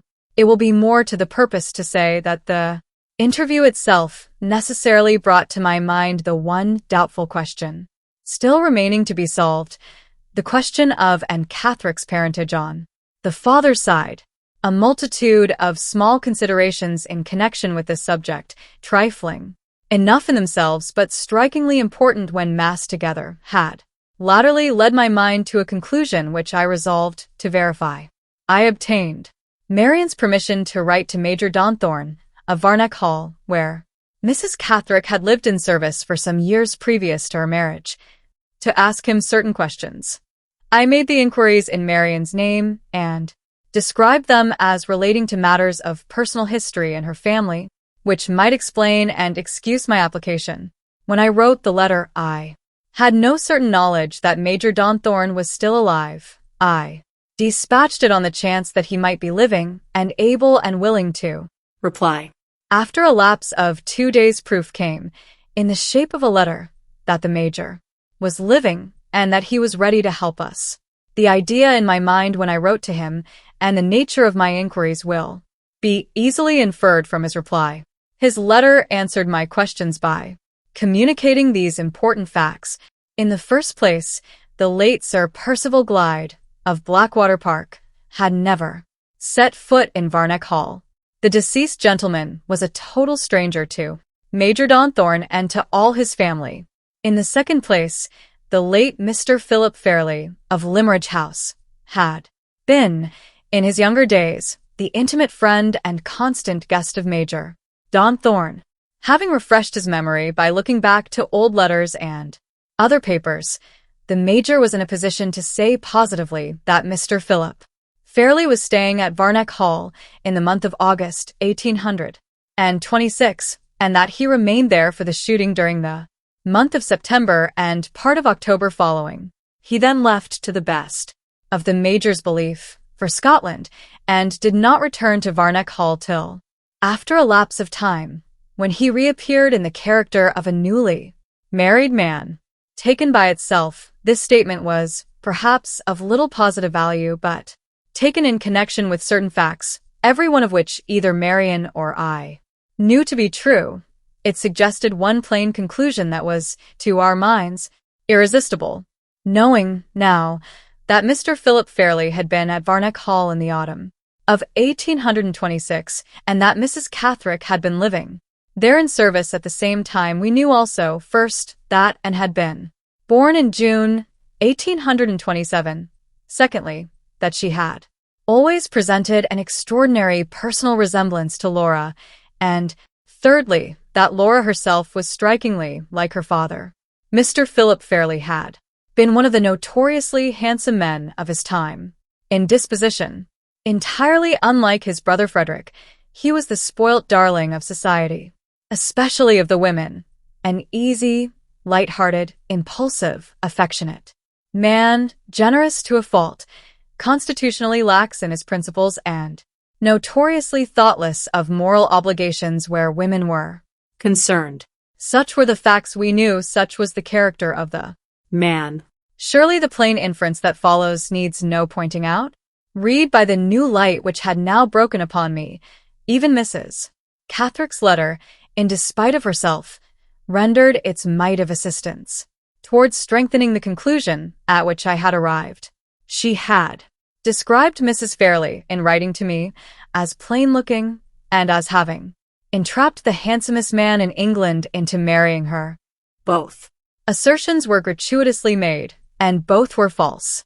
Jealous dislike, which, in such a woman as Mrs. Catherick, would express itself in petty malice rather than not express itself at all, appeared to me to be the only assignable cause for the peculiar insolence of her reference to Mrs. Fairlie, under circumstances which did not necessitate any reference at all. The mention here of Mrs. Fairlie's name naturally suggests one other. Question. Did she ever suspect whose child the little girl brought to her at Limerick might be? Marian's testimony was positive on this point. Mrs. Fairlie's letter to her husband, which had been read to me in former days, the letter describing Anne's resemblance to Laura and acknowledging her affectionate interest in the little stranger, had been written, beyond all question, in perfect innocence of heart. It even seemed doubtful, on consideration, whether Mr. Philip Fairlie himself had been nearer than his wife to any suspicion of the truth. The disgracefully deceitful circumstances under which Mrs. Catherick had married, the purpose of concealment which the marriage was intended to answer, might well keep her silent for caution's sake, perhaps for her own pride sake also, even assuming that she had the means, in his absence, of communicating with the father of her unborn child. As this surmise floated through my mind, there rose on my memory the remembrance of the scripture denunciation which we have all thought of in our time with wonder and with awe: the sins of the fathers shall be visited on the children. But for the fatal resemblance between the two daughters of one father, the conspiracy of which Anne had been the innocent instrument and Laura the innocent victim, could never have been planned. With what unerring and terrible directness the long chain of circumstances led down from the thoughtless wrong committed by the father to the heartless injury inflicted on the child. These thoughts came to me, and others with them, which drew my mind away to the little Cumberland churchyard where Anne Catherick now lay buried. I thought of the bygone days when I had met her by Mrs. Fairlie's grave and met her for the last time. I thought of her poor helpless hands beating on the tombstone, and her weary, yearning words murmured to the dead remains of her protectress and her friend. Oh, if I could die and be hidden and at rest with you. Little more than a year had passed since she breathed that wish, and how inscrutably, how awfully, it had been fulfilled. The words she had spoken to Laura by the shores of the lake, the very words had now come true. Oh, if I could only be buried with your mother. If I could only wake at her side when the angel's trumpet sounds and the graves give up their dead at the resurrection. Through what mortal crime and horror, through what darkest windings of the way down to death, the lost creature had wandered in God's leading to the last home that, living, she never hoped to reach. In that sacred rest I leave her, in that dread companionship let her remain undisturbed. So the ghostly figure which has haunted these pages, as it haunted my life, goes down into the impenetrable gloom. Like a shadow she first came to me, in the loneliness of the night. Like a shadow she passes away in the loneliness of the dead. For months elapsed. April came, the month of spring, the month of change. The course of time had flowed through the interval since the winter, peacefully and happily in our new home. I had turned my long leisure to good account, had largely increased my sources of employment, and had placed our means of subsistence on sure grounds, freed from the suspense and the anxiety which had tried her so sorely and hung over her so long.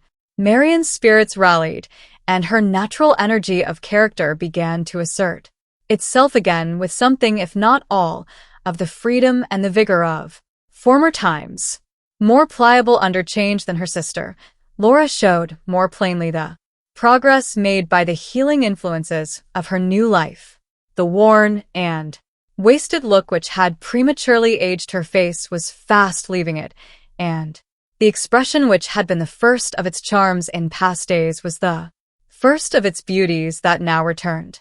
My closest observations of her detected but one serious result of the conspiracy which had once threatened her reason and her life. Her memory of events from the period of her leaving Blackwater Park to the period of our meeting in the burial ground of Limerick Church was lost beyond all hope of recovery. At the slightest reference to that time she changed and trembled still. Her words became confused, her memory wandered and lost itself as helplessly as ever. Here, and here only, the traces of the past lay deep too deep to be effaced. In all else, she was now so far on the way to recovery that, on her best and brightest days, she sometimes looked and spoke like the Laura of old times. The happy change wrought its natural result in us both. From their long slumber, on her side and on mine, those imperishable memories of our past life in Cumberland now awoke, which were one and all alike, the memories of our love. Gradually and insensibly, our daily relations towards each other became constrained. the fond words which I had spoken to her so naturally in the days of her sorrow and her suffering faltered strangely on my lips. In the Time when my dread of losing her was most present to my mind, I had always kissed her when she left me at night and when she met me in the morning.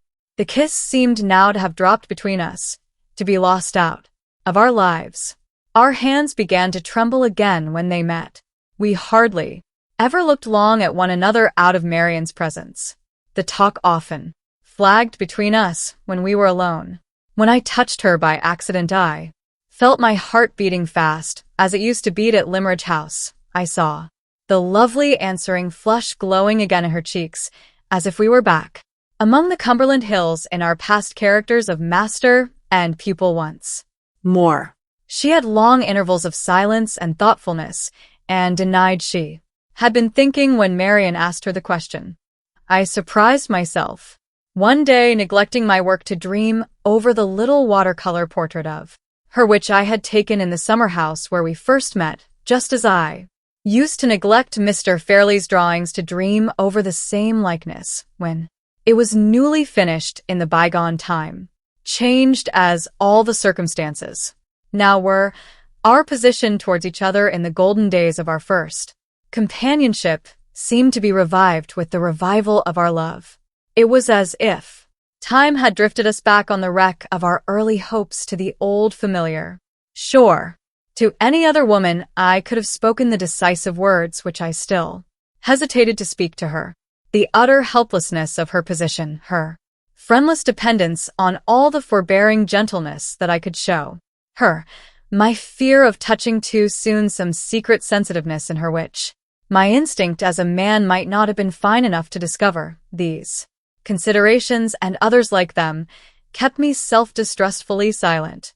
And yet I knew that the restraint on both sides must be ended, that the relations in which we stood towards one another must be altered in some settled manner for the future, and that it rested with me in the first instance to recognize the necessity for a change. The more I thought of our position, the harder the attempt to alter it appeared, while the domestic conditions on which we three had been living together since the winter remained undisturbed. I cannot account for the capricious state of mind in which this feeling originated, but the idea nevertheless possessed me that some previous change of place and circumstances, some sudden break in the quiet monotony of our lives, so managed as to vary the home aspect under which we had been accustomed to see each other, might prepare the way for me to speak, and might make it easier and less embarrassing for Laura and Marian to hear. With this purpose in view, I said one morning that I thought we had all earned a little holiday and a change of scene. After some consideration, it was decided that we should go for a fortnight to the seaside. On the next day, we left Fulham for a quiet town on the south coast. At that early season of the year, we were the only visitors in the place. The cliffs, the beach, and the walks inland were all in the solitary condition which was most welcome to us. The air was mild, the prospects over hill and wood and down were beautifully varied by the shifting April light and shade, and the restless sea leapt under our windows as if it felt like the land, the glow, and freshness of spring. I owed it to Marian to consult her before I spoke to Laura, and to be guided afterwards by her advice. On the third day from our arrival, I found a fit opportunity of speaking to her alone. The moment we looked at one another, her quick instinct detected the thought in my mind before I could give it expression. With her customary energy and directness, she spoke at once, and spoke first. "You are thinking of that subject which was mentioned between us on the evening of your return from Hampshire," she said. I have been expecting you to allude to it for some time past. There must be a change in our little household, Walter. We cannot go on much longer as we are now. I see it as Plainly as you do, as plainly as Laura sees it, though she says nothing. how Strangely, the old times in Cumberland seem to have come back. you and I Are together again, and the one subject of interest between us is Laura once more.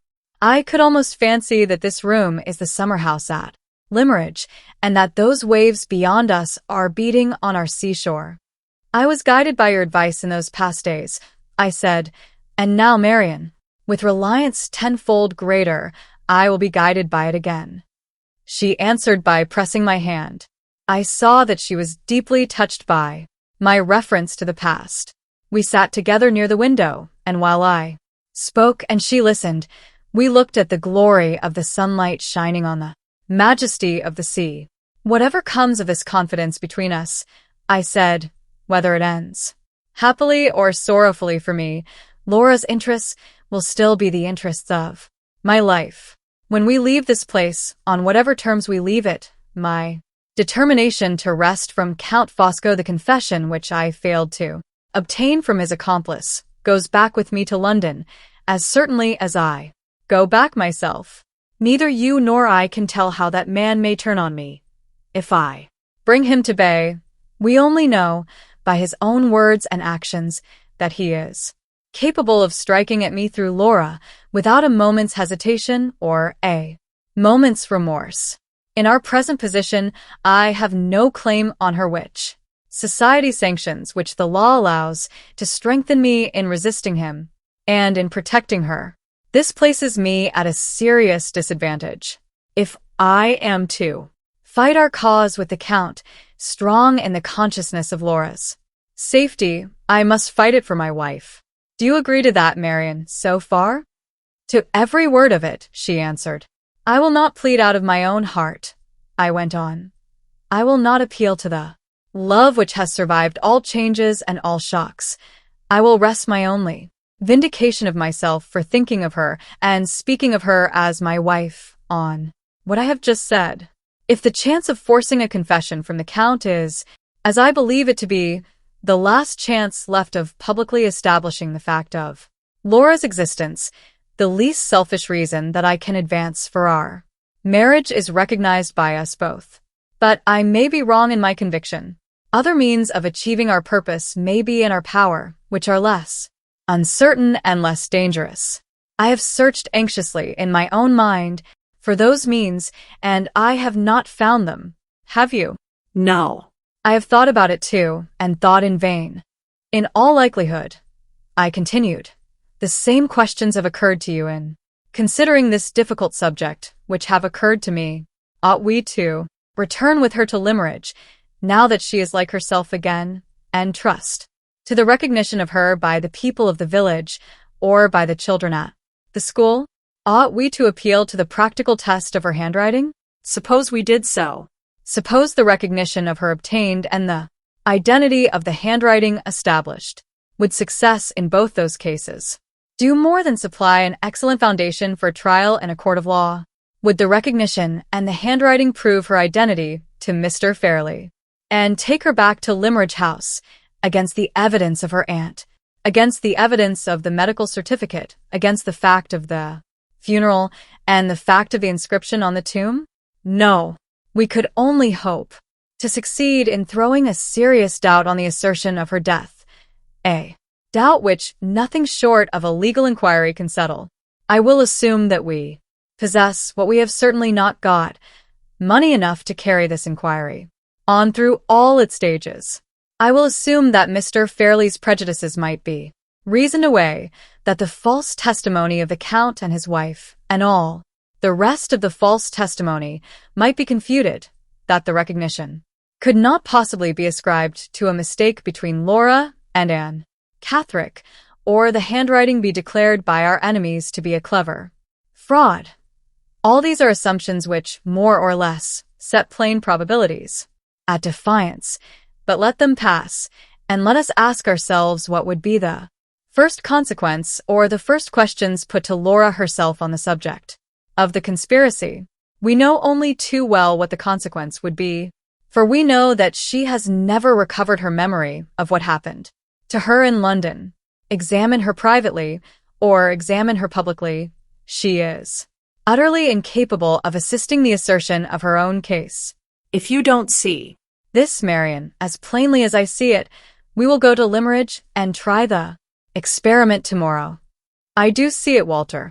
Even if we had the means of paying all the law expenses, even if we succeeded in the end, the delays would be unendurable. The perpetual suspense, after what we have suffered already, would be heartbreaking. You are right about the hopelessness of going to Limeridge. I wish I could feel sure that you are right also in determining to try that last chance with the Count. Is it a chance at all? Beyond a doubt, yes. It is the chance of recovering the lost date of Laura's journey to London, without returning to the reasons I gave you some time since. I am still as firmly persuaded as ever that there is a discrepancy between the date of that journey and the date on the certificate of death. There lies the weak point of the whole conspiracy. It crumbles to pieces if we attack it in that way, and the means of attacking it are in possession of the Count. If I succeed in wresting them from him, the object of your life and mine is fulfilled. If I fail, the wrong that Laura has suffered will, in this world, never be redressed.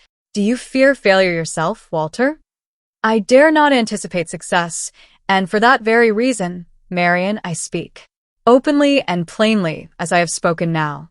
In my heart and my conscience I can say it. Laura's hopes for the future are at their lowest ebb. I know that her fortune is gone. I know that the last chance of restoring her to her place in the world lies at the mercy of her worst enemy, of a man who is now absolutely unassailable and who may remain unassailable to the end.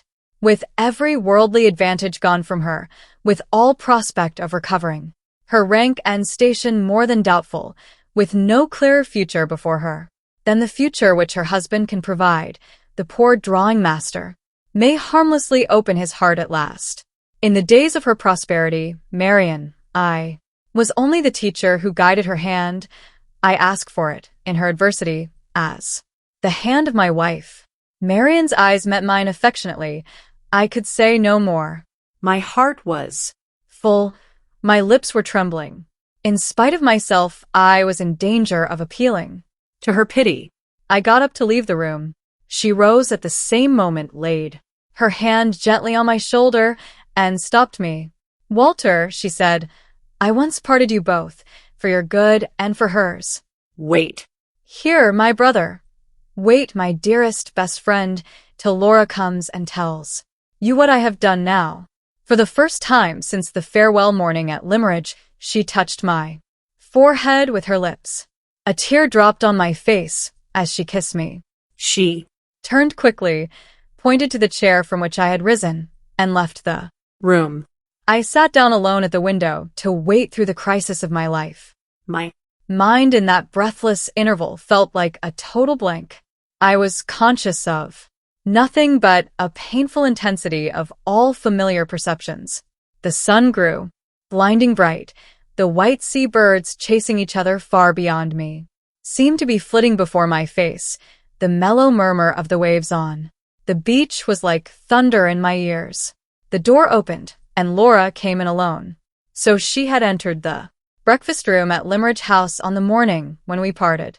Slowly and falteringly, in sorrow and in hesitation, she had once approached me. Now she came with the haste of happiness in her feet, with the light of happiness radiant in her face. Of their own accord those dear arms clasped themselves round me. Of their own accord the sweet lips came to meet Mine. My darling, she whispered, we may own we love each other now. Her head nestled with a tender contentedness on my bosom. Oh, she said, innocently, I am so happy at last. 10 days later we were happier still. We were married. The course of this narrative, steadily flowing on, bears me away from the morning time of our married life and carries me forward to the end. In a fortnight more we three were back in London, and the shadow was stealing over us of the struggle to come. Marian and I were careful to keep Laura in ignorance of the cause that had hurried us back, the necessity of making sure of the Count. It was now the beginning of May, and his term of occupation at the house in Forest Road expired in June. If he renewed it, and I had reasons shortly to be mentioned for anticipating that he would, I might be certain of his not escaping me. But if by any chance he disappointed my expectations and left the country, then I had no time to lose in arming myself to meet him as I best might. In the first fullness of my new happiness, there had been moments when my resolution faltered, moments when I was tempted to be safely content. Now that the dearest aspiration of my life was fulfilled in the possession of Laura's love, for the first time I thought faint-heartedly of the greatness of the risk, of the adverse chances arrayed against me, of the fair promise of our new life, and of the peril in which I might place the happiness which we had so hardly earned. Yes, let me own it honestly. For a brief time I wandered in the sweet guiding of love, far from the purpose to which I had been true under sterner discipline and in darker days. Innocently Laura had tempted me aside from the hard path.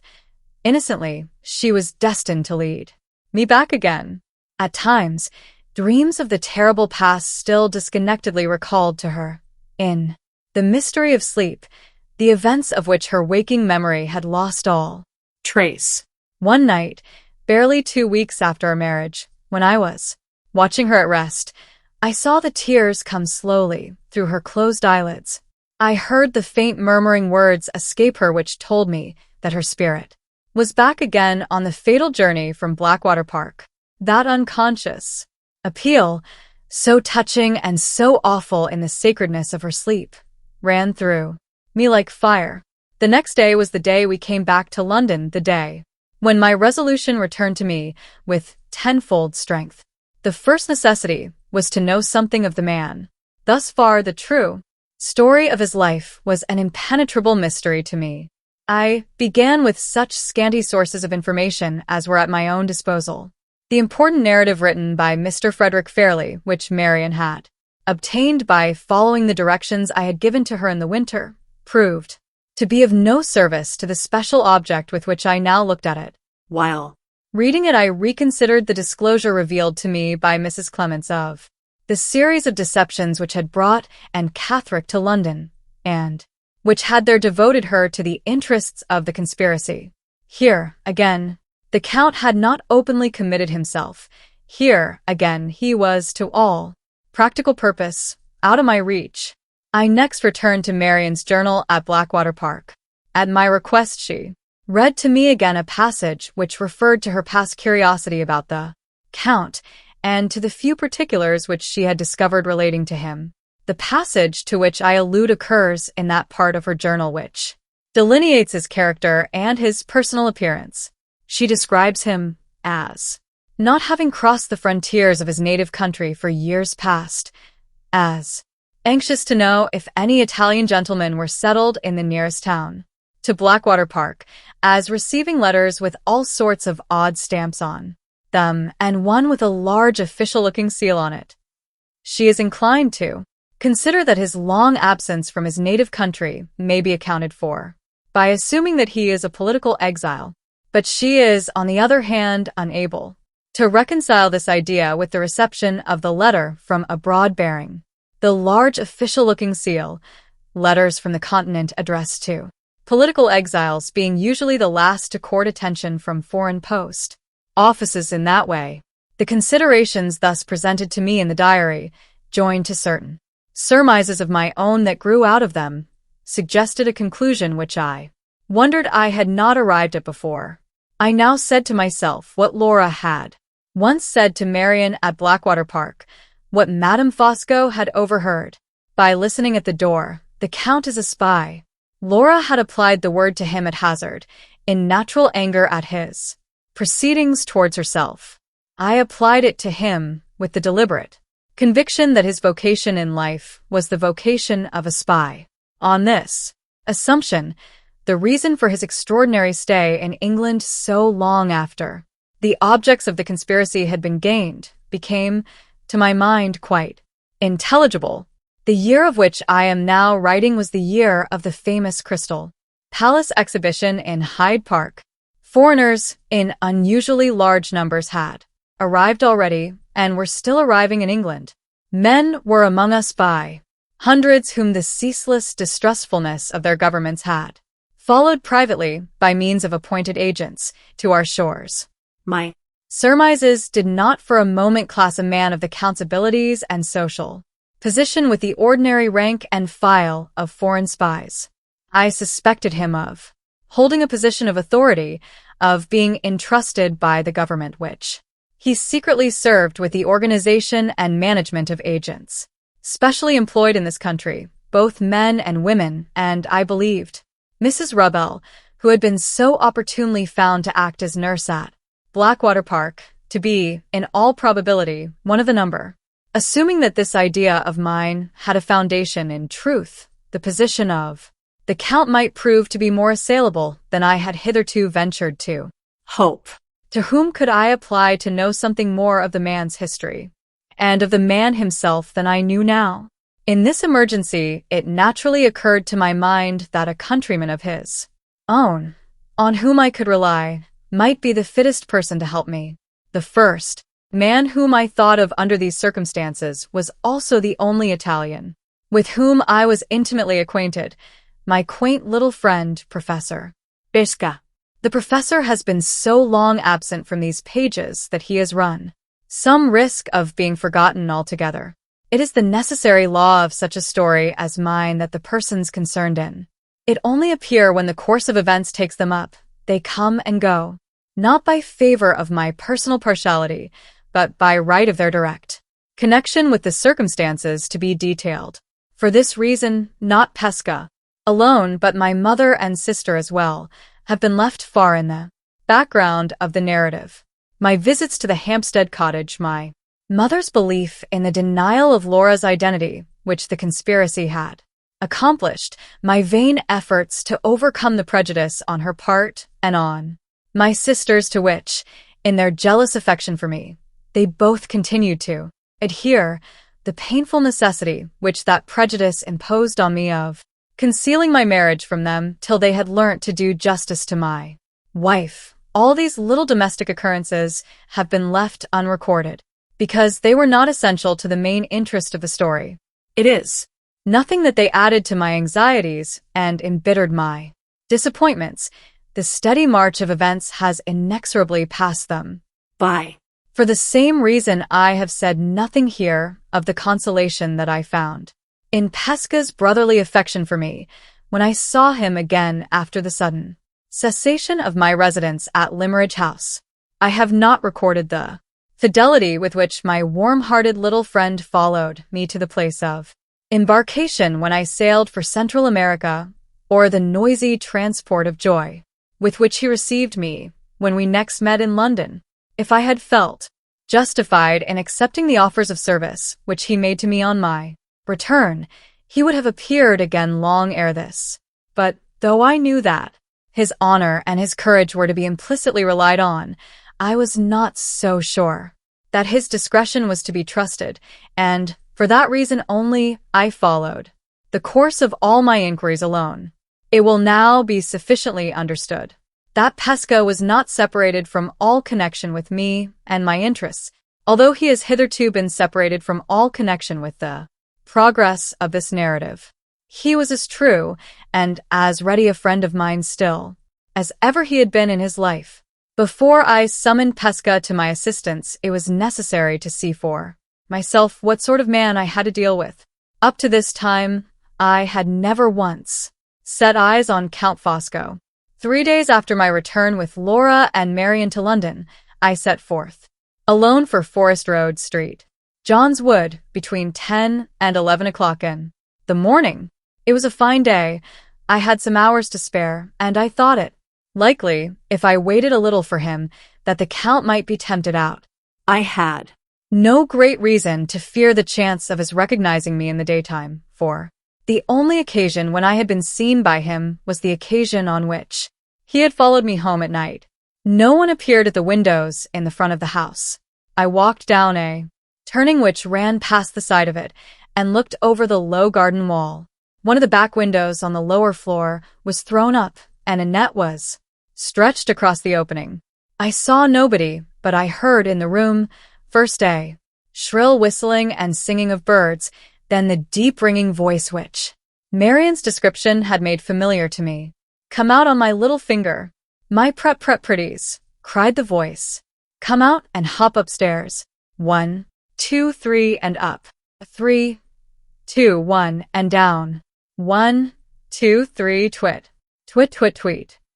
The Count was exercising his canaries as he used to exercise them in Marian's time at Blackwater Park.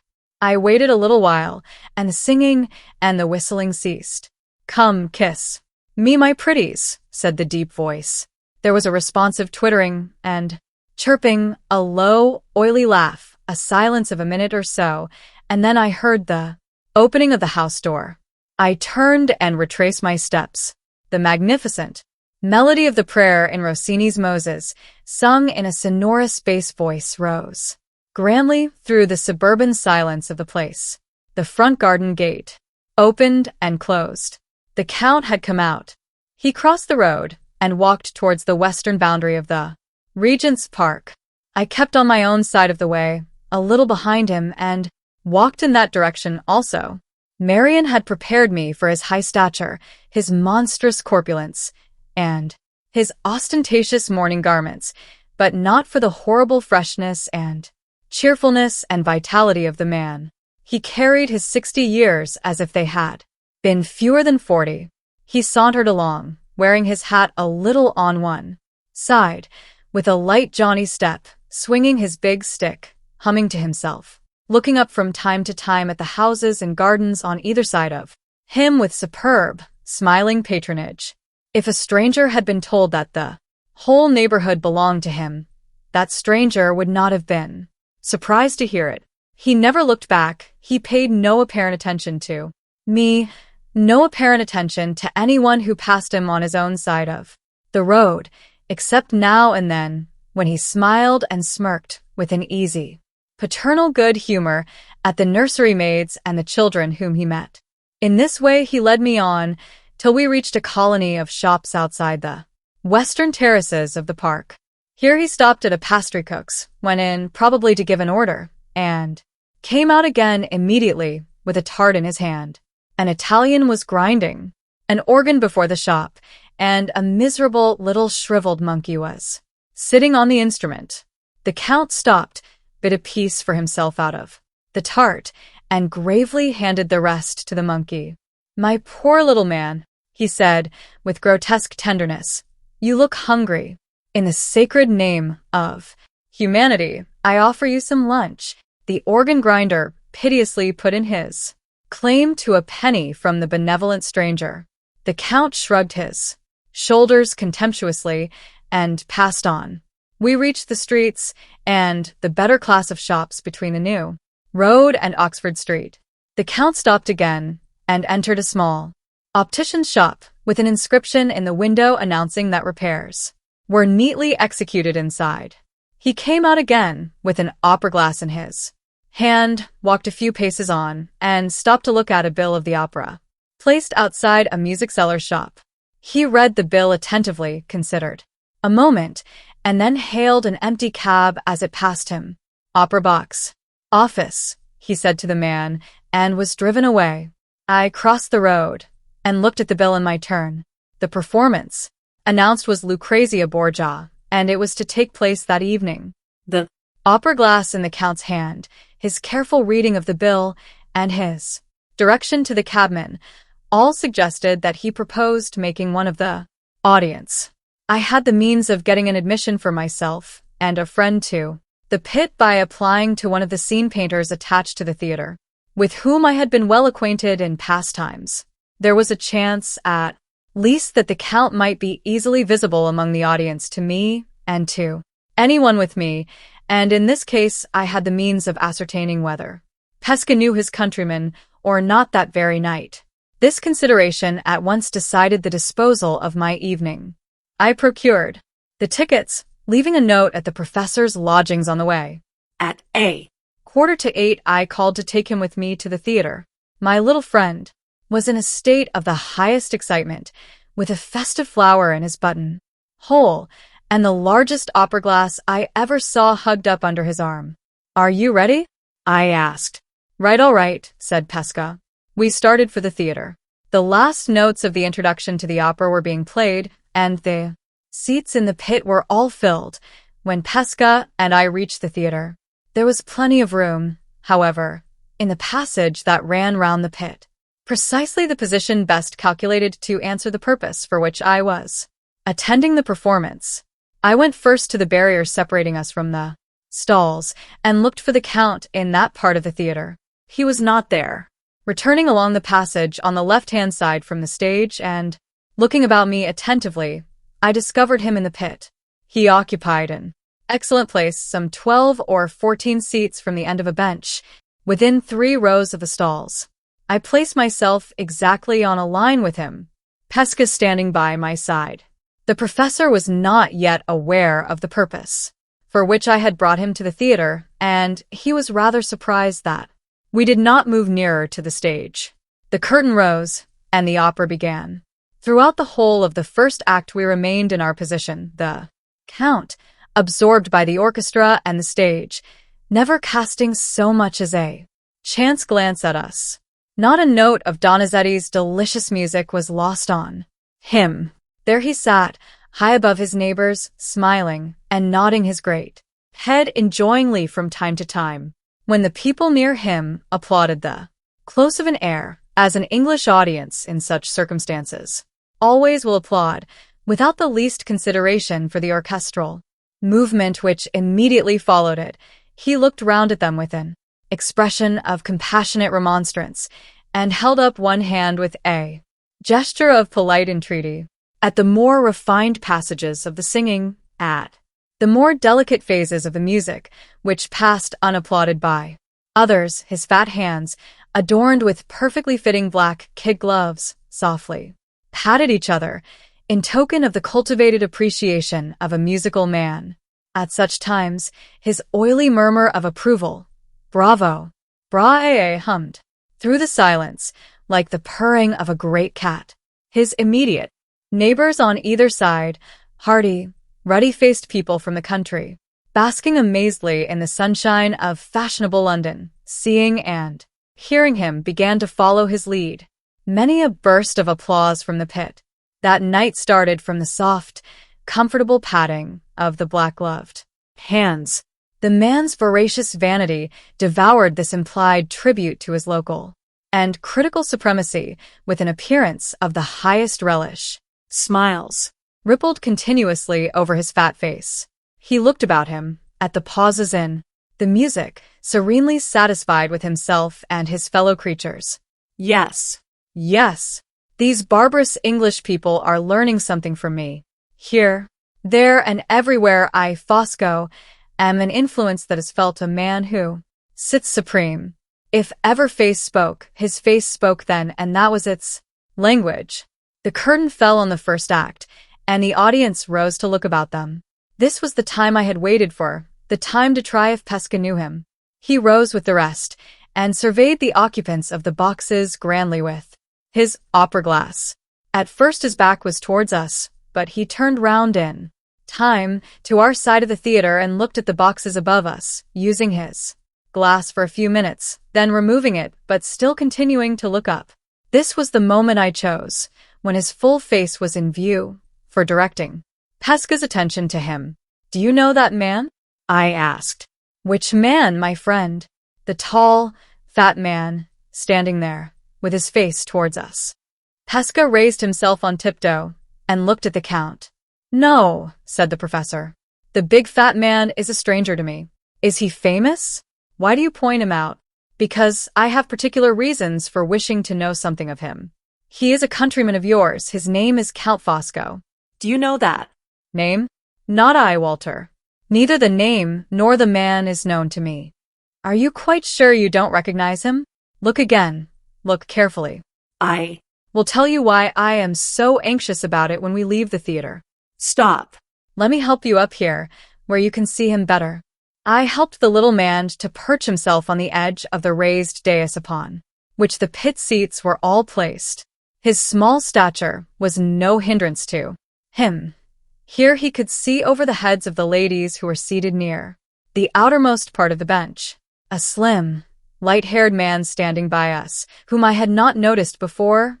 A man with a scar on his left cheek looked attentively at Pesca as I helped him up, and then looked still more attentively, following the direction of Pesca's eyes at the Count. Our conversation might have reached his ears, and might, as it struck me, have aroused his curiosity. Meanwhile, Pesca fixed his eyes earnestly on the broad, full, smiling face, turned a little upward, exactly opposite to him. "No," he said, "I have never set my two eyes on that big fat man before in all my life." As he spoke, the Count looked downwards towards the boxes behind us on the pit tier. The eyes of the two Italians met. The instant before I had been perfectly satisfied from his own reiterated assertion that Pesca did not know the Count. The instant afterwards I was equally certain that the Count knew Pesca, knew him, and more surprising still, feared him as well. There was no mistaking the change that passed over the villain's face, the leaden hue that altered his yellow complexion in a moment, the sudden rigidity of all his features, the furtive scrutiny of his cold gray eyes, the motionless stillness of him from head to foot told their own tale. A mortal dread had mastered him, body and soul, and his own recognition of Pesca was the cause of it. The slim man with the scar on his cheek was still close by us. He had apparently drawn his inference from the effect produced on the Count by the sight of Pesca, as I had drawn mine. He was a mild, gentlemanlike man, looking like a foreigner, and his interest in our proceedings was not expressed in anything approaching to an offensive manner. For my own part, one was so startled by the change in the Count's face, so astounded at the entirely unexpected turn which events had taken, that I knew neither what to say or do next. Pesca roused me by stepping back to his former place at my side, and speaking first. "How the fat man stares," he exclaimed. "Is it at me? Am I famous? How can he know me when I don't know him?" I kept my eyes still on the Count. I saw him move for the first time when Pesca moved, so as not to lose sight of the little man in the lower position in which he now stood. I was curious to see what would happen if Pesca's attention under these circumstances was withdrawn from him, and I accordingly asked the professor if he recognized any of his pupils that evening among the ladies in the boxes. Pesca immediately raised the large opera glass to his eyes and moved it slowly all round the upper part of the theater, searching for his pupils with the most conscientious scrutiny. The moment he showed himself to be thus engaged, the Count turned round, slipped past the persons who occupied seats on the farther side of him from where we stood, and disappeared in the middle passage down the center of the pit. I caught Pesca by the arm, and, to his inexpressible astonishment, hurried him round with me to the back of the pit to intercept the Count before he could get to the door. Somewhat to my surprise, the slim man hastened out before us, avoiding a stoppage caused by some people on our side of the pit leaving their places, by which Pesca and myself were delayed. When we reached the lobby, the Count had disappeared, and the foreigner with the scar was gone too. "Come home," I said. "Come home, Pesca, to your lodgings. I must speak to you in private. I must speak directly."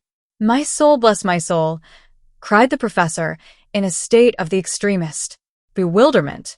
"What on earth is the matter?" I walked on rapidly without answering.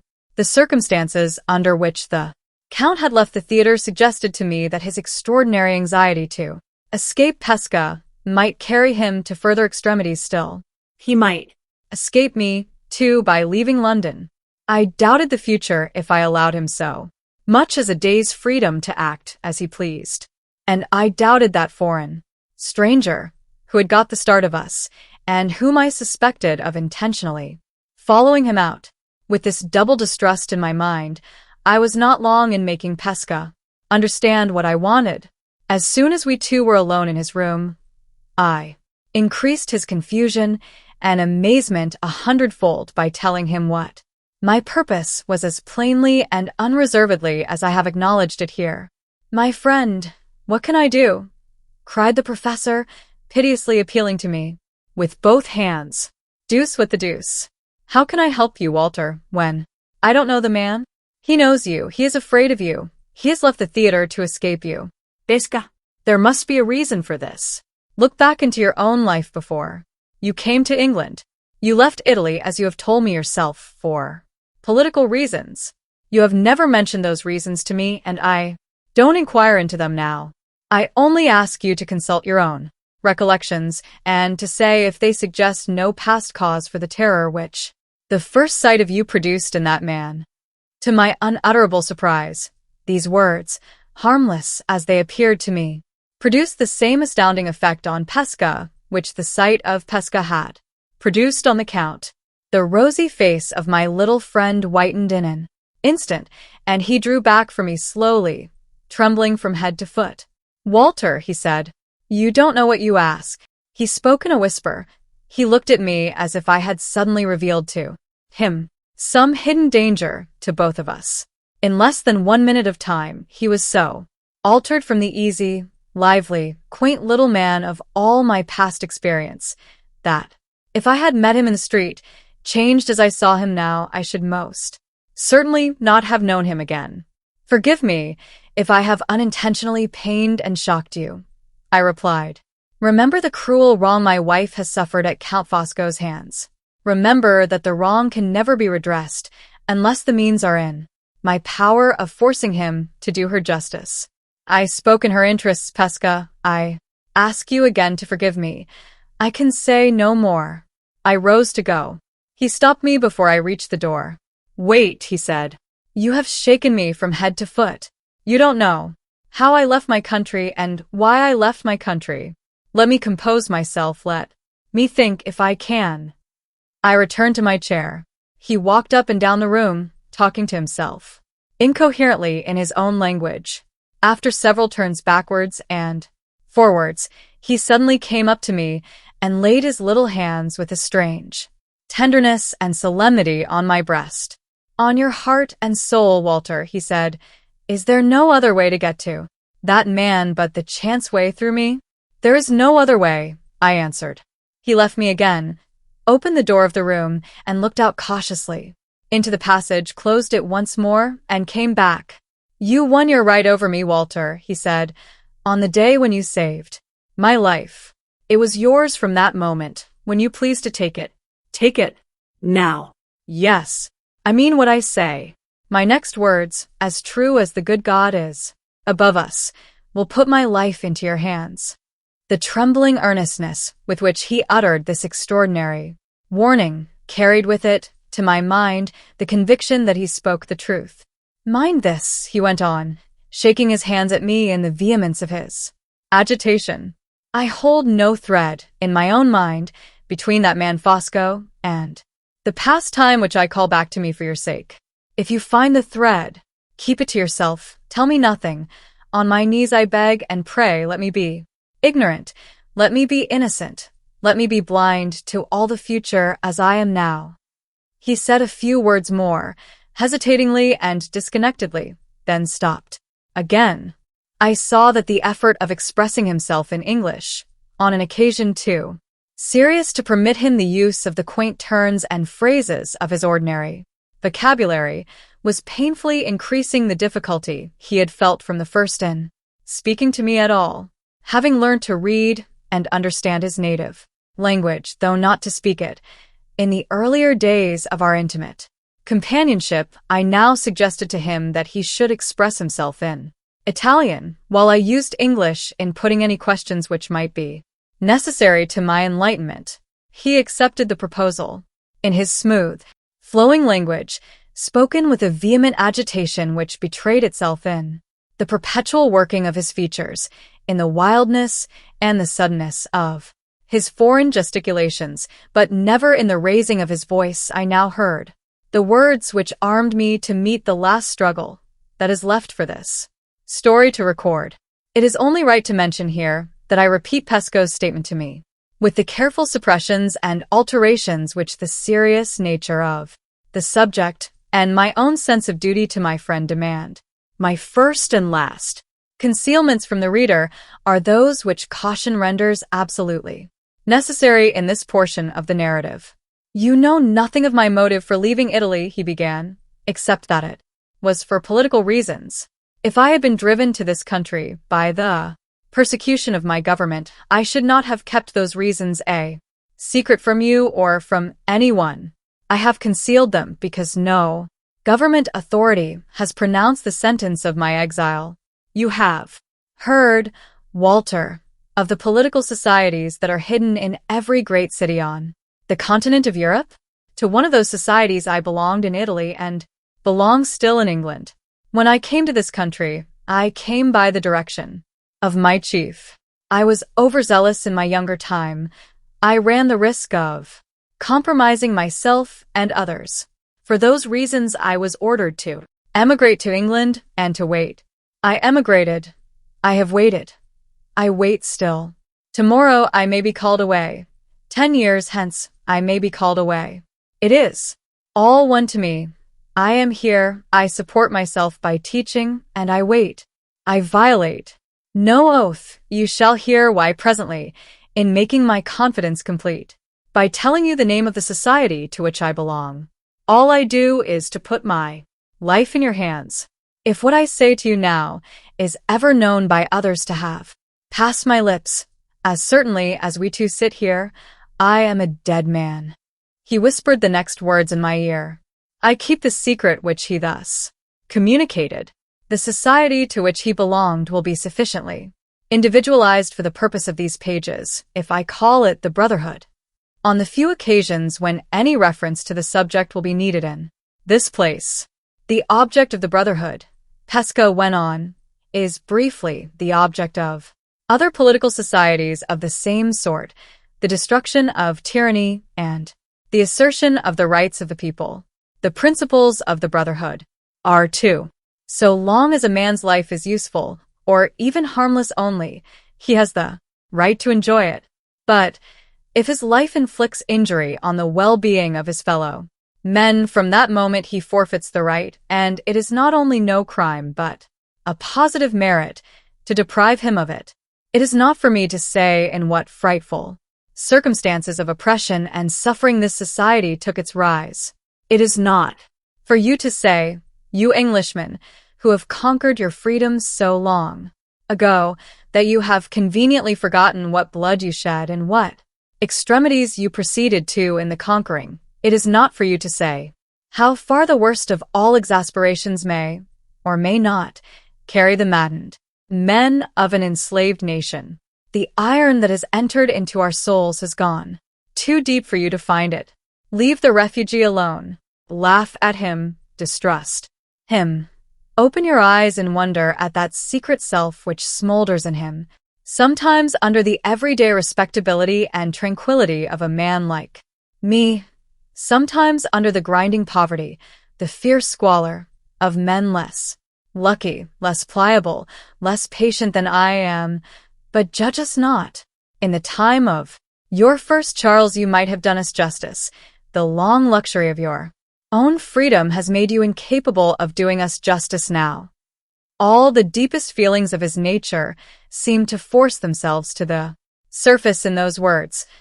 All his heart was poured out to me for the first time in our lives, but still his voice never rose, still his dread of the terrible revelation he was making to me never left him. So far, he resumed, you think the society like other societies.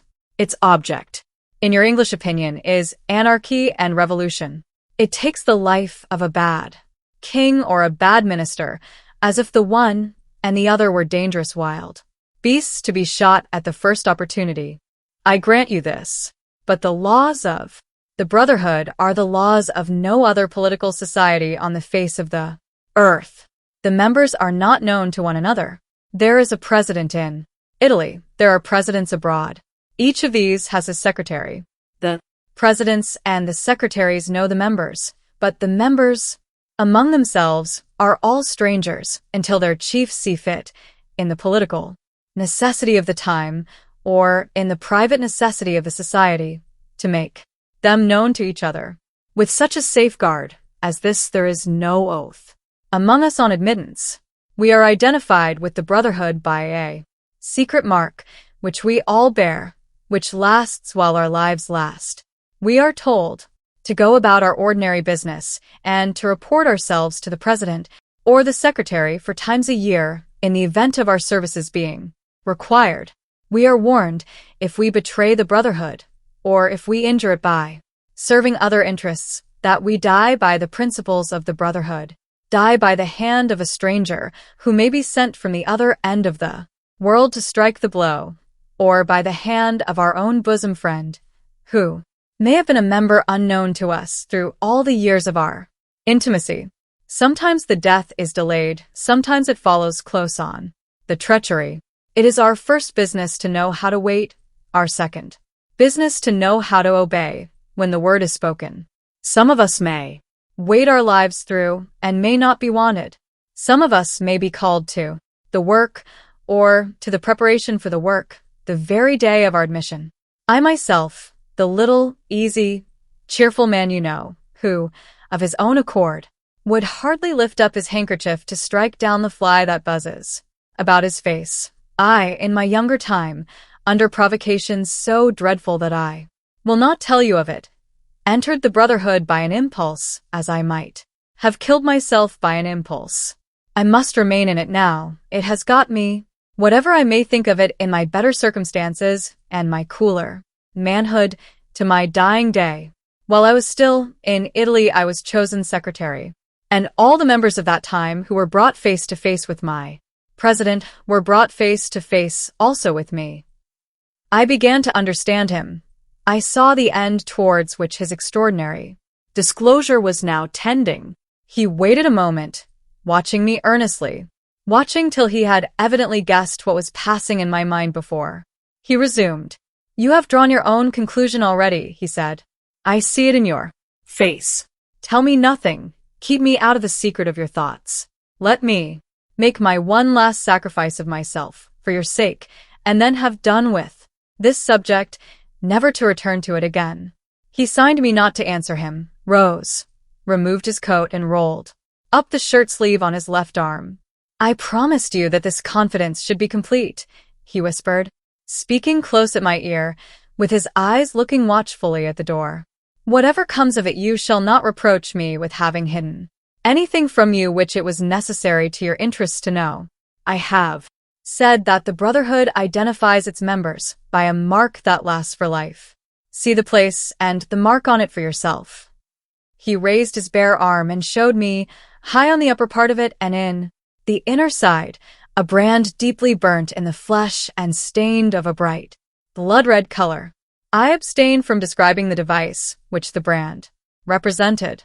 It will be sufficient to say that it was circular in form, and so small that it would have been completely covered by a shilling coin.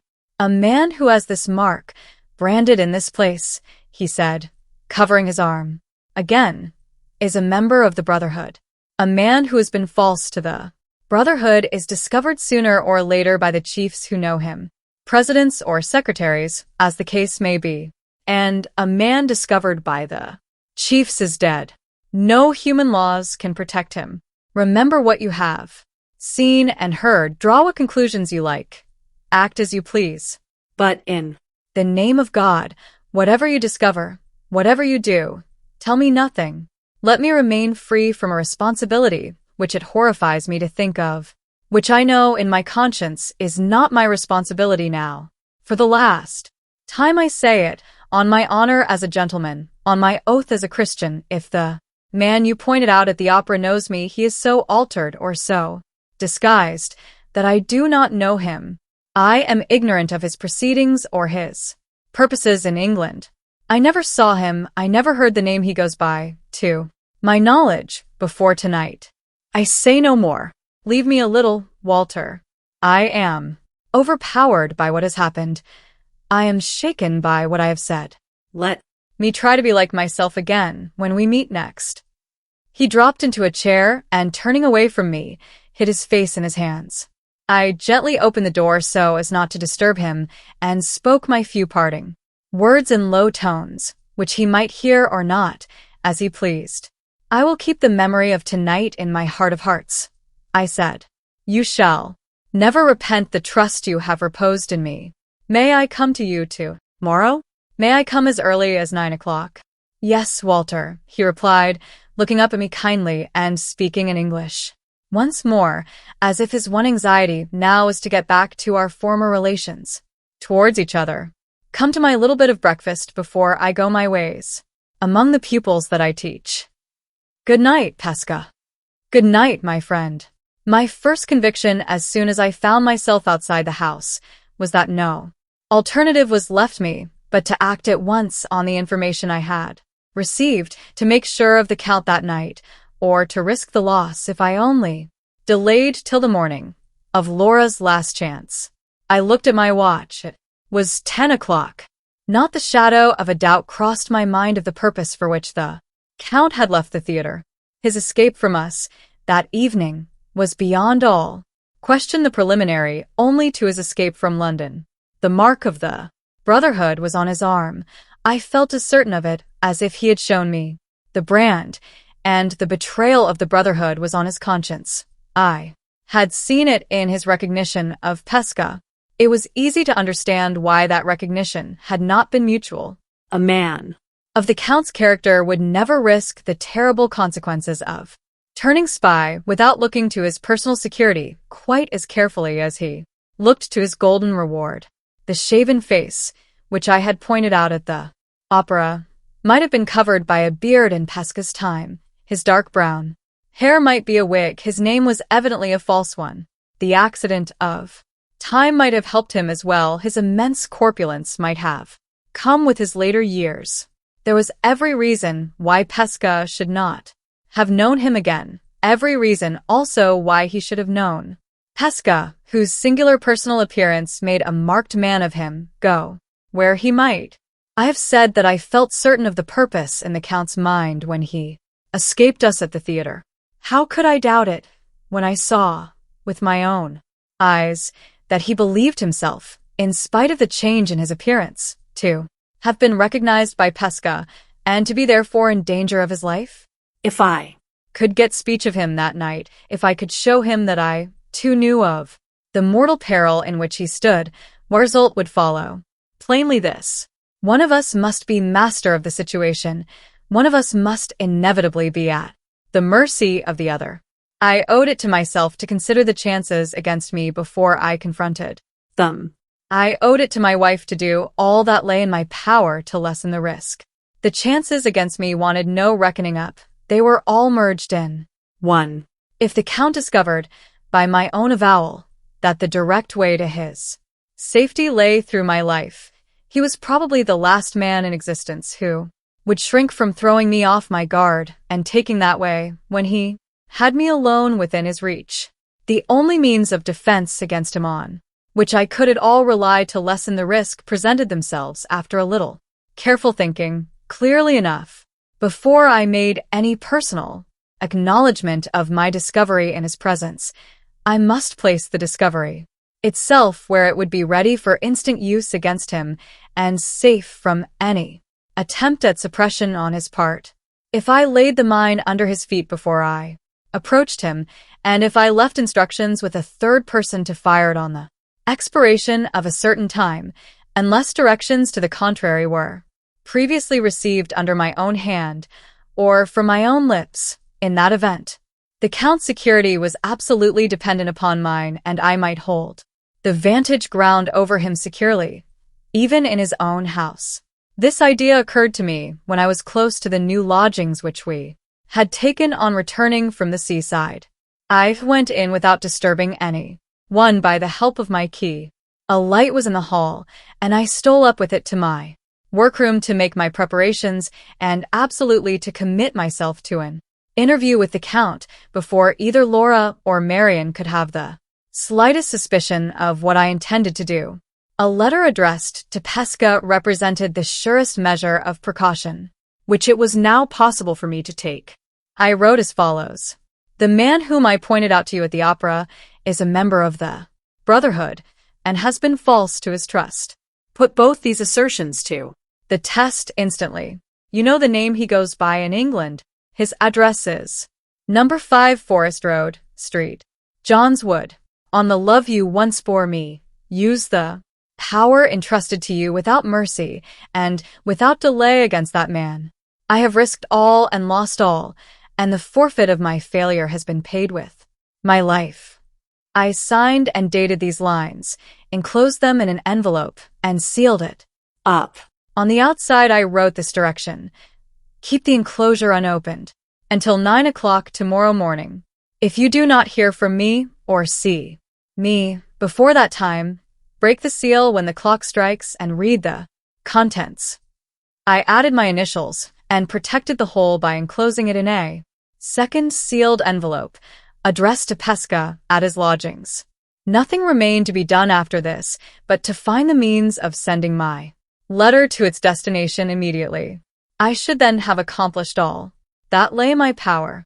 If anything happened to me in the Count's house, I had now provided for his answering it with his life, that the means of preventing his escape, under any circumstances whatever, were at Pesca's disposal, if he chose to exert them. I did not for an instant doubt the extraordinary anxiety which he had expressed to remain unenlightened as to the Count's identity, or, in other words, to be left uncertain enough about facts to justify him to his own conscience in remaining passive, betrayed plainly that the means of exercising the terrible justice of the Brotherhood were ready to his hand, although, as a naturally humane man, he had shrunk from plainly saying as much in my presence. The deadly certainty with which the vengeance of foreign political societies can hunt down a traitor to the cause, hide himself where he may, had been too often exemplified, even in my superficial experience, to allow of any doubt. Considering the subject only as a reader of newspapers, cases recurred to my memory both in London and in Paris, of foreigners found stabbed in the streets, whose assassins could never be traced, of bodies and parts of bodies thrown into the Thames and the Seine by hands that could never be discovered, of deaths by secret violence which could only be accounted for in one way.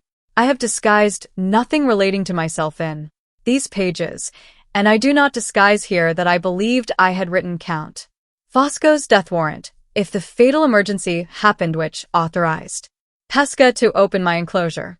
I left my room to go down to the ground floor of the house and speak to the landlord about finding me a messenger. He happened to be ascending the stairs at the time, and we met on the landing. His son, a quick lad, was the messenger he proposed to me on hearing what I wanted. We had the boy upstairs, and I gave him his directions. He was to take the letter in a cab, to put it into Professor Pesca's own hands, and to bring me back a line of acknowledgement from that gentleman, returning in the cab and keeping it at the door for my use. It was then nearly 10:30. I calculated that the boy might be back in 20 minutes and that I might drive to Street John's Wood on his return in 20 minutes more. When the lad had departed on his errand, I returned to my own room for a little while to put certain papers in order so that they might be easily found in case of the worst. The key of the old-fashioned bureau in which the papers were kept I sealed up and left it on my table with Marian's name written on the outside of the little packet. This done, I went downstairs to the sitting room, in which I expected to find Laura and Marian awaiting my return from the opera. I felt my hand trembling for the first time when I laid it on the lock of the door. No one was in the room but Marian. She was reading, and she looked at her watch in surprise when I came in. "How early you are back," she said. "You must have come away before the opera was over." "Yes," I replied. Neither Pesca nor I waited for the end. "Where is Laura?"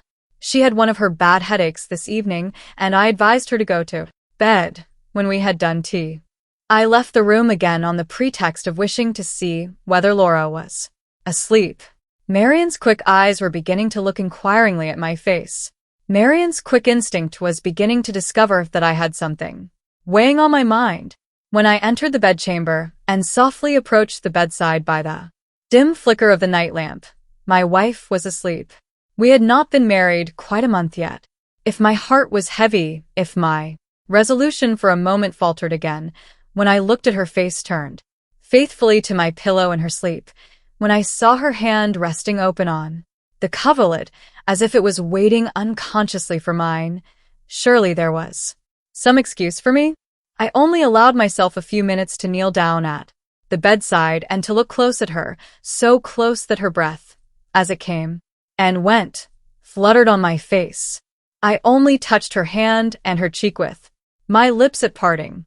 She stirred in her sleep and murmured my name, but without waking. I lingered for an instant at the door to look at her again. God bless and keep you, my darling, I whispered, and left her. Marian was at the stairhead waiting for me. She had a folded slip of paper in her hand. The landlord's son has brought this for you, she said. He has got a cab at the door. He says you ordered him to keep it at your disposal. Quite right, Marian. I want the cab. I am going out again. I descended the stairs as I spoke and looked into the sitting room to read the slip of paper by the light on the table. It contained these two sentences. In Pesca's handwriting, your letter is received. If I don't see you before the time you mention, I will break the seal when the clock strikes. I placed the paper in my pocketbook and made for the door. Marian met me on the threshold and pushed me back into the room where the candle light fell full on my face. She held me by both hands and her eyes fastened searchingly on mine. I see, she said in a low, eager whisper. You are trying the last chance to night. Yes, the last chance and the best, I whispered back. Not alone. Oh, Walter, for God's sake, not alone. Let me go with you. Don't refuse me, because I'm only a woman. I must go. I will go. I'll wait outside in the cab. It was my turn now to hold her. She tried to break away from me and get down first to the door. If you want to help me, I said, stop here and sleep in my wife's room too. Night. Only let me go away with my mind easy about Laura, and I answer for everything else. Come, Marian, give me a kiss, and show that you have the courage to wait till I come back. I dared not allow her time to say a word more. She tried to hold me again. I unclasped her hands and was out of the room in a moment. The boy below heard me on the stairs and opened the hall door. I jumped into the cab before the driver could get off the box. Forest Road, Street. John's Wood. I called to him through the front window.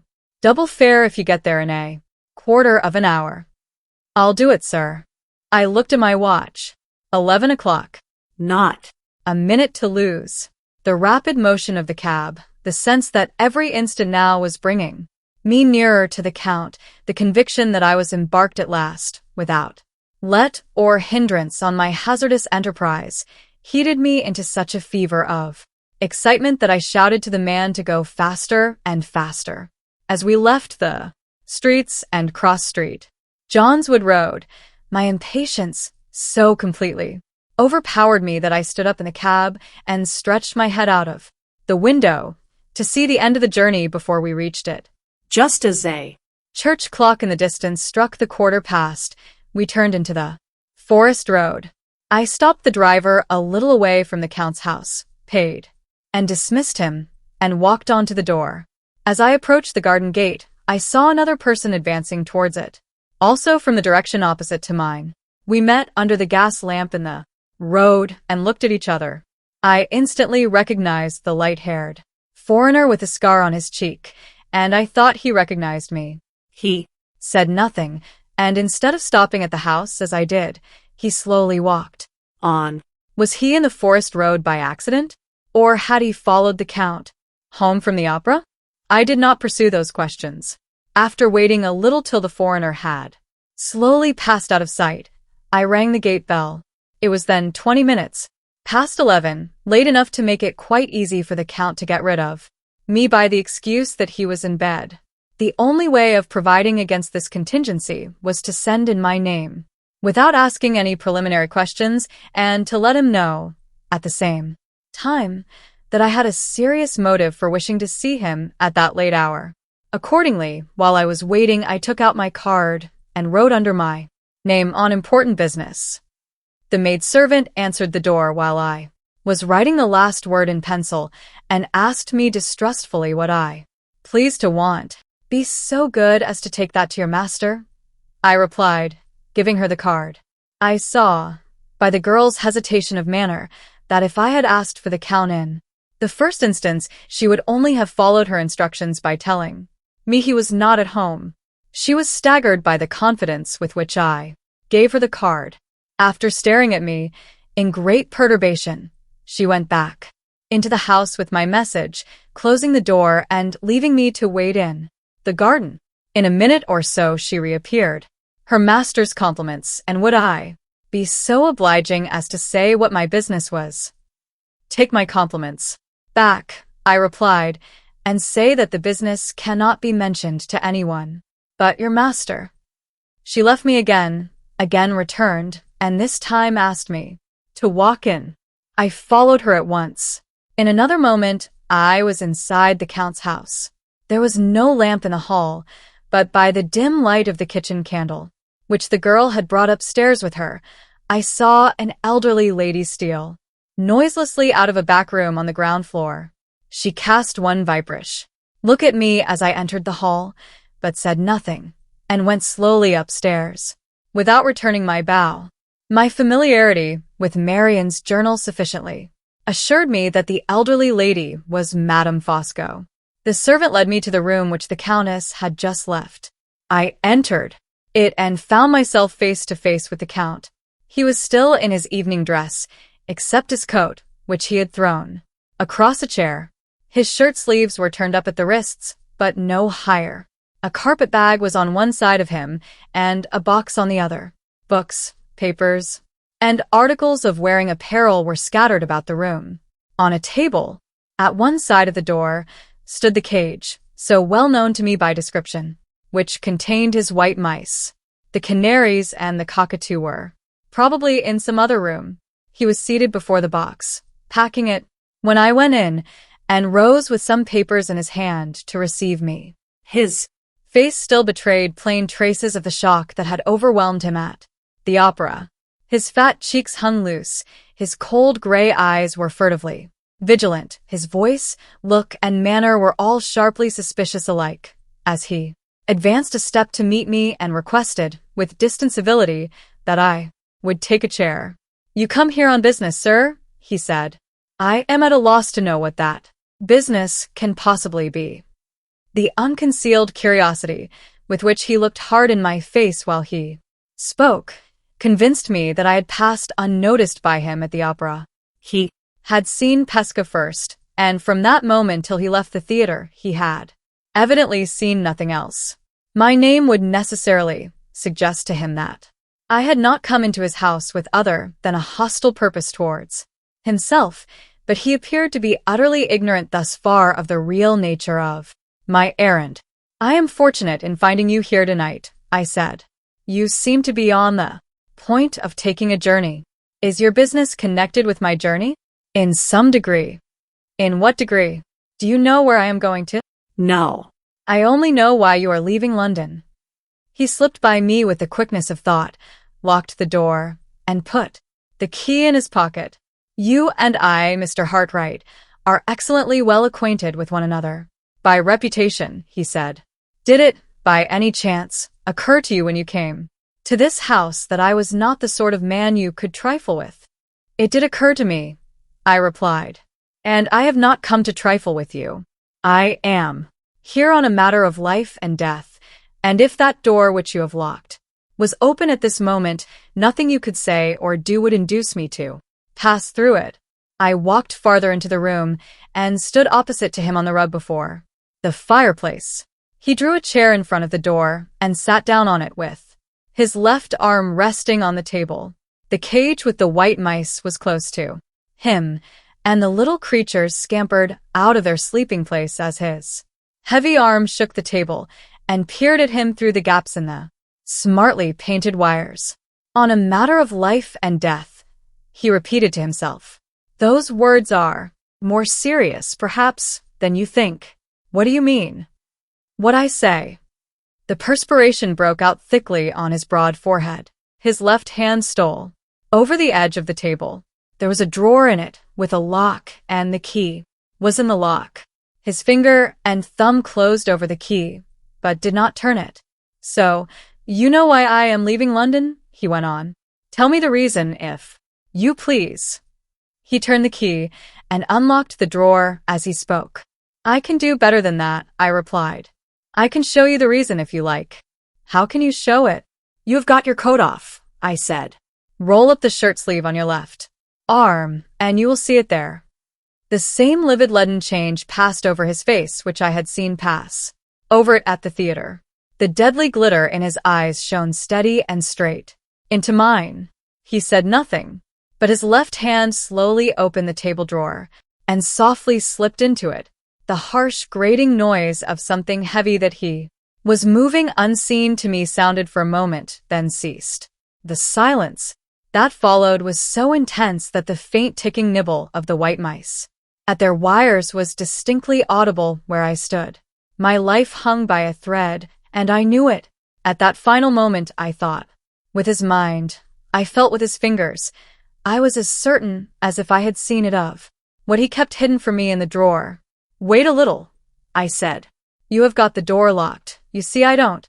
Move. You see my hands are empty. Wait a little. I have something more to say. You have said enough, he replied, with a sudden composure so unnatural and so ghastly that it tried my nerves as no outbreak of violence could have tried them. I want one moment for my own thoughts, if you please. Do you guess what I am thinking about? Perhaps I do. I am thinking, he remarked quietly, whether I shall add to the disorder in this room by scattering your brains about the fireplace. If I had moved at that moment, I saw in his face that he would have done it. I advise you to read 2 lines of writing which I have about me, I rejoined, before you finally decide that question. The proposal appeared to excite his curiosity. He nodded his head. I took Pesca's acknowledgement of the receipt of my letter out of my pocketbook, handed it to him at arm's length, and returned to my former position in front of the fireplace. He read the lines aloud. Your letter is received. If I don't hear from you before the time you mention, I will break the seal when the clock strikes. Another man in his position would have needed some explanation of those words. The Count felt no such necessity. One reading of the note showed him the precaution that I had taken as plainly as if he had been present at the time when I adopted it. The expression of his face changed on the instant, and his hand came out of the drawer empty.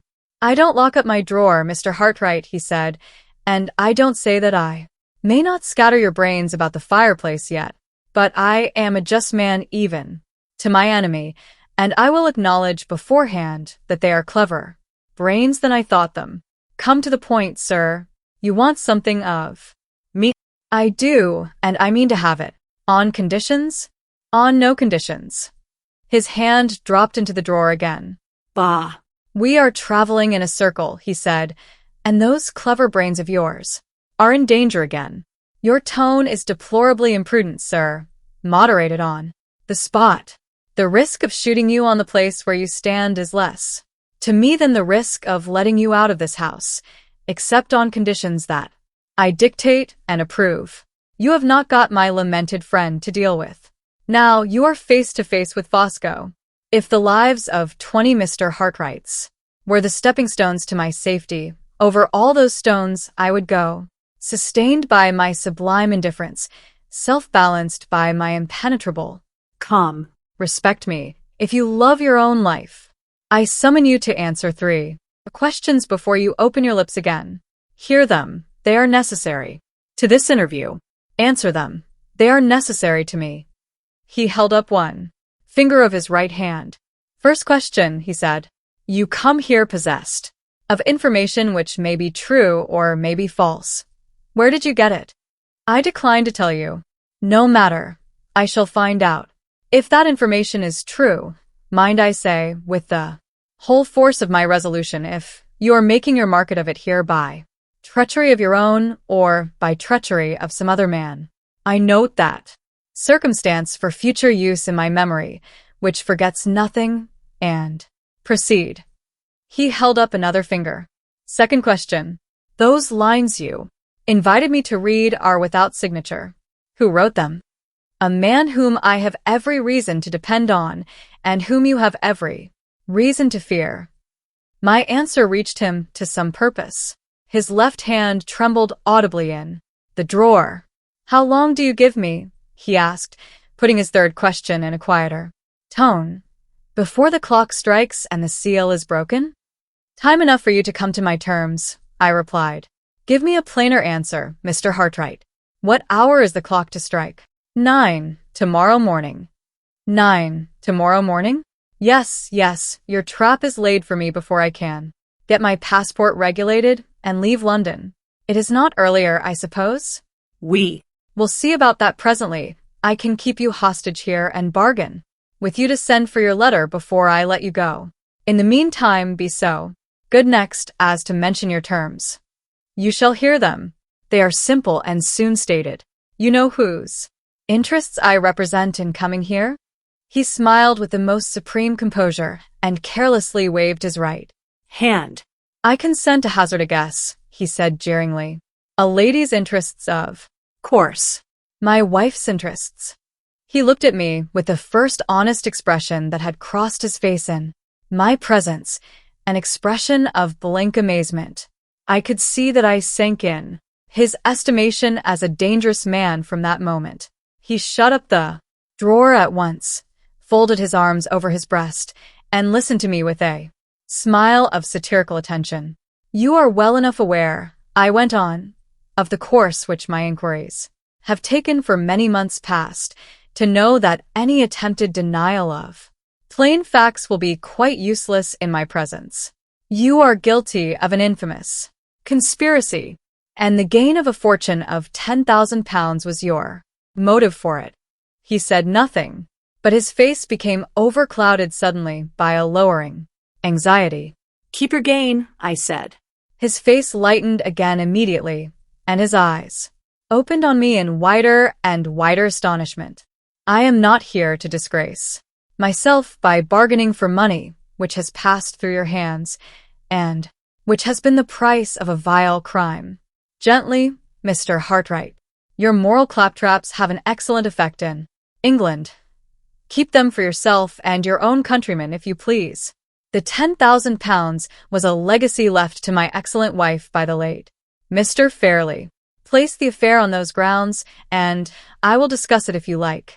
To a man of my sentiments, however, the subject is deplorably sordid. I prefer to pass it over. I invite you to resume the discussion of your terms. What do you demand? In the first place, I demand a full confession of the conspiracy, written and signed in my presence by yourself. He raised his finger again. 1, he said, checking me off with the steady attention of a practical man. In the second place, I demand a plain proof, which does not depend on your personal asseveration of the date at which my wife left Blackwater Park and traveled to London. So, you can lay your finger, I see, on the weak place, he remarked composedly. Any more? At present, no more. Good. You have mentioned your terms, now listen to mine. The responsibility to myself of admitting what you are pleased to call the conspiracy is less, perhaps, upon the whole, than the responsibility of laying you dead on that hearthrug. Let us say that I meet your proposal on my own conditions. The statement you demand of me shall be written, and the plain proof shall be produced. You call a letter from my late lamented friend informing me of the day and hour of his wife's arrival in London, written, signed, and dated by himself, a proof, I suppose? I can give you this. I can also send you to the man of whom I hired the carriage to fetch my visitor from the railway. On the day when she arrived, his order book may help you to your date, even if his coachman who drove me proves to be of no use. These things I can do, and will do, on conditions. I recite them. First condition. Madame Fosco and I leave this house when and how we please, without interference of any kind on your part. Second condition. You wait here in company with me to see my agent, who is coming at 7 o'clock in the morning to regulate my affairs. You give my agent a written order to. The man who has got your sealed letter to resign his possession of it. You. Wait here till my agent places that letter unopened in my hands, and you. Then allow me one clear half-hour to leave the house, after which you resume your own freedom of action and go where you please. Third condition. You give me the satisfaction of a gentleman for your intrusion into my private affairs and for the language you have allowed yourself to use to me at this conference. The time and place, abroad, to be fixed in a letter from my hand when I am safe on the continent, and that letter to contain a strip of paper measuring accurately the length of my sword. Those are my terms. Inform me if you accept them, yes or no. The extraordinary mixture of prompt decision, far-sighted cunning, and mountebank bravado in this speech staggered me for a moment, and only for a moment. The one question to consider was whether I was justified or not in possessing myself of the means of establishing Laura's identity at the cost of allowing the scoundrel who had robbed her of it to escape me with impunity. I knew that the motive of securing the just recognition of my wife in the birthplace from which she had been driven out as an impostor, and of publicly erasing the lie that still profaned her mother's tombstone, was far purer in its freedom from all taint of evil passion than the vindictive motive, which had mingled itself with my purpose from the first. And yet I cannot honestly say that my own moral convictions were strong enough to decide the struggle in me by themselves. They were helped by my remembrance of Sir Percival's death. How awfully, at the last moment, had the working of the retribution there been snatched from my feeble hands. What right had I to decide, in my poor mortal ignorance of the future, that this man, too, must escape with impunity, because he escaped me? I thought of these things, perhaps with the superstition inherent in my nature, perhaps with a sense worthier of me than superstition. It was hard, when I had fastened my hold on him at last, to loosen it again of my own accord, but I forced myself to make the sacrifice. In plainer words, I determined to be guided by the one higher motive of which I was certain, the motive of serving the cause of Laura and the cause of truth. I accept your conditions, I said, with one reservation on my part. What reservation may that be? He asked. It refers to the sealed letter, I answered. I require you to destroy it, unopened in my presence as soon as it is placed in your hands. My object in making this stipulation was simply to prevent him from carrying away written evidence of the nature of my communication with Pesca.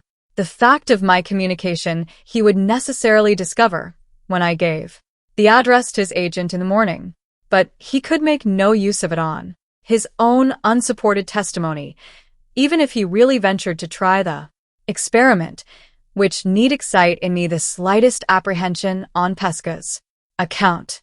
I grant your reservation, he replied, after considering the question gravely. For a minute or two. It is not worth dispute.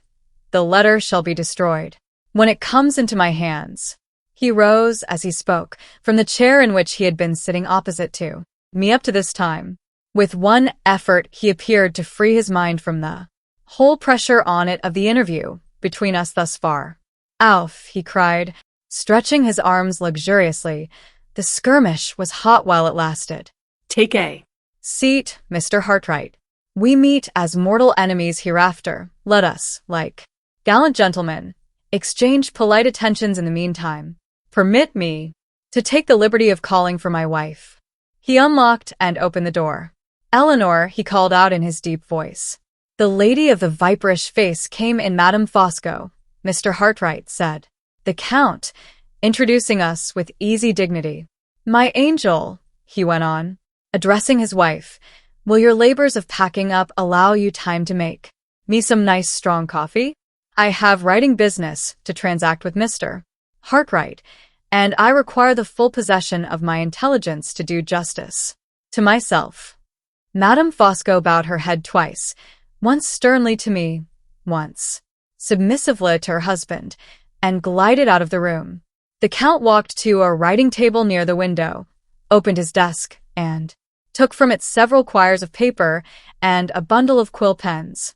He scattered the pens about the table so that they might lie ready in all directions to be taken up when wanted, and then cut the paper into a heap of narrow slips, of the form used by professional writers for the press.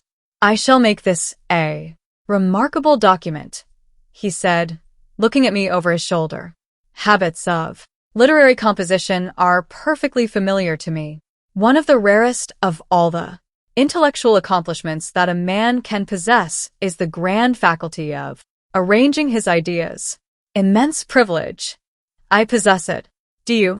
He marched backwards and forwards in the room until the coffee appeared, humming to himself and marking the places at which obstacles occurred in the arrangement of his ideas by striking his forehead from time to time with the palm of his hand.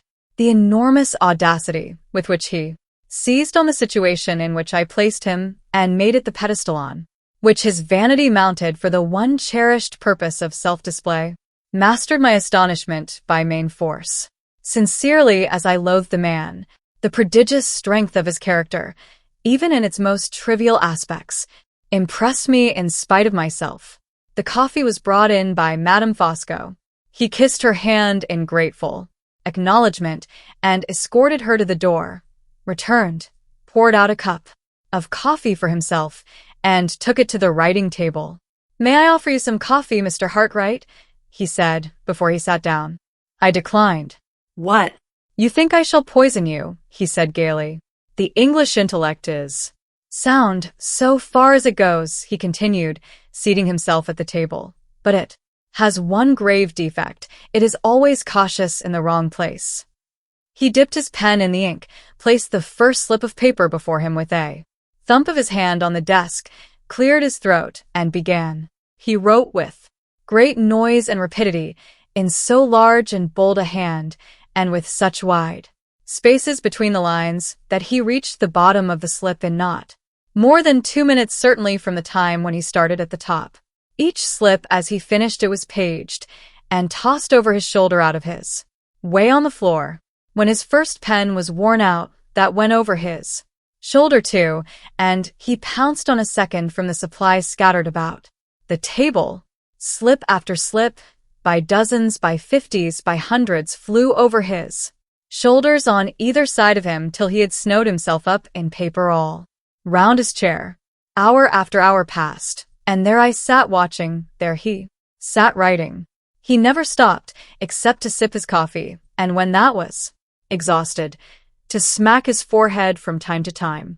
1 o'clock struck, 2, 3, 4, and still the slips flew about all round him, still the untiring pen scraped its way ceaselessly from top to bottom of the page, still the white chaos of paper rose higher and higher all round his chair. At 4 o'clock I heard a sudden splutter of the pen, indicative of the flourish with which he signed his name. "Bravo!" he cried, springing to his feet with the activity of a young man, and looking me straight in the face with a smile of superb triumph. "Done, Mr. Hartright," he announced with a self-renovating thump of his fist on his broad breast. "Done, to my own profound satisfaction, to your profound astonishment, when you read what I have written. The subject is exhausted. The man, Fosco, is not. I proceed to the arrangement of my slips, to the revision of my slips, to the reading of my slips, addressed emphatically to your private ear. For a clock has just struck. Good. Arrangement, revision, reading from 4 to 5. Short.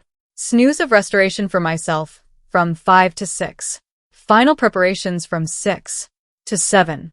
Affair of agent and sealed letter from 7 to 8.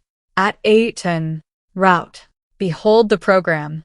He sat down cross-legged on the floor among his papers, strung them together with a bodkin and a piece of string, revised them, wrote all the titles and honors by which he was personally distinguished at the head of the first page, and then read the manuscript to me with loud theatrical emphasis and profuse theatrical gesticulation. The reader will have an opportunity, ere long, of forming his own opinion of the document. It will be Sufficient to mention here that it answered my purpose. He next wrote me the address of the person from whom he had hired the fly, and handed me Sir Percival's letter. It was dated from Hampshire on the 25th of July, and it announced the journey of Lady Glyde to London on the 26th. Thus, on the very day, the 25th, when the doctor's certificate declared that she had died in St. John's Wood, she was alive, by Sir Percival's own showing at Blackwater, and on the day after, she was to take a journey. When the proof of that journey was obtained from the flyman, the evidence would be complete. 5:15, said the Count, looking at his watch. Time for my restorative snooze. I personally resemble Napoleon the Great, as you may have remarked, Mr. Hartright. I also resemble that immortal man in my power of commanding sleep at will. Excuse me one moment. I will summon Madame Fosco to keep you from feeling dull. Knowing as well as he did that he was summoning Madame Fosco to ensure my not leaving the house while he was asleep, I made no reply and occupied myself in tying up the papers which he had placed in my possession. The lady came in, cool, pale, and venomous as ever. Amuse Mr. Hartright. my angel, said the Count. He placed a chair for her, kissed her hand for the second time, withdrew to a sofa, and in 3 minutes was as peacefully and happily asleep as the most virtuous man in existence. Madame Fosco took a book from the table, sat down, and looked at me with the steady vindictive malice of a woman who never forgot and never Forgave. I have been listening to your conversation with my husband, she said. If I Had been in his place, I would have laid you dead on the hearthrug. With those words, she opened her book and never looked at me or spoke to me from that time till the time when her husband woke. He opened his eyes and rose from the sofa, accurately to an hour from the time when he had gone to sleep. I feel infinitely refreshed, he remarked. Eleanor, my good wife, are you all ready upstairs? That is well. My little packing here can be completed in 10 minutes. My traveling dress assumed in 10 minutes more. What remains? Before the agent comes? He looked about the room and noticed the cage, with his white mice in it. He cried piteously. A last laceration of my sympathies still remains. My innocent pets, my little cherished children. What am I to do with them? For the present we are settled nowhere. For the present we travel incessantly. The less baggage we carry, the better for ourselves. My cockatoo, my canaries, and my little mice, who will cherish them when their good papa's gone. He walked about the room deep in thought. He had not been at all troubled about writing his confession, but he was visibly perplexed and distressed about the far more important question of the disposal of his pets. After long consideration, he suddenly sat down again at the writing table. An idea, he exclaimed. I will offer my canaries and my cockatoo to this vast metropolis. My agent shall present them in my name to the Zoological Gardens of London. The document that describes them shall be drawn out on the spot. He began to write, repeating the words as they flowed from his pen. Number 1. Cockatoo of transcendent plumage, attraction of himself. 2. All visitors of taste. Number 2. Canaries of unrivaled vivacity and intelligence, worthy of the Garden of Eden, worthy also of the garden in the Regent's Park. Homage to British zoology, offered by Fosco. The pen spluttered again, and the flourish was attached to his signature. Count. You have not included the mice, said Madame Fosco. He left the table, took her hand, and placed it on his heart. All human resolution, Eleanor, he said solemnly, has its limits. My limits are inscribed on that document. I cannot part with my white mice. Bear with me, my angel, and remove them to their traveling cage upstairs. Admirable tenderness, said Madame Fosco, admiring her husband, with a last viperish look in my direction. She took up the cage carefully and left the room. The Count looked at his watch. In spite of his resolute assumption of composure, he was getting anxious for the agent's arrival. The candles had long since been extinguished, and the sunlight of the new morning poured into the room. It was not till 5 minutes past 7 that the gate bell rang, and the agent made his appearance. He was a foreigner with a dark beard. "Mr. Hartright, Monsieur Rebel," said the Count, introducing us. He took The agent, a foreign spy, in every line of his face, if ever there was one yet, into a corner of the room, whispered some directions to him, and then left us together. Monsieur Rebel, as soon as we were alone, suggested with great politeness that I should favor him with his instructions. I wrote 2 lines to Pesca, authorizing him to deliver my sealed letter to the bearer, directed the note, and handed it to Monsieur Rebel. The agent waited with me till his employer returned, equipped in traveling costume.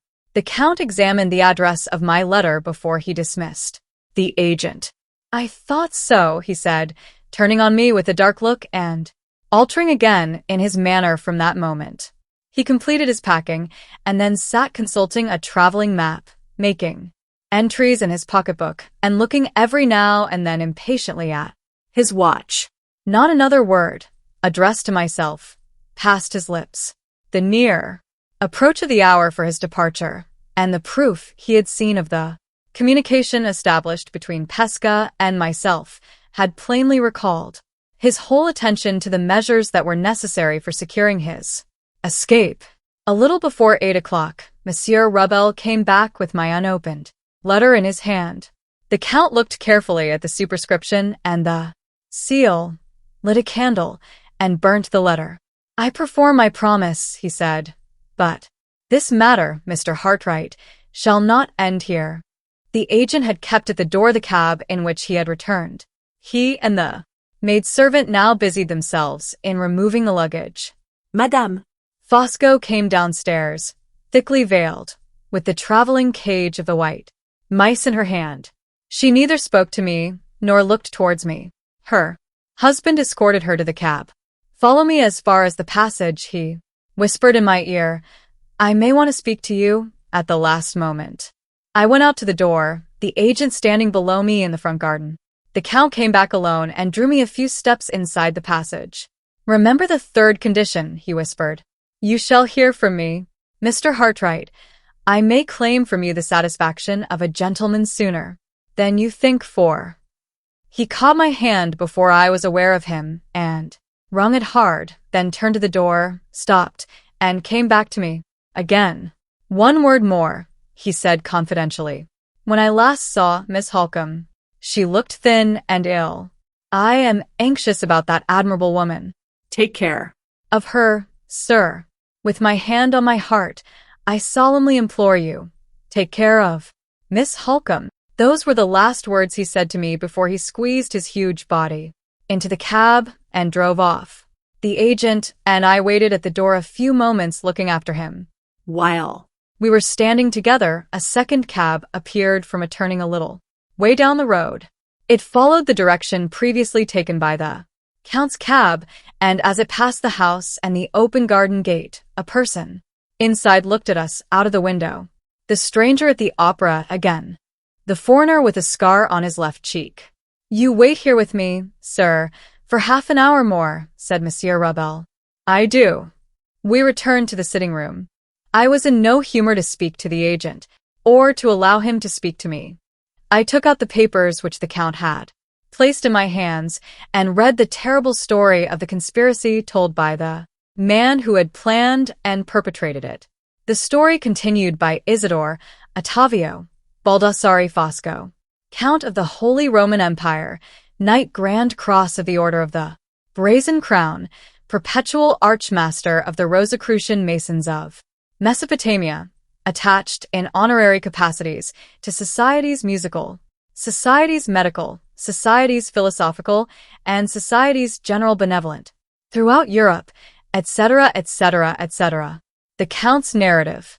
In the summer of 1850, I arrived in England, charged with a delicate political mission from abroad.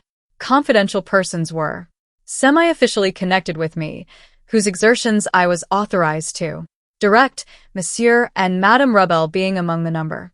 Some weeks of spare time were at my disposal before I entered on my functions. By establishing myself in the suburbs of London, curiosity may stop here to ask for some explanation of those functions on my part. I entirely sympathize with the request.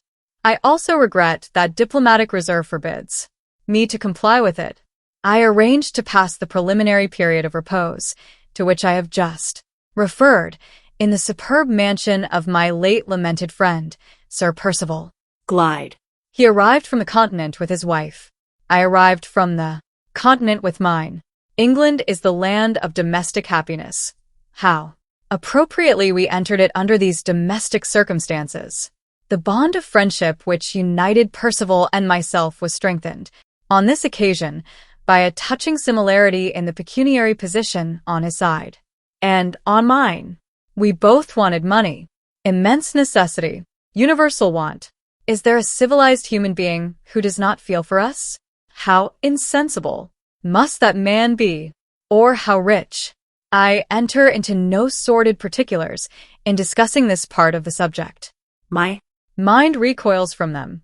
With a Roman austerity, I show my empty purse, and Percival's to the shrinking public gaze.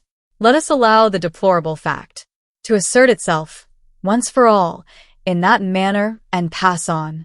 We were received at the mansion by the magnificent creature who is inscribed on my heart as Marian, who is known in the colder atmosphere of society as Miss Halcombe. Just heaven! With what inconceivable rapidity I learnt to adore that woman.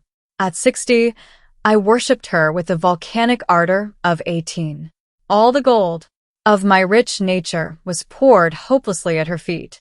My wife, poor angel, my wife who adores me, got nothing but the shillings and the pennies. Such is the world, such man, such love. What are we, I ask, but puppets in a showbox?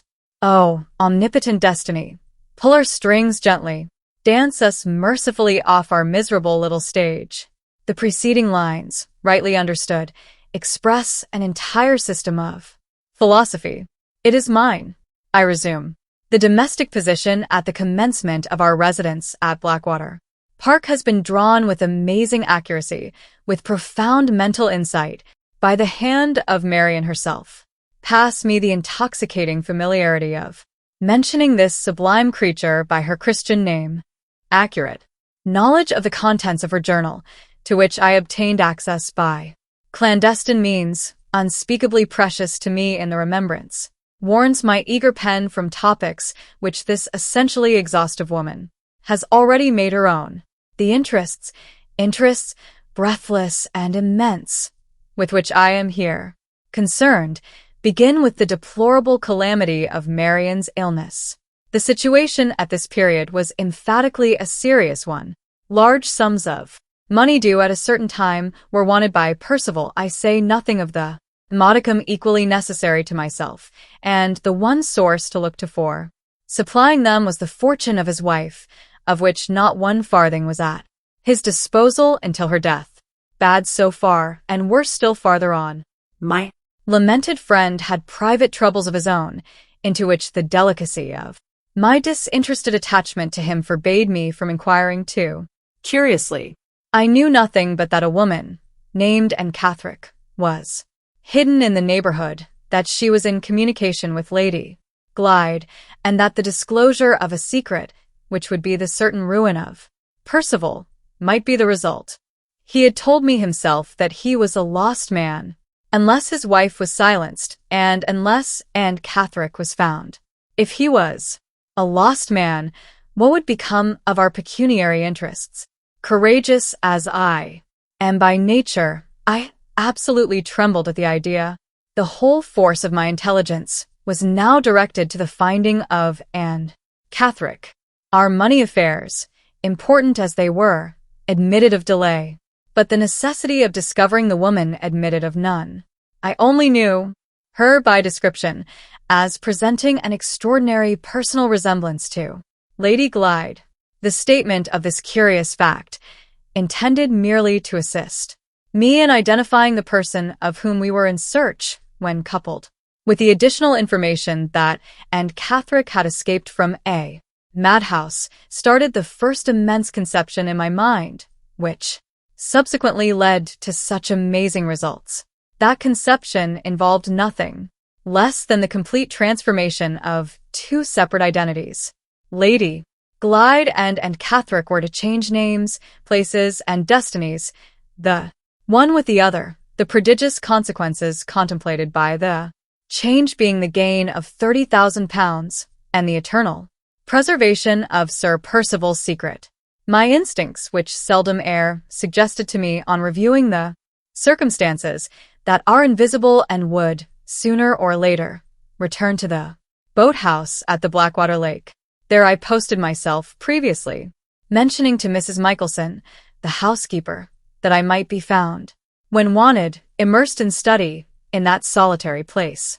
It is my rule never to make unnecessary mysteries, and never to set people suspecting me for want of a little seasonable candor on my part. Mrs. Michelson believed in me from first to last. This ladylike person, widow of a Protestant priest, overflowed with faith, touched by such superfluity of simple confidence in a woman of her mature years. I opened the ample reservoirs of my nature and absorbed it all. I was rewarded for posting myself sentinel at the lake by the appearance, not of Catherick herself, but of the person in charge of her. This individual also overflowed with simple faith, which I absorbed in myself, as, in the case already mentioned, I leave her to describe the circumstances, if she has not done so already, under which she introduced me to the object of her maternal care. When I first saw Catherick, she was asleep. I was electrified by the likeness between this unhappy woman and Lady Glyde. The details of the grand scheme which had suggested themselves in outline, only up to that period, occurred to me in all their masterly combination at the sight of the sleeping face. At the same time, my heart, always accessible to tender influences, dissolved in tears at the spectacle of suffering before me. I instantly set myself to impart relief. In other words, I provided the necessary stimulant for strengthening Catherick to perform the journey to London. The best years of my life have been passed in the ardent study of medical and chemical science. Chemistry especially has always had irresistible attractions for me from the enormous, the illimitable power which the knowledge of it confers. Chemists, I asserted emphatically, might sway, if they pleased, the destinies of humanity. Let me explain this before I go further. Mind, they say, rules the world. But what rules the mind? The body, follow me closely here, lies at the mercy of the most omnipotent of all potentates, the chemist. Give me, Fosco, chemistry, and when Shakespeare has conceived Hamlet and sits down to execute the conception with a few grains of powder dropped into his daily food, I will reduce his mind by the action of his body till his pen pours out the most abject drivel that has ever degraded paper. Under similar circumstances, revive me the illustrious Newton. I guarantee that when he sees the apple fall, he shall eat it, instead of discovering the principle of gravitation.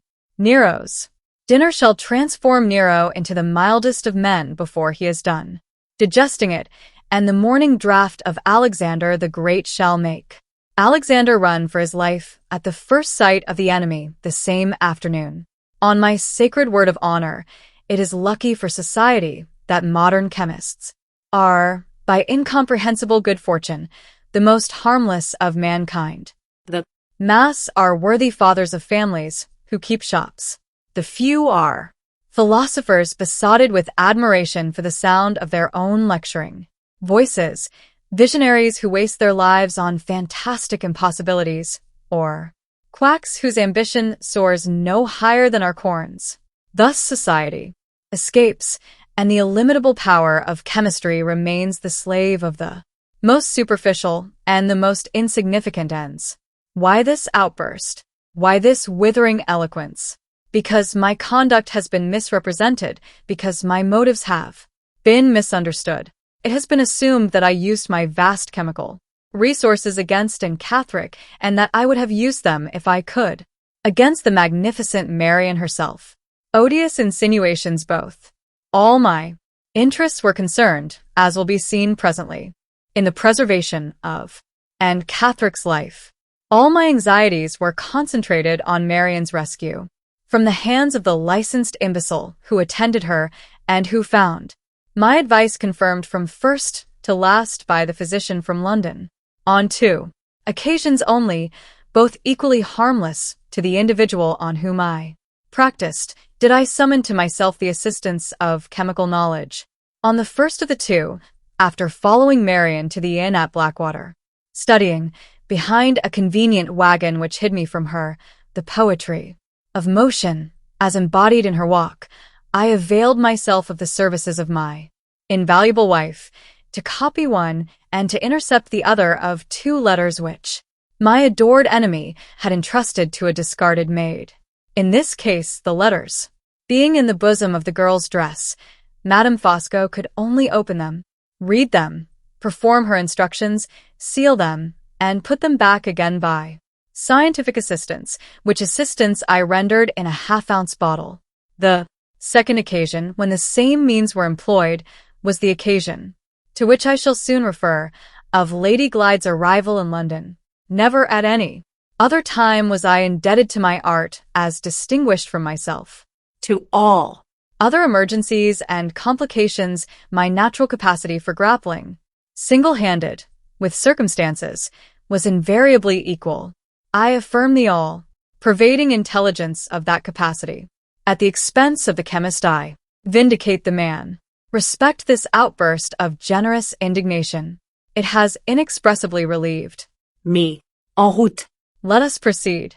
Having suggested to Mrs. Clement or Clements, I am not sure which, that the best method of keeping and out of Percival's reach was to remove her to London, having found that my proposal was eagerly received, and having appointed a day to meet the travellers at the station and to see them leave it, I was at liberty to return to the house and to confront the difficulties which still remained to be met. My first proceeding was to avail myself of the sublime devotion of my wife. I had arranged with Mrs. Clements that she should communicate her London address, in Anne's interests, to Lady Glyde. But this was not enough. Designing persons in my absence might shake the simple confidence of Mrs. Clements, and she might not write after all. Who could I find capable of traveling to London by the train she traveled by, and of privately seeing her home? Asked myself this question. The conjugal part of me immediately answered, Madame Fosco. After deciding on my wife's mission to London, I arranged that the journey should serve a double purpose.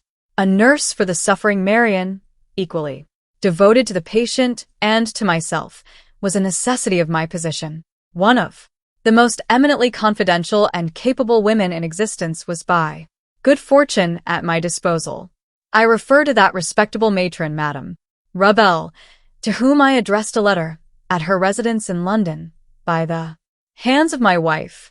On the appointed day, Mrs. Clements and Catherick met me at the station. I politely saw them off. I politely saw Madame Fosco off by the same train. The last thing at night, my wife returned to Blackwater, having followed her instructions with the most unimpeachable accuracy. She was accompanied by Madame Rubel, and she brought me the London address of Mrs. Clements. After events proved this last precaution to have been unnecessary, Mrs. Clements punctually informed Lady Glyde of her place of abode. With a wary eye on future emergencies, I kept the letter. The same day I had a brief interview with the doctor, at which I protested in the sacred interests of humanity against his treatment of Marian's case. He was insolent, as all ignorant people are. I showed no resentment. I deferred quarreling with him till it was necessary to quarrel to some purpose. My next proceeding was to leave Blackwater myself.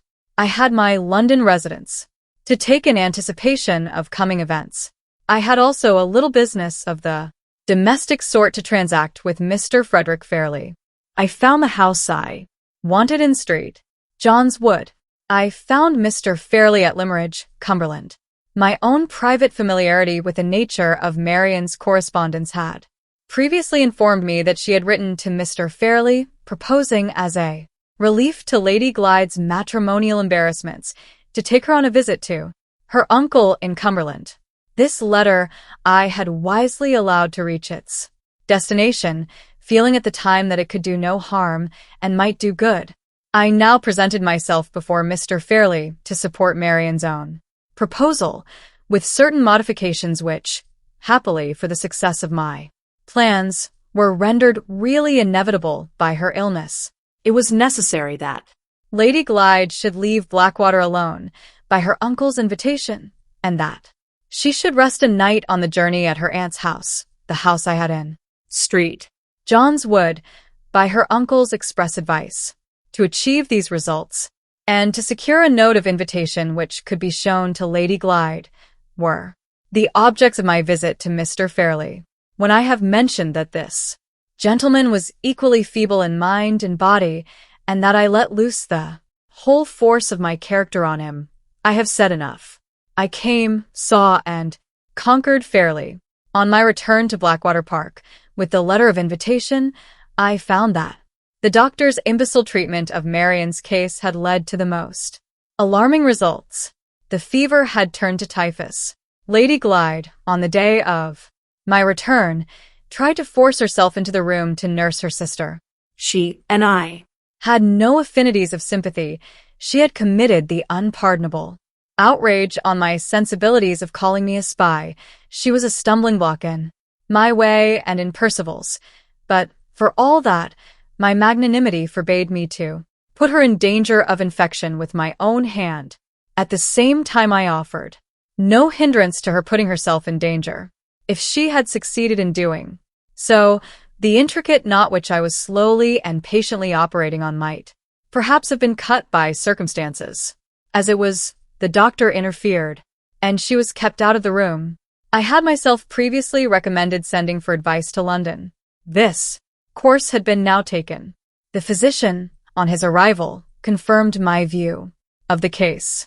The crisis was serious, but we had hope of our charming patient. On the 5th day from the appearance of a typhus, I was only once absent from Blackwater at this time, when I went to London by the morning train, to make the final arrangements at my house in street John's Wood, to assure myself by private inquiry that Mrs. Clements had not moved, and to settle one or two little preliminary matters with the husband of Madame Rabel. I returned at night. 5 days afterwards the physician pronounced our interesting Marian to be out of all danger, and to be in need of nothing but careful nursing. This was the time I had waited for. Now that medical attendance was no longer indispensable, I played the first move in the game by asserting myself against the doctor. He was one among many witnesses, in my way, whom it was necessary to remove. A lively altercation between us, in which Percival, previously instructed by me, refused to interfere, served the purpose in view. I descended on the miserable man in an irresistible avalanche of indignation and swept him from the house. The servants were the next encumbrances to get rid of. Again I instructed Percival, whose moral courage required perpetual stimulants, and Mrs. Michelson was amazed one day by hearing from her master that the establishment was to be broken up. We cleared the house of all the servants, but one, who was kept for domestic purposes, and whose lumpish stupidity we could trust to make no embarrassing discoveries. When they were gone, nothing remained but to relieve ourselves of Mrs. Michelson, a result which was easily achieved by sending this amiable lady to find lodgings for her mistress at the seaside. The circumstances were now exactly what they were required to be.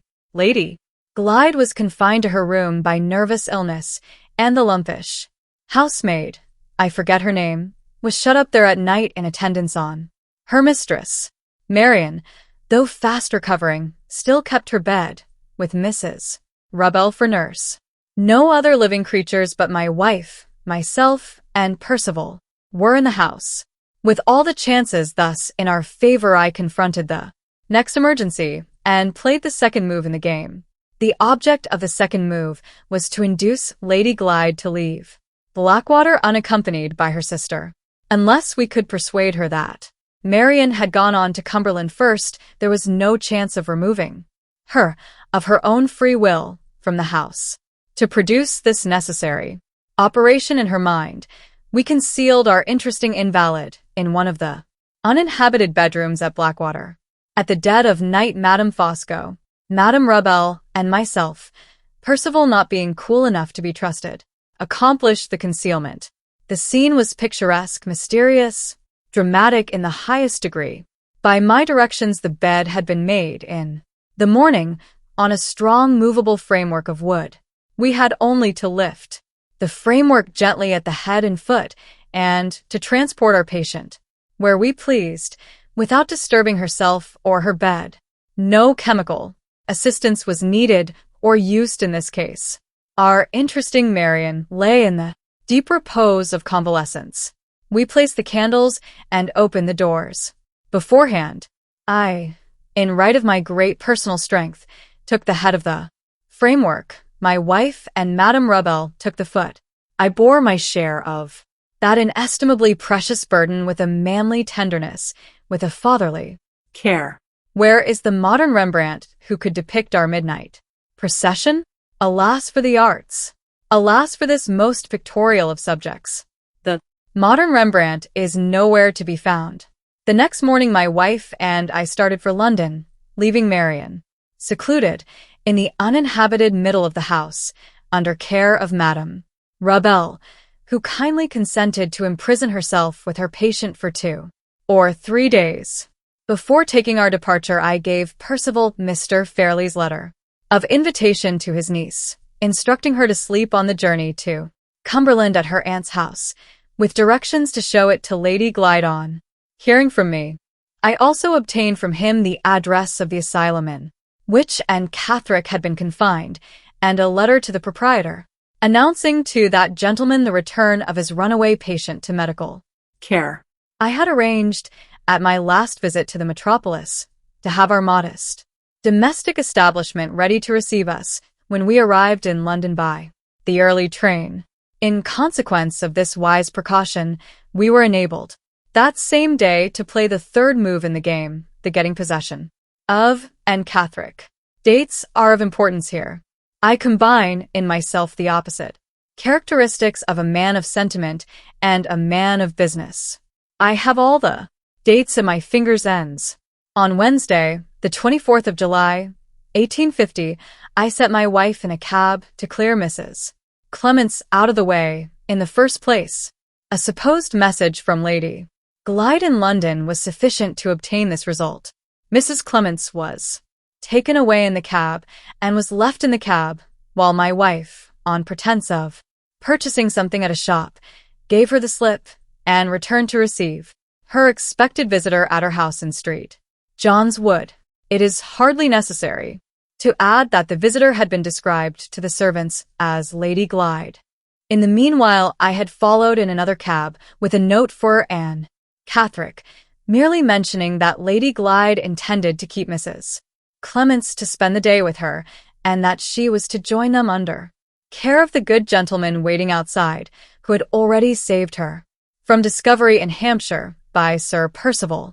The good gentleman sent in this note by a street boy and paused for results a door or 2 farther on. At the moment when Anne appeared at the house door and closed it, this excellent man had the cab door open ready for her, absorbed her into the vehicle and drove off. Pass me. Here, one exclamation in parenthesis. How interesting this is. On the way to Forest Road, my companion showed no fear. I can be paternal, no man more so, when I please, and I was intensely paternal on this occasion. What titles I had to her confidence! I had compounded the medicine which had done her good.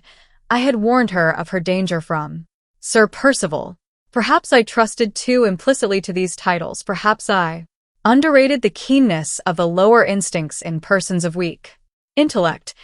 It is certain that I neglected to prepare her sufficiently for a disappointment on entering my house. When I took her into the drawing room, when she saw no one present but Madame Fosco, who was a stranger to her, she exhibited the most violent agitation, if she had scented danger in the air, as a dog scents the presence of some creature unseen. Her alarm could not have displayed itself more suddenly and more causelessly. I interposed in vain. The fear from which she was suffering I might have soothed, but the serious heart disease under which she labored was beyond the reach of all moral palliatives. To my unspeakable horror, she was seized with convulsions, a shock to the system, in her condition which might have laid her dead at any moment at our feet. The nearest doctor was sent for, and was told that Lady Glyde required his immediate services.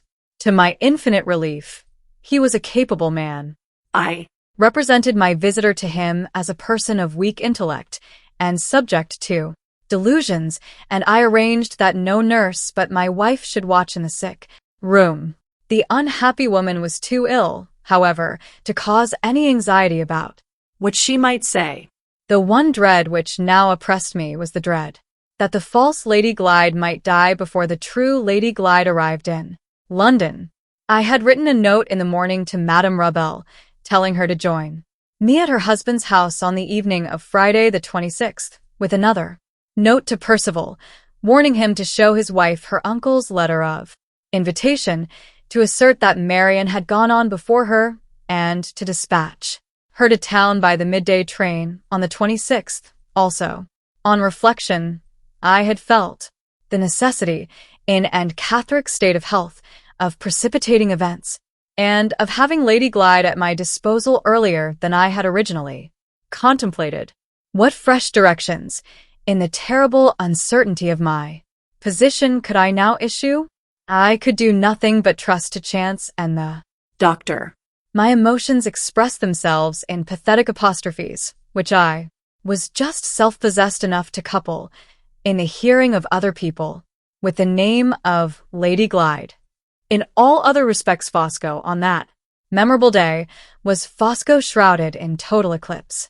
She passed a bad night, she awoke worn out, but later in the day she revived. Amazingly, my elastic spirits revived with her. I could receive no answers from Percival and Madame Rabel till the morning of the next day, the 26th, in anticipation of their following my directions, which, accident apart, I knew they would do. I went to secure a fly to fetch Lady Glyde from the railway, directing it to be at my house on the 26th, at 2 o'clock. After seeing the order entered in the book, I went on to arrange matters with Monsieur Rubel. I also procured the services of 2 gentlemen who could furnish me with the necessary certificates of lunacy. One of them I knew personally, the other was known to Monsieur Rabel. Both were men whose vigorous minds soared superior to narrow scruples. Both were laboring under temporary embarrassments. Both believed in me. It was past 5 o'clock in the afternoon before I returned from the performance of these duties. When I got back, and Catherine was dead. Dead on the 25th, and Lady Glyde was not to arrive in London till the 26th. I was stunned. Meditate on that. Fosco stunned. It was too late to retrace our steps. Before my return, the doctor had officiously undertaken to save me all trouble by registering the death, on the date when it happened, with his own hand. My grand scheme, unassailable hitherto, had its weak place now. No efforts on my part could alter the fatal event of the 25th. I turned manfully to the future. Percival's interests and mine being still at stake, nothing was left but to play the game through to the end. I recalled my impenetrable calm and played it. On the morning of the 26th, Percival's letter reached me, announcing his wife's arrival by the midday train. Madame Rabel also wrote to say she would follow in the evening. I started in the fly, leaving the false Lady Glyde dead in the house, to receive the true Lady Glyde on her arrival by the railway at 3 o'clock. Hidden under the seat of the carriage, I carried with me all the clothes and Catherine had worn on coming into my house. They were destined to assist the resurrection of the woman who is dead in the person of the woman who is living. What a situation! I suggest it to the rising romance writers of England. I offer it as totally new to the worn-out dramatists of France. Lady Glyde was at the station. There was great crowding and confusion, and more delay than I liked, in case any of her friends had happened to be on the spot, in reclaiming her luggage. Her first questions as we drove off implored me to tell her news of her sister. I invented news of the most pacifying kind, assuring her that she was about to see her sister at my house. My house, on this occasion only, was in the neighborhood of Leicester Square, and was in the occupation of Monsieur Rabel, who received us in the hall. I took my visitor upstairs into a back room, the two medical gentlemen being there and waiting on the floor beneath to see the patient and to give me their certificates. After quieting Lady Glyde by the necessary assurances about her sister, I introduced my friends separately to her presence. They performed the formalities of the occasion briefly, intelligently, conscientiously. I entered the room again as soon as they had left it, and at once precipitated events by a reference of the alarming kind to Miss Halcombe's state of health. Results followed as I had anticipated. Lady Glyde became frightened and turned faint. For the second time and the last, I called science to my assistance. A medicated glass of water and a medicated bottle of smelling salts relieved her of all further embarrassment and alarm. Additional applications later in the evening procured her the inestimable blessing of a good night's rest. Madame Rabel arrived in time to preside at Lady Glyde's toilet. Her own clothes were taken away from her at night, and Catherick's were put on her in the morning, with the strictest regard to propriety, by the matronly hands of the good Rabel. Throughout the day I kept our patient in a state of partially suspended consciousness, until the dexterous assistance of my medical friends enabled me to procure the necessary order rather earlier than I had ventured to hope. That evening, the evening of the 27th, Madame Rabel and I took our revived and Catherick to the asylum. She was received with great surprise, but without suspicion, thanks to the order and certificates, to Percival's letter, to the likeness, to the clothes, and to the patient's own confused mental condition. At the time, I returned at once to assist Madame Fosco in the preparations for the burial of the false Lady Glyde, having the clothes and luggage of the true Lady Glyde in my possession. They were afterwards sent to Cumberland by the conveyance which was used for the funeral. I attended the funeral with becoming dignity, attired in the deepest mourning.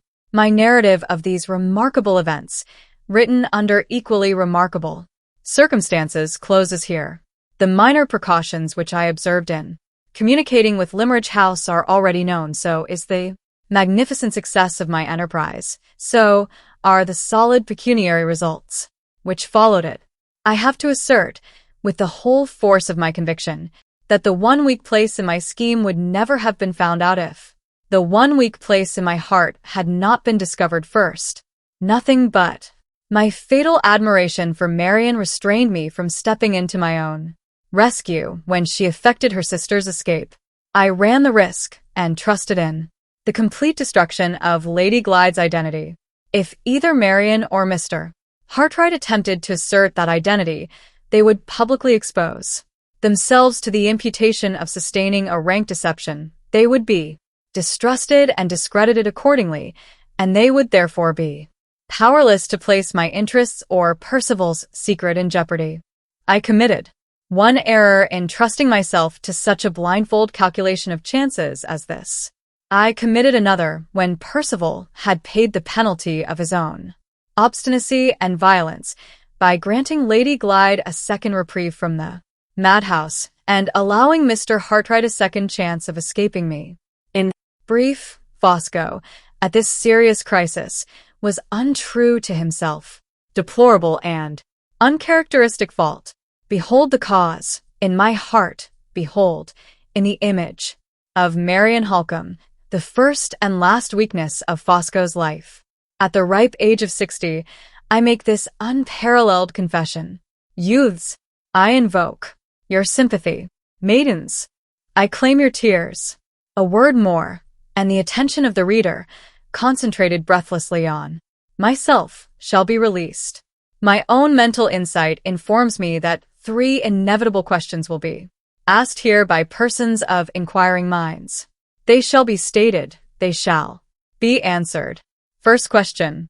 What is the secret of Madame Fosco's unhesitating devotion of herself to the fulfillment of my boldest wishes, to the furtherance of my deepest plans? I might answer this by simply referring to my own character, and by asking in my turn where in the history of the world has a man of my order ever been found without a woman in the background self, immolated on the altar of his life. But I remember that I am writing in England. I remember that I was married in England, and I ask if a woman's marriage obligations in this country provide for her private opinion of her husband's principles? No. They charge her unreservedly to love, honor, and obey him. That is exactly what my wife has done.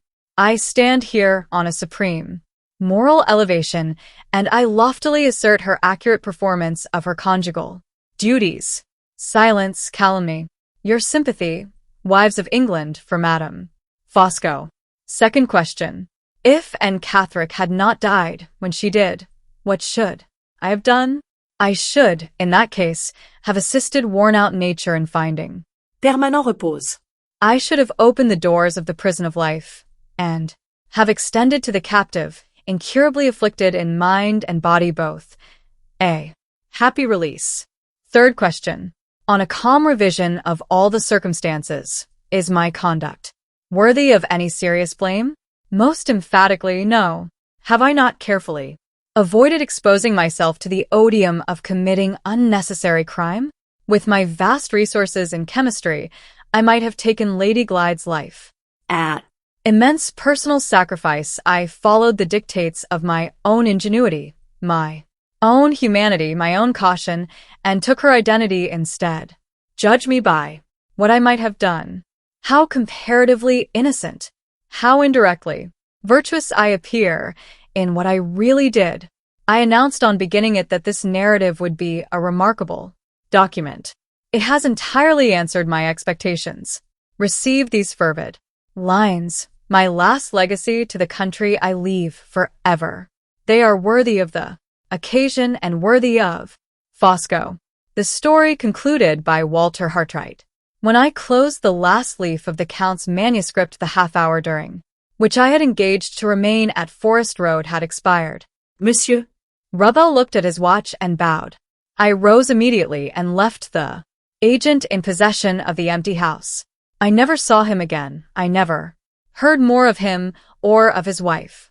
Out of the dark byways of villainy and deceit they had crawled across our path. Into the same byways they crawled back secretly and were lost.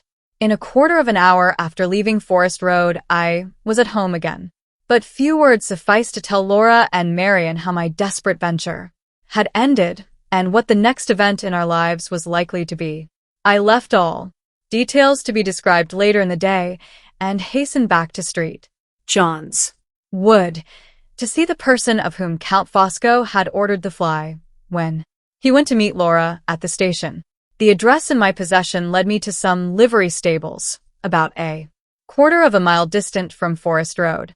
The proprietor proved to be a civil and respectable man. When I explained that an important family matter obliged me to ask him to refer to his books for the purpose of ascertaining a date with which the record of his business transactions might supply me, he offered no objection to granting my request. The book was produced, and there, under the date of July 26, 1850, the order was entered in these words: Brougham to Count Fosco, 5, Forest Road, 2 o'clock. John Owen. I found on inquiry that the name of John Owen, attached to the entry, referred to the man who had been employed to drive the fly. He was then at work in the stable yard, and was sent for to see me at my request. Do you remember driving a gentleman in the month of July last from number 5 Forest Road to the Waterloo Bridge station? I asked. Well, sir, said the man, I can't exactly say I do. Perhaps you remember the gentleman himself? Can you call to mind driving?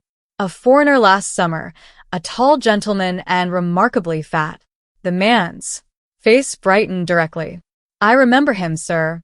The fattest gentleman as ever I see, and the heaviest customer as ever I drove. Yes, I call him to mind, sir. We did go to the station, and it was from Forest Road. There was a parrot or summit like it, screeching in the window. The gentleman was in a mortal hurry about the lady's luggage, and he gave me a handsome present for looking sharp and getting the boxes. I recollected immediately that Laura's own account of herself on her arrival in London described her luggage as being collected for her by some person whom Count Fosco brought with him to the station. This was the man. Did you see the lady? I asked. What did she look like? Was she young or old? Well, sir, what with the hurry and the crowd of people pushing about, I can't rightly say what the lady looked like. I can't call nothing to mind about her that I know of excepting her name. You remember her name? Yes, sir. Her name was Lady Glyde. How do you come to remember that, when you have forgotten what she looked like? The man smiled and shifted his feet in some little embarrassment. Why, to tell you the truth, sir, he said, I hadn't been long married at that time, and my wife's name, before she changed it for mine, was the same as the lady's, meaning the name of Glyde, sir. The lady mentioned it herself. Is your name on your boxes, ma'am? Says I. Yes, says she. My name is on my luggage. It is Lady Glyde. Come. I says to myself, I've a bad head for gentlefolks' names in general, but this one comes like an old friend, at any rate. I can't say nothing about the time, sir. It might be nigh on a year ago, or it mightn't. But I can swear to the stout gentleman, and swear to the lady's name. There was no need that he should remember the time. The date was positively established by his master's order book. I felt at once that the means were now in my power of striking down the whole conspiracy at a blow with the irresistible weapon of plain fact. Without a moment's hesitation, I took the proprietor of the livery stables aside and told him what the real importance was of the evidence of his order book and the evidence of his driver. An arrangement to compensate him for the temporary loss of the man's services was easily made, and a copy of the entry in the book was taken by myself and certified as true by the master's own signature. I left the livery stables, having settled that John Owen was to hold himself at my disposal for the next 3 days, or for a longer period if necessity required. I now had in my possession all the papers that I wanted, the district registrar's own copy of the certificate of death, and Sir Percival's dated letter to the Count being safe in my pocketbook. With this written evidence about me, and with the coachman's answers fresh in my memory, I next turned my steps, for the first time since the beginning of all my inquiries, in the direction of Mr. Curl's office. One of my objects in paying him this second visit was necessarily to tell him what I had done. The other was to warn him of my resolution to take my wife to Limeridge the next morning, and to have her publicly received and recognized in her uncle's house. I left it to Mr. Curl to decide under these circumstances, and in Mr. Gilmore's absence, whether he was or was not bound as the family solicitor to be present on that occasion in the family interests. I will say nothing of Mr. Curl's amazement, or of the terms in which he expressed his opinion of my conduct from the first stage of the investigation to the last. It is only necessary to mention that he at once decided on accompanying us to Cumberland. We started the next morning by the early train. Laura, Marian, Mr. Curl, and myself in one carriage, and John Owen, with a clerk from Mr. Curl's office, occupying places in another. On reaching the Limeridge station, we went first to the farmhouse at Todd's Corner. It was my firm determination that Laura should not enter her uncle's house till she appeared there publicly, recognized as his niece. I left Marian to settle the question of accommodation with Mrs. Todd as soon as the good woman had recovered From the bewilderment of hearing what our errand was in Cumberland, and I arranged with her husband that John Owen was to be committed to the ready hospitality of the farm servants. These preliminaries completed, Mr. Curl and I set forth together for Limeridge House.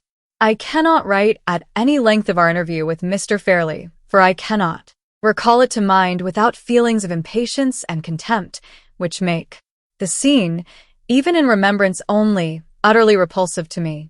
I prefer to record simply that I carried my point. Mr. Fairlie attempted to treat us on his Customary plan We passed without notice his polite insolence at the outset of the interview.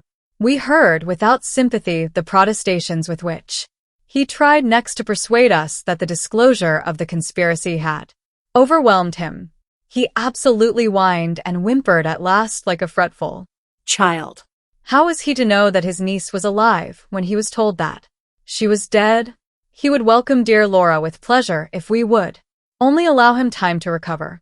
Did we think he looked as if he wanted hurrying into his grave? No. Then, why hurry him? He reiterated these remonstrances at every available opportunity until I checked them once for all by placing him firmly between two inevitable alternatives. I gave him his choice between doing his niece justice on my terms or facing the consequence of a public assertion of her existence in a court of law. Mr. Curl, to whom he turned for help, told him plainly that he must decide the question then and there, characteristically choosing the alternative which promised soonest to release him from all personal anxiety. He announced, with a sudden outburst of energy, that he was not strong enough to bear any more bullying, and that we might do as we pleased. Mr. Curl and I at once went downstairs and agreed upon a form of letter, which was to be sent round to the tenants who had attended the false funeral, summoning them, in Mr. Fairlie's name, to assemble in Limeridge House on the next day but one. An order referring to the same date was also written, directing a statuary in Carlisle to send a man to Limeridge churchyard for the purpose of erasing an inscription. Mr. Curl, who had arranged to sleep in the house, undertaking that Mr. Fairlie should hear these letters read to him, and should sign them with his own hand. I occupied the interval day at the farm in writing a plain narrative of the conspiracy, and in adding to it a statement of the practical contradiction, which facts offered to the assertion of Laura's death. This I submitted to Mr. Curl before I read it the next day to the assembled tenants. We also arranged the form in which the evidence should be presented at the close of the reading.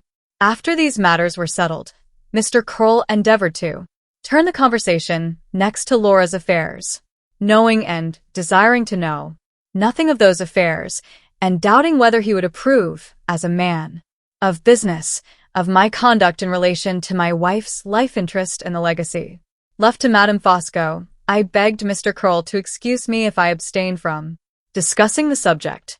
It was connected, as I could truly tell him, with those sorrows and troubles of the past which we never referred to among ourselves, and which we instinctively shrank from discussing with others.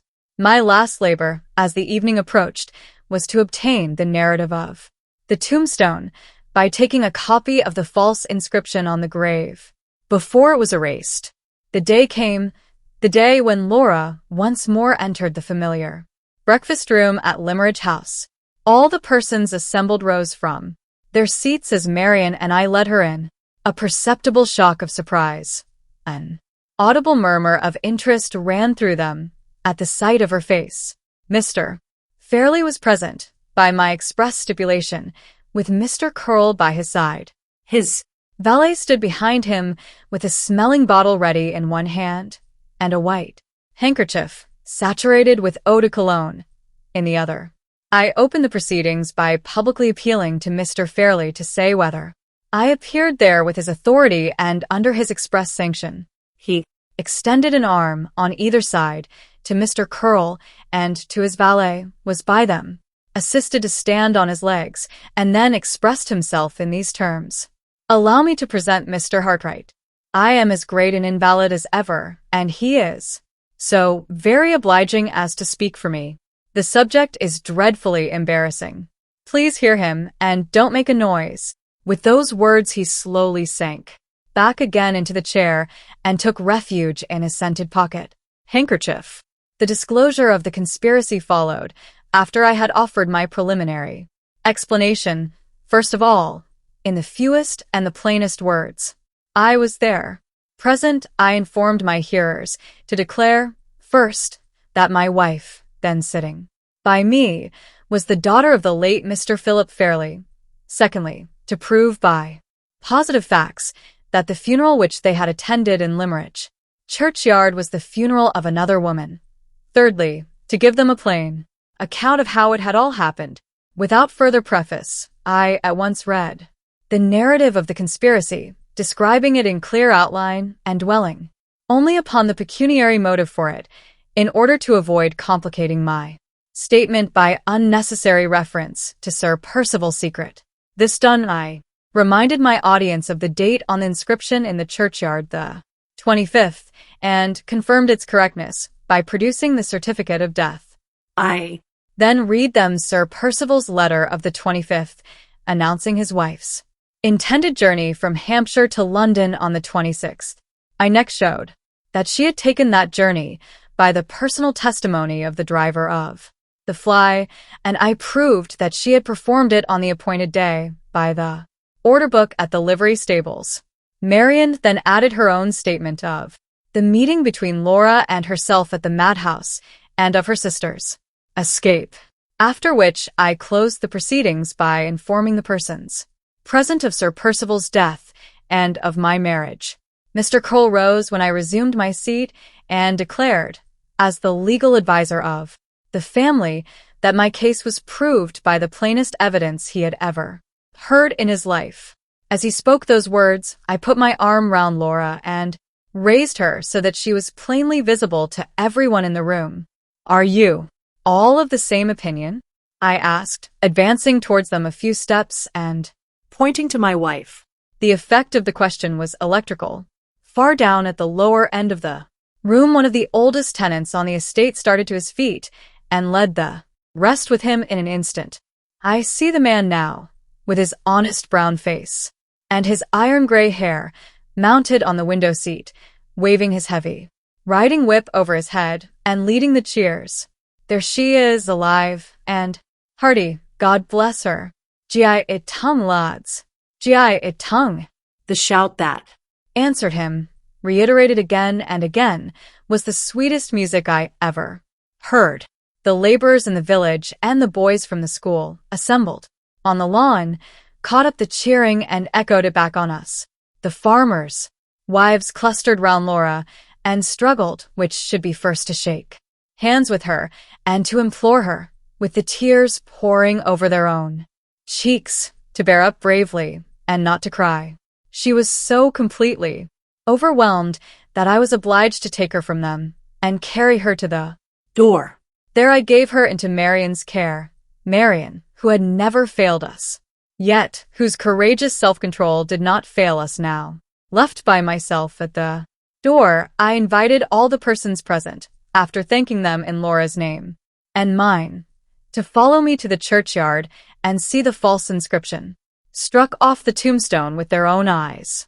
They all left the house, and all joined the throng of villagers collected round the grave, where the statuary's man was waiting for us.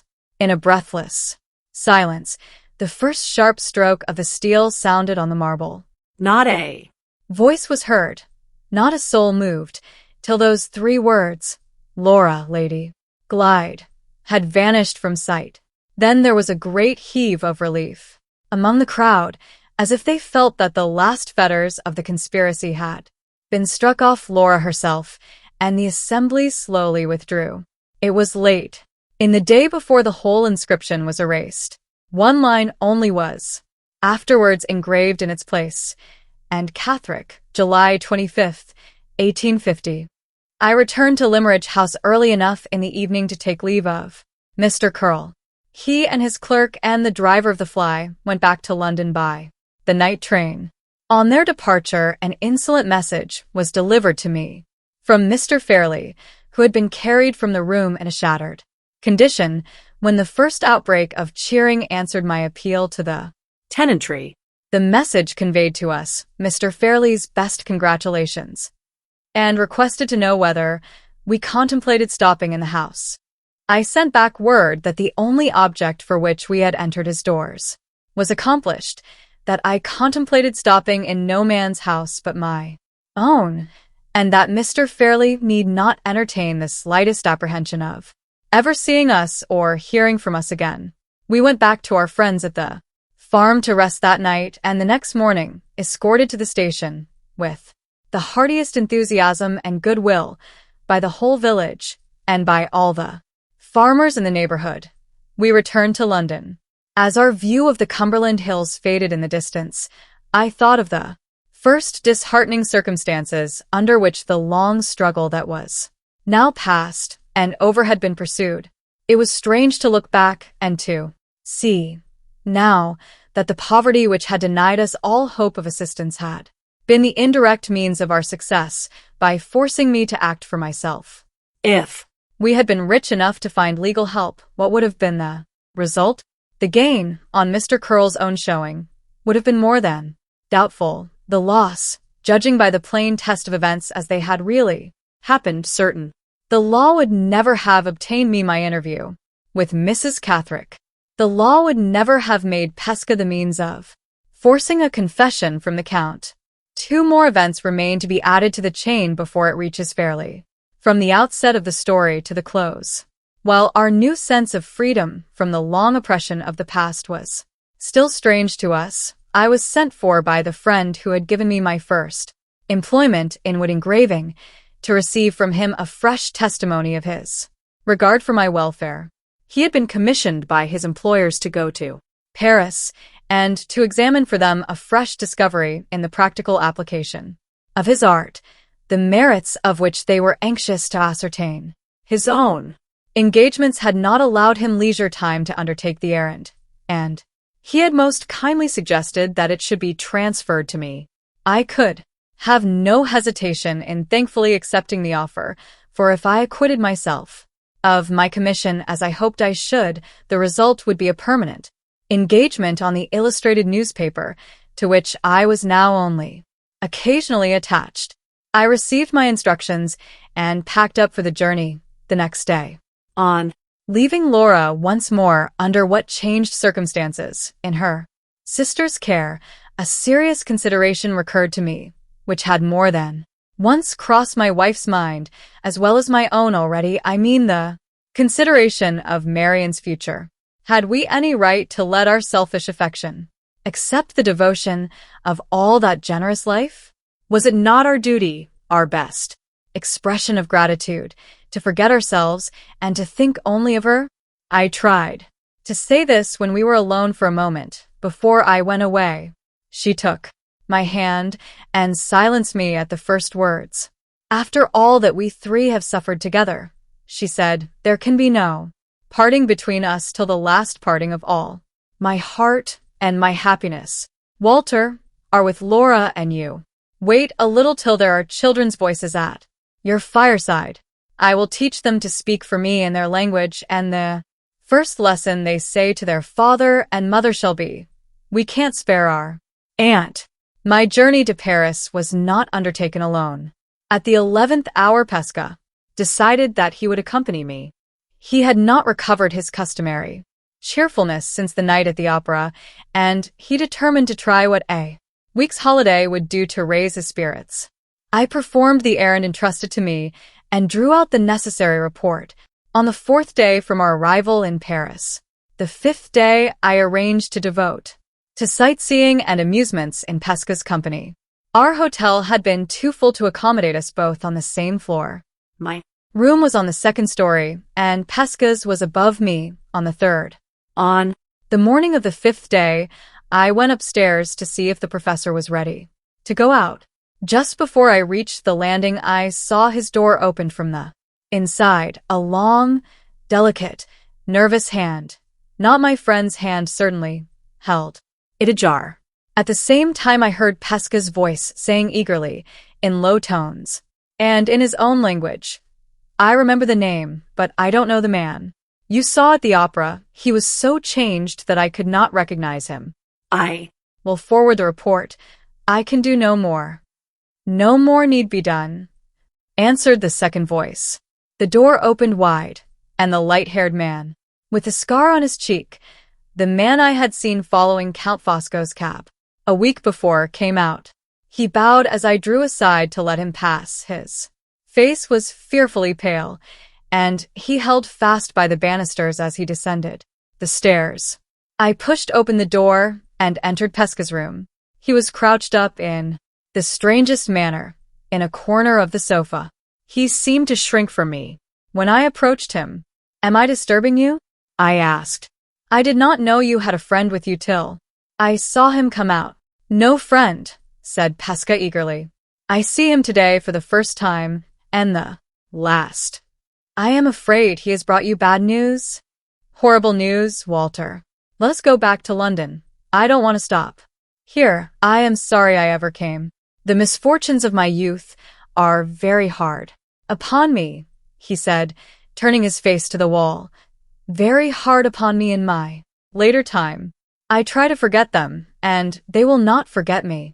We can't return, I am afraid, before the afternoon," I replied. "Would you like to come out with me in the meantime?" "No, my friend, I will wait here. But let us go back today. Pray let us go back." I left him with the assurance that he should leave Paris that afternoon. We had arranged the evening before to ascend the Cathedral of Notre Dame, with Victor Hugo's noble romance for our guide. There was nothing in the French capital that I was more anxious to see, and I departed by myself for the church. Approaching Notre Dame by the riverside, I passed on my way the terrible dead house of Paris, the morgue. A great crowd clamored and heaved round the door.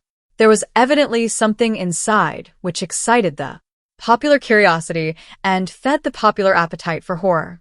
I should have walked on to the church if the conversation of two men and a woman on the outskirts of the crowd had not caught my ear.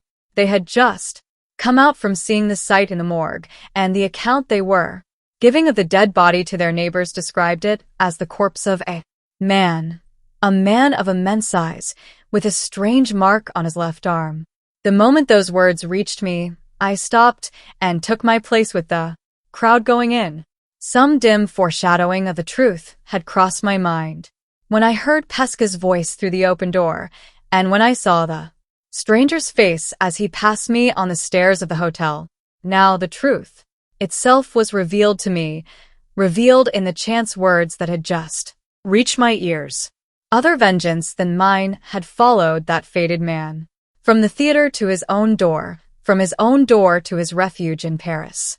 Other vengeance than mine had called him to the day of reckoning, and had exacted from him the penalty of his life.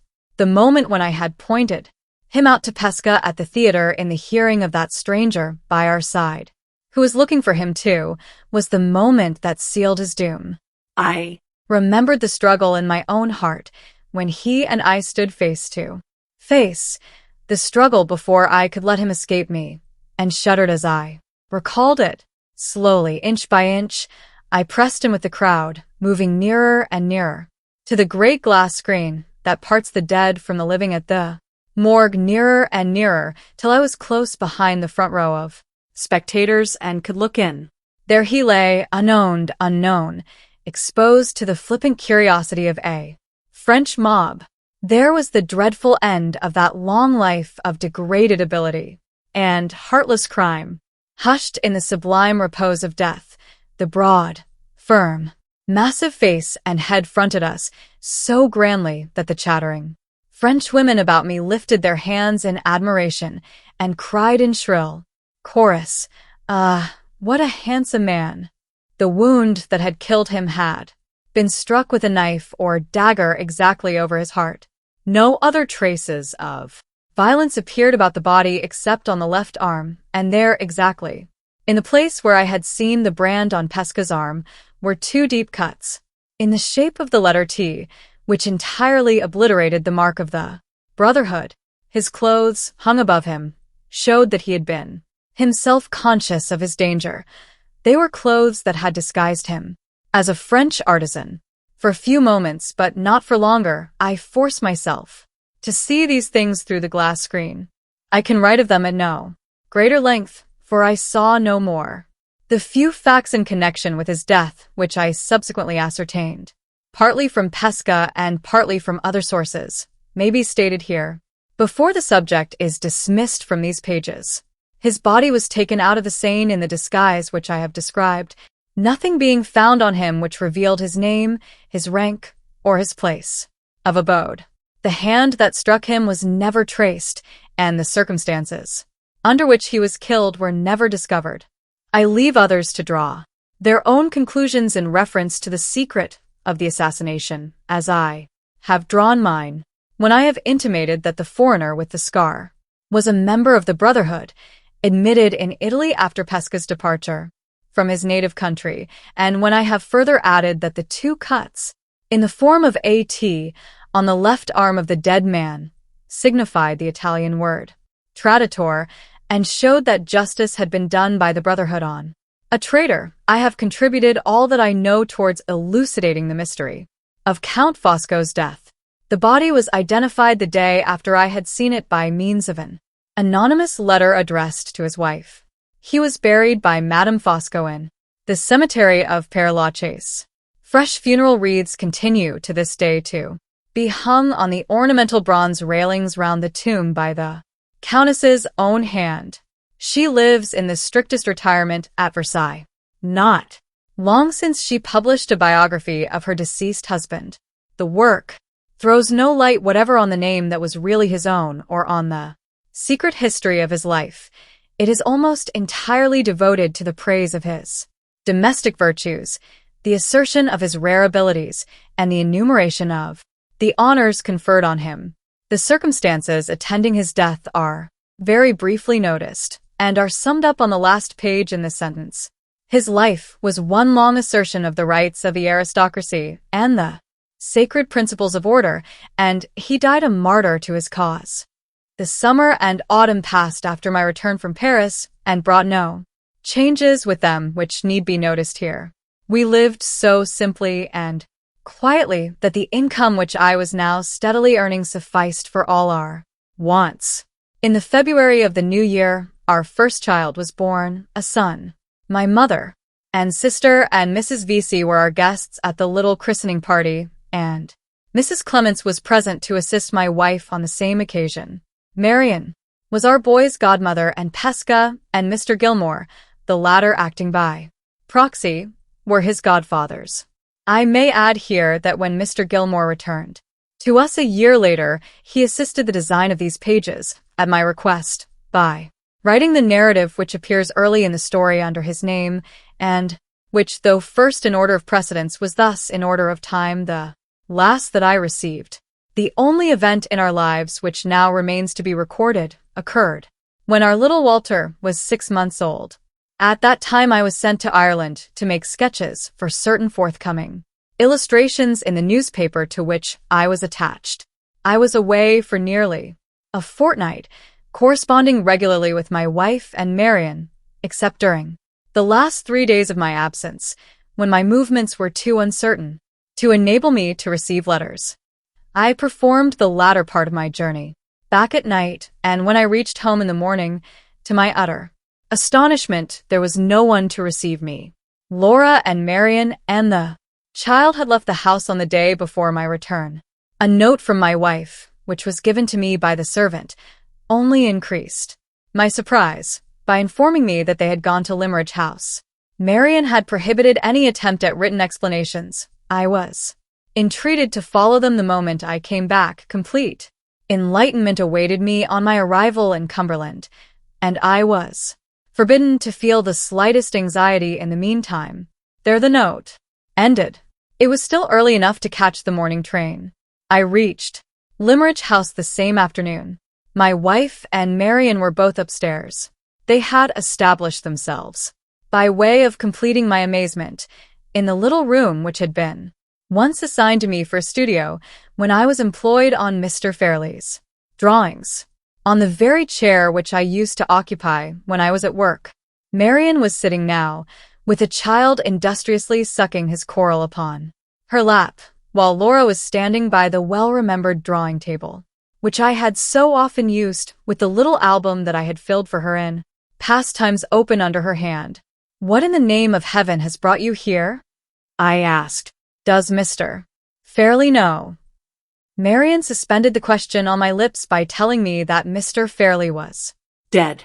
He had been struck by paralysis and had never rallied after the shock. Mr. Curl had informed them of his death and had advised them to proceed immediately to Limeridge House.